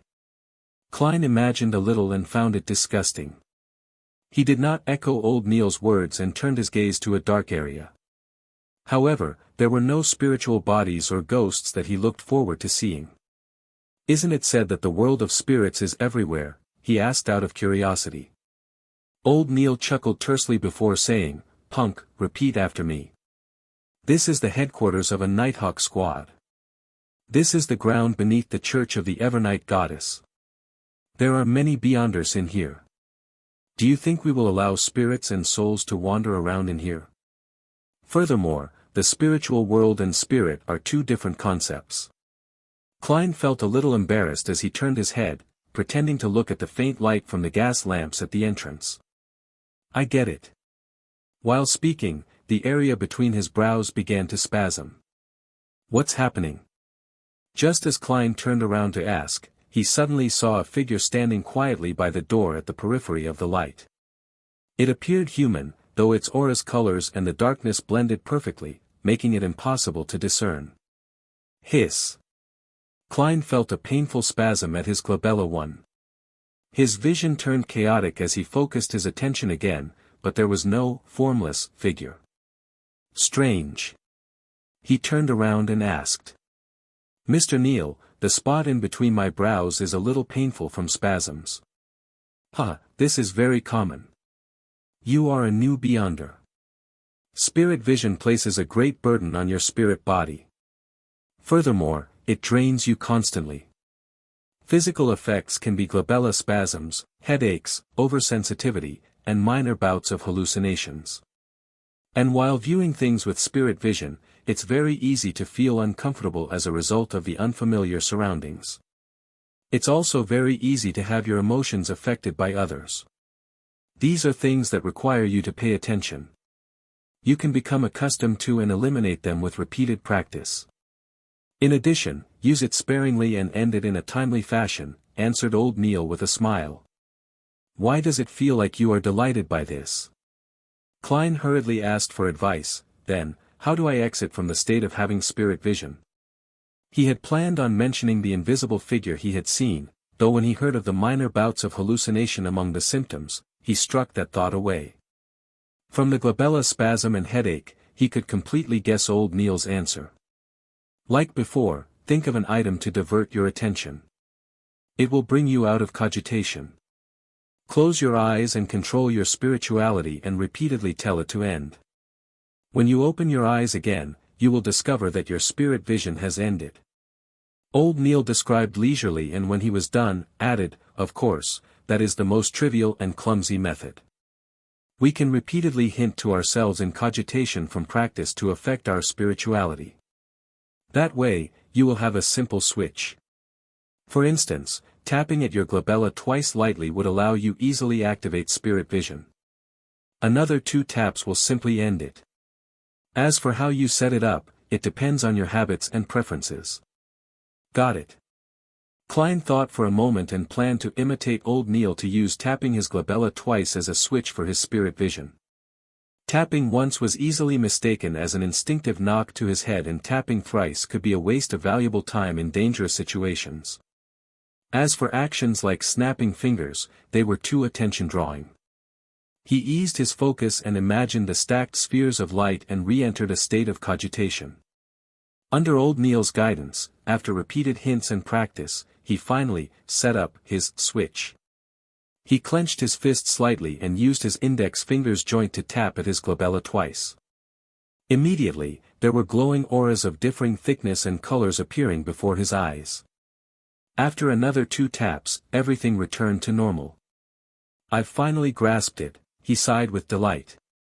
Only then did he realize how exhausted he was, feeling like he could fall asleep at any time. His mind hurt as though he had stayed up for 3 nights. Old Neil said with a chuckle, "We are not sleepless. Every practice and every time spirit vision is used excessively, you will need some sleep. You can now go back and have a good rest. In the afternoon, go to Iron Cross Street where Welch's place is and walk around. Try your best to find clues about the Antigonus family's notebook as soon as possible. Tomorrow, I'll continue teaching you about mysticism. Of course, do not forget to read the historical documents." All right. Klein was in full agreement with old Neil's arrangements. He picked up his cane and left the alchemy room. He watched the door close as old Neil returned to the armory. Klein massaged his glabella and temples and with the help of his cane, sauntered up the stairwell. At that moment, Dunn Smith came from behind him with the corners of his lips hooked. With a deep gaze, he said, "I heard from old Neil that you are a very suitable candidate. Even without cogitation, you were able to use spirit vision." "Perhaps, it's a unique trait of being a seer," replied Klein humbly. He guessed that Dunn had been watching the armory for old Neil. Dunn slowed down and went ahead of Klein a little. After a few seconds of silence, he turned around and said, "You have to remember that curiosity killed the cat. It can also kill beyonders. Do not attempt to probe the murmurings you should not be listening or see existences you should not see." All right. Klein knew this was another reminder of how beyonders lost control. After entering Blackthorn Security Company, he greeted Roseanne, who obviously did not know that he had become a beyonder. He slowly walked out the door and reached the streets where he took a trackless carriage to Daffodil Street. He nearly fell asleep on his return journey. It was still in the morning and the temperature was about 26 degrees Celsius. Klein pulled out a copper key from his waistband and opened the door to his home. There were still many items missing from his home. The living room and dining hall were still empty. Benson and Melissa had work or school, so they had both left early in the morning. Klein did not have the capacity to bother with anything else. He closed the door and briskly went to the second floor and entered the bookshelf-equipped bedroom that belonged to him. After taking off his tuxedo and hanging it on a clothing rack, he eagerly plunged into bed. The moment his head hit the pillow, he fell asleep. Klein was awoken by bright sunlight. He turned his head and slowly opened his eyes to discover the burning sun outside. What time is it? Did I miss the tarot club in the afternoon? He struggled to get up and walked to the clothing rack to take out his pocket watch from the pocket of the tuxedo's inner lining. Not only had he forgotten about the matter, he had forgotten to close the door to his bedroom and pulled the curtains to the oriel window. Klein pulled out the pocket watch and immediately felt relieved when he opened it. It was only slightly past noon. There was still a lot of time until the scheduled gathering at 3 in the afternoon. It was Monday, the day he would have a gathering with the hanged man and justice. Klein went into thought as he tapped his glabella twice. The scene before him changed once again as he saw that his body had restored to a bright luster. He tapped twice again and stopped his spirit vision. Relaxed, he went to the first floor and boiled a kettle of water. He placed some inferior quality tea leaves and chewed on some rye bread dabbed in a little butter. Afterwards, Klein flipped through historical materials and original Klein's diary. He began revising and consolidating his knowledge. At 2:57 p.m., Klein closed his book and capped his fountain pen before pulling the curtains. Immediately following that, he locked the bedroom's door, making the room turn abnormally dark. He tapped his glabella twice and activated spirit vision to survey his surroundings. After confirming that there were no invisible spiritual bodies in his room, Klein stopped the spirit vision and took out his pocket watch to check the time. 1 minute before 3, he opened up his pace and like before, walked 4 steps in a counterclockwise manner in a squarish shape. He incanted in Chinese softly. Only this time, he did not prepare any staple food. Klein closed his eyes as he felt the back of his hands turn itchy. It felt like the 4 black dots forming a square was protruding and projecting something. Hysterical shouts and alluring murmurs began resounding, but Klein realized that the headache was not as bad as the first time. It was not that he was unaffected, but that he was doing his best to stop himself from listening. As a beyonder, he had to have more self-control in such an environment. Soon, his body turned light as he floated up. He saw the grayish-white and blurry fog that emanated. Then, he saw dark red stars. 2 of them had a minuscule connection with him with an abnormal sense of familiarity. Klein looked at his blurry self and muttered in confusion, the astral projection that old Neil mentioned. He remained calm for a few seconds and again transformed the opulent divine palace with the tall bronze table under the domed ceiling, as well as the 22 high-backed chairs that corresponded to the different constellations. Klein calmly walked to the seat of honor and made his body and face be immersed in thicker gray fog. He extended his right hand and tapped 2 familiar deep red stars and created a miraculous connection. In an underground basement without any windows, the burly Alger Wilson sat by a long table with various apparatuses and goatskin parchments on it. In front of him was a half-consumed candle. The dim, yellowish flames flickering made the shadows of the objects and table move like a mirage. Alger's hair was disheveled like seaweed with a deep blue color that resembled black. He wore a robe with lightning patterns embroidered on it. He clasped his hands with his thumbs facing each other while he focused on a bottle of black liquid to the left of the candle. The sound of tempestuous winds or the crashing of the sea waves howled from inside the sealed bottle. And in spots where the black ink did not sink, a faint fog would swirl. It was as though it grew eyes and a mouth. Alger cocked his head to glance at the clock hanging on the wall and watched the needle strike 3. He pressed down on his temple as his eyes turned dark. Fascinating colors surfaced from the various items on the table. At that moment, he discovered a deep red light appear like a tidal wave from nowhere, drowning him instantly. Backlund, Empress Borough, inside the Hall family's luxurious mansion. After dismissing her dance teacher, Audrey locked the door and sat straight up in front of her dressing table. The sun outside was bright and gorgeous. There was a light brown notebook made of exquisite goat skin. It was flipped open to reveal that it was blank. To its right was a fountain pen with a golden tip and embedded rubies. Audrey did a test and made sure that she could pick up the fountain pen and write down the formula the moment she left the gathering. "I'm so looking forward to it," she inhaled to repress her excited emotions as she looked at the mirror with puckered lips. However, she did not see it reflect herself. Instead, a dark red and illusory beam burst out from her body. Above the gray fog stood a majestic divine hall that looked like a giant's residence. Dark red colors bloomed on both sides of the bronze table. They surged upwards like a fountain before pattering down. It carved two blurry figures who sat in the same spots as before. Audrey, with her soft blonde hair and tall, slim build, instinctively looked towards the seat of honor. She saw the figure immersed in thick gray fog sitting back.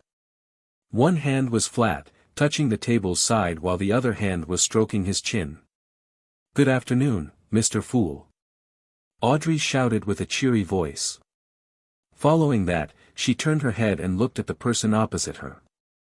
With the same tone, she said, "Good afternoon, Mr. Hanged Man. This lady sure is unsophisticated. Is she so sure that I'm a good person? Why isn't there any fear from her? Is she a noble lady who has been protected well?" Klein smiled and maintained his unfathomable image. "Good afternoon, Miss Justice." As he spoke, he lowered his head slightly and moved his left hand and tapped his glabella twice. What he saw changed instantly. He saw Justice and the Hanged Man emit the colors of their aura. And the surrounding gray fog and dark red stars remained the same. Nothing that seemingly did not exist or lustrous brilliances that possessed life was seen. He shifted his gaze and saw that Justice's aura perfectly matched the colors old Neil described. What was supposed to be red, purple, blue, or white were their respective colors. Furthermore, they maintained a lustrous brilliance and were of appropriate thickness. It was easy to tell that she was a vibrant young girl. The colors of her emotions are red and yellow. That's joy, zeal, and excitement. Klein made a judgment before casting his attention towards the Hanged Man. Like Justice, there was nothing special about the colors of the Hanged Man's aura. His emotions were blue mixed in with some orange. Calm, thoughtful, careful, and a little pleased.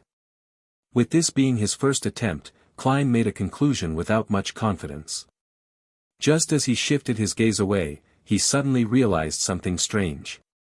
The aura of the Hanged Man's innermost layer was nearly of the same color.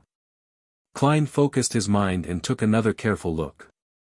He could faintly see that deep within the Hanged Man's ether body was a deep blue, akin to the sea. It felt like a tidal storm. His astral projection. Or should I say the surface of his astral projection? From the looks of it, he's really a beyonder, and one that's apparently stronger than old Neil, Klein analyzed as his mind was filled with questions. Not necessary. It might have to do with this being a unique environment. It's only because this is my home ground that I'm able to see these things that old Neil did not manifest. He turned his head toward Justice again and confirmed that it was a characteristic only beyonders possessed. At that moment, Alger also completed his greetings. Audrey drew a light gasp as she asked in anticipation, "Mr. Hanged Man, did you receive the box of ghost shark blood?"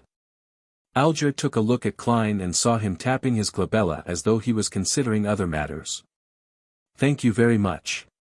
It perfectly met my expectations. I never expected you to send it to me so quickly." "The ghost shark blood is not the typical extraordinary creature," said Alger frankly. Audrey smiled humbly and said, "I'm very happy to see this outcome." As she loved anything to do with mystery from a young age, she had befriended those in aristocratic circles with similar interests. They have exchanged information, books, and rare artifacts among each other. But before this, none of them had ever obtained any supernatural power to become a real beyonder. Instead, there were a few princes that hinted that they could gift them what they wanted if they became their princess consort. However, she had obtained the ghost shark blood directly from her family's vault. After all, the inventory only states one big bottle, without mentioning how many milliliters or how full it had to be. She believed that pouring a little bit of it would go unnoticed. Even if there was an accident and the matter was exposed, her parents were unlikely to pursue the matter. Alger looked deeply at the fool who was enveloped in fog before turning his head back with a smile. "According to our agreement, I will tell you the formula to the potion, spectator. Let me prepare myself." "All right, begin." Audrey inhaled as she focused her full attention. Low-sequence potions are very easy to concoct. Just follow the order that I provide you. Do remember that there can be smaller quantities of the ingredients but not more. It would cause major problems. You should have heard about news of Beyonders losing control.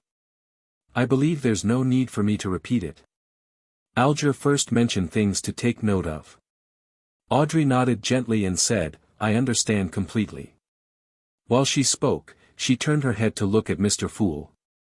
She wished to know if the mystery expert had anything to add. Unfortunately, the fool was sitting silently there like a statue. Alger thought for a moment before saying, "Having smaller quantities does not mean it should deviate by too much. If you do not have an assistant, I suggest you spend some time familiarizing yourself with chemistry experiment." "I have a family tutor for such matters," answered Audrey without feeling the burden. After Alger mentioned the furthest extent of the deviation, he recited with great fluency, "Spectator.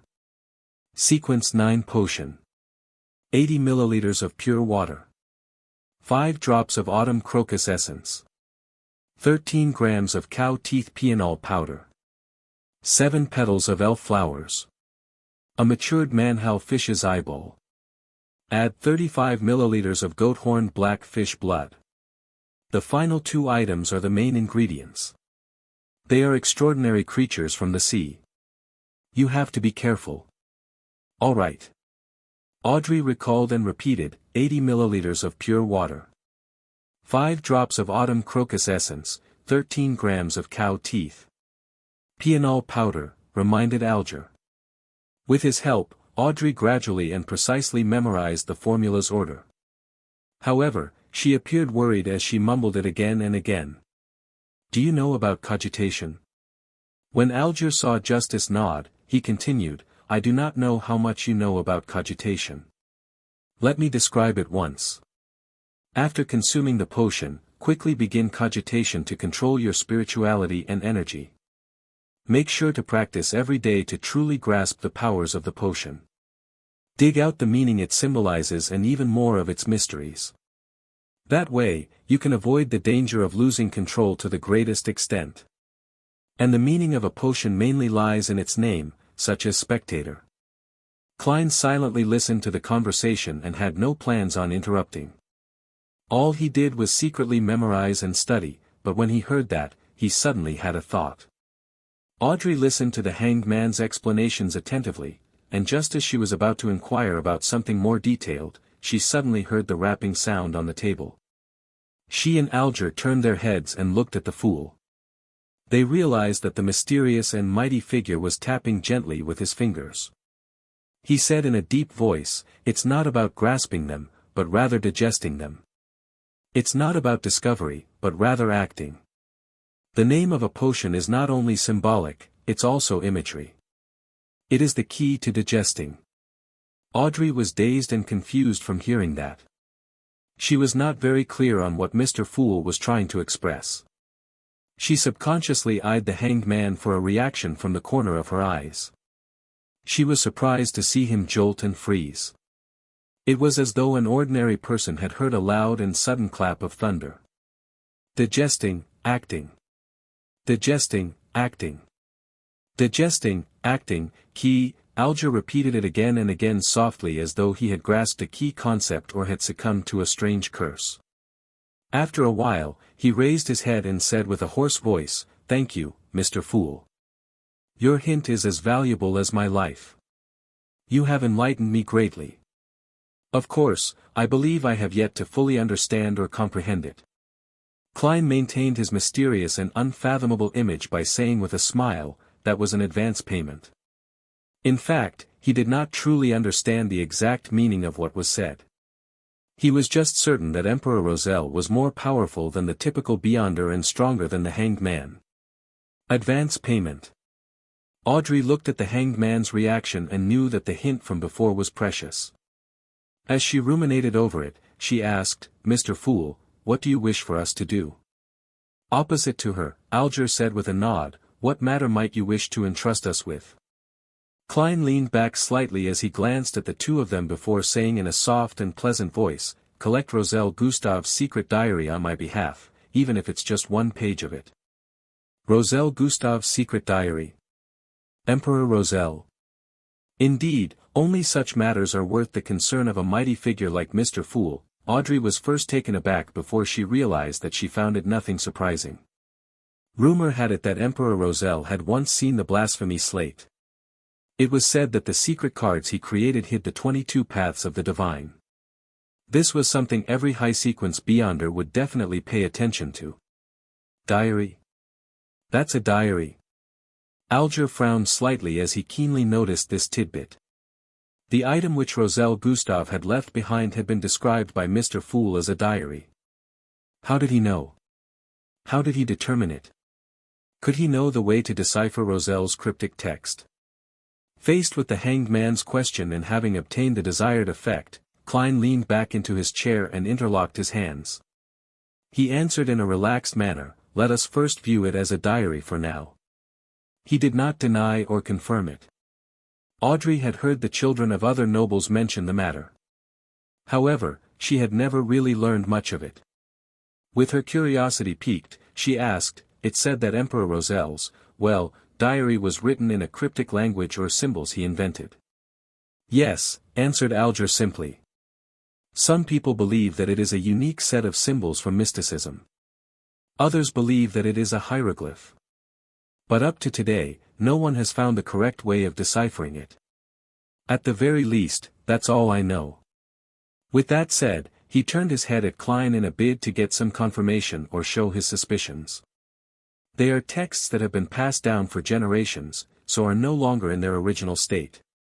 According to your line of thought, how can it be deciphered?" Klein maintained his calm as he secretly gave a self-deprecating laugh. As for how to handle the symbols of mysticism, he instantly thought of a ridiculous and funny scene. Dressed in a black pointed hat and long robe, an evil mage pulls up his sleeve to reveal a symbol tattooed on his arm. It was said that this was a symbol with mysterious power left behind by Emperor Roselle. They were written in two blue, large simplified Chinese characters. "Retarded Joker." The corners of Klein's mouth curved up slowly as he found himself in a good mood. After hearing the Hanged Man's description, Audrey said in a stumped manner, "We can't understand the symbols or the words. Then, how are we to pass the information to you, Mr. Fool? Or are we to mail it somewhere? This is quite an important question. I do not have the means to accept an item secretly." Klein was in no hurry to answer. He repeatedly released his thumbs from his interlocked hands before tapping them back again. Soon, he thought of a solution. "Since I can create a divine palace and table according to my wishes in here, would it be possible to project the content in the minds of others here? I'll give it a try."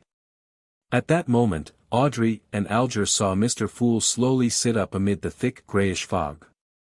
"Miss Justice, let us give it a try. Imagine a paragraph of text and give it the emotions of writing it with urgency. Yes, pick up the fountain pen beside you and write on the piece of paper."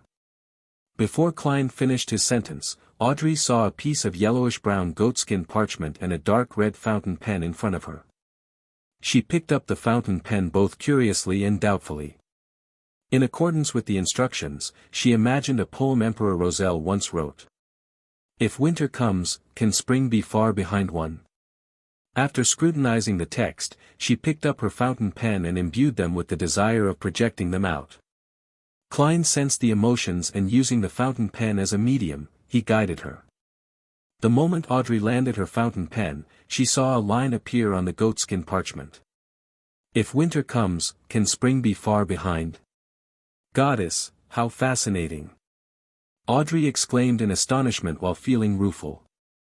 Following that, she looked at Klein with some fear. "Mr. Fool, can you read what I'm thinking?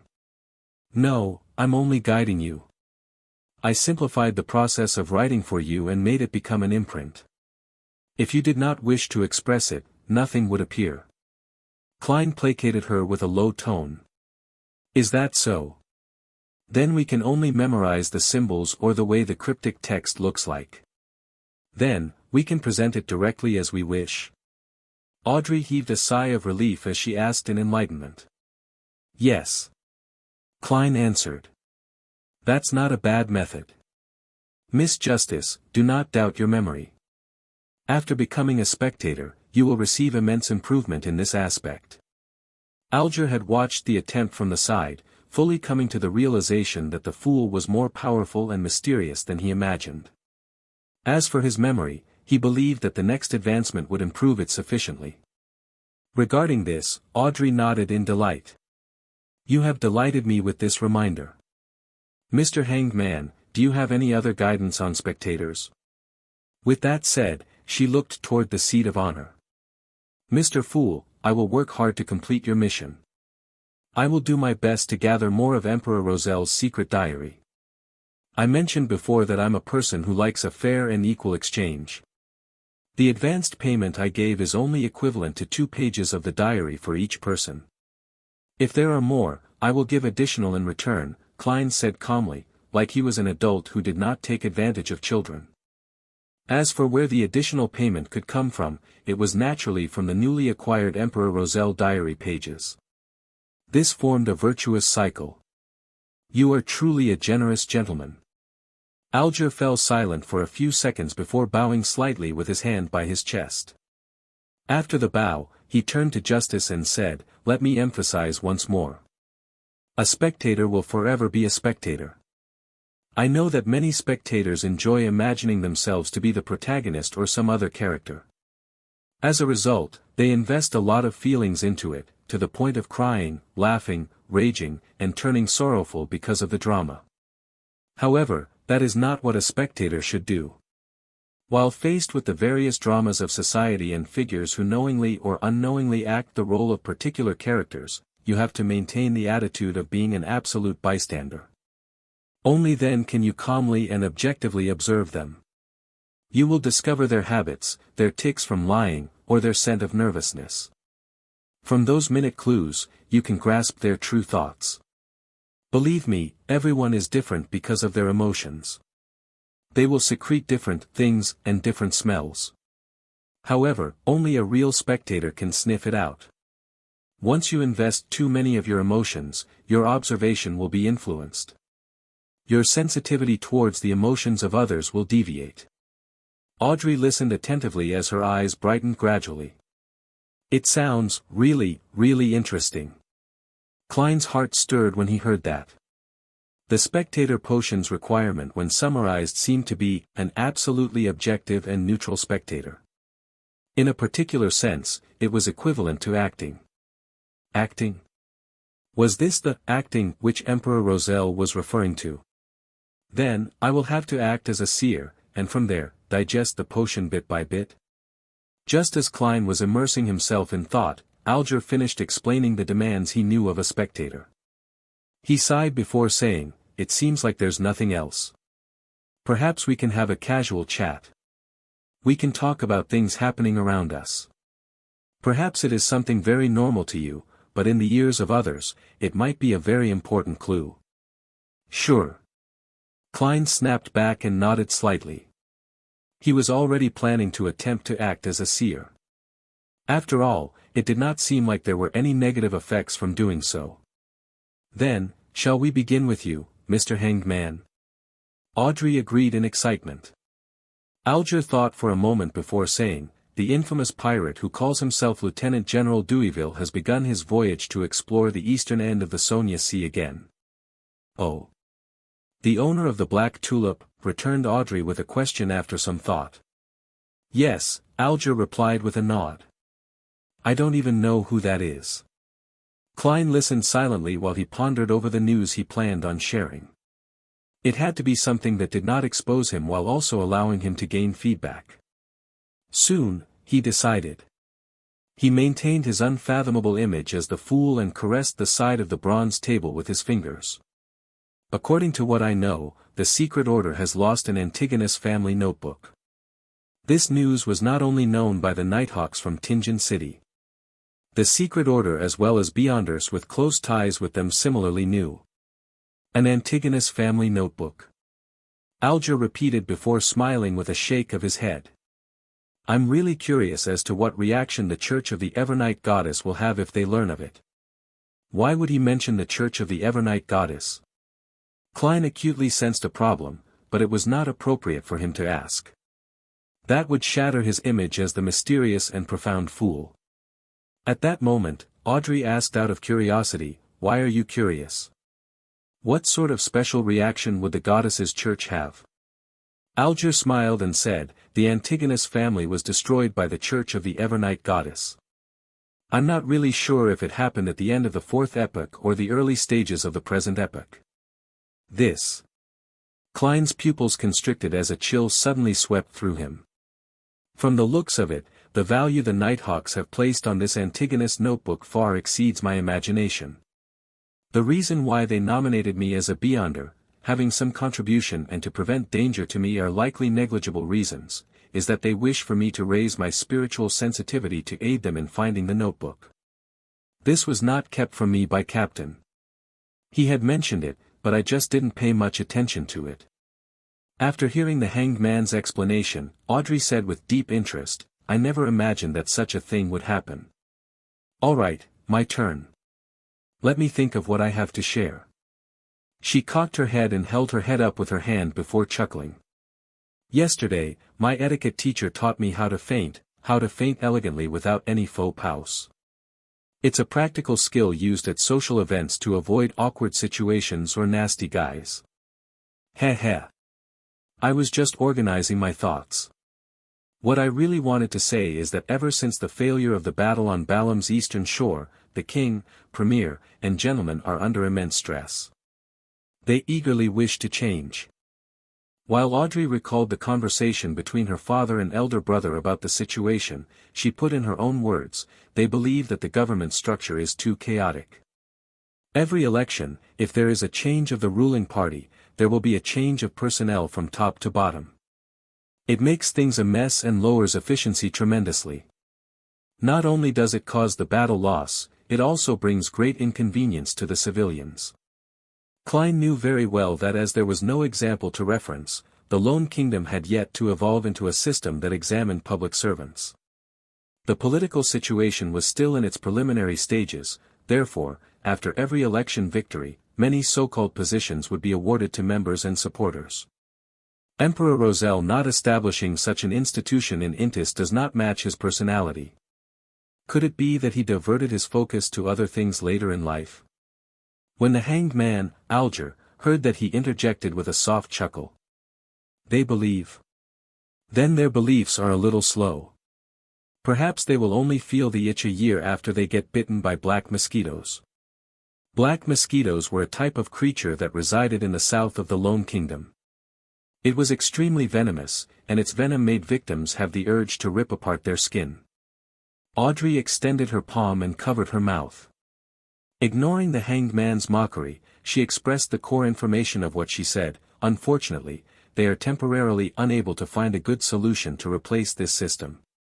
Klein listened carefully and felt that the topic was in the domain of his expertise. He smiled faintly and said, "This is a simple problem. The Foodaholic Empire and the decadent countries that studied the Foodaholic Empire had very advanced experiences of success." Simple. Audrey returned with a question in puzzlement. Although her education did not include politics, she often heard from the discussions of her father, brother, and people around her. She had a sufficient understanding of similar matters. Klein felt as though he had returned to the message boards of yesteryear. "Composed," he said, "an examination, just like an entrance examination for college. Hold an exam that is open to the public. It can be split into 2 rounds or 3 rounds. Use the most objective method to select the elite." But, Audrey knew what sort of objection this would entail. Before she had the chance to arrange her thoughts, Klein continued, after which, use these elites to fill the positions of the cabinet, the county government, the city government, and the various towns. Yes, the positions that are directly handling matters, such as the secretary of the cabinet.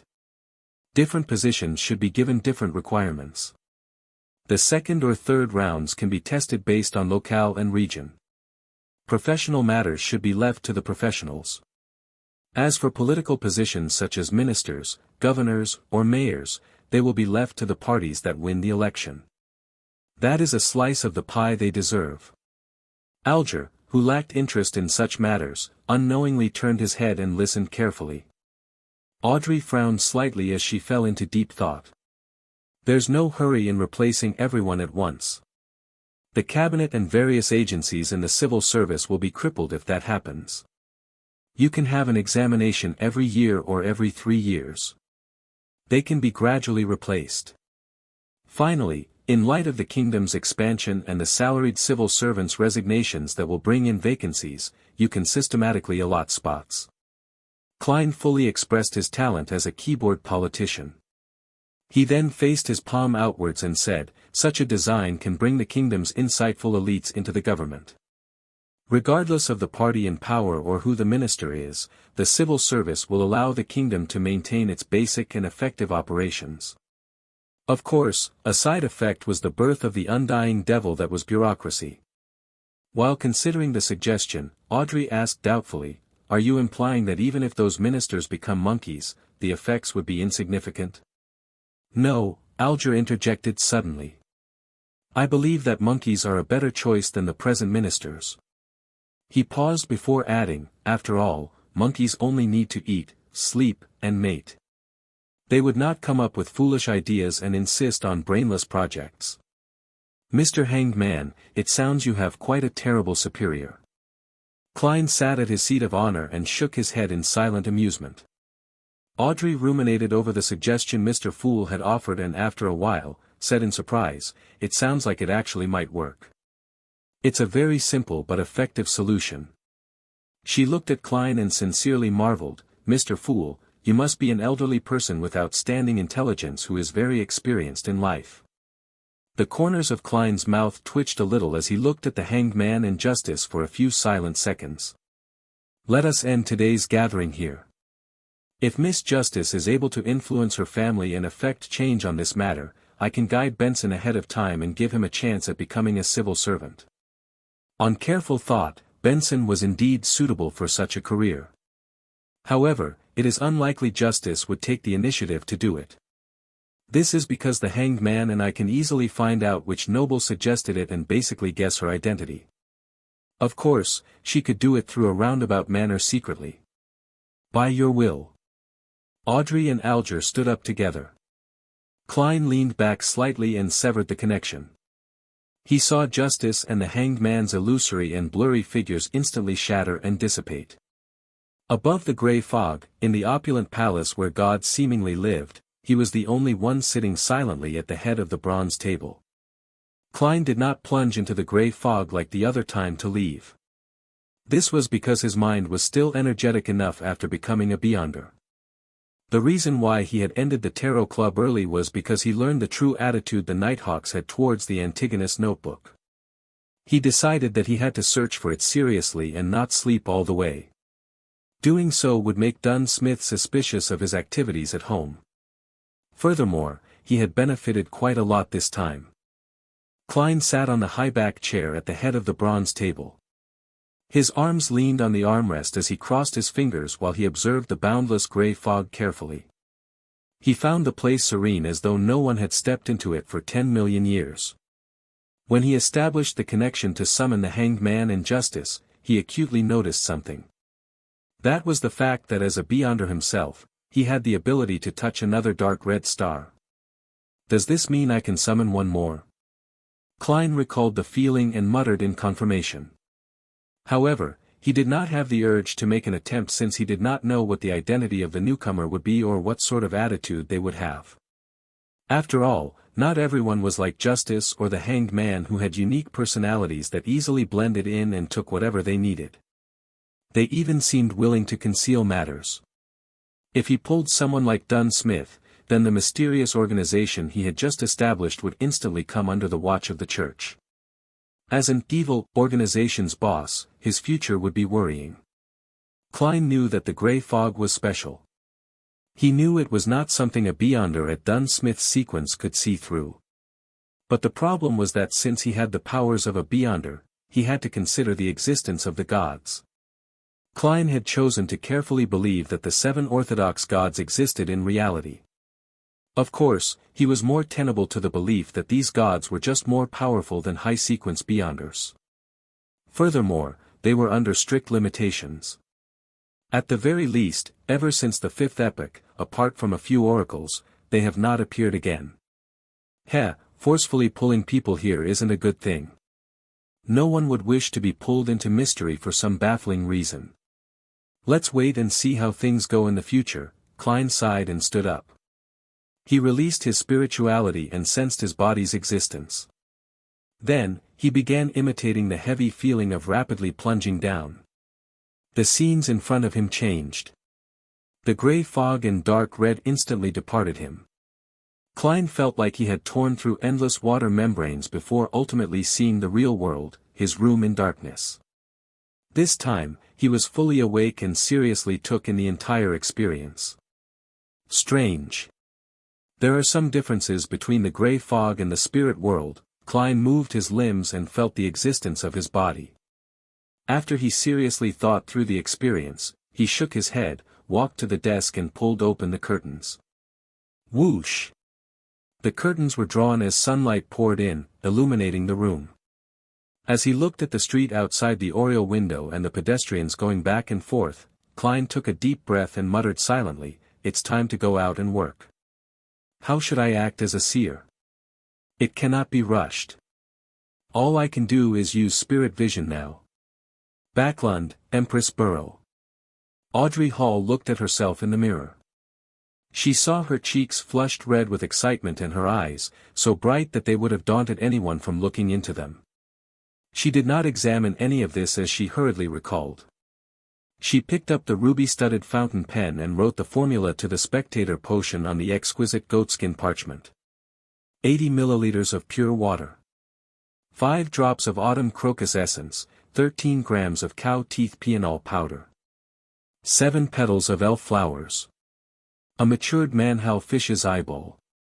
35 milliliters of goat-horned black fish blood.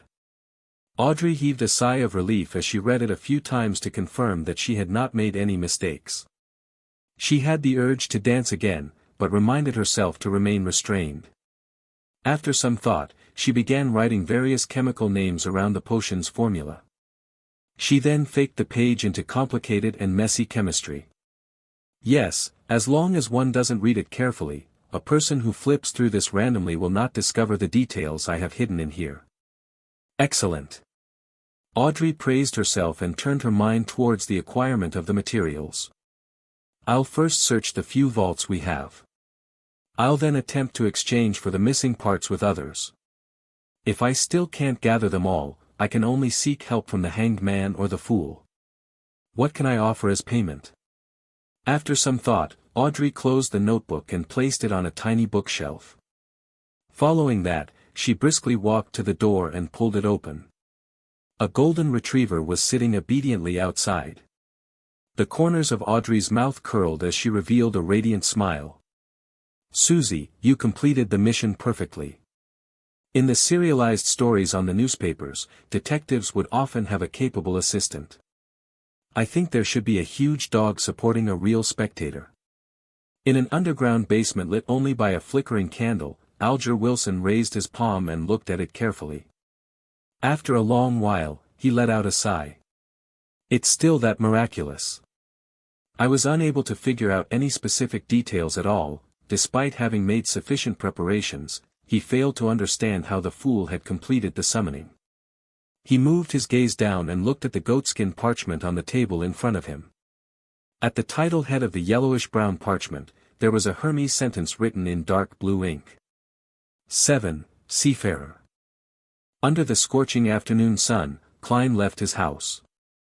Since he had to walk all the way from Iron Cross Street to Welch's place, he wore a linen shirt instead of his formal attire of top hat and leather boots. He wore a matching brown coat, a round felt hat and a pair of old leather shoes. That way, he did not need to worry that the stench of his sweat would contaminate the rather expensive suit. As he went down Daffodil Street, he strolled toward Iron Cross Street. When he passed by the square around the corner, he subconsciously took a glance. The tents had already vanished.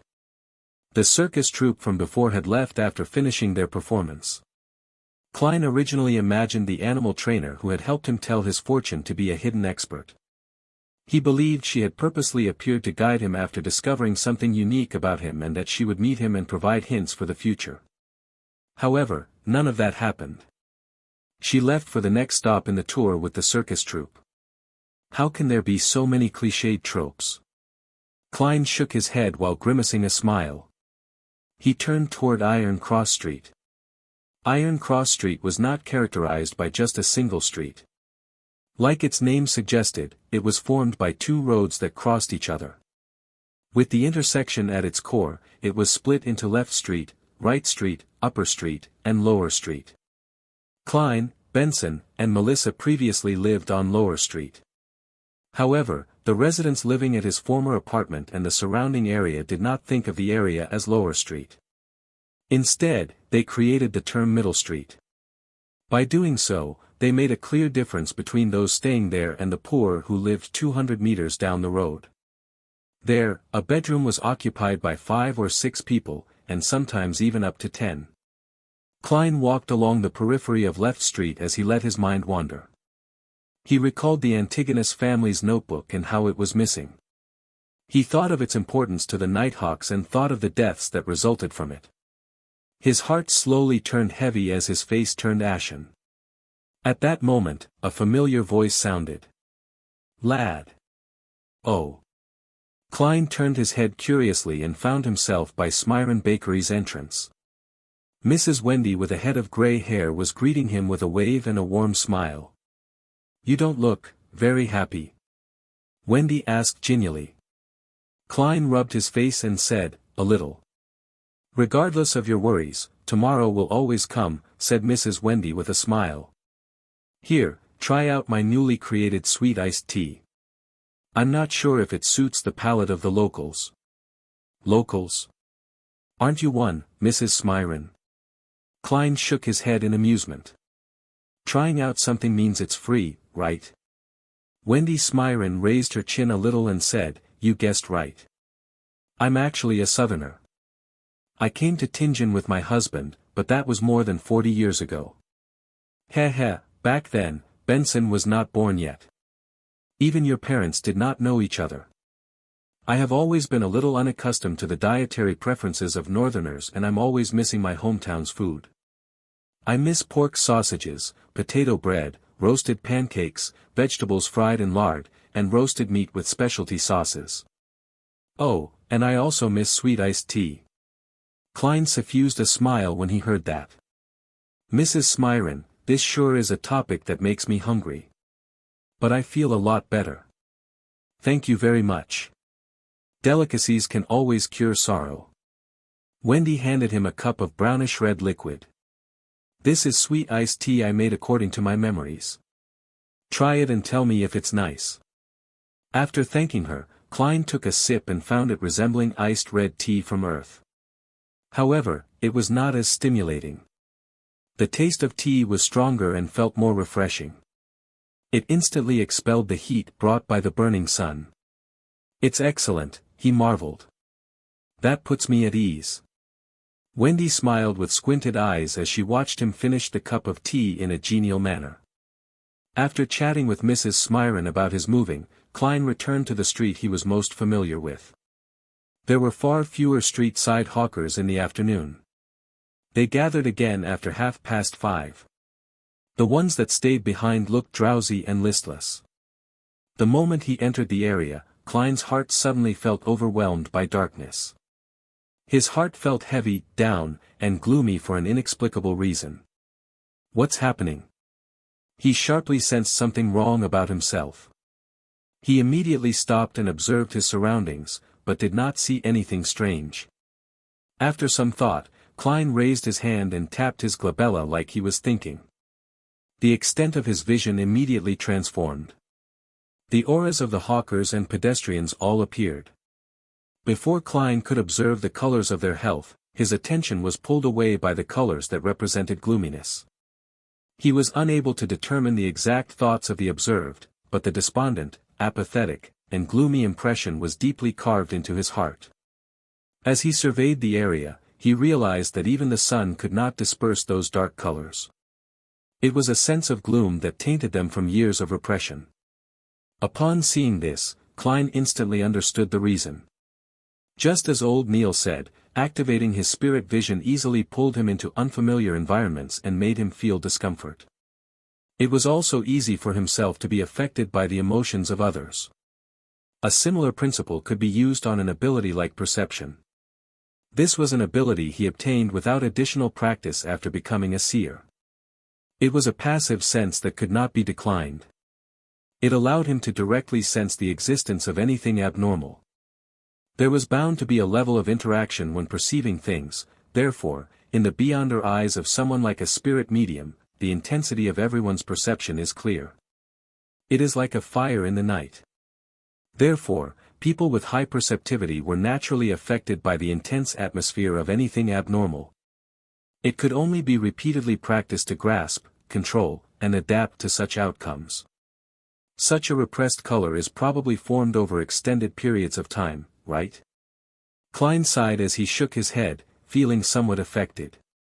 He tapped his glabella twice again and tried hard to converge his spirituality.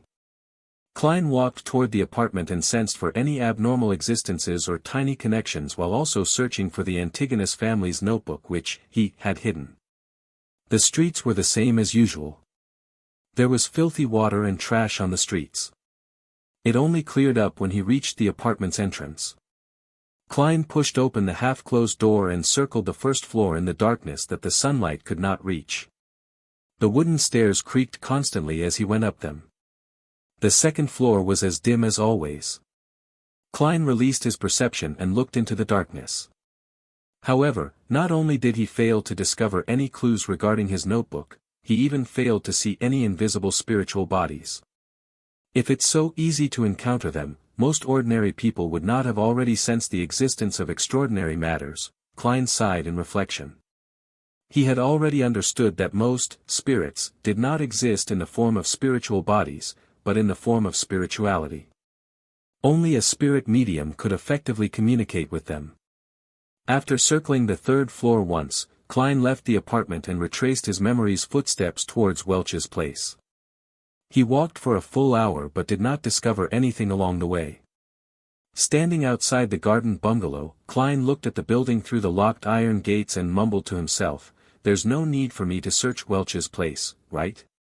Captain and Madame Daly must have done a carpet search of the place. Besides, I don't have the key. They can't expect me to climb the walls, right? I'll try another path tomorrow. I've walked so much today, but there are no step counter rankings." While lampooning, Klein returned to the nearby district. He planned on taking a public carriage to Blackthorn Security Company to retrieve his daily allocation of 30 bullets. He needed to make use of his time and practice. A seer's lack of quick and effective offensive means could only be made up with his revolver and cane. The district around Welch's place was relatively clean. Shops with clean and bright windows lined the two sides of the street. At the turn of the street, Klein was just about to seek out the carriage stop when his gaze swept past a few signboards on the second floor. Harrod's Department Store. Military Veterans Mess. Divination Club. Divination Club. Klein silently repeated the name and recalled that he had to act as a seer. Yes, I should take a look, and seek out new ideas. Amid his mixed thoughts, Klein went across the street and went to the second floor. He entered the main foyer to see a beautiful female attendant. The woman with coiled brownish-yellow hair sized up Klein before saying with a smile, "Sir, do you wish to have your fortune told, or do you wish to join our club?" "What are the conditions for entry?" asked Klein casually. The woman explained with great familiarity, fill in your particulars and pay an annual membership fee. The first year is £5 and subsequent years will be £1 a year. Don't worry, we are not like political or business clubs which allow entry through recommendations from formal members. Members can freely use the club's meeting room and various divination rooms and tools. They can enjoy the coffee and tea we provide and read the newspapers and magazines we subscribe for free. They can buy lunch, dinner, and alcoholic beverages at cost price, as well as education materials and materials needed for divination. In addition, we invite at least one famous fortune teller to lecture every month to answer any questions. Most importantly, you can find a bunch of friends with the same hobbies and have an exchange with them. It sounds pretty good, but I do not have the money. Klein gave a self-deprecating smile before asking, then what if I want my fortune told?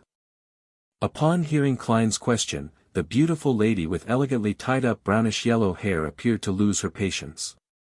However, she maintained her smile and said, our members are free to do divination for others in the club. They also have their prices and we take a very tiny cut as a fee. If you wish to have your fortune told, you can take a look at this album. It has introductions and rates of the members who are willing to do divination for others. However, it's Monday afternoon, so most of our members are busy at work. We only have 5 here today. As she introduced the club, she invited Klein to have a seat on the sofa beside a window in the reception hall. Then, she flipped through the album and pointed out the present club members. Hannes Vincent. Famous Tingen fortune teller. The club's resident mentor. Good at various forms of divination. He charges 4 solely each time. It's really expensive. That's enough to feed Benson, Melissa, and me to 2 sumptuous dinners. Klein clicked his tongue silently and did not reply. When the woman saw this, she continued flipping the page and introducing one member after another. And the final one, Glassy. A member who joined the club this year. He is skilled in tarot divination. He charges 2 pence each time. Sir, who do you plan on choosing? Klein did not stand on ceremony and answered, Mr. Glassy. The female attendant fell silent for 2 seconds before saying, Sir, I have to remind you that Mr. Glassy is only considered a novice. I understand. I will be responsible for my own decision. Klein nodded with a smile. Then please follow me. The woman stood up and led Klein through a door beside the reception hall. It was not a very long corridor and an open meeting room was situated at its end. There was enough sunlight and it was equipped with tables and chairs. There were newspapers, magazines, and paper cards. A faint coffee aroma drifted out. About 2 rooms from the meeting room, the attendant gestured for Klein to stop. She sped up her pace and entered the room. She shouted gently, Mr. Glassy, someone wishes for your divination. Me? A voice filled with surprise and doubt immediately sounded. Following that, there was the sound of a chair moving.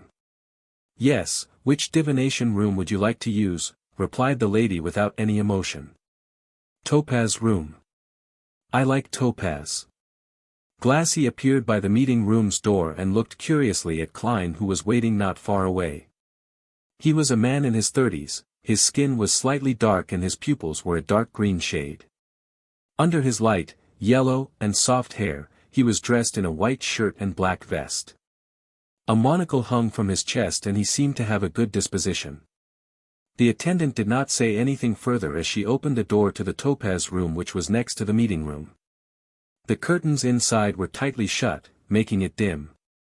It appeared that only by doing so would one gain revelations from the gods and spirits to obtain an accurate divination outcome. Hello there. I'm Glassy. I never expected you to choose me for your divination.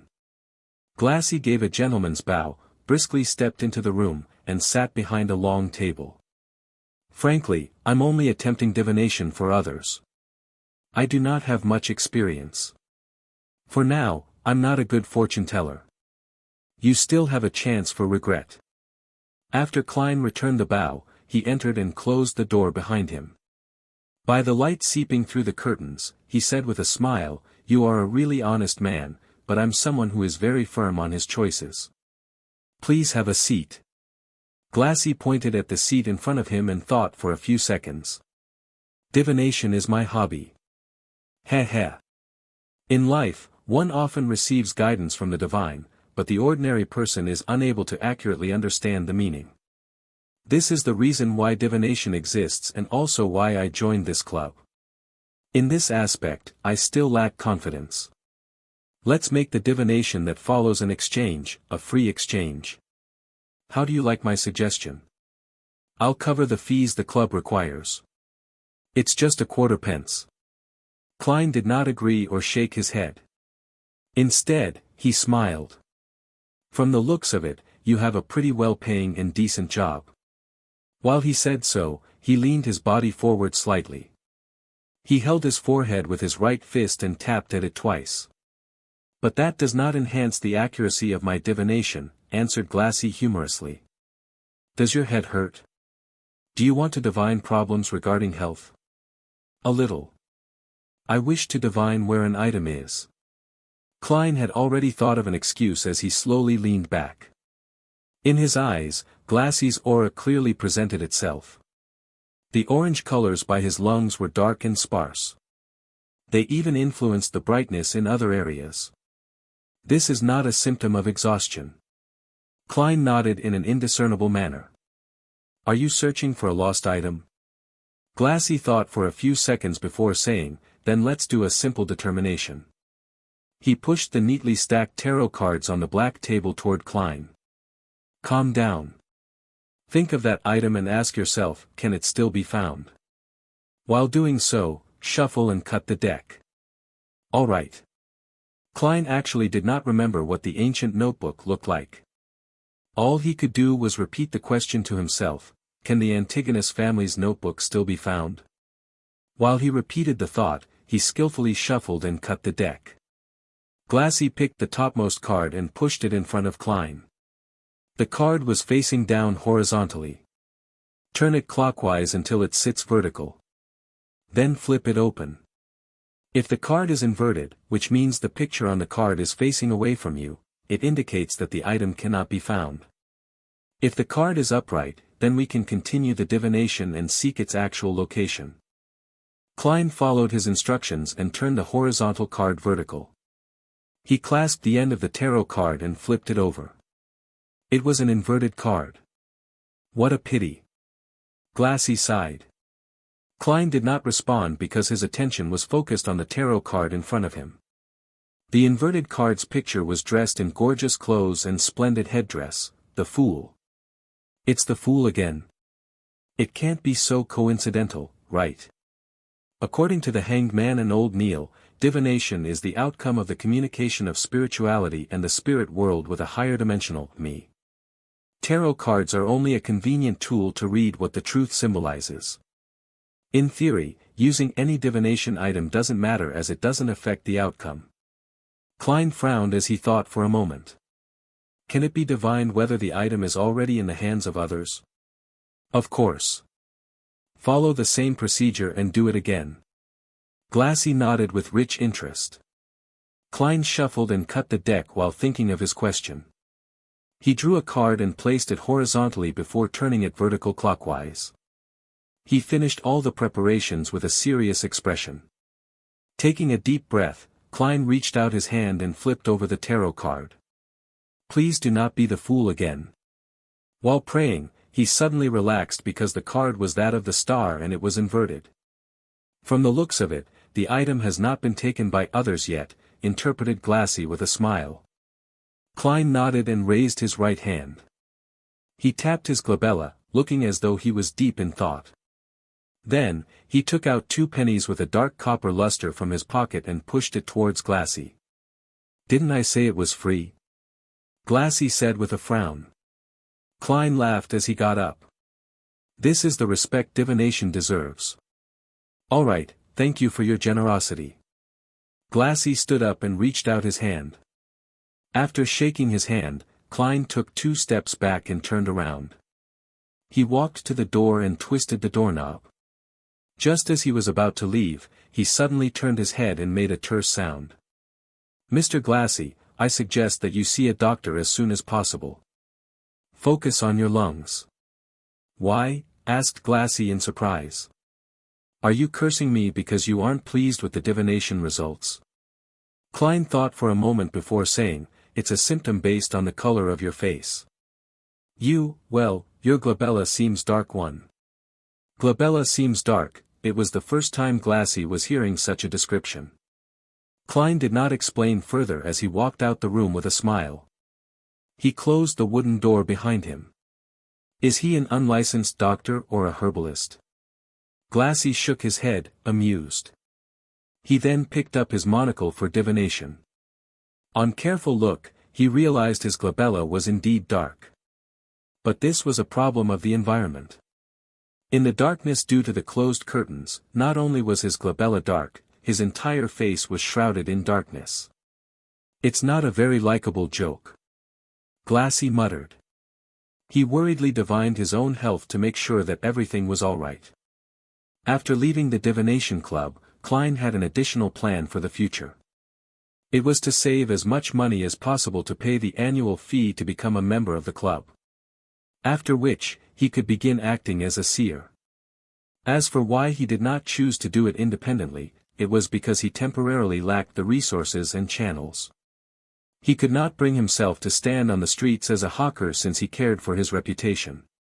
A few minutes later, the public carriage arrived. He spent 2 pence and reached Zutland Street, which was not very far off. He pushed open the door to Blackthorn Security Company but did not see the familiar brown-haired girl.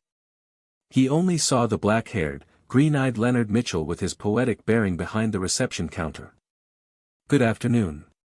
Where's Roseanne?" Klein asked after taking off his hat and bowing. Leonard smiled and pointed at the partition. "It's her shift tonight at the armory." Without waiting for Klein to ask another question, Leonard said as though he was pondering over a matter, "Klein, I have a question that has always puzzled me." "What is it?" Klein was puzzled. Leonard stood up and smilingly said with a relaxed tone, "Why did Welch and Naya commit suicide on the spot while you returned home?" "It likely has to do with how the unknown existence made me take the Antigonus family's notebook away to hide it," answered Klein with the official surmise. Leonard paced around before turning to look straight into Klein's eyes. "If your suicide was meant to silence you and wipe out any clues, why weren't you made to destroy the notebook there and then? In fact, I do not know if the notebook is destroyed or hidden, but by using backward reasoning, if it is to be destroyed, it could have been done on the spot. There was no need for me to take it away to carry out the destruction."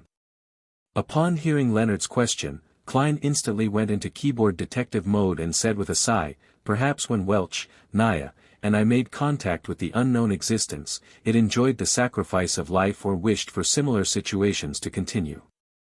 With the suicide definitely easily discoverable, I was made to take away the notebook to hide it so as to prepare for the existence's second round of entertainment.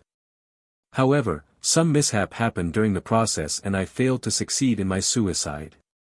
This was a reasoned guess Klein made from his consumption of novels, movies, and TV dramas which involved cult sacrifices. As for the mishap that happened midway, he knew very well that it was due to the unexpected variable of him being a transmigrator. Quite a good explanation, but I believe there might be other possibilities. Welch's and Naya's suicide sacrifice might have made it possible for the unknown existence to descend on this world. Then, that notebook is a vessel or a breeding ground for evil. It made you take it away to hide it, worried that we would destroy it if we discovered its birth, before it became strong. Leonard Mitchell suggested another possibility. Having said that, he stared into Klein's eyes and smiled slightly. "Of course, perhaps the notebook has been destroyed. The goal is to hide its content, to conceal the vessel or the brooding of evil. That way, there is a sufficient reason for your failed suicide." What does he mean? Is he suspecting me? Is he suspecting that the original Klein's body is a vessel or used for the brooding of evil? No, what he's being a vessel for is a transmigrator. Actually, brooding isn't a correct term. Klein was taken aback. While he secretly criticized the idea, he weighed his words. I will not try to defend myself since I've lost memories from that period. Be it Captain or Madam Daly, they have already confirmed that I'm fine. Your joke isn't funny. I'm only considering a possibility. It does not eliminate the blow the unknown existence encountered when it descended which caused your suicide to fail. We believe that the goddess will ultimately bless us.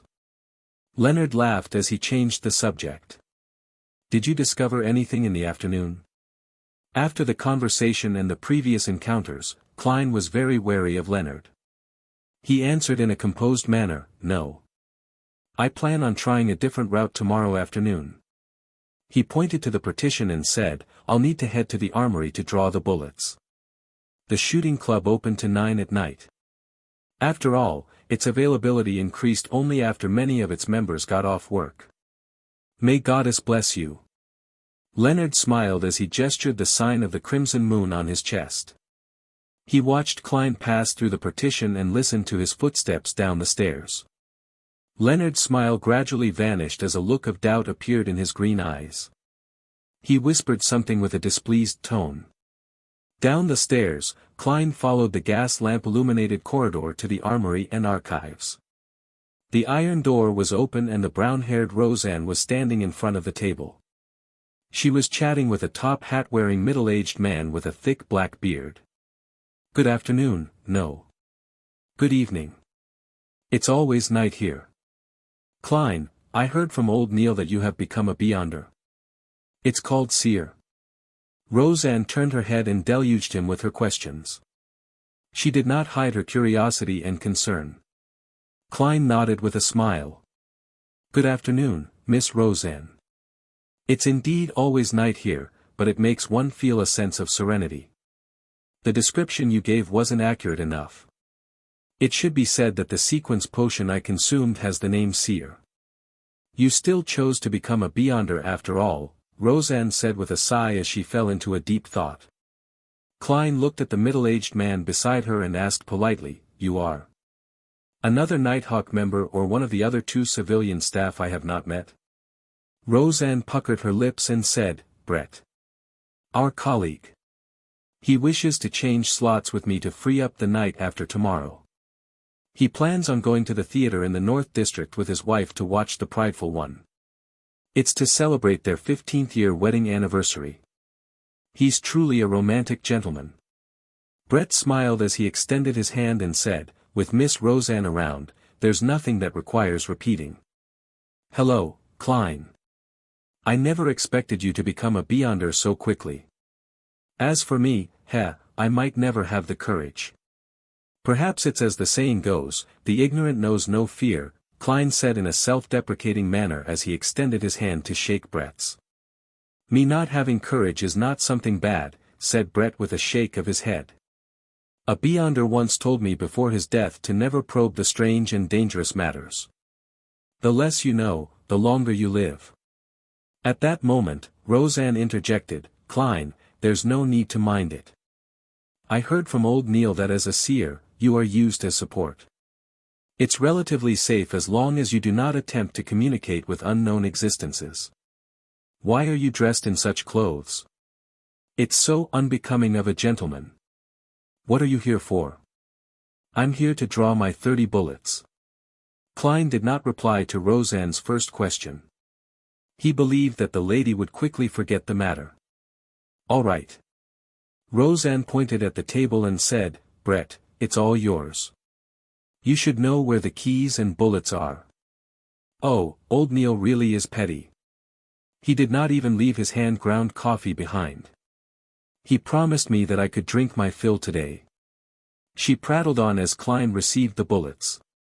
The duo left together and went their separate ways at Zutland Street. One took a public carriage home while the other walked into the shooting club. Bang! Klein repeated the process, gripping the gun, raising his arms, shooting, releasing the cylinder, ejecting the empty shells, and stuffing in rounds, again and again.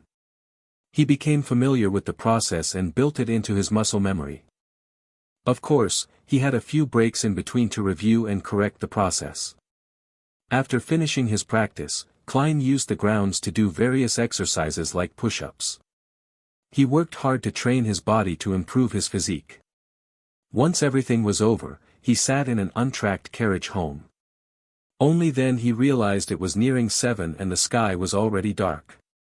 Just as Klein was planning to head to the market or streets to buy the ingredients for dinner, the door opened. Melissa had returned with her stationery-filled bag.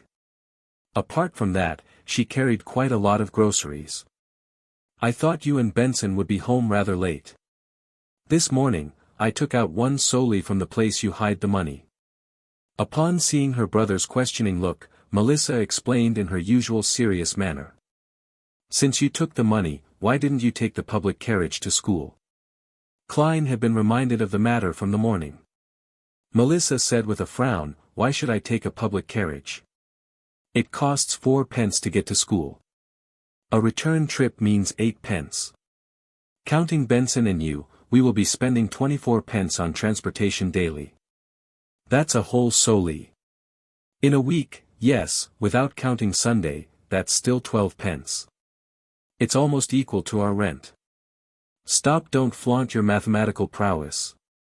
Klein lowered his palm in an amused manner. Melissa first stopped before adding, "It's pretty good walking to school. Our teacher said that everyone should exercise frequently. Besides, I can pick some damaged components on the way." Klein chuckled and said, "Then let's do the math again. The public carriage costs 12 solely. The rent is 12 solely and 3 pence. It's a total of £1 for solely and 3 pence. Using Benson's salary is enough to pay for it, and there will be quite a bit of change left. Yes, he has received last week's salary. As for me, I can still earn £1.10 solely every week. Even if we eat meat every day while counting expenses like gas, charcoal, wood, and condiments, we would still have some left if we are frugal with lunch. We can even subscribe to the morning papers for just 1 penny. In 2 months, when I make up for the advanced payment, I can save money for both you and Benson. We can have new clothes. But we have to think of the possible accidents." Melissa stayed firm on her point. Klein smiled at her and said, "Then, we can eat less meat. Don't you find spending 50, no, 100 minutes on the road a waste of time? You could use that time to read more and think over problems and improve your results. That way, Melissa, you will be graduate with excellent grades. You will be able to find a job with a pretty good salary. When that happens, what is there to worry about?" He fully displayed his experience gained from debating with people on message boards and finally convinced Melissa. She agreed to take the public carriage to school. "Phew, I've finally suckered her into doing it." "No, how can I call it suckering? This is called convincing," Klein lampooned before taking over the groceries that Melissa had bought. He said with a sigh, "Remember to buy beef or meat like mutton and chicken. Eat until you're full and enjoy yourself. Only then will you be equipped with a healthy body and a clever brain to match the demanding requirements needed for your studies. Just mentioning it makes me salivate." Melissa puckered her lips and after a few seconds of silence, said, "All right." The next morning, after ensuring that Melissa took a public carriage, Klein and Benson separated and went to their respective companies. The moment Klein stepped into the door, he saw old Neil and Roseanne chatting by the reception desk. The former was still in his classic black robe, without any concern for the gazes of others. The latter had changed into a casual cream-colored dress. "Good morning, Mr. Neil, Miss Roseanne," greeted Klein as he took off his hat. Old Neil gave him a mischievous look. "Good morning, you did not hear anything you shouldn't have heard last night, right?" "No, I slept very well." Klein was also quite puzzled over that. He could only put it down to his inadequate perception. Don't mind that. Actually, it's not that easily heard." Old Neil pointed to the partition and said, "Go to the armory. We will continue out mysticism lessons this morning." Klein nodded and followed old Neil down the stairs and arrived at the armory to replace Brett, who had been on duty the entire night. "What will we be learning today?" asked Klein curiously. Old Neil dragged out his response and said, "The complicated and basic knowledge. But before that, let me teach you an interesting trick." He pointed at the silver chain on his wrist. There was a pure moonstone hanging from the chain. "An interesting trick?" Klein asked out of extreme curiosity. Old Neil chuckled and said, "I'll complete my patrol of the armory, storeroom, and archives. Use the 2 cups on the table to make 2 cups of coffee. In one of the cups, put something unpleasant. As for what it is, you can decide for yourself. Use your imagination. The only request from me is to not waste too much coffee powder. Those are coffee beans grown on the Fainapotter Plateau and hand-ground by me." "All right." Although Klein was unsure what old Neil was up to, he happily agreed to it. He watched him open the iron gates to the armory with a copper key and then heard the echoing footsteps inside. Slowly, he settled the cups down and confirmed that there was still hot water in the kettle. He removed the silver tin can's lid and using a tiny spoon with a metallic sheen, Klein scooped a spoonful of rich aromatic coffee powder into each of the 2 cups. Then, he poured in the hot water and stirred it. As a transmigrator who came from an era abundant in resources, he was no stranger to coffee. However, it was only limited to instant coffee. After finishing the task, Klein pondered for a moment and sat down. He crossed his right leg and took some of the mud which had stained the bottom of his leather boots and placed it in the left cup. Then, he carefully stirred it again until the colors and smells of the 2 cups of coffee were practically indistinguishable.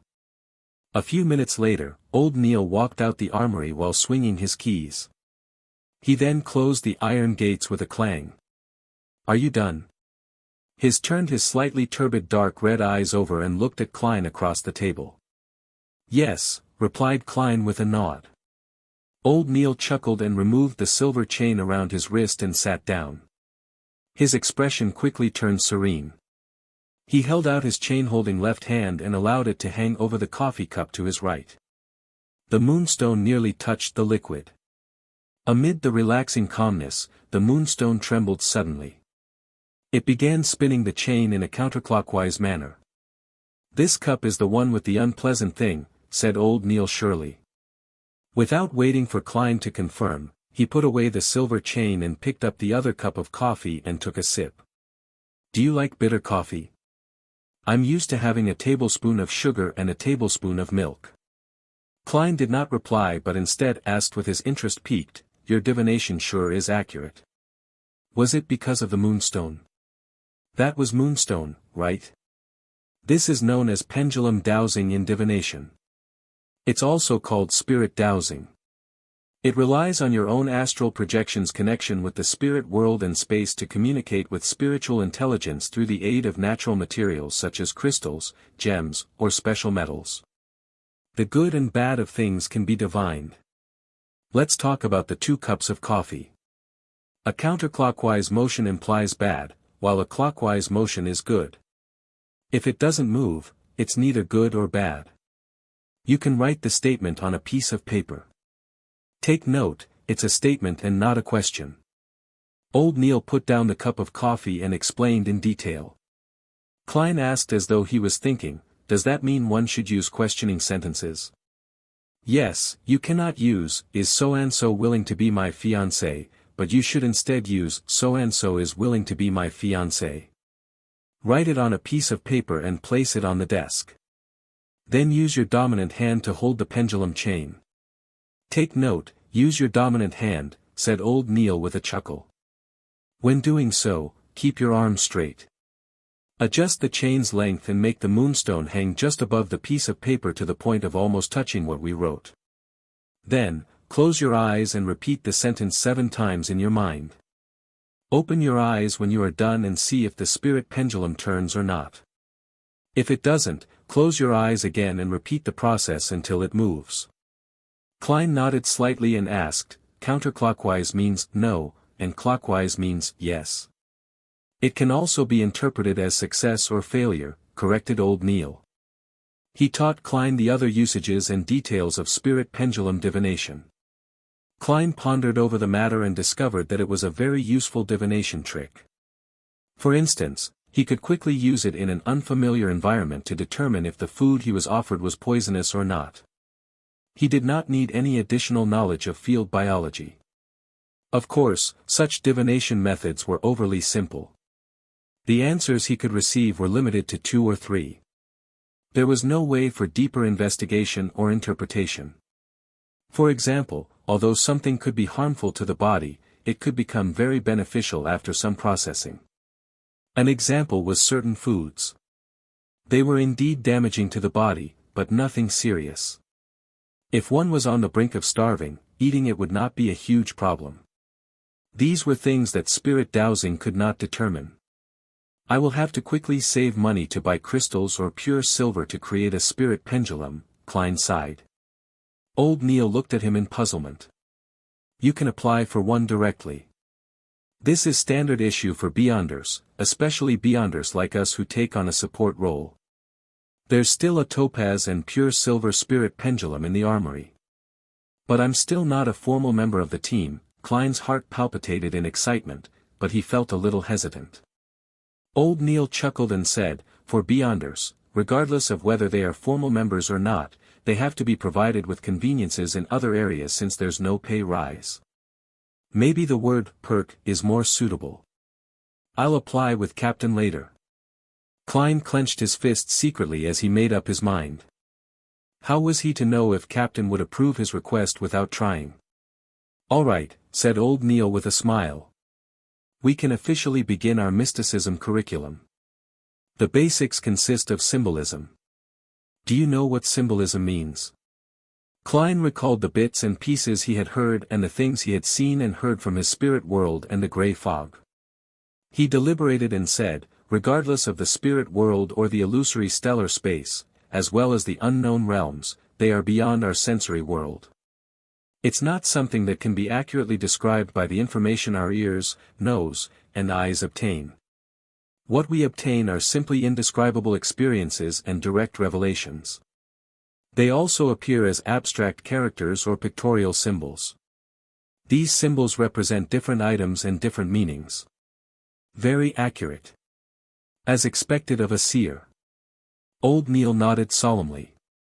Only by grasping the ability to interpret the symbols can you really take the next step into the world of mysticism. Yes, the pictures on tarot cards and each of the elements in the pictures are symbols. They are man-made symbols that help us understand and interpret primordial revelations. He pulled out a piece of paper and picked up a fountain pen beside him. He drew a short curve. Following that, he added a few vertical lines beneath the curve. He looked up at Klein and asked, do you know what this symbol represents?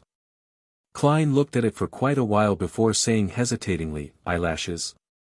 Old Neil exhaled. This is the symbol of the bumper harvest constellation. This is the thunderous constellation, and this is the frost constellation. He casually drew a few more symbols. As Klein memorized them, he could not help but comment, the names of these constellations are really, especially unsophisticated. Yes, unsophisticated. How tacky and primordial. Old Neil revealed a smile. Emperor Roselle thought the same back then. He always had the intention of changing the constellation names to things like Virgo, Cancer, and Scorpio. Unfortunately, he did not have the strength to go against tradition. At the very least, these constellations' old names and the corresponding dates they represent guide farming and harvests. I have to say that Emperor Roselle sure is a person with ideas. Klein was at a loss for words. Yes, Emperor Roselle was likely a decent person when he was alive. Old Neil was unable to understand Klein's humor as he continued explaining the various basic symbols, such as the various constellations, the sun, the crimson moon, the brown star, the red star, and the blue star. While talking about these, he would teach Klein how to draw the divination astrolabe and indicate what things to pay attention to. He also taught the materials and creation of a crystal ball, and the choice of incantations. The teachings overwhelmed Klein. If not for his discovery that the seer potion had improved his memory slightly, he would have long asked Old Neil to stop to aid his digesting of the information. That's all for today's mysticism class. Think over it yourself and ask me if you have any questions.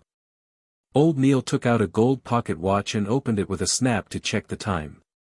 Do not forget to read the historical documents I prepared for you. To be frank, I feel fear seeing them. All right. Klein took the pieces of paper that were sketched with symbols by Old Neil. He quickly went through the mysticism knowledge he learned today to prevent himself from forgetting it. Old Neil took a sip of a newly brewed cup of coffee and said, "Memory itself won't do. You have to use it often. That way, you can make the knowledge instinctual. Also, cogitation has to be carried on every day. Only more practice and usage will allow you to grasp the power of the potion, digging into the mysteries it hides away and removing its unpleasant effects." With this raised, Klein recalled acting and the divination club. He probed, "My potion's abilities are related to divination. Practicing by myself will not do. I need to make contact with lots of people and divine for them to quickly grasp it. I plan on joining the divination club after having some spare cash, the one on House Street in Northborough, to become a real seer."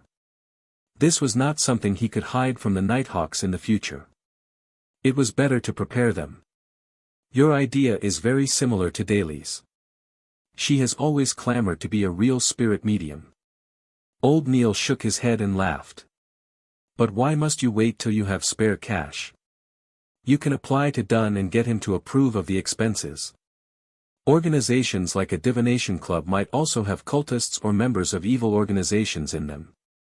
As a civilian staff member of the Nighthawks and a standard Beyonder, your membership makes it easy for us to monitor them. It's part of the job. We would regularly monitor these places, but as we lack manpower, we can't keep watch on them for long. Now, it can be handled to you. I can do that." As he looked at Old Neil's serious expression, Klein was dumbfounded. "This is making an expense claim for private matters. I know nothing about such matters. Indeed, I'm just a keyboard warrior. You wish to use your own money to do this?" Old Neil smiled as he added when he saw Klein's face.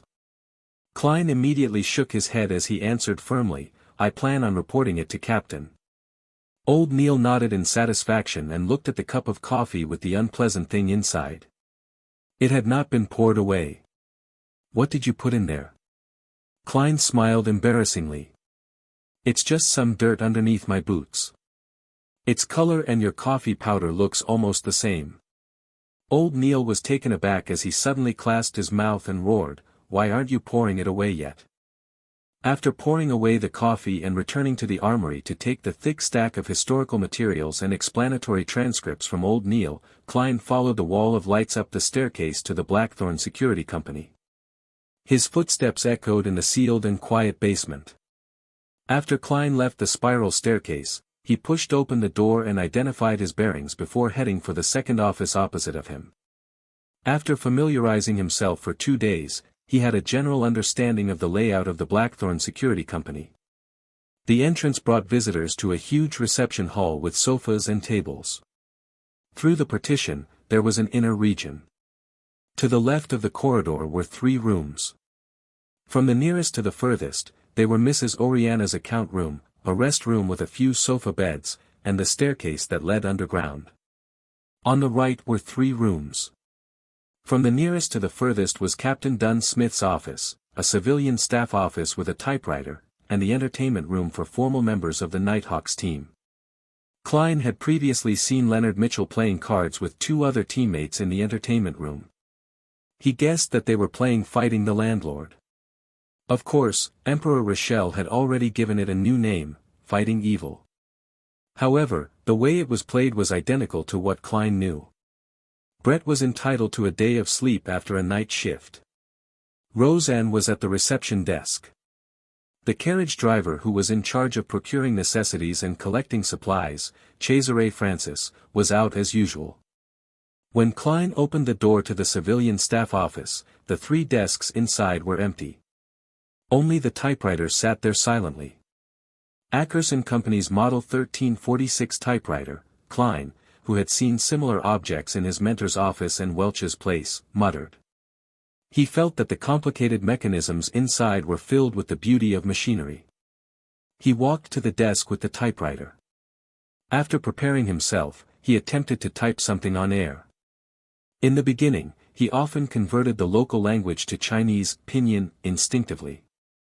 Only after he was familiar with it did he digest the original Klein's corresponding memory fragment and no longer made mistakes. The rhythmic tapping on the typewriter sounded like a melody composed from the heavy marriage of metal and industry. Under this melody, Klein quickly typed the expenditure application. However, he was in no hurry to meet Dunn Smith. Instead, he focused his mind and read the materials provided by Old Neil seriously. It was both revision and new material. When it was almost noon, he stretched his neck and put away the documents. He then read and consolidated what he had learned on mysticism in the morning. Only after all that did he take his application to the office next door and knocked on the door gently. Dunn was waiting for lunch to be delivered. When he saw Klein hand him the document, the corners of his mouth curved up. "Did Old Neil teach you this?" "Yes." Klein did not hesitate to betray Old Neil. Dunn picked up his dark red fountain pen and signed it. "I happen to be applying for funding for the months of July, August, and September from the church and the police department. I'll add yours in. When it's approved, get the money from Mrs. Oriana. You can draw the spirit pendulum in the afternoon." "All right," Klein answered simply and vigorously. His tone and eyes were obviously filled with joy. Before bidding Dunn farewell, he asked casually, "Shouldn't the budget for July, August, and September be applied for by June? Why are you applying for July's budget only in July?" Dunn fell silent for a few seconds before sipping his coffee. "We encountered 3 cases in June. I was so busy that I forgot about it." As expected of Captain and his poor memory. Klein knew he had asked a question he should not have asked. He gave a chuckle before leaving immediately. With that, he began a simple but regular lifestyle. He would spend half an hour in the early morning cogitating. He would have 2 hours of mysticism lessons in the morning and an hour and a half of studying the historical documents. After lunch, he would take a short nap in the break room to regain his energy. Following that, he would draw bullets and head to the shooting club. After finishing his practice, he would stroll over to Welch's place, which was not too far. He would then change routes and return to Iron Cross Street. That way, he could save on the carriage fees. If he had time, he would practice his spirit vision and spirit dowsing. On the way, he would buy groceries. In a private chemistry laboratory equipped with apparatus and items. A tall, blonde Audrey was looking at the cup in her hand. There were countless bubbles and it made the atmosphere serene. Finally, the liquid in the cup precipitated into a sticky silver substance. I'm indeed talented in mysticism. I succeeded in 1 try. I was worried of failure and prepared 2 sets of materials, the girl muttered to herself in delight. She put away the items she took from her family's vault or exchanged them with others. She took a deep breath and prepared to close her eyes to drink down the spectator potion. At that moment, barking sounded from outside the laboratory.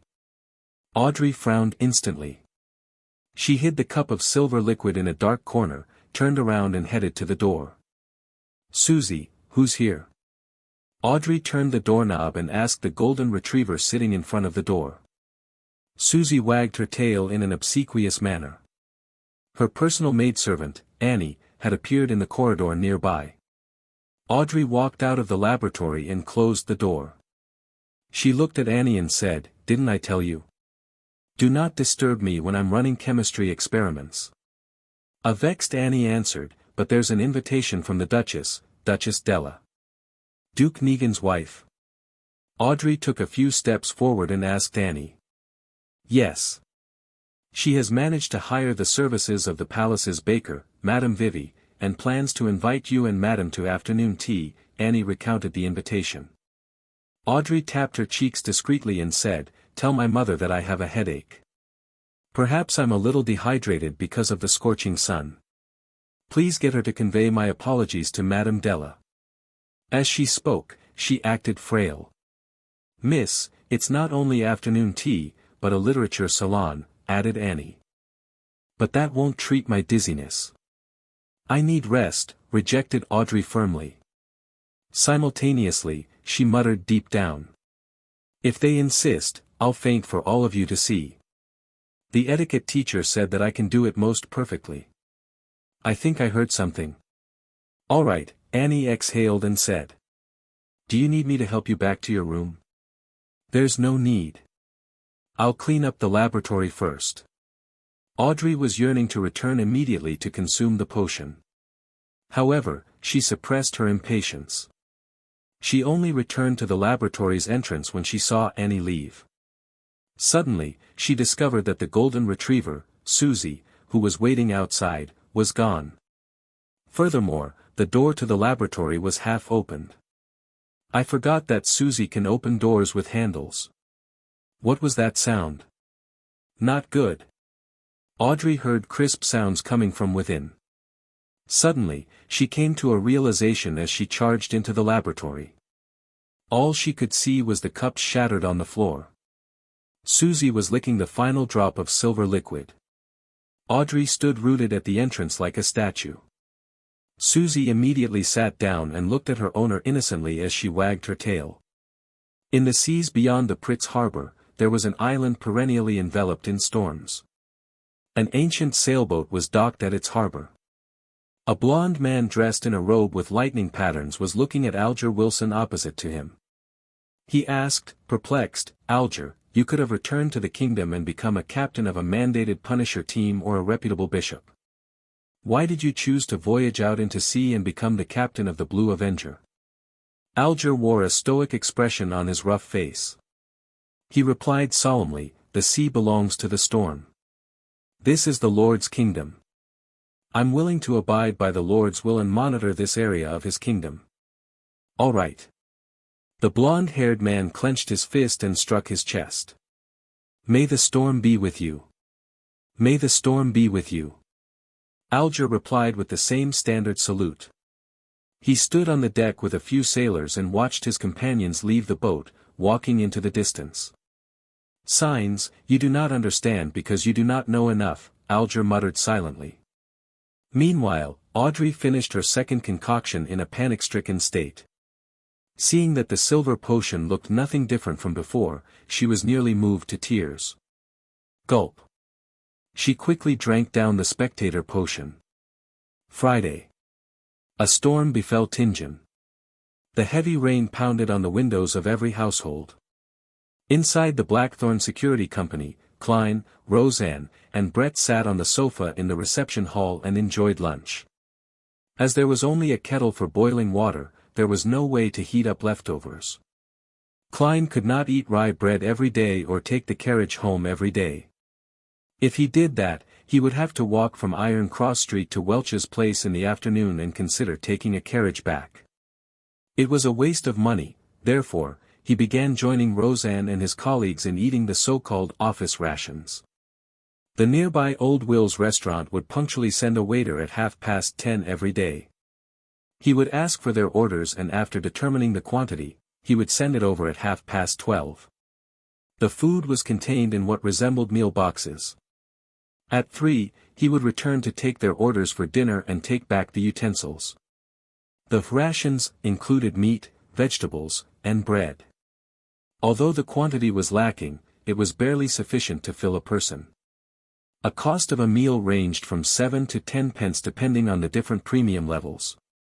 Klein would always thicken his skin and order the meal costing 7 pence. Typically, there was half a pound of wheat bread, a tiny piece of meat cooked in different ways, a ladle of thick soup with vegetables, and tiny bits of butter or margarine. "We actually only have one nighthawk here today," Roseanne said as she delivered a spoonful of thick soup into her mouth.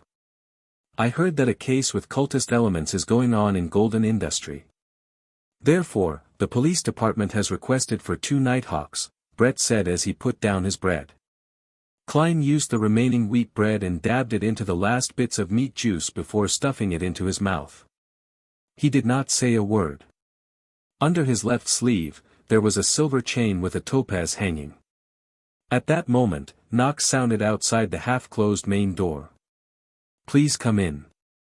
Roseanne was taken aback as she put down her spoon. She quickly used a handkerchief to wipe her mouth and stood up. The door was pushed open as a man in a half-top hat came in. The left shoulder of his black formal suit was drenched. The sides of his hair had grayed. He put away his umbrella and said to Klein and Company, "Is this the former small mercenary squad?" "You can say that," answered Roseanne like clockwork. The lanky man coughed and said, "I have a mission request." "A mission request? You probably came to the wrong place. This security company's signboard is really nothing but a signboard." Klein immediately held back his urge to lampoon when he heard the visitor. How he yearned for there to be a message board and a screen for him to share his thoughts. But he soon realized that he had once asked a similar question. The captain's answer was that they could take on jobs if they were free. The money earned could be used as funding for the team's petty cash account and bonuses for the participants. Roseanne's eyes darted around as she thought for a moment before saying, "Our security personnel are all out on missions. The fastest it will take for them to return is an hour. If your matter isn't urgent, you can consider our services." Among the 6 formal Nighthawk members, Captain Dunn Smith had been invited to the cathedral by the bishop for some unknown discussion. Leonard Mitchell was guarding Cheney's gate in his place. Corpse Collector Fry and Sleepless Royale Ray Dean had already headed to the Golden Indus Borough to assist the police in the investigation of a robbery case with cultist inklings. Sleepless Kenley White was on leave, while Midnight Poet Sika Tron had gone to Raphael Cemetery in the north suburb for a daily patrol. As for the remaining 2 Beyonders, Old Neil was frail and too advanced in his years. He had not taken any missions in a long time. Klein was still a novice and was truly inadequate in various aspects. "They are all out," with one hand holding his umbrella. The lanky man's expression turned gloomy as he took off his hat.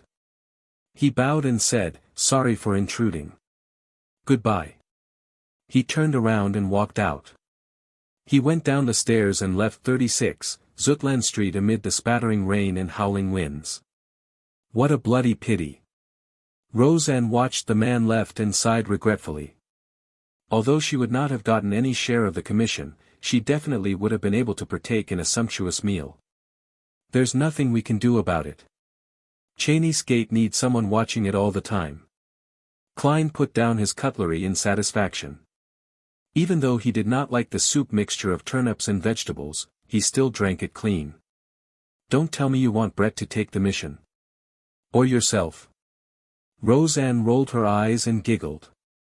"Brett won't do, but you can. Our Mr. Seer." The moment she finished her sentence, she immediately realized what she had just said. She covered her mouth in shock because the door had not been fully closed. If someone walked past outside or heard anything about Beyonders, it would be considered a leak. Thankfully Captain isn't around. Roseanne looked out the door and secretly stuck her tongue out. "Or I'll have to go for confession again." Brett and Klein laughed out in unison as they exchanged looks before beginning to put away the cutlery. After everything was done, Klein, who did not bring his umbrella, decided to stay at Blackthorn Security Company due to the ongoing rain.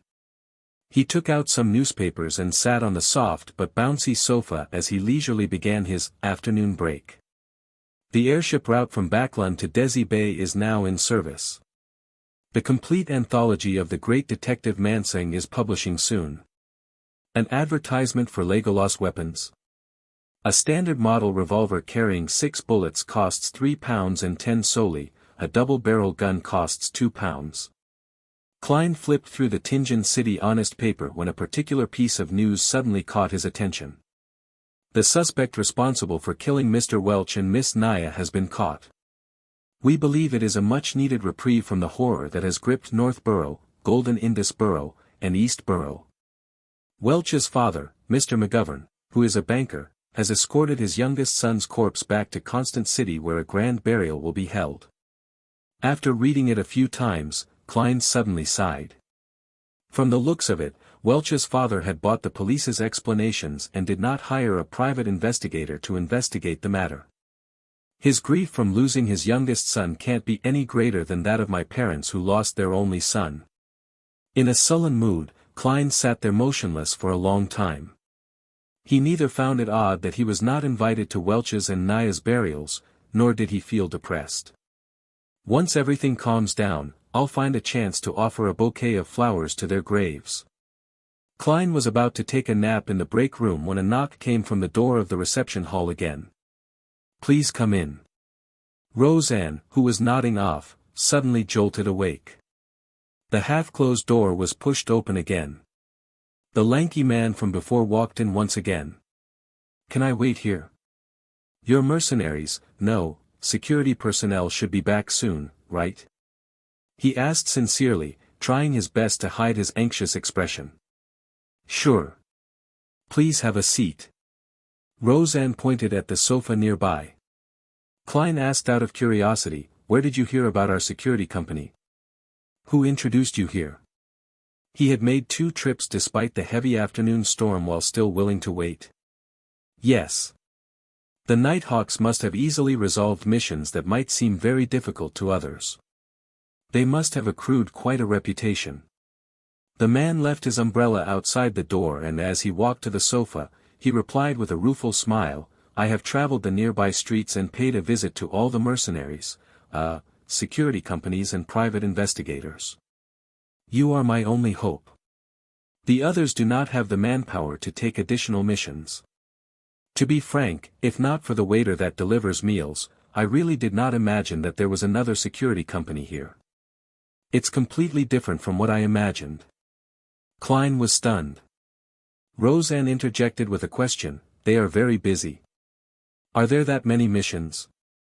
The man sat down and sighed. You are a mercenary team, no, a security company. I believe you must have heard of the armed burglary murder at House Street. House Street. Armed burglary murder. All right, unfortunately, I'm one of the people involved. Klein nodded with a slightly heavy heart. Yes.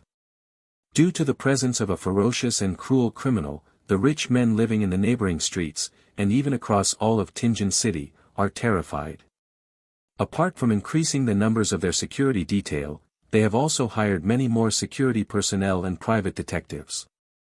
This resulted in a shortage of supply in your line of work, the tall and skinny man explained clearly. A standard chain reaction. Klein and Roseanne exchanged looks and saw the self-deprecating smile from each other's faces. The security industry had entered a golden age. Yet, Blackthorn Security Company was not affected in any way. It was apparent how dismally the company was run. Of course, to a certain extent, it also proved the success of the Nighthawks in hiding themselves. After waiting for another 20+ minutes, Klein prepared to leave since the rain was coming to a stop. He planned on practicing at the shooting club. At that moment, the black-haired and green-eyed Leonard Mitchell walked out of the partition. He looked curiously at the sofa. This is a client. Is Captain back? Roseanne asked delightfully. Back? The lanky man was taken aback when he heard that. He had been sitting there, staring at the door. How did he not discover someone's return? Roseanne's expression immediately froze as she chuckled. As a security company, we don't only use the front door. Figures. The lanky man nodded in enlightenment. He was also not surprised by the term captain. Security companies were mercenary teams or small-scale mercenary guilds. It was normal for captain to be used. Leonard did not tuck in his white shirt. His black vest was also casually draped on. He took a glance at the lanky man when he suddenly snapped his fingers and said, I'm a member of the security personnel at Blackthorn. How might I address you? How may I help you? Perhaps it was because he had long heard about the unrestrained characters of mercenaries that he did not feel the anger of being humiliated. Instead, he let out a breath of relief. He watched Leonard sit down, and organized his words. My name is Klee, a butler of Mr. Viceroy, a tobacco merchant. His only son, little Elliot, was kidnapped this morning. We have already informed the police and the matter has been given high priority. However, Mr. Viceroy remains uneasy. He wishes to go through the channels which mercenaries, security personnel have, as well as your understanding of Tingen, to investigate the case from a different angle and ensure that little Elliot is rescued safely. If you are able to find where the kidnappers are hiding, Mr. Viceroy will be willing to pay you £100. If you have the means to successfully save young Master Elliot, he is willing to pay double. £200. Leonard Mitchell smiled leisurely. Mr. Viceroy seems to only wish for us to find the kidnappers' hideout. If not, he will not think that his only son is worth £100. A tobacco merchant who has close ties with the southern plantations will not just offer £200. No, Mr. Viceroy is only an ordinary merchant. He's not considered wealthy. Besides, he believes the police will be more professional when it comes to rescuing his son, Klee answered frankly. All right. No problem. Leonard snapped his fingers again. His green eyes turned their gaze on Roseanne. My beautiful lady, please write up a contract. Don't always act like a poet. In fact, all you do is recite the works of others. Having forgotten the presence of the client, Roseanne quipped. She was used to exchanging snipes with Leonard. Of course, the Blackthorn Security Company did not really care about its clients. It was great to have them, but it was also fine not having them. Roseanne left the reception counter and entered the staff office. Soon, there were sounds of typing coming out from the office.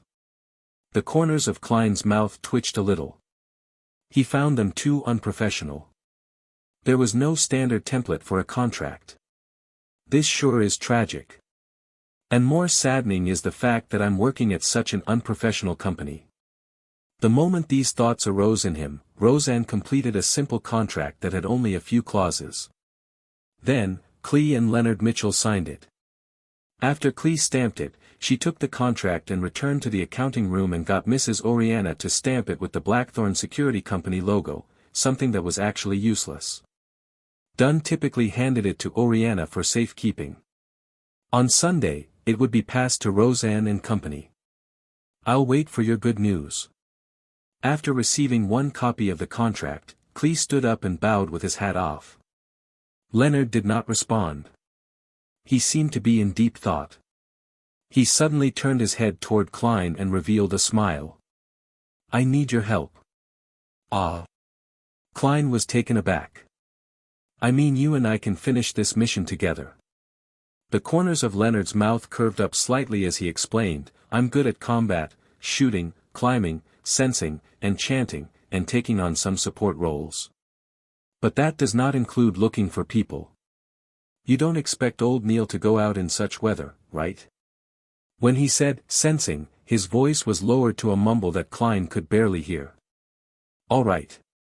Klein did have the urge to attempt his new abilities, while also feeling a little wary toward Leonard Mitchell. Phew. Let's hope it will be completed successfully. I wonder how useful my seer abilities will be.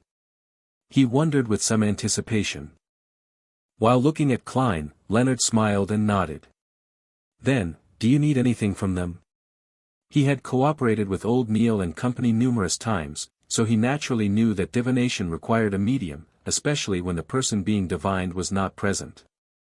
Klein thought for a moment before saying to Klee, I need some of Elliot's recent clothes which have not been washed or starched.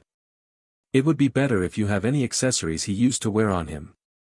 He tried to choose ordinary mediums, not something that would normally invite questions. But even so, Klee wore a look of puzzlement. Why? After his question, he added, I have a picture of young Master Elliot on me. Why? Because we are divining his location. Klein was momentarily at a loss for an answer. If he answered truthfully, ignoring the fact that it violated the confidentiality clause, Klee would likely storm out immediately and rip apart the contract while cursing, this bunch of cheats. If that works, why don't I find the most famous spirit medium in Alwa County? By the side, Leonard Mitchell chuckled and said, Mr. Klee, my partner, colleague rears a unique pet. Its sense of smell is sharper than a hound's. That's why we need clothes that little Elliot wore and items he used to wear on him to aid us in finding him. As you know, clues typically bring you to a general region. As for the picture, we would need it too. Both of us need to know what little Elliot looks like. Clee accepted the reason by nodding slowly. Will you be waiting here, or will you be going with me to Mr. Vicroy's residence in the city? Let's go together. It saves time, replied Klein simply. Not only was he eager to try out his abilities as a beyonder, but he also wanted to save the child. All right, the carriage is downstairs. As Clee spoke, he took out a black and white photograph and handed it to Leonard. It was a picture of Elliot Vicroy alone. He was about 10 years old with rather long hair that nearly covered his eyes. There were obvious freckles on his face and he did not seem to stand out. Leonard glanced at it and handed it to Klein. Klein took a careful look and placed the photograph into his pocket. Then, he took his cane and put on his hat. He followed the two out of Blackthorn Security Company and boarded the carriage downstairs. The carriage's interior was rather spacious. It was lined with thick carpet and a tiny table to rest items on. As Clee was around, Klein and Leonard did not say a word. They quietly took in the experience of traversing the pooling roads in a carriage. The carriage driver is quite good. Leonard broke the silence after some time with praise and a smile. Yeah. Klein answered perfunctorily. Clee forced a smile and said, Your compliments are his honor. We will be there soon. As they were afraid of alerting the kidnappers, the carriage did not stop at the Vicroy's residence. Instead, it stopped at the side of a nearby street. Clee held an umbrella and returned along. After waiting for some time, Leonard talked to Klein again. My surmise the last time was not without a goal.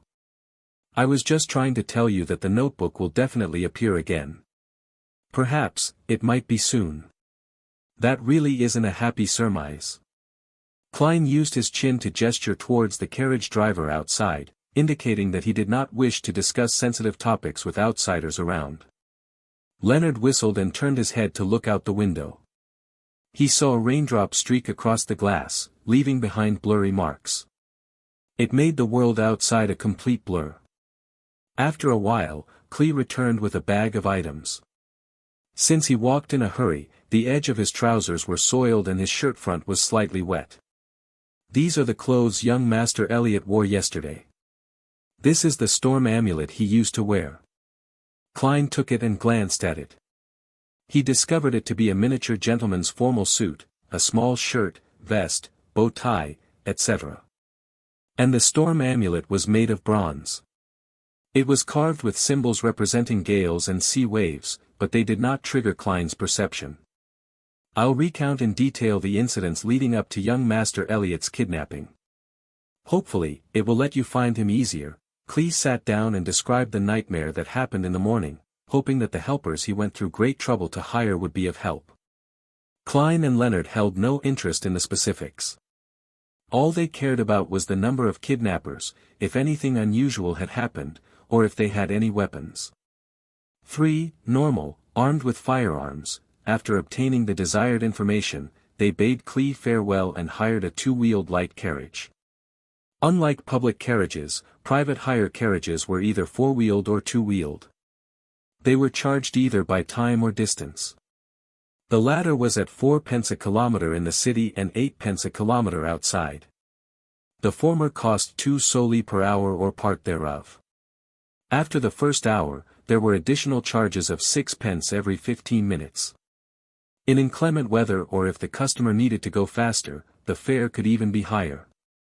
Klein had heard from Isaac that in the capital, Backlund, these carriage drivers were famous for quoting outrageous prices. To him, taking a private carriage was quite a luxury. However, he did not need to worry about this at the moment since Leonard had tossed 2 1 soldi notes to the carriage driver. Charge it by the time. After Leonard gave his instructions, he closed the carriage's door. Where are you going?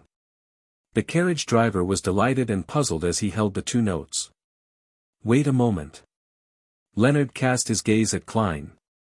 Klein nodded slightly and took out Elliot's clothes. He spread it out on the carriage's floor and then wound the storm amulet around his cane's handle.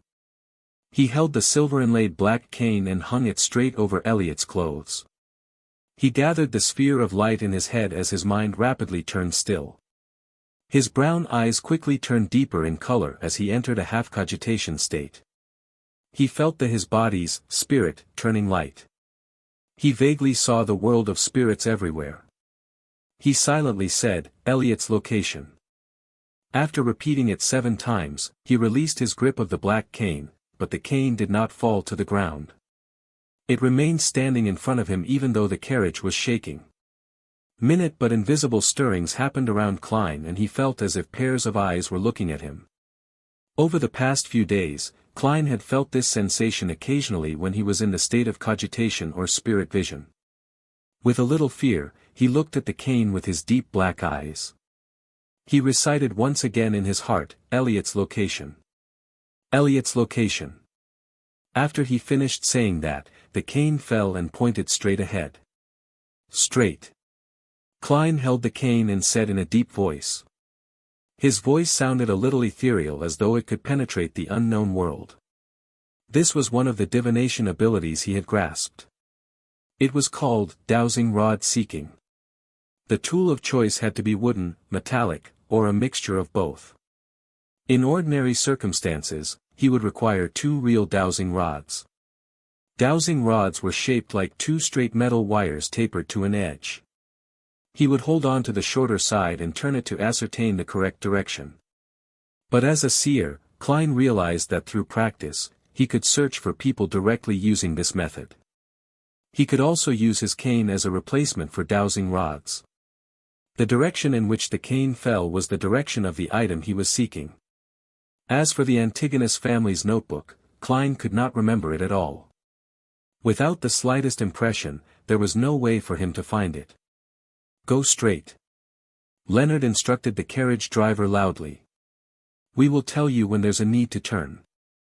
The carriage driver did not understand why that was necessary, but the notes in his pocket and the willingness of his passengers to hand over the money kept him quiet. He chose to follow the strange instructions. The carriage proceeded slowly, passing through one street after another. Midway, Klein used dowsing rod seeking to correct their direction. After the carriage circled a building once, he finally determined that Elliot was inside. It had only been 30 minutes since they bade Clee farewell. After sending off the cane, Klein did not continue using Elliot's clothes. Instead, he placed the cane, entwined with the storm amulet directly onto the ground. His eyes turned dark once again as the raindrops around him suddenly spun in place. The cane fell to the front with a slant. Klein pointed at the staircase and said, "There. At times, I really envy old Neil. Similarly, I envy you now." Upon seeing this scene, Leonard smiled with a sigh. Klein shot him a glance and replied with a calm tone, "This is nothing difficult. If you are willing to learn, you would definitely be able to master it. Your perceptivity should be very high, right?" Leonard nodded and chuckled. "That's not something good." He quickened his pace and walked into the building amid the ending rain. Klein was afraid of drenching his formal suit, so he jogged in tow. The building only had 3 stories. It was similar to a unit block from Earth. The entrance to each floor was situated along the flight of stairs. There were only 2 units on per floor. Klein used dowsing rod seeking on both the first and second floors, but the cane remained still while pointing upward. The 2 of them quieted their footsteps and arrived at the 3rd floor. Klein once again placed the black cane on the floor. Whoosh! A breeze blew across the stairs as his pupils changed colors. The darkness seemed like it could suck the souls of people. Whoosh! Whoosh! Whoosh! Sobs seemed to sound out around them. Klein relaxed his palm as the cane with the entwined storm amulet magically stood erect. He silently read Elliot's location again. He watched his black cane drop silently as it pointed to the right room. They should be in there. While Klein picked up his cane, he tapped his glabella twice. Various colors saturated as he looked at the right room. He saw all sorts of auras inside. 1, 2, 3, 4. 3 kidnappers and 1 hostage. The numbers match. One of their auras is short. It's likely Elliot. Mr. Klee said that they have 2 hunting rifles and a revolver, Klein whispered. Leonard chuckled. Let me recite a poem for them. Why be a kidnapper? Why can't you happily be civilized person? He put down the bag with Elliot's clothes and took 2 steps forward. His expression suddenly turned serene and melancholic. His magnetic and deep voice gradually sounded. Oh, the threat of horror, the hope of crimson cries. One thing at least is certain, that this life flies. One thing is certain, and the rest is lies. The flower that once has bloomed forever dies. Leonard's singing sounded like a lullaby as it lightly resounded through the doors and into the winding wooden stairwell. Klein's mind immediately turned torpid. He felt like he saw a silent moonlight and serene rippling lake. His eyelids rapidly turned heavy as if he were about to fall asleep standing. Amid these indistinct sensations, he also felt a strange, formless, and indifferent focus on his back. It felt like he was wandering the spirit world himself. A baffling sense of déjà vu suffused as Klein suddenly found his train of thought once again. With his strong spiritual perception and extreme familiarity with cogitation, he barely escaped the influence of the midnight poem. However, he remained serene and could hardly evoke any emotions. Soon, Leonard stopped singing as he turned his head with a smile. I'm considering asking Captain's permission to apply for a phanepot or lute. How can there not be an accompaniment when singing? Heh, I'm just kidding. I can hear them asleep. The black-haired, green-eyed nighthawk with his poetic vibe took a stride forward and walked to the door that separated them from the kidnappers and hostage.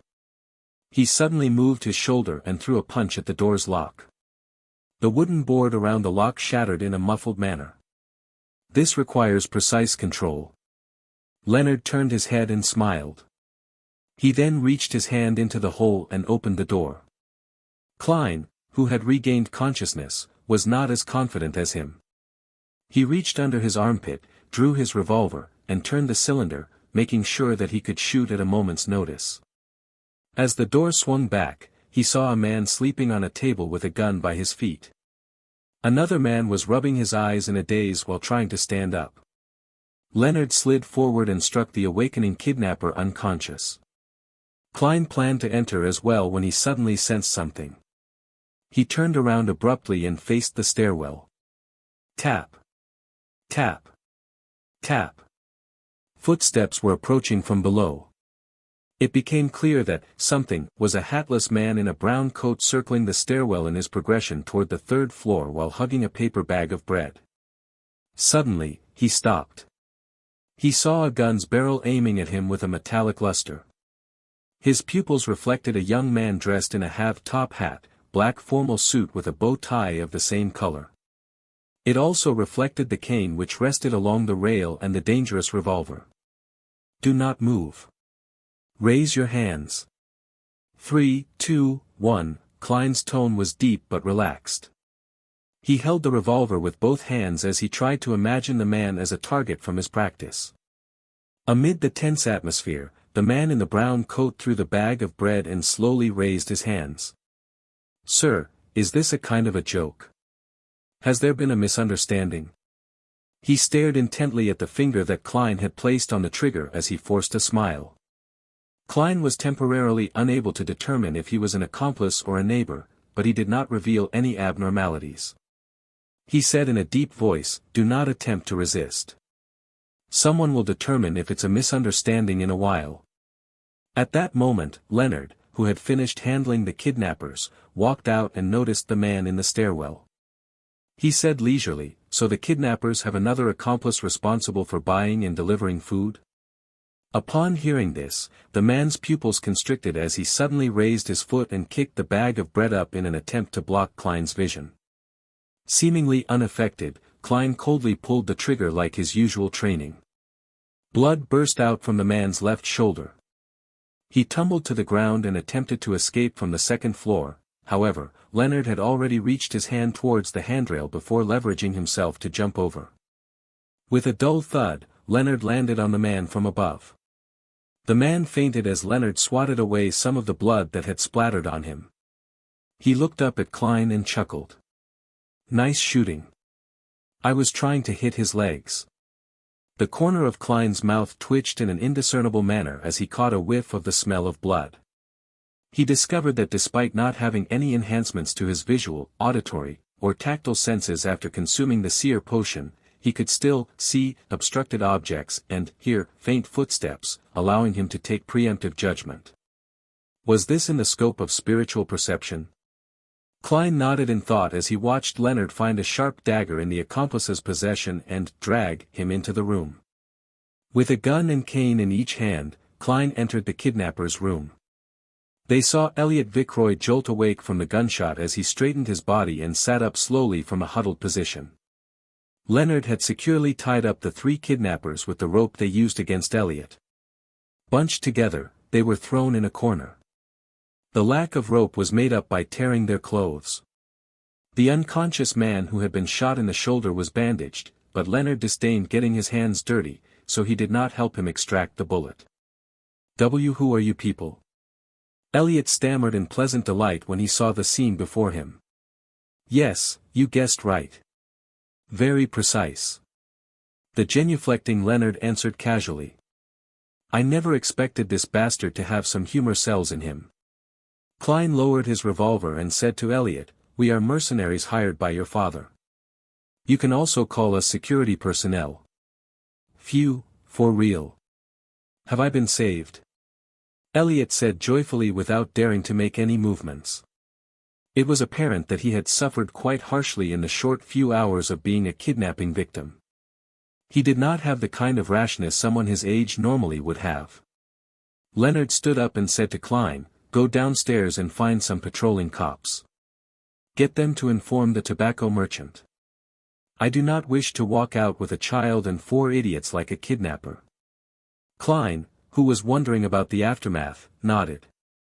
He put away his revolver, picked up his cane, and walked to the staircase. As he went down the stairs, he had a nagging feeling that he had forgotten something. In addition, he heard Leonard say to Elliot, "Don't be nervous. You will soon see your father, mother, and your old butler, Clee. Why don't we play a round of quint?" Klein held back his laughter and walked out into the streets. With the help of pedestrians, he found 2 patrolling policemen. He did not use his badge and identification as a member of the Special Operations Department. Instead, he used his identity as a professional security company and recounted the happenings factually. As for him holding a gun, he was not worried at all. He had received an all-purpose weapon usage certificate the day before yesterday. His application was accelerated by going through internal channels. The 2 policemen exchanged looks and one of them left to gather reinforcements and inform the Vicroy family. The other policeman followed Klein to the kidnapper's room. After waiting for more than 40 minutes, Leonard signaled to Klein while the policeman was not paying attention. Klein was to sneak out of the room with him. "Trust me, heading to the police station is an extreme waste of time. Let's leave first," the Nighthawk with the poetic bearing explained with a relaxed look. Since Leonard was making it clear that he would take any responsibility for any repercussions, he did not retort and followed in tow. Almost 5 minutes later, a few carriages rushed to the building where the kidnappers were. The old butler, Clee, disembarked with his portly master, Vicroy. Up to this moment in time, he was still in a daze. He found it incredulous that news would come so fast. It felt like a dream. Suddenly, he heard a crisp snap as he turned around. A 2-wheeled carriage drove past with its windows open. The black-haired and green-eyed Leonard had snapped his fingers again. After passing by Vicroy's carriage, Leonard closed the window, turned around, and looked at Klein. He extended his right hand and smiled. "It was a pleasure working with you. I don't think we are on that good terms." Klein politely shook his head. He did not expect the kidnapping case to be resolved so quickly. All he could do was marvel at the capabilities of Beyonders. Even though he was just a half-assed Sequence 9 Beyonder, he was able to do many inconceivable things. This is a celebratory gesture of peace among aristocrats after a clash of swords, explained Leonard with a smile. I know.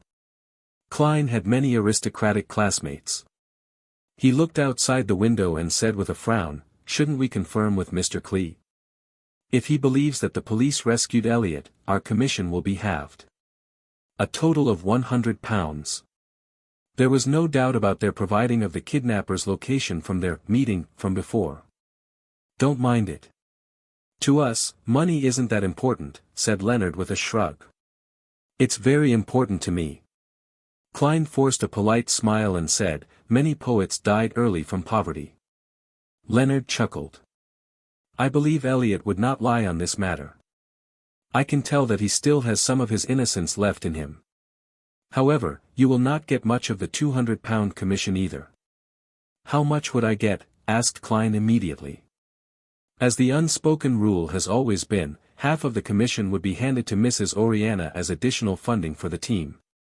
The remaining would be split among members. A pity you aren't a formal member, you will only get about 10% of the remaining half. £10? That isn't bad either. Klein pretended to feel the pinch as he asked, aren't you worried that the kidnappers will realize that they were under the influence of a Beyonder's powers after they wake up? They will not suspect anything. They will only believe that the weather was good and very conducive for sleeping, leading to them dozing off. They will even believe that the song existed only in their dreams. This is something we have verified before, answered Leonard very confidently. Instead, it's your demon-hunting bullets that might arouse suspicion. Of course, you being a queer who enjoys mysticism would be a perfectly reasonable explanation. I see. Klein was relieved. He just kept feeling like he had forgotten or overlooked something. After returning to Zutland Street, Klein did not wait for Klee's arrival. He strolled to Welch's place and took a different route home. On the way, he bought some beef and olives for dinner. The meal was enjoyable as always, with the same three siblings chatting idly. However, there was an additional visitor. He was a worker responsible for collecting 1 penny for the gas meter. The evening grew dark as the siblings bade each other good night and returned to their rooms. Klein was sleeping soundly when he was suddenly awoken by something familiar outside. He opened the door in puzzlement and arrived outside the bedroom that no one stayed in. He pushed open the mottled door and saw a grey desk. There was a notebook on the table and its cover was made of hard paper.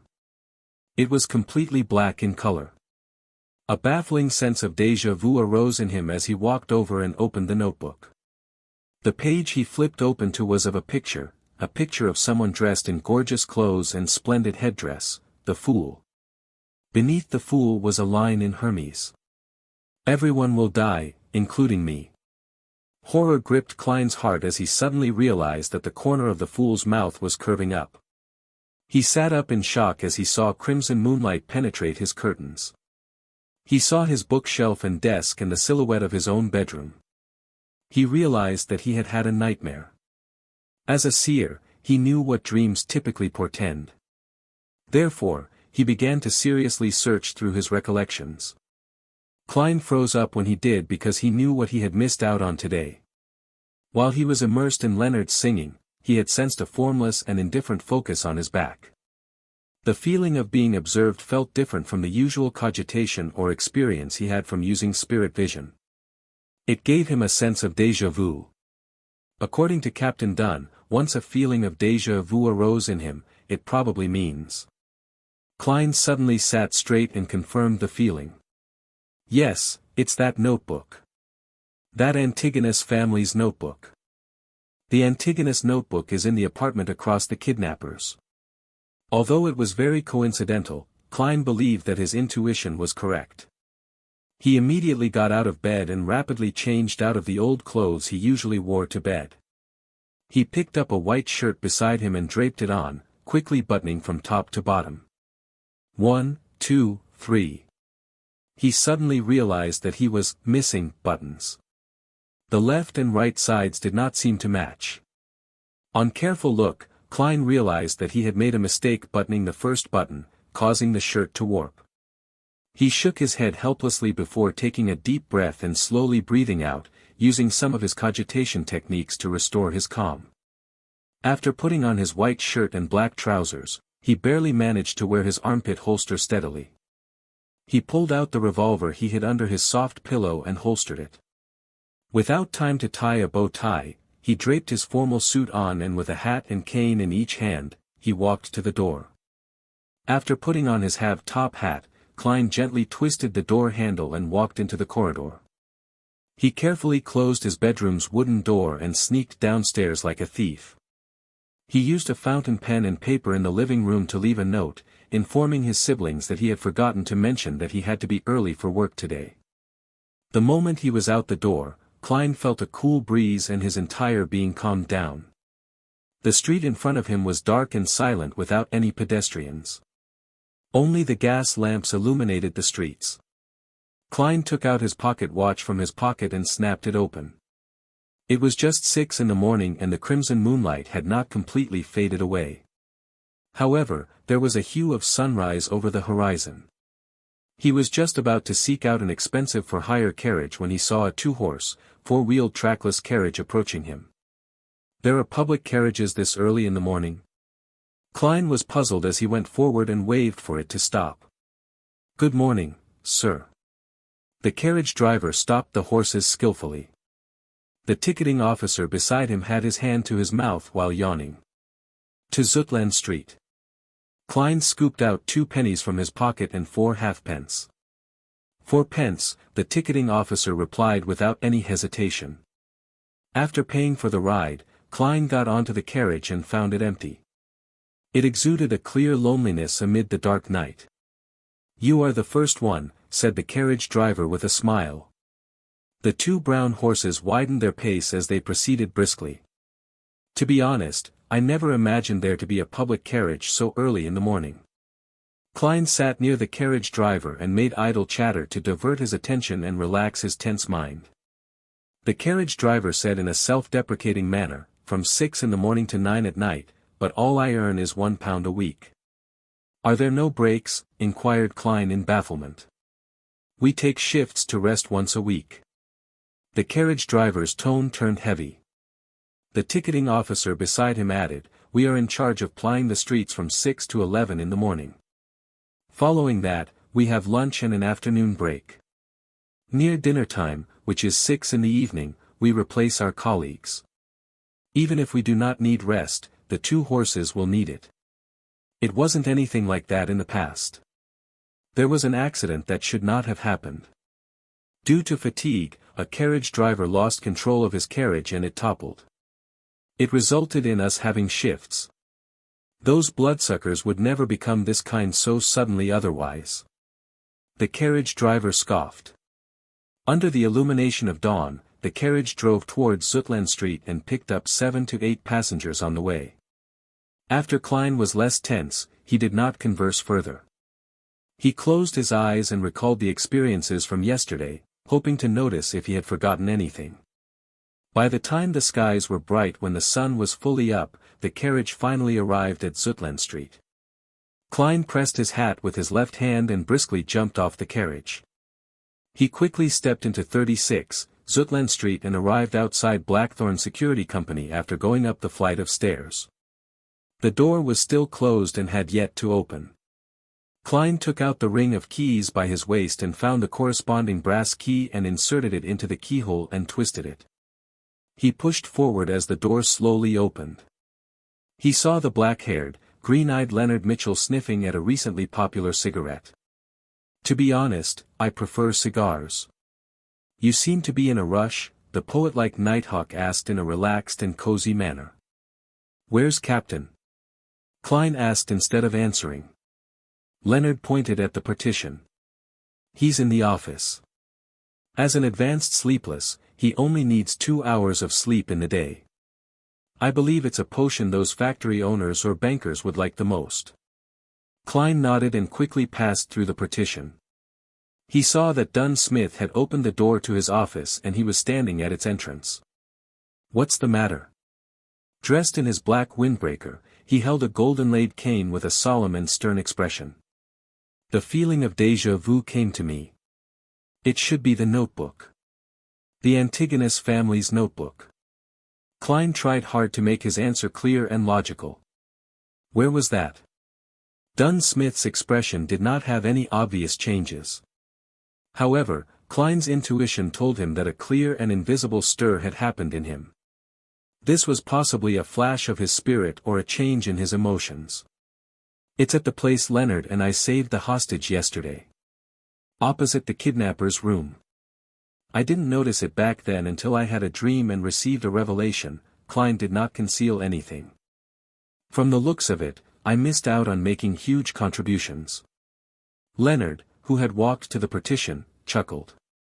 Dunn nodded slightly as he instructed with a solemn expression, "Get Kenley to replace old Neil's watch of the armory. Let old Neil and Fry come with us." Leonard stopped acting frivolous as he immediately informed Kenley and Fry, who were in the Nighthawk's entertainment room. One of them was a sleepless and the other was a corpse collector. 5 minutes later, the two-wheeled carriage that came under the jurisdiction of the Nighthawks began driving down the sparse streets in the morning. Leonard wore a feather hat, a shirt and a vest.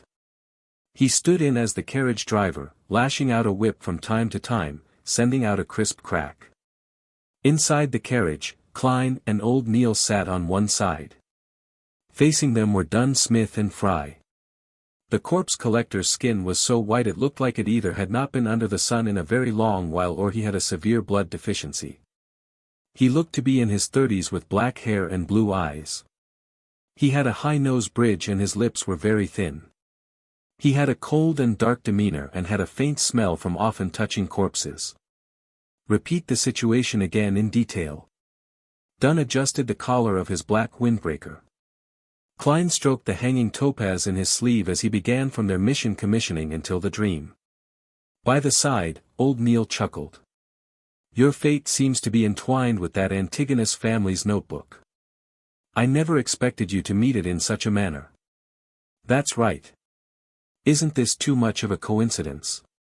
Thankfully, Leonard just mentioned that there was no indication of hidden factions of mysterious powers at play from the preliminary investigations of Elliot's kidnapping. It was solely a crime motivated by money. Otherwise, I would really suspect if someone had deliberately arranged for this to happen. Klein found the situation rather curious. It was too coincidental. Dunn did not express his ideas as he was in deep thought. Likewise, corpse collector Fry maintained his silence in his black windbreaker. Only when the carriage stopped at the building mentioned by Klein was the silence broken. Let's go up. Klein, you and old Neil walk behind. Be careful, very careful. Dunn got off the carriage and pulled out a strange revolver with a clearly long and thick barrel. He stuffed it into his right pocket. All right. Klein did not dare take point. After Leonard found someone to watch the carriage, the 5 Beyonders walked orderly into the building. With very light footsteps, they arrived at the 3rd floor. Is this the place? Leonard pointed at the apartment opposite the kidnappers. Klein tapped his glabella twice and activated his spirit vision. In this state, his spiritual perception was enhanced again. He found the door familiar as if he had once entered it before. Yes. He nodded in affirmation. Old Neil also activated his spiritual perception and after observing carefully, he said, There's no one inside, nor are there any spiritual glows of magic. Corpse collector Fry added with his hoarse voice, There aren't any evil spirits. He could see many spiritual bodies, including evil spirits and restless wraiths, even without activating his spirit vision. Leonard took a step forward and, like yesterday, punched the door's lock. This time not only did the surrounding wood shatter, even the door lock flew and fell noisily to the ground. Klein seemed to feel an invisible seal instantly vanish. Immediately following that, he caught a whiff of an intense stench. Corpse, a rotting corpse, Fry described coldly. He did not appear to suffer from nausea.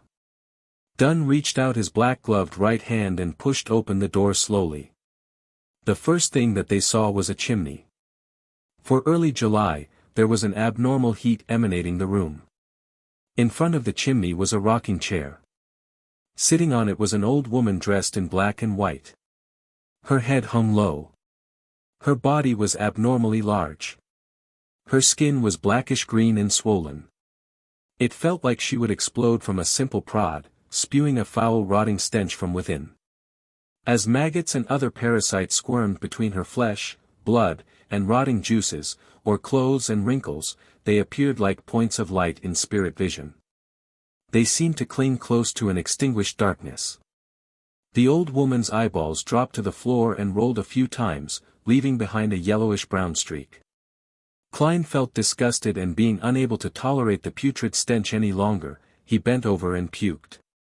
Klein squatted there, vomiting involuntarily. He was soon done with his puking since he did not eat breakfast. At that moment, a tin-colored square flask that looked like a cigarette box appeared in front of him. The mouth, which had lost its stopper, emitted a mixture of smells akin to tobacco, disinfectant, and mint leaves.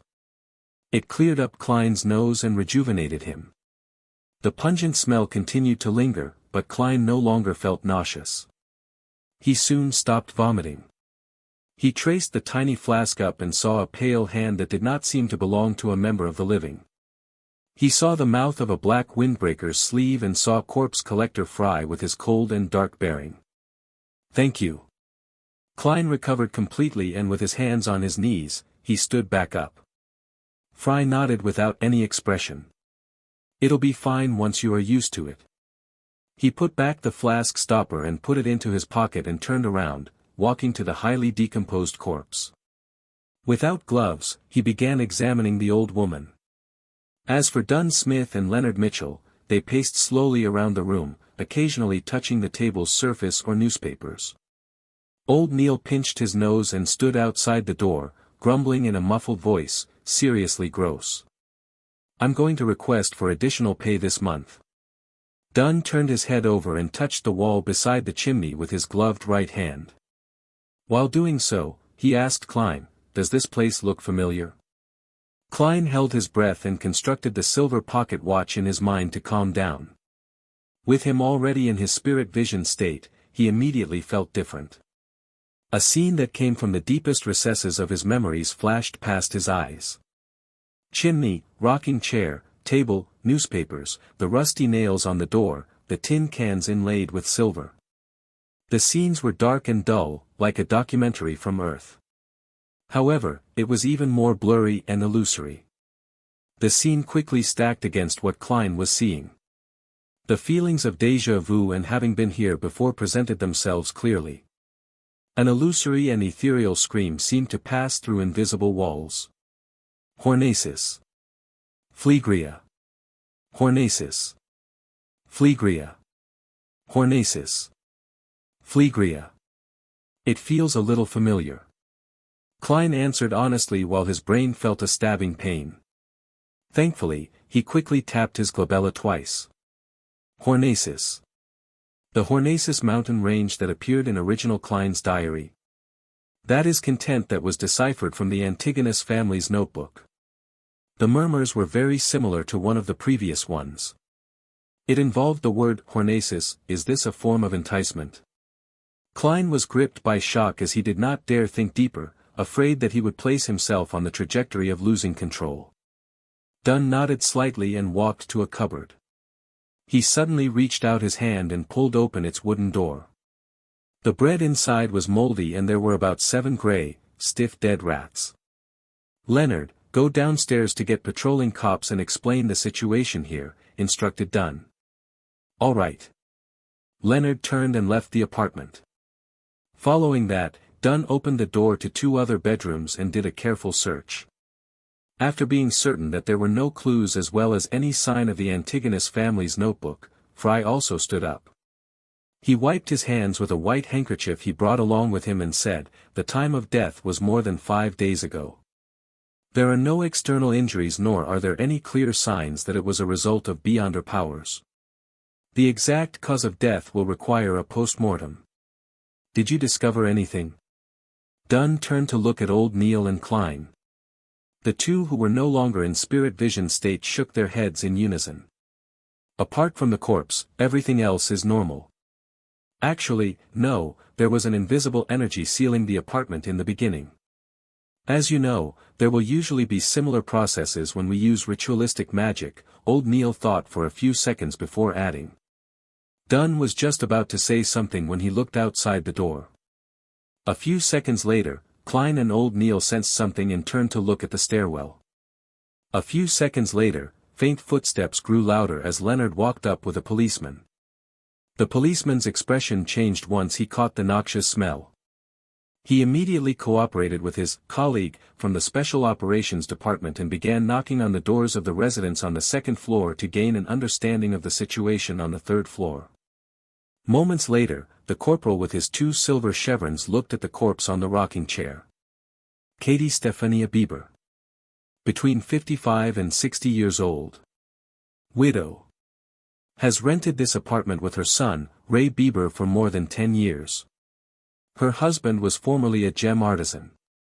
Her son is about 30 years old and is single. He inherited his father's trade and earns about £1.15 solely a week. According to their neighbors, they have not seen them in more than a week.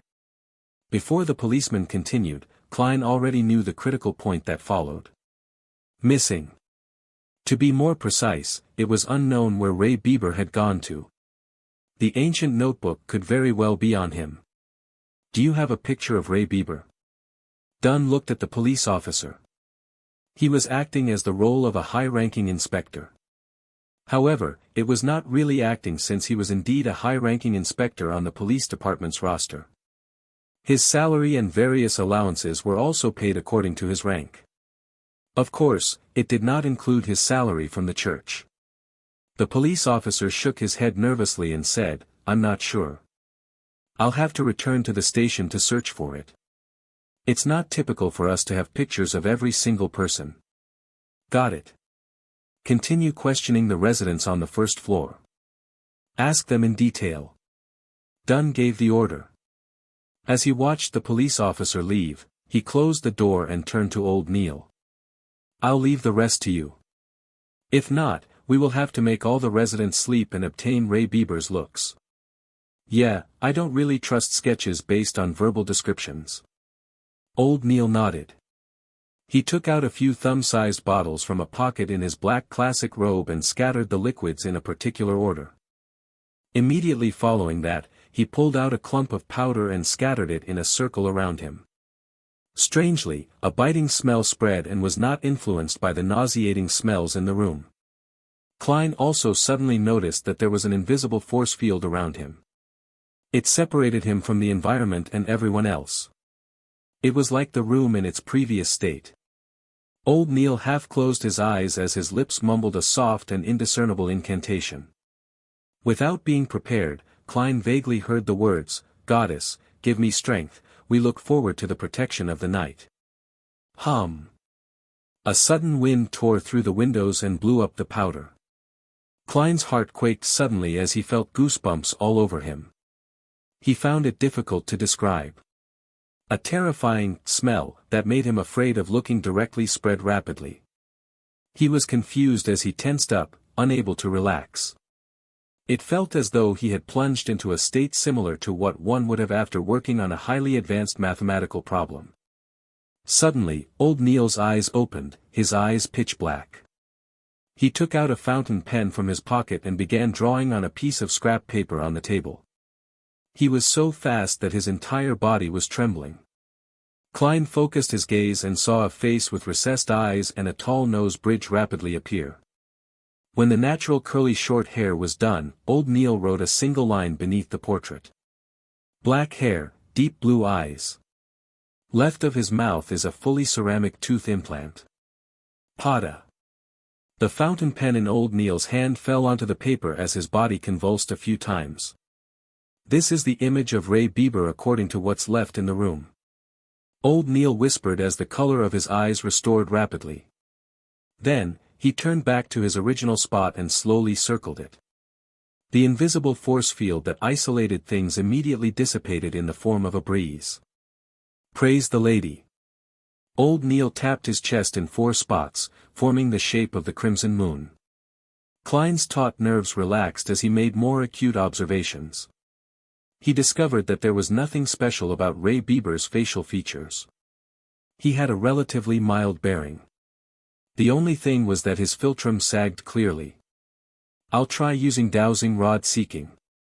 He picked up the portrait and found male clothes in the bedroom and spread them onto the ground.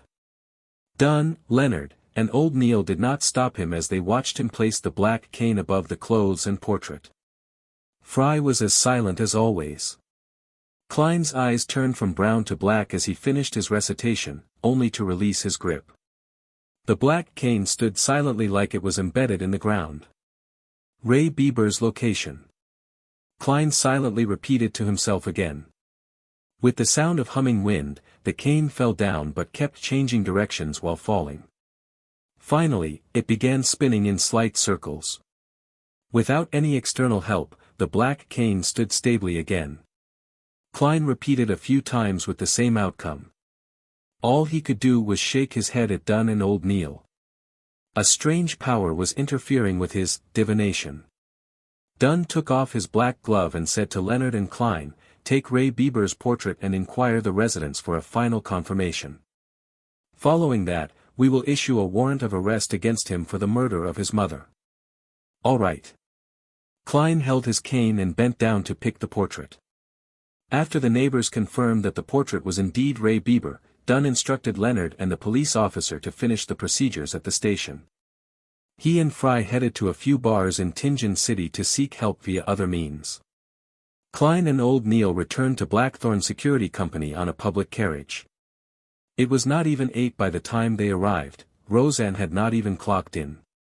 After closing the door, Klein cocked his head at old Neil and, hoping to learn and answer his questions, asked him, "Why would I send the Antigonus family's notebook to Ray Bieber's home?" This was completely in a different direction from Iron Cross Street where Welch stayed. Old Neil walked to the sofa and chuckled. "Isn't that obvious? Who knows what powers inside the notebook you invoked? Maybe you did some described ritual out of curiosity and ended up provoking a strange existence that you should not have. The motive of this existence was to have the notebook sent to Ray Bieber and sever all clues, to prevent anyone from discovering it. Therefore, apart from you who were selected, Welch and Naya committed suicide, regarding you. To be frank, I still have no idea how you survived. I would like to know too." Klein sat down as well as he deliberately replied with a wry smile. "I've also thought of the guesses you have of the proceedings.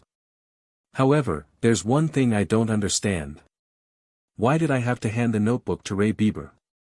Old Neil shrugged and said, "Perhaps his life path number 1 matches the requirements, or maybe he's one of the last remaining descendants of the Antigonus family. In short, there are too many possibilities. And why the notebook was sold to Tianjin City would have similar reasons. I do not think it's because he's a descendant." Klein suddenly felt enlightened before he sighed. "Unfortunately, I did not discover immediately that Ray Bieber and that notebook have vanished." Old Neil laughed. "This is something that Dunn has to worry about. As for you, it's something good." "Why do you say so?" Klein frowned in puzzlement. Old Neil rubbed his temples and said, "I believe we have a general idea of why the 3 of you engaged in a mass suicide. That notebook is also now purportedly in Ray Bieber's hands. Furthermore, the matter has already been exposed. Regardless of whether you are alive or dead, it will hardly influence any subsequent developments. I believe that the surreptitious existence or mysterious power that caused all of this will not pay you any special attention. It's just like how you would not pay attention to the ants on the ground. Heh, as long as you do not try to make him recall you. And our arrest warrant for Ray Bieber will quickly reach the secret order. They will also be able to guess that it is related to the Antigonus family's notebook. Believe me, for a secret organization that has been in existence for more than 1,000 years, it has many channels of information. Therefore, their focus will be diverted to Ray Bieber's whereabouts, in a bid to find the notebook before us. They will not, nor is it possible for them to harass, stalk, or deal with you. Lad, congratulations on stepping out from the shadows of the past. What follows will be a brand new journey filled with sunlight. Klein nodded when he heard that, as he said in a happy and relieved manner, I hope so.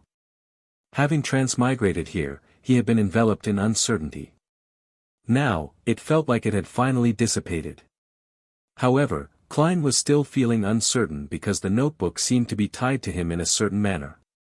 It went to the point of him bumping into remnant clues coincidentally from a normal mission of rescuing a hostage.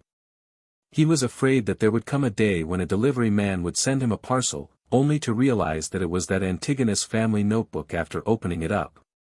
Let's hope everything will go as old Neil described. He silently prayed. When old Neil heard his reply, he immediately scoffed. You don't seem to be a devout believer of the goddess. At this moment, shouldn't you be drawing the sign of the crimson moon at your chest and say, May goddess bless us? Mr. Neil, you don't seem like one either. A real devotee would not say, what follows will be a brand new journey filled with sunlight. Having been studying mysticism under old Neil, Klein had established a decent friendship with him, so he did not stand on ceremony to return a sarcastic remark. Both of them locked eyes and chuckled with great rapport. At the same time, they tapped their chests 4 times. Praise the lady. At that moment, they heard the grinding sounds of machinery as the main door to Blackthorn Security Company opened. The elegant Mrs. Oriana with her fashionably coiled hair stepped into the reception hall with a light green dress. Good morning, Mr. Neil. Good morning, Klein. She held a small leather handbag as she greeted with a smile. It's another fabulous day today. A pretty good day. Good morning, Oriana. You are still as beautiful as 10 years ago, replied old Neil with a chuckle. Oriana's eyes turned to slits as she upturned her face. Mr. Neil, the way you praise is still as infuriating as 10 years ago. She enunciated the words, 10 years. Is that so? Old Neil looked at Klein, confused. He wore a perplexed look. Never mention anything that will remind the ladies of their age. As a keyboard warrior that knew a little of everything, Klein instantly understood what had peeved Mrs. Oriana. He smiled lightly and said, Good morning, Mrs. Oriana. You are as beautiful as always. Thank you, our outstanding Koei University graduate. Oriana smiled with a nod before saying, that old butler has already paid the mission's commission. According to captain's rules, half of it will be used as additional funds, while the other half will be split between you and Leonard. But since you aren't a formal member, you can only take 10% of the half. Come over later to sign for it. How much did he pay? Klein asked happily while also feeling the pinch. £200. This was what he said back then, Lord, the esteemed Storm. I never imagined or believed that this was resolved just like that. This is even harder than us having a dream. Why is your security company so unknown? It's an insult to the entire industry. Mrs. Oriana mimicked the old butler's southern accent. Klein thought seriously for a few seconds before saying humorously, this is just too unfair for those kidnappers. 2 Beyonders had resolved the problem quickly using methods that could be described as easy and pleasant. This is like an adult bullying a few kids while in full combat attire. They were just too unlucky. They must have lost the protection of the divine, said Oriana with a soft laugh. I told the butler that we were only lucky. One of our informants happened to see the kidnappers bring the child into the hideout. Therefore, do not have too much hopes for us. We really are just a very ordinary security company. Typically speaking, the more you emphasize something is ordinary, the more extraordinary it is. Klein lampooned with a smile. He watched Mrs. Oriana walk through the partition and enter the accounting room. Old Neil puckered his lips by the side and said enviously, You really are a lucky lad. You haven't joined us for long and you've encountered a job worth £200. Is that very rare? Klein asked in puzzlement.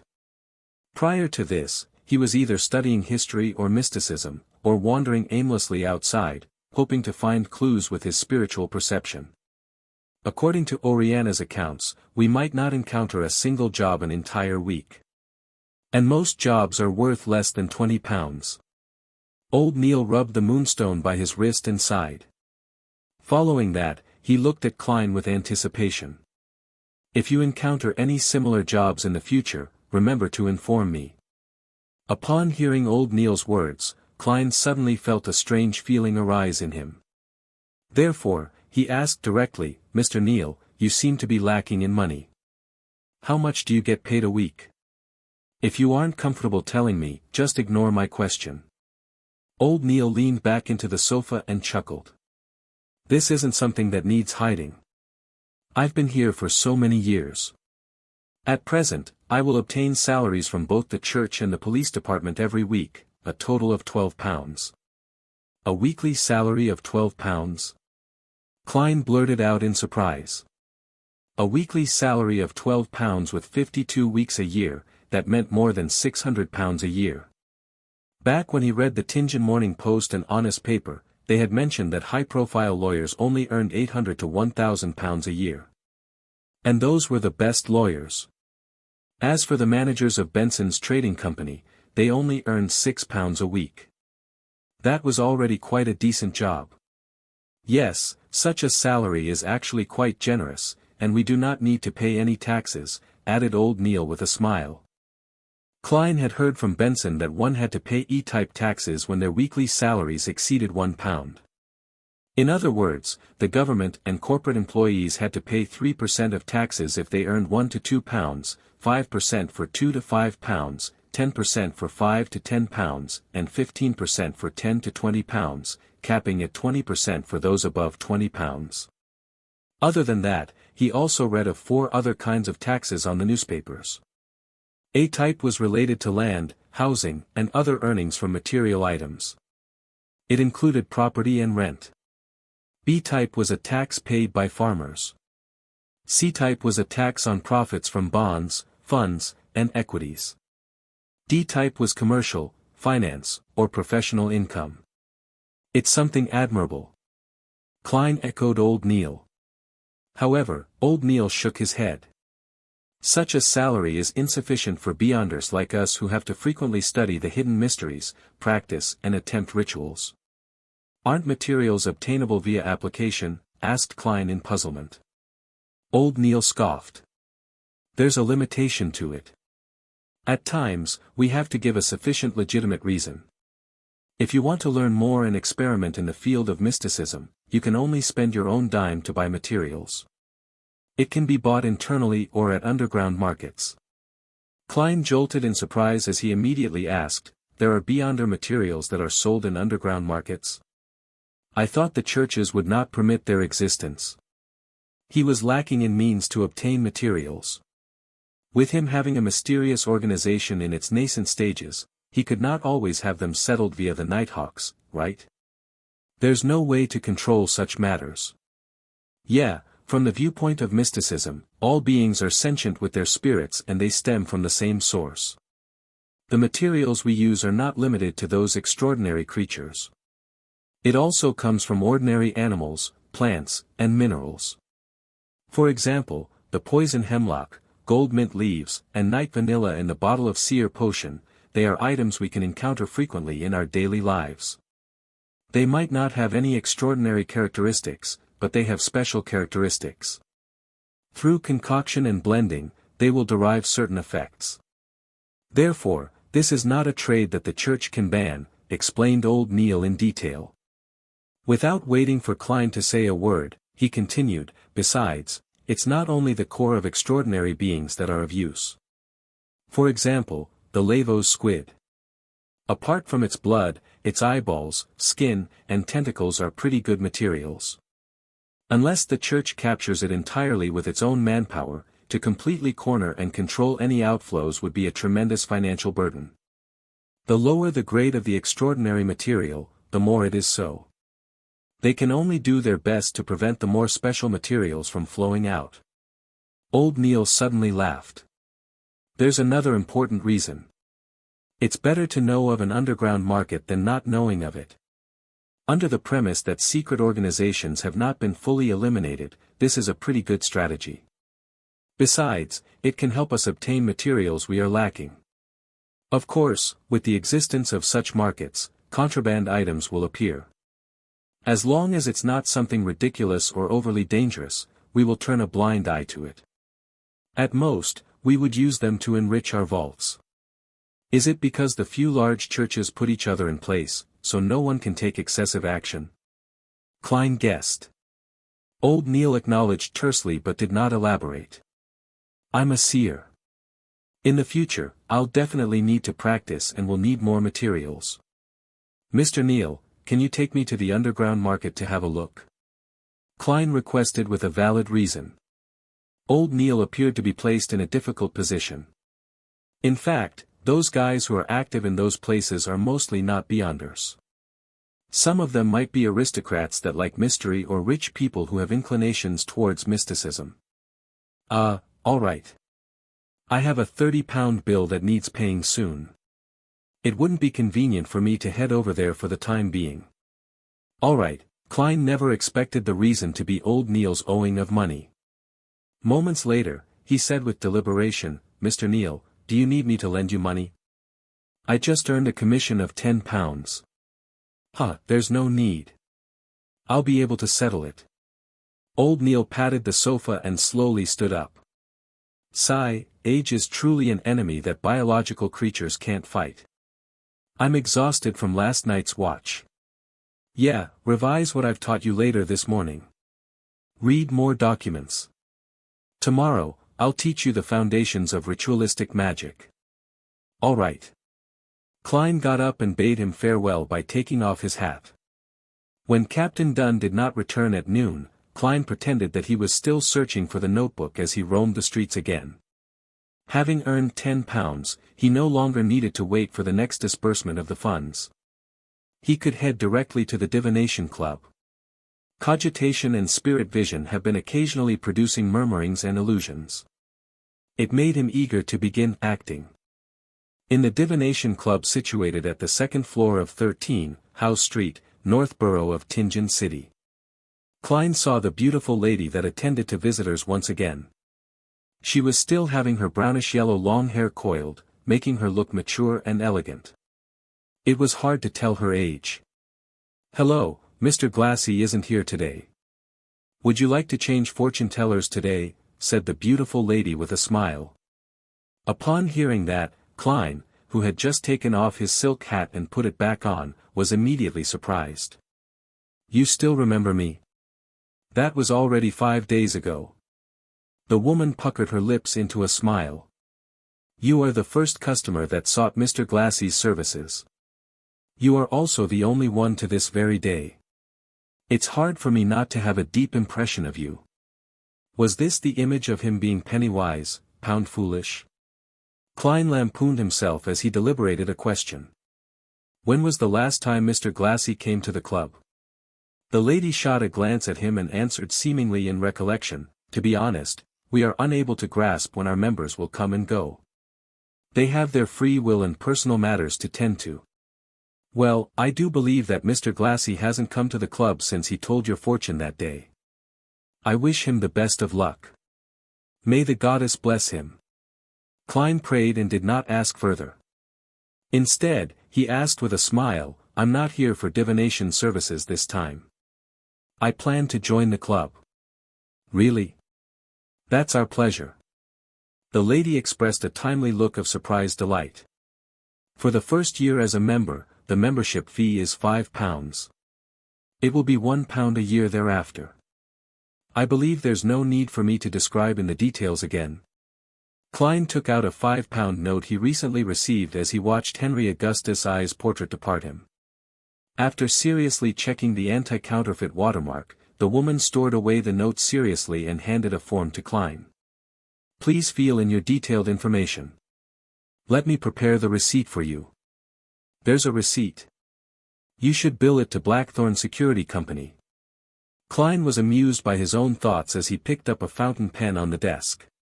With the blackish blue ink, he filled in his name, age, address, and company information. However, he had deliberately left his date of birth empty. To a seer, that provided profound mysteries about his body through his life path number. After receiving the receipt and finishing his registration as a member, the lady extended her right hand. Congratulations on joining Tingen City's Divination Club.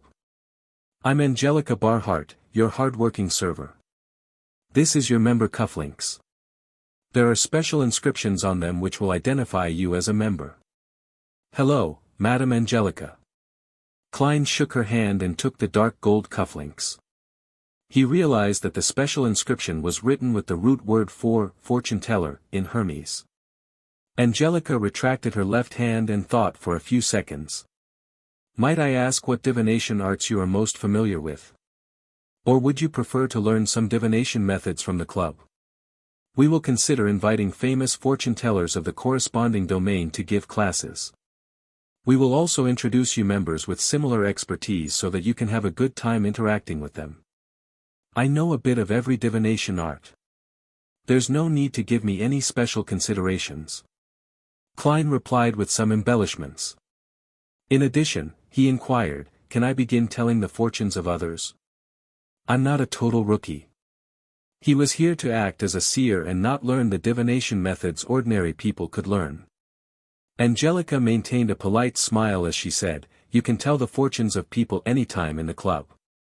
However, before we confirm your skills, we will not promote you when our customers ask. How much do you plan on charging for your fortune telling? 2 pence. Klein decided to gain an advantage with price while he was still unknown. We will go by the standard of taking an eighth, so we will be taking a quarter pence for fees. Angelica repeated the various rules first before writing Klein's information into the fortune teller album which customers could choose from. After all of this was done, she pointed at the meeting room at the far end of the corridor with a smile. Mr. Hannes Vincent is currently explaining astrolabe divination. You can find a quiet spot to listen in. You can also raise your questions if there are any queries. All right. Klein walked toward the meeting room with his interest peaked. He wanted to know the differences between what Hannes Vincent and old Neil said. At that moment, Angelica chased up and whispered, Mr. Moretti, would you want coffee or tea? We provide Side black tea, Southville coffee, and Desi coffee.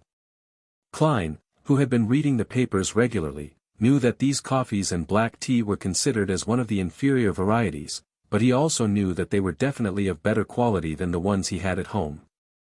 After some thought, he said, a cup of Southville coffee. 3 teaspoons of sugar without milk please. Lone Kingdom Southville was famous for its beer and red wine, many important figures were fond of them. However, their coffee was relatively unknown. All right, I'll send it to you in a bit. Angelica pointed towards the meeting room. Klein slowly walked to the half-closed door and heard a voice in a thick Awa accent explaining, astrolabe divination is a relatively more complex one among the divination arts. But that's only for ordinary people. Klein silently tagged on a sentence for the speaker. He saw about 5 tables placed in a circle inside the meeting room. It surrounded a middle-aged man in a black classic robe, Hannes Vincent. The gentleman had obvious dark circles. His brown hair was thick and hard. Each strand stood firmly like a porcupine's spikes. Apart from that, there was nothing unique about him. Upon seeing Klein enter, Hannes Vincent nodded gently without stopping his class. He only slowed down his speech. Klein had one hand in his pocket while the other held his cane. He found a seat to the sides and sat down, leaning back comfortably in the process. He scanned the circle of 6 members. There were 4 men and 2 women. Some of them were attentively taking notes, whispering, or returning Klein a rueful smile. After placing his cane down, Klein adjusted his top hat and tapped his glabella twice in the process. He cast his gaze at Hannes and saw the different colors, brightness, and thickness of his aura. Dark red. He's a little worried. Actually, every other part of his body is healthy except that part. I wonder what's wrong. Klein listened to the class while muttering to himself. At that moment, he clasped his right hand and covered his mouth to prevent his laughter from sounding. He suddenly felt like he was a quack. He was rather pleased with his spirit vision ability. Although he could only make a general judgment and not the details, it was enough to gain him many useful information. After surveying his surroundings, he tapped his glabella twice again as though he was pondering over what Hanas had just said. Astrolabe divination was one of the astromancy divination methods. However, ordinary people could also attempt to interpret things. For instance, the most basic birth horoscope was to determine the inquirer's fate by determining the positions of the sun, moon, blue and red stars at their birth, the corresponding spots in the sky, matching the representative symbols to the astrolabe, and the corresponding situations of the different constellations. This required the fortune teller to be able to calculate the states of the planets and constellations, which was rather complicated. Of course, there were publications that aided people to look up the values. Some even simplified it by making a vague read with just the constellations. Klein listened silently without interjecting or asking any questions. From time to time, he would caress the hanging topaz at his sleeve or take a sip of the Southville coffee which Angelica had brought in. After some time, Hanas rubbed his glabella and said, "Perhaps you will need to attempt at creating your own astrolabe. Ask me if you have any questions. I will be in Moonstone." After he left, a young man in a white shirt and black vest got up with a smile and walked to Klein's side. "Nice to meet you. I'm Edward Steve." "My pleasure. I'm Klein Moretti." Klein stood up and returned the bow. "Astrolabes are too complicated. Every time I hear about it, I can't help but doze off," said Edward self-deprecatingly. Klein grinned and said, "That's because Mr. Vincent can't help but pass the knowledge he grasps to us. It's like giving us an intis feast. It's just indigestible. I'd be able to finish the intis feast.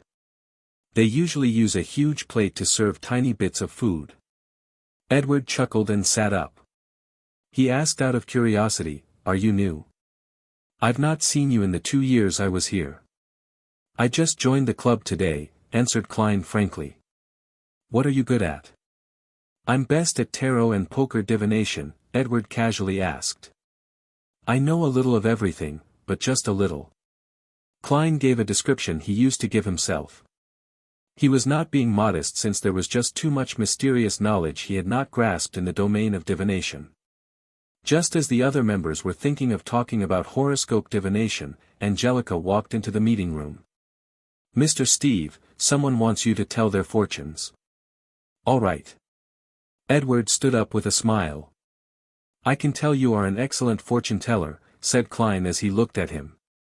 "No, it's because my price is most suitable," said Edward with a soft chortle.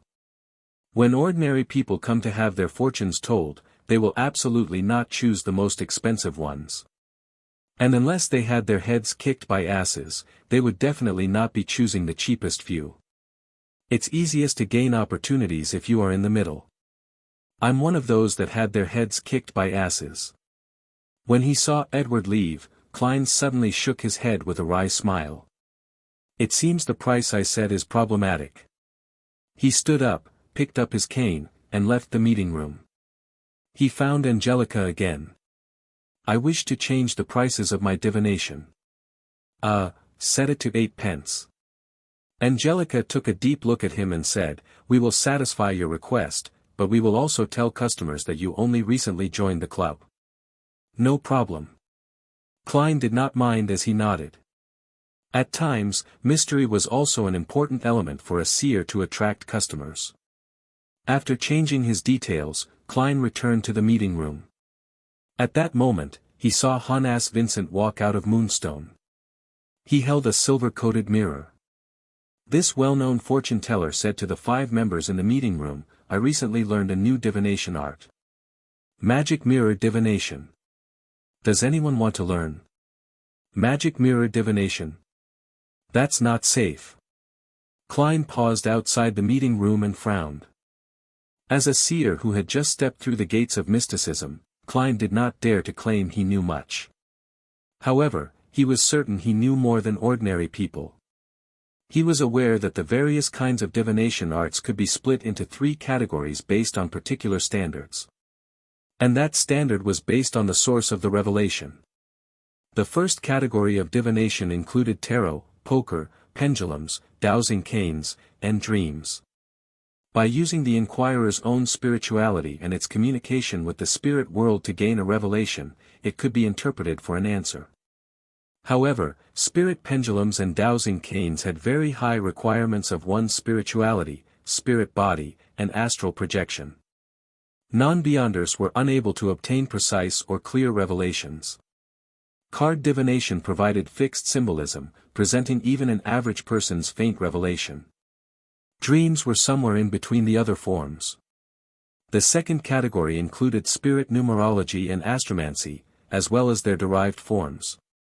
The fortune teller used either the personal details of the inquirer, or changes in nature before using calculations, inference, and interpretation to answer their questions. With this method, the initiative did not lie in the inquirer, but the fortune teller.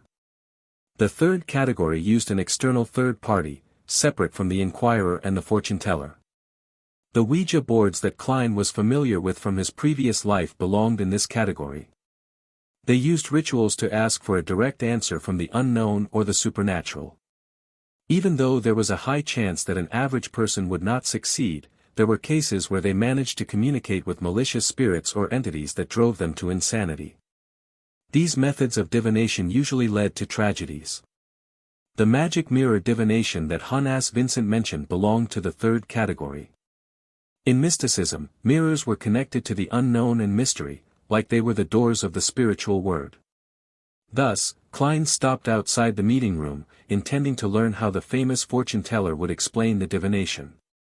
Klein wanted to ascertain if he needed to inform the captain or not, raiding him at night. Of course, there was a safe way to do the magic mirror divination. One could ask for answers from the 7 orthodox divinities. Even if it was very difficult for an ordinary person to receive any real revelations, they would not be in any danger or suffer any after effects. The magic mirror divinations that were strictly controlled by the Nighthawks and mandated punishers were those that asked evil gods or mysterious existences for help. Furthermore, the fortune teller couldn't randomly fabricate things. Some phrases or qualities had the potential to invite the attention of unknown entities. In the world where the powers of the Beyonders exist, such divinations would often lead to tragedy. Klein even suspected that the original Klein, Welch, and Naya had committed such a forbidden divination by following the instructions of the Antigonus family's diary. At that moment, Hannes also explained the principle behind magic mirror divination and described the actual process. First, you choose a suitable time and date according to the divinity you believe in. You can decide this using the astromancy manual. For example, we all know that Sundays symbolize the Evernight goddess, for Sunday is the embodiment of rest. 2 to 3 in the early morning, 9 to 10 in the morning, 4 to 5 in the evening, and 11 to midnight are all related to the moon, thus, they are controlled by the Evernight goddess. Thus, fortune tellers that pray to the Evernight goddess can use magic mirror divination during these times on a Sunday. Quite a good foundation. Klein nodded slightly while using the half-closed door to the meeting room to conceal himself. It had to be said that with the 7 major churches keeping each other in check, some mysticism knowledge had indeed leaked. For example, many of the meanings behind the symbolism could be found in the astromancy manual. However, without the potions or beyonder powers, ordinary people were unable to obtain the desired effects. Second, we must scrutinize the mirror carefully. It must be a mirror coated with silver. You place the mirror at the position representing the moon, Hannes demonstrated with the prop in his hand. No, what he needs now is spirit dowsing. First, choose a position and recite the phrase, "This place is suitable for magic mirror divination," 7 times in your head, then see which direction the pendulum turns. Clockwise for true, counterclockwise for false. Of course, if you are asking for answers from a malicious supernatural entity, the position would not matter. Rather, it would depend on whether the entity is interested in answering your questions. Klein silently corrected him. At this point, he felt like a teacher listening in on a lesson. Hans Vincent could not hear Klein's mental musings as he described the preparations in detail in a normal tone. When the members finished taking notes, he continued explaining, after showering, confirm that you have drawn all your curtains and locked your doors. After that, light up a candle and place it in front of the mirror before sincerely praying to the divinity you believe in. Try to keep your questions simple as there's no need for fanciful embellishment. After praying 7 times, pick up your mirror and gently toss it on the ground. Make sure to be gentle. Remember the way it shatters, as that is a revelation from the gods. I will tell you the main symbolisms in a second. Phew, this is orthodox magic mirror divination. Klein heaved a sigh of relief as he walked into the meeting room and sat back down in his previous seat. He finished the rest of his Southville coffee in one gulp. So-called orthodox divination meant that it was possible to obtain revelations, but it was impossible to truly interpret it. And for beyonders who reached this step, they could look straight into the mirror to obtain clear information if they received a response. As there were many potential symbolisms after the shattering, Hans taught for a long while. He was not done even when Edward Steve returned to the room after finishing his fortune-telling. Klein did not ask what Edward did for his fortune-telling or what method did he use, since it was an unspoken rule among fortune-tellers. While acting as a seer, he naturally had to abide by it strictly unless the other party mentioned it. I discovered that many a time, our interpretation is too vague, as though it's meeting different requests, allowing different people to find a description of themselves from the interpretation. Edward drank a mouthful of Sibe black tea and said with a soft sigh. For example, those that encounter adversities and calamities will eventually see the light of hope. Heh, but no one knows when the light of hope will come. For example, a journey might not be very smooth sailing, but you will definitely arrive alive. The dead will not retort me. As he did not listen from the beginning, he ignored Hannes's magic mirror divination class. Survival bias, added Klein with a smile. Survival bias generally meant that a lot of statistics would only include those who were alive and lucky. The data would ignore the dead, therefore, the results would be clearly biased. Right. Emperor Roselle was really a philosopher, marveled Edward. Speechless, Klein raised his empty cup and pretended to take a sip. The members were fully immersed in the study of horoscopes and magic mirror divination the entire afternoon. Occasionally, they would also discuss with Klein and Edward. And when that happened, Klein would try his best to meet his duty as an informal member of the Nighthawks. He would try hard to steer the topic away from anything related to beyonders or dangerous ideas. However, he failed at the thing he wanted to do the most. A few inquirers came, but none of them picked him to do their fortune-telling. Perhaps I have to be more proactive in entertaining them. Should I use a few phrases like, you are plagued with bad luck, you have been unlucky recently, or, nothing you do will happen smoothly? No, that's nothing like a seer. With this in mind, Klein could not help but shake his head in self-deprecation. He picked up his cane, stood up, and left after bidding everyone farewell. At 5:30, Edward Steve put on his coat and was prepared to walk out the divination club when he suddenly saw a familiar figure.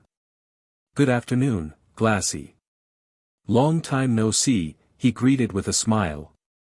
He saw his friend with similar interests as him wear his usual format suit with a black bow tie. In front of his chest hung a monocle. Immediately following that, he noticed that his friend did not look well. Even his soft blonde hair looked dry. Good afternoon, Edward. Cough. Glassy with his hat in hand suddenly used his fist to cover his mouth as he coughed a few times.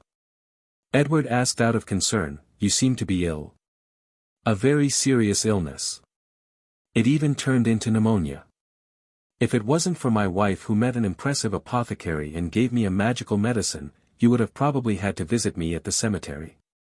Glassy's tone was filled with a lingering fear and joy. Lord, I can't believe it. You were so healthy previously. Look at you, you look so frail now. I remember when I did divination on you, there were no signs that indicated that you would get a serious illness. Edward waved his cane and said with an astonished sigh. My own divination had the same result as yours. Perhaps we are not qualified fortune-tellers. Besides, Glassy suddenly recalled the happenings on Monday as his expression turned abnormally serious. At that moment, the beautiful lady, Angelica, came over and bowed with a pleasant smile. After exchanging greetings, she first showed concern for Glassy's health and provided some suggestions. Then, she mentioned in passing, Mr. Glassy, Mr. Moretti, who requested your divination services previously, has joined our club as well. The one who got me to tell his fortune. Glassy's eyes lit up immediately. Lord, where is he? He just left. Angelica and Edward were unable to comprehend Glassy's abnormal reaction. Glassy took 2 steps in agitation and said, the next time he comes, please ask him when he will come if I'm not around. Glassy, what happened? Did that Mr. Klein Moretti do something to you? Asked Edward in puzzlement. Glassy raised his arm and stared straight into Edward's and Angelica's probing gazes. He said in excitement, he's a very, very, very magical. He lowered his arm and said after using very thrice, doctor. 7:30 in the evening, around the Moretti family's dining table. Klein, why do you need to be at work so early as a consultant? Would emergency matters at the security company be more dangerous? Benson forked a potato from a dish of potato-stewed beef as he raised the matter in concern. Klein carefully spat out the bones from a pan-fried dish and gave his prepared answer. A batch of historical documents needed immediate shipping to Backland. I had to be present to handle the handover and make sure there was nothing missing. As you can guess, the bunch of fist-swinging bastards don't know any Faceac. Upon hearing his answer, Benson, who had finished chewing his food, could not help but sigh. Knowledge is truly important. Making use of this opportunity, Klein took out the remaining £5 note and handed it to Benson. This is my additional payment I received today. It's time you get some decent clothes too. £5? Benson and Melissa said in unison. Benson took the note and looked at it repeatedly. He said in both shock and doubt, this security company sure is generous. His weekly salary was £1.10 solely, which meant £6 exactly every 4 weeks. He only earned £1 additional from this additional payment. And with that salary, he had managed to support his siblings, giving them a decent place to stay and allowing them to eat meat 2 to 3 times a week. Every year, they could get a few new clothes. Are you doubting me? Klein deliberately returned with a question. Benson chuckled. I doubt you have the ability nor the guts to rob a bank. You aren't someone who can lie, Melissa answered seriously after lowering her fork and knife. I'm now someone used to lying. Klein immediately felt a little ashamed. Although it was a result of the circumstances of his reality, his sister's belief in him left him melancholic. It was relatively urgent and important today. I also played a crucial role, which is the reason for the £5, Klein explained. In a way, what he said was the truth. As for the £5 that he would be reimbursed with, the one he would use to join the divination club, he planned on concealing it. Firstly, if he brought £5 home again, he would truly scare his siblings, making them suspect he was doing something illegal. Secondly, he had to save to buy additional materials to practice being a seer and to grasp more mysticism knowledge. Benson bit off a mouthful of wheat bread in satisfaction and thought for more than 10 seconds. The work I'm at doesn't need any decent clothes. Well, to be precise, the clothes at home are sufficient. Without waiting for Klein to persuade him, he suggested, with this additional income, we would truly have savings. I plan on buying a few books on accountancy and studying. Klein, Melissa, I do not wish that my weekly salary remain below £2 in 5 years. As you know, my boss and manager have shit for brains. Their mouths stink the moment they open them. Excellent idea, agreed Klein. He also took the opportunity to steer the conversation. Why don't you read some of the grammar books in my room? To be truly dignified and to earn a handsome pay, that's something rather critical. Perhaps, in the times to come, the civil servant examinations will appear in Lone Kingdom. Preparing ahead of time would give him the advantage. Benson's eyes lit up when he heard that. I've indeed forgotten about that. Here, let's toast to a beautiful future. He did not drink rye beer. Instead, he poured clear oyster soup into 3 cups and clinked his cup with his siblings. After drinking the clear soup, he looked at his sister who was wrestling with the pan-fried fish. He chuckled and said, aside from Benson's books, I think Melissa needs a new dress too. Melissa looked up and shook her head incessantly. No, I think it's best to save it up. Klein finished the sentence for her. Yeah. Melissa nodded in agreement. In fact, if you do not seek the best fabrics and the newest designs, it would not be too expensive. We can save up the remaining money, said Klein in a manner which did not allow for disagreement. Benson added, Melissa, are you planning on wearing the old dress again to Selena's 16th birthday bash? Selena Wood was Melissa's classmate and good friend. She came from quite a good family background. Her elder brother was a practicing solicitor and her father was a senior employee of Backlund Bank's Tingen branch. However, the so-called bash was only a dinner invitation to friends where they chatted and played cards. All right. Melissa lowered her head and mumbled a response. Then, she ruthlessly forked a piece of stewed beef. After a short silence, she suddenly recalled something and looked up abruptly. Mrs. Shoud from next door got her maidservant to send a calling card over. She wishes to make a formal visit on Sunday, at 4 in the afternoon tomorrow. She wants to get to know her new neighbors. Mrs. Shoud? Klein looked at his siblings, confounded. Benson rapped the side of the table with his fingers and appeared to be thinking. Mrs. Shoud from 4, Daffodil Street. I met her husband before. He's a senior solicitor. Senior solicitor. Perhaps he knows Selena's brother, said Melissa with some hints of delight. We are at 2, Daffodil Street. Klein nodded slightly. It's imperative we get to know our neighbors, but as you know, I still have to be at the company on Sunday. I only have time off on Monday. Please pass my apologies to Mrs. Shoud. With that said, he suddenly recalled the neighbors of his former life when he was young, as well as the neighbors in the apartment from Iron Cross Street. He was amused as he sighed lightly. To have formal visits. Shouldn't neighbors get to know each other through natural interaction?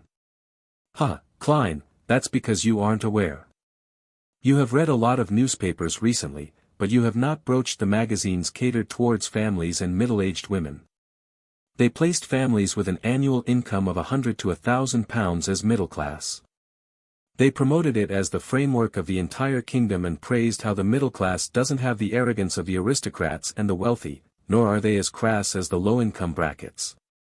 Benson lightly and happily explained, these magazines impart many simplified ceremonies which the aristocrats practice in their interactions.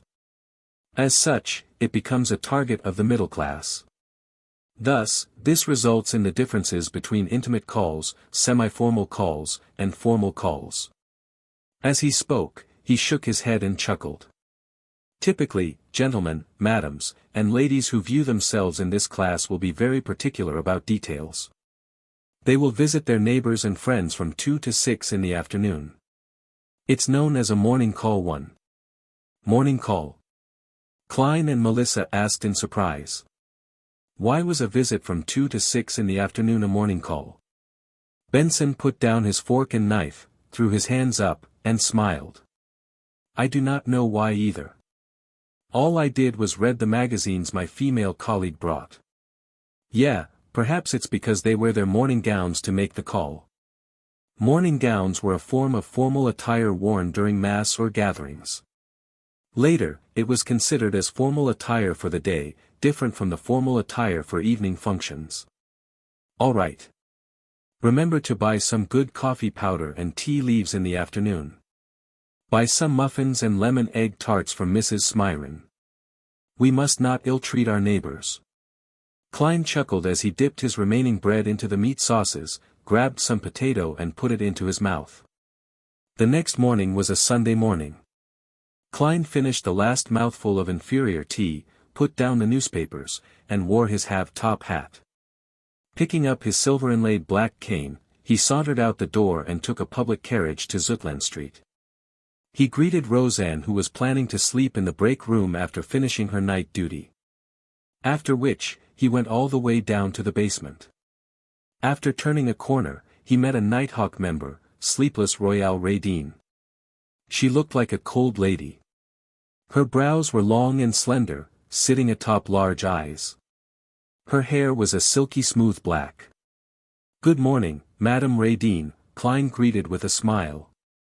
Royale used her deep blue eyes to glance at him and nodded indiscernibly in return. The two quickly passed by each other when Royale stopped and said with her eyes trained forward, "Ritualistic magic is a very dangerous thing." Ah! Klein was taken aback. By the time he turned around, all he saw was her departing back. "Thank you." He frowned and shouted at Royale Radine's back. After taking a left band, he quickly met old Neil inside the armory, as well as Brett, who should not have been there. "Let's go to my place. I've already received the corresponding materials. Brett has agreed to watch the armory for me," said old Neil with a chuckle. Klein was immediately surprised. "We aren't doing it here." Old Neil held a silver chest and tooted. "There's no space here to practice ritualistic magic." Klein did not ask further. He followed old Neil up to the streets and took a public carriage to the Northborough suburbs. Old Neil's place was a bungalow. The garden in front of it was filled with roses, golden mint, and other materials. The moment he entered, there was a carpeted foyer. There were 2 high-back chairs and an umbrella rack. Through the foyer was an expansive living room. The walls were plastered with light-colored wallpaper. The floors were a dark brown color. In the middle of the room was a tiny carpet with floral imprints, and placed above it was a heavy round table. Surrounding the table were comfortable long benches, single-seaters, and a piano. "My deceased wife loved music." Old Neil pointed at the piano and mentioned in passing, "The sofa and coffee table are in the bedrooms. Let's do the ritualistic magic in the living room." "All right," Klein replied cautiously. After old Neil put down the silver chest, he laughed and said, "Let me demonstrate to you ritualistic magic. Make sure to observe and remember the ritual." As he spoke, he took out a fake goatskin parchment from the chest. It was specially made, and it had strange pictures drawn on it with black ink that exuded a serene fragrance. Klein kept watching and finally discovered that old Neil was seemingly, likely, possibly drawing an IOU. When old Neil filled in the corresponding field with the number 30, and the corresponding pound symbol, Klein could not help but ask out of puzzlement and confusion, "Mr. Neil, what kind of ritualistic magic are you doing?" Old Neil coughed and answered very seriously, "I'll be using magic to settle that debt of £30 today." "You can do that?" Klein's eyes widened as his mouth gaped.